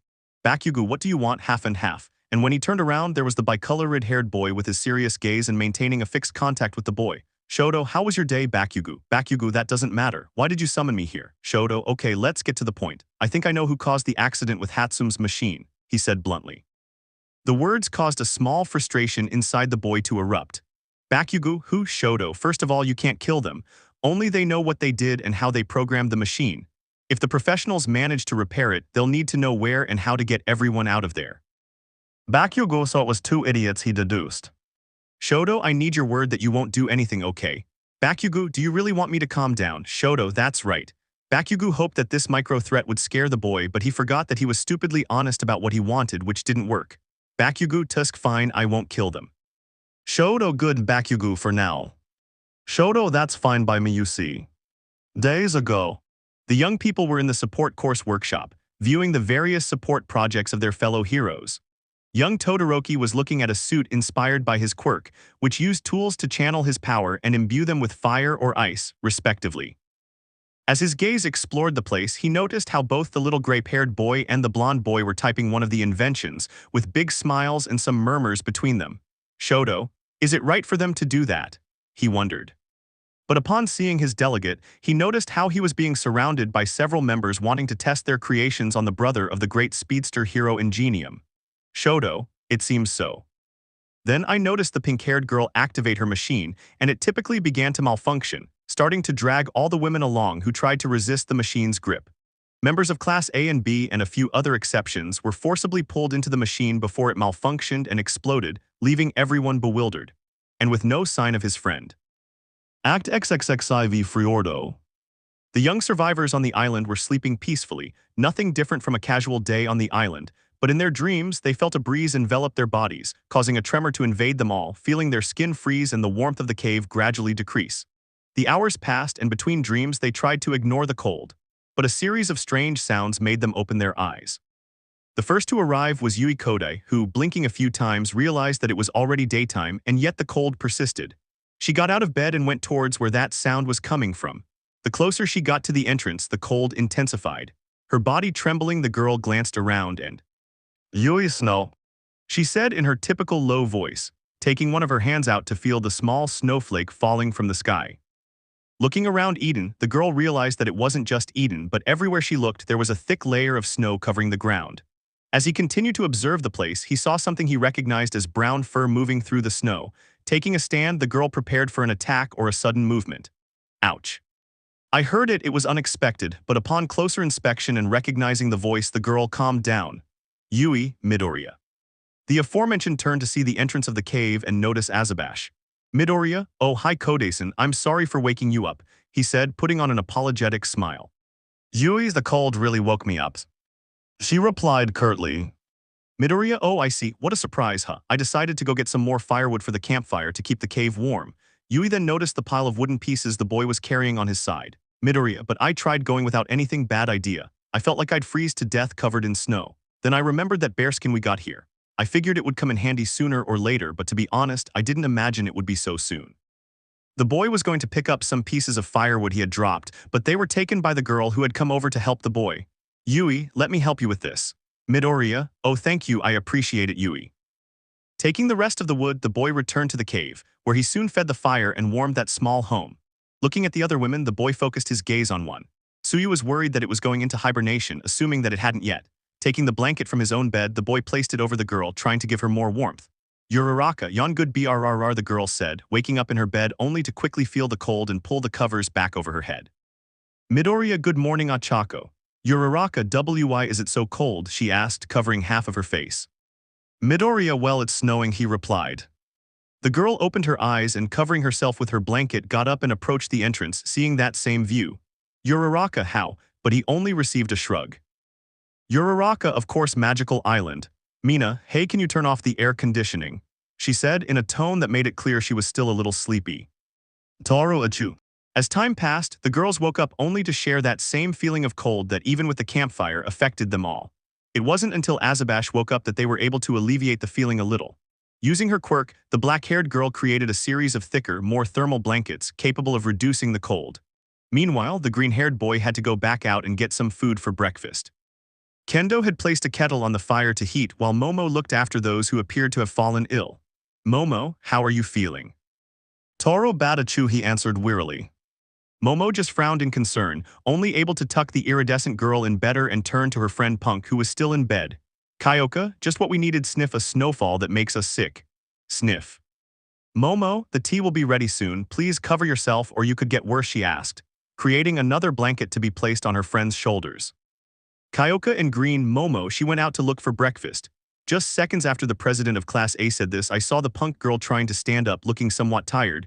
Momo, Kyokachin, what are you doing? Kyoka, sniff, I'm going to help Green look for something. Momo, Kyokachin, you can't, you're sick. Kyoka, no, I'm really fine. It's not a chew anything. Momo watched as the girl tried to calm her constant sneezing while trying to remain standing, only placing her hands on her friend's shoulders and making her sit down and later laying her down on her bed. Momo, rest. Kyoka, no, she said, defeated, but Green. Momo, Izuku-kun will be fine. He'd want you to stay and rest. Trust me, outside. The green-haired boy wandered around Eden desperately searching for food, for the cold on his feet was unbearable, feeling as if they were begging him to return to the cave and its comforting warmth. But also because a problem had arisen. When he tried to collect the typical fruits and vegetables, he was surprised to find that there was nothing. Just like that snowfall, it seemed that from one day to the next the place that had provided them with so much food had stopped doing so. Perhaps that snowstorm was the reason, or perhaps something else, but it was bad news. So looking around, her gaze fell upon the exit of her home. He knew it was dangerous. With that storm and the intense cold, he was only likely to die of hypothermia. But he had to take the risk. The girls trusted him and needed him. So taking his bearskin cloak, the boy went deep into the snowy forest. As I moved forward, I felt the cold increasing. I looked in all directions, hoping to find something useful for him and the girls, until he found something: footprints. He leaned forward slightly to get a better look at them. They were small and somewhat elongated. I didn't know what kind of animal they could be, but I had no choice but to follow them. With each trembling step he took, he moved further and further away from Eden. 5 minutes of tracking passed, which felt like an eternity to the boy, until coming down a hill he saw the reason for those tracks. Foxes. Or rather, judging by the shape of their heads, they seemed to be foxes, since their size and fur were not typical of one. Its size similar to that of one of his madmen, and its completely white fur resembling that of the snow itself, were it not for its snout stained with blood because it was devouring a rabbit, staining the snow around it red. Maybe, just maybe, I could hunt him down. Unfortunately for him, he had nothing to do it with. Perhaps he could quickly return to Eden for his spear. No, it would take too long, and by the time he tried to return, the snow would have covered his footprints, losing the trail. Should he use a nearby weapon? No, unfortunately for him, all the nearby branches were weak and broke more easily than a toothpick. It only meant one thing: he would have to use his bare hands this time. He never expected to have to kill something like an animal, but it seemed the island was going to break him this time. Approaching cautiously, the green-haired boy was face to face with the fox, who finally stopped eating the rabbit and looked at the green-haired boy covered by that layer of bare fur. He let out a growl as he walked away from his previous trophy. Midoriya, hello, look, I don't want to do this, but I guess there's no other option, so whatever happens, believe me, I'm really sorry. The boy said, trying to convince himself of what he was about to do. He didn't know what was happening to the creatures on that island, but all of them seemed to have a human way of expressing themselves, which disturbed him every time one of these animals displayed what appeared to be smiles. In that case, the fox, who at the end of speaking seemed to show his teeth not as a threat but as if it amused him. The boy was activating one for all, not much, just 5%, which he believed would be enough to finish off the fox and be merciful. The fox never took his eyes off him, nor did he lose that smile, and just as the boy was about to pounce, the fox sank into the snow. In just the blink of an eye, the animal dug into place and, like a mole, disappeared from its rival's sight. Unbeknownst to him, he had just entered the territory of an invisible enemy. She remained in place in a panic, having no idea which direction the animal would attack from. Preparing the black whips, the boy waited in silence, listening only to the whisper of the breeze. But a sharp sensation in his ankle made him turn his head to the ground, only for it to intensify painfully and cause him to lose his balance. When I looked at his foot, the boy could see with partial clarity how, from among the snow, the fox's snout was sticking out, holding his ankle between its teeth, and with supernatural strength he was being dragged away. The boy tried to bury the whips in the ground, but the layer of snow made them slip and only hindered the predator's task, who, in an attempt to pull him, repeatedly bit the boy's foot, causing wounds and some deep cuts. The sensation was painful in itself, even more so when he violently shook his head, causing it to come loose. Using the air gun, the boy managed to shoot the animal in the face, who, letting out a slight squeal, released him. The green-haired man held his leg and noticed the wound, several incisor teeth marks on his leg, while the area of snow he was standing on became stained and turned red. Using one end of the whip, the boy made a tourniquet around his leg, preventing excessive bleeding. He looked all around, searching for the fox's next attack, which to his surprise was even more savage. Being shot out from the snow, with his jaw so open it could encompass his entire face. Midoriya barely dodged the surprise attack, watching as the animal came out the side of his face before falling into the snow. He was surprised, even with their height difference, the fox wasn't going to let him go for anything. The boy was preparing another air gun shot from a distance, but once again he encountered that malevolent gaze that unsettled him so much. He was pressing his two fingers together, but the same sensation he had felt in his leg was now affecting his arm, and as if in slow motion, the boy saw another fox biting his forearm. Falling to the ground once more, the boy tried to break free from the animal's grip, only to see how quickly that first fox with its snout painted with blood ran towards him, having found new breath. Before he could point his hand at the fox or free his hand from the other, the boy was subdued by a third animal who was biting his shoulder hard. It looked like it was going to be fox food. One was attacking his shoulders and neck, causing wounds that made it difficult for him to move. Another was clinging to his arm, preventing him from using air shot mode, and the third and main one had gone after his legs again, this time biting the other one. I could never verify its bites, but I was able to imagine it was like being caught in a bear trap. Was that how he was going to die? On an island in the middle of the snow, devoured by foxes? No. Using his free hand and with one for all at 15%, the boy slammed the ground hard, causing the animals to fly several meters. He looked at his wounds with pain but was relieved to be released. Oddly, he no longer felt that cold that had caused him so much pain, a result of the adrenaline rush of being hunted. As I watched the foxes, I saw them rise from the snow and once again begin to walk around him. Midoriya, I genuinely felt sorry for you all. I guess not anymore, he said, starting to cover his wounds with the black whip to avoid losing too much blood. As if it were a challenge, more and more foxes appeared from the snow. He couldn't return to Eden with so many predators after him. The girls were weak and he didn't think he could run back without them catching him. His best option was to stand his ground there and fight as hard as he could. Midoriya, so what are we waiting for? And the foxes smiled, amused by the stupid bravery of their prey. Act XXXV, come and get me. A small white rabbit was nibbling at some sparse grass sticking out from the snow, feeding its tiny stomach. When the cracking of a branch made him react, he looked behind him and around, alert for the presence of any predator. He sniffed a little, but all he could smell was the cold air from the snow. Hearing nothing else, the little boy was about to resume his snack, but crash! The sound of a large tree trunk breaking echoed throughout the surrounding area. The little boy knew he shouldn't stay there any longer and ran away, avoiding being crushed by an enormous weight. From the ground, the green-haired boy was painfully leaning against the ground as he stared ahead. A pack of about 10 white foxes were looking mockingly at the green-haired man, who couldn't help but stain the white snow with his blood, fueling the animals' hunger. Midoriya sighs, here we go again. As soon as he said this, the boy activated one for all throughout his body, beginning to fire blasts of air aimed at the foxes. A few of these blasts did hit some foxes, but the rest went back to digging in the snow, disappearing from the boy's sight. He already knew the trick, so he had to think fast. Midoriya, here they come, they'll try to ambush me, I have to think fast. The black whip might lift me up for a few seconds before disappearing, but I don't have much maneuverability in the air. Besides, the snow keeps falling and I might lose sight of them, but not them of me, I've got it. What? The boy charged the power of one for all into his fist, and raising it high he punched the ground, generating a great air pressure that lifted much of the snow and cleared a part of the ground, revealing the green. Some foxes hidden nearby were thrown out by this movement, some crashing into trees and screeching, others just growling. Then the boy got into a fighting stance, now with a safety perimeter from which he could see attacks in advance. But the foxes weren't that stupid. The tallest and most slender fox seemed to be signaling something to those behind him, who then began to run. The boy had seen that technique before, and preparing his fingers, he began to shoot a few bursts of air at the foxes that seemed to surround him. The shine of the snow combined with the white fur made it difficult for him to hit his shots. Then a weight on his back surprised him. He was just about to turn his head when the familiar pain invaded his shoulder. He had been so focused on those two wolves that he forgot about the one right in front of him. Now mounted on his back, it was snapping at him repeatedly. The whip that covered him served partially as a body shield but did not completely prevent bites. The boy tried to get the fox off him while watching as, once again, the others were about to jump on him in the same way. The green-haired man then unleashed the black whip, managing to get rid of the fox at the cost of leaving him with a large, bleeding wound. And using which mace, the boy used the fox leader to hit the smaller ones and then throw him as far away as he could. Izuku sighed, taking a closer look at the wound. He felt his blood trickling down his torso. That wretch had sunk his teeth in so deeply that it hurt to move his arms in that area. All he could do was clench his teeth and endure the pain. Observing his rivals, he noticed the fox leader getting up in pain, having been used like an object. When he stepped on one of his paws, he had to lift it again. Apparently, he had injured his joint. He shouldn't have been happy, it wasn't like him, but seeing him complain provoked a feeling of joy deep inside him. With a growl, the fox seemed to order a new attack. The foxes then ran around the boy, who was using the whip to try to whip the foxes. Some were right, others weren't. But when he took too long, they would rush at the boy, who would carefully dodge them so as not to give the others an advantage. I was really just dodging their attacks and counterattacking. I still didn't feel capable of killing them.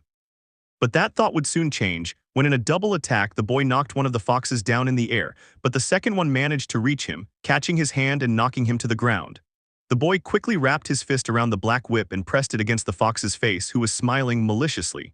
The others seemed to be enjoying the moment from afar. I knew the attack from the others was imminent, so the boy held the fox by its fur, pulling it closer to him, the animal still clinging to his hand. Izuku took a deep breath and with a sudden movement. Crack! The fox then stopped moving and the pressure in his fist lessened. He no longer felt the fox's struggle to stay on his feet or try to get away. All he felt was the weight on him, inert, unable to move any further.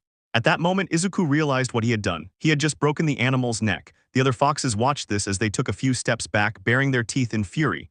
He, for his part, didn't know how to experience that. And he didn't have enough time to do so, because another fox charged at him, trying to knock him down. The boy only reacted by throwing a punch at the animal's face, which crashed to the ground, leaving it there. Now she felt that she didn't have to control herself. He could simply use the speed and strength of One for All and finish them off once and for all.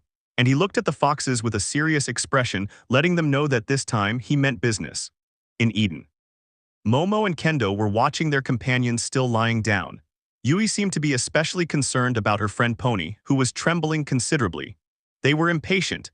The green-haired boy had gone out for food a few minutes ago and still hadn't returned. They were worried both about the health of their companions and about the green-haired boy who had left alone, wondering if perhaps something had happened to him and they didn't know about it. Kendo, "I'll go take a look," he said, clenching his fists and looking towards the exit. Momo, "Are you sure? We could wait a little longer." Kendo, "Izuku-kun is taking too long. This isn't normal," she said with a look of clear concern. Momo, "If I can't make you change your mind here," she said, creating a blanket and placing it around her body, "I'll stay and take care of the others." Kendo simply nodded. She knew Momo was the right person for the job. The redhead then left the cave, instantly feeling the drastic change in temperature compared to the previous days. The cold seeped into his nostrils with every breath as he felt his eyes close before the initial snowstorm. By raising his hand, Kendo blocked part of the storm that was falling on his face so he could see anything.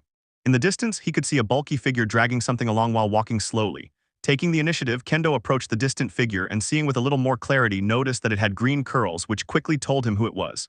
Kendo, Izuku-kun. But his surprise could not have been further interrupted when he saw him in front of him. His entire torso was covered in blood and cuts. His hands and part of his legs also showed clear signs of bites. And beneath all that blood, a clear pale skin tone, indicating how much cold the boy had been subjected to. And behind him, the corpses of at least 8 white foxes whose snouts were stained with blood. Quickly piecing together the visible evidence, the girl got an idea of what had happened, only able to look at the boy with surprise and concern.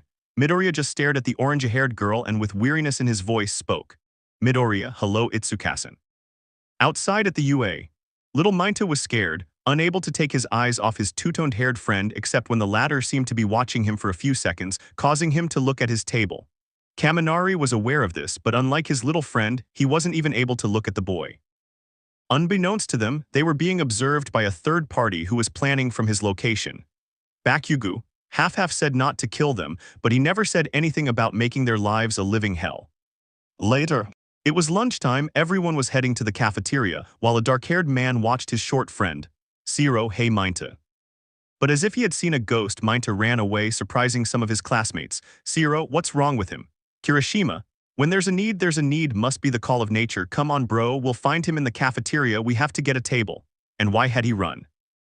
Well, in that hallway he turned his gaze to a corridor where, like something out of a horror movie, stood young Todoroki, staring intently at the boy in the middle of that deserted hallway, exuding a chilling aura. Without blinking, without moving from his spot, simply standing there looking at him accusingly. The boy felt his legs moving on their own and moving away from the boy. Quickly, I went into the boy's bathroom, where for a moment I let out a long sigh, imagining that I would be safe there. But he didn't expect that someone would grab his head, and kicking open the door of one of the restrooms, someone unknown to him would put his head inside the toilet. It was humiliating and unpleasant. Not even in high school had anyone done that to him. He couldn't resist at all. His hands were too short, and his legs were a joke as they frantically moved through the air. But he was terrified by the size of his attacker's hand, who was exerting force on his head, pushing him into the cup. He desperately tried to get his head out due to lack of air. When finally he stopped feeling the pressure and heard the door being slammed, the boy was able to take a breath while coughing up the toilet water. She could only hear her own gasps as she caught her breath, while her head tried to understand what or who did that to her. Had he rightfully gained a new stalker? The boy could only look around the cubicle while trembling. It took him a few seconds before he stood up and went to the sink to clean his face. He was grateful that the toilet bowl was at least clean, but even so he didn't want to leave those bathrooms yet. If before I had even the slightest hint of hunger, now I felt like I wouldn't be able to eat for the rest of the week. He had no idea what awaited him, while a gray-haired man smiled, imagining what awaited the little pervert. Act XXXVI. All the heroic women were gathered around the campfire, staying close to the warmth, which mitigated the fierce cold emanating from outside. Even the optimistic engineer was unable to keep her head focused on her babies in the face of the intense frost outside. Kendo was tending to her other companions, who were clutching their stomachs in discomfort from hunger. "Pony, I'm so hungry," the blonde said with a restless tone in her voice, while her stomach growled. "Ryuko, we all are Pony, but don't despair, I'm sure Midoriya already has something." At that moment, everyone saw the president of Class B rush in from outside, desperately trying to create space while her hands held was that blood. "Melissa, Ken Dawson," it happened when the American asked, unable to finish speaking when they saw the green-haired young man enter again from outside, clearly wounded and bleeding, only his whips preventing the massive spilling of his blood. "Girls, Midoryykun." They shouted, jumping to their feet upon seeing the boy's critical condition.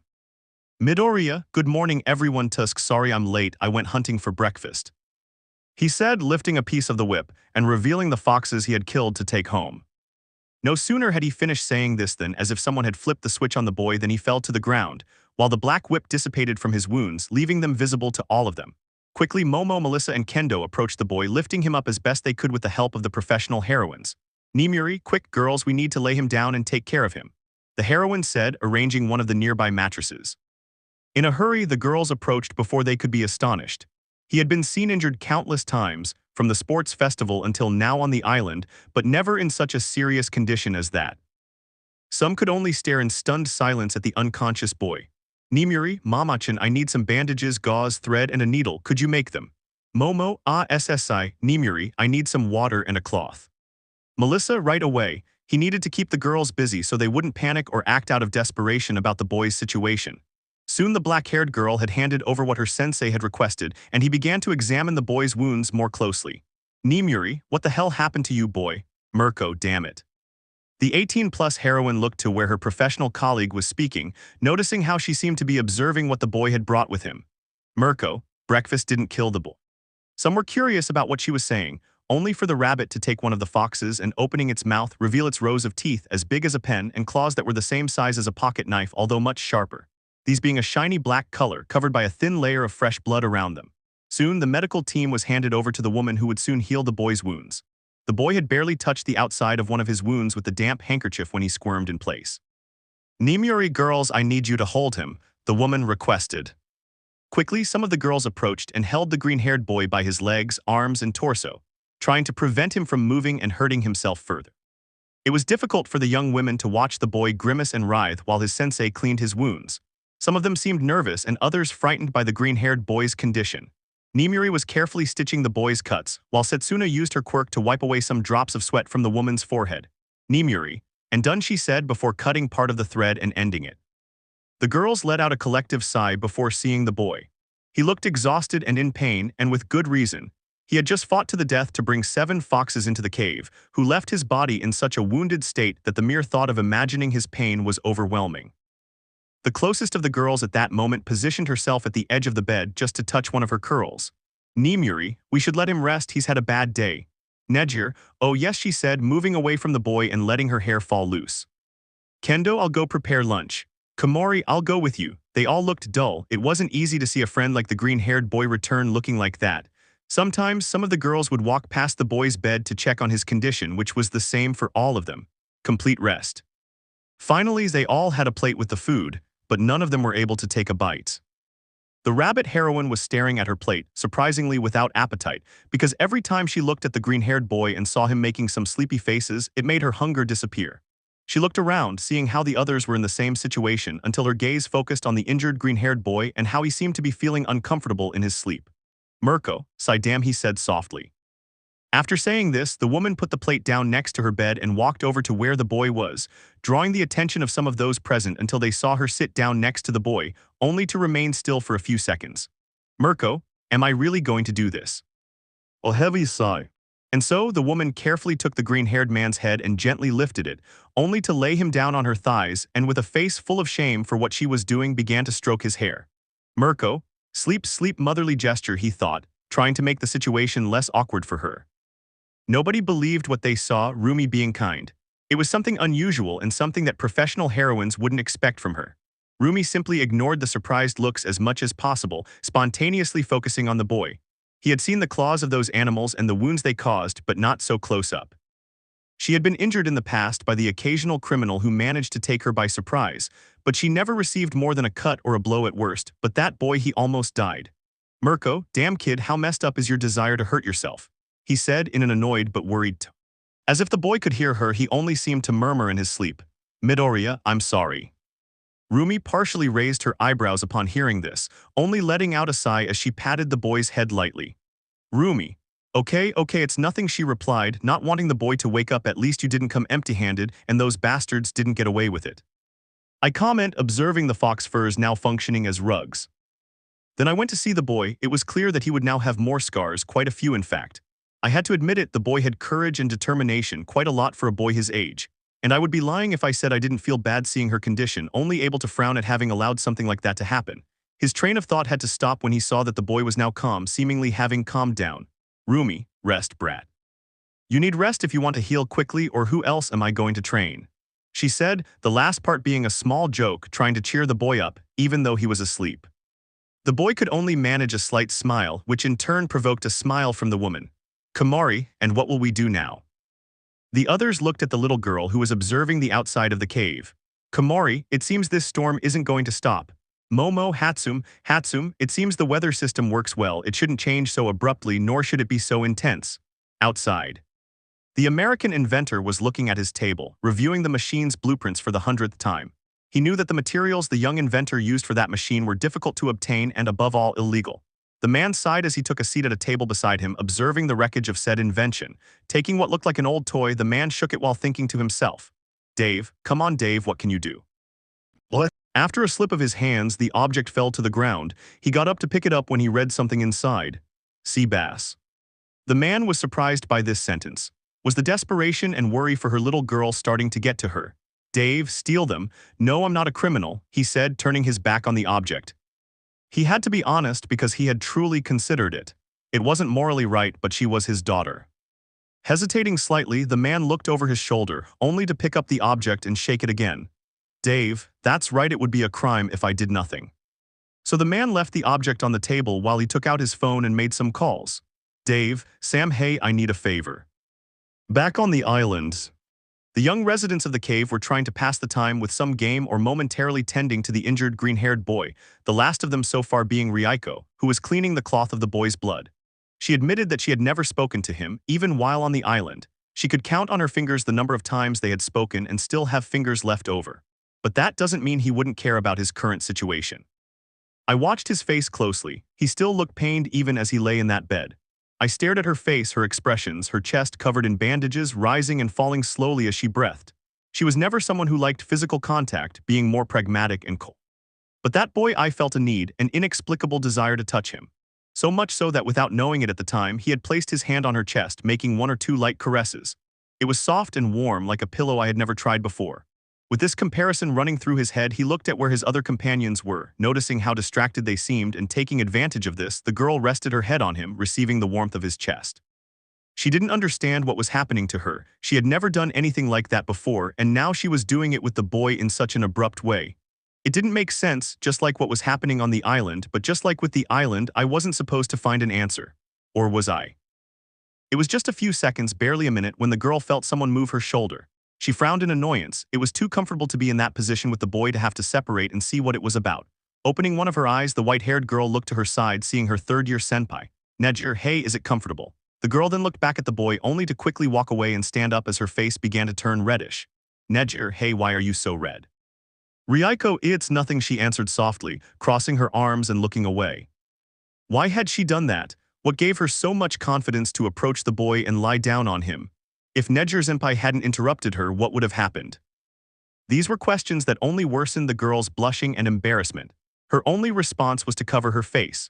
Then the sound of something moving beside her made her open one of her eyes, only to see the same blue-haired girl now in the same position she had been in just a few seconds ago. Nejir, hey, it's really comfortable, she replied cheerfully, rubbing her face against the boy's chest. The pragmatic girl could only stare at this, her blush lingering on her face, imagining how she must have looked at that moment. Shaking her head, the quiet girl walked away, trying to clear her mind of the thoughts while leaving the blue-haired girl in the boy's care. Nejir, everything will be alright, Izuku-kun, you rest, we'll take care of everything. Let me know in the comments below if you guys want the next part. Also check out my other video that has been shown and left. Thank you for watching. If you enjoyed this video please like and share this video. And have a fantastic day. Bye.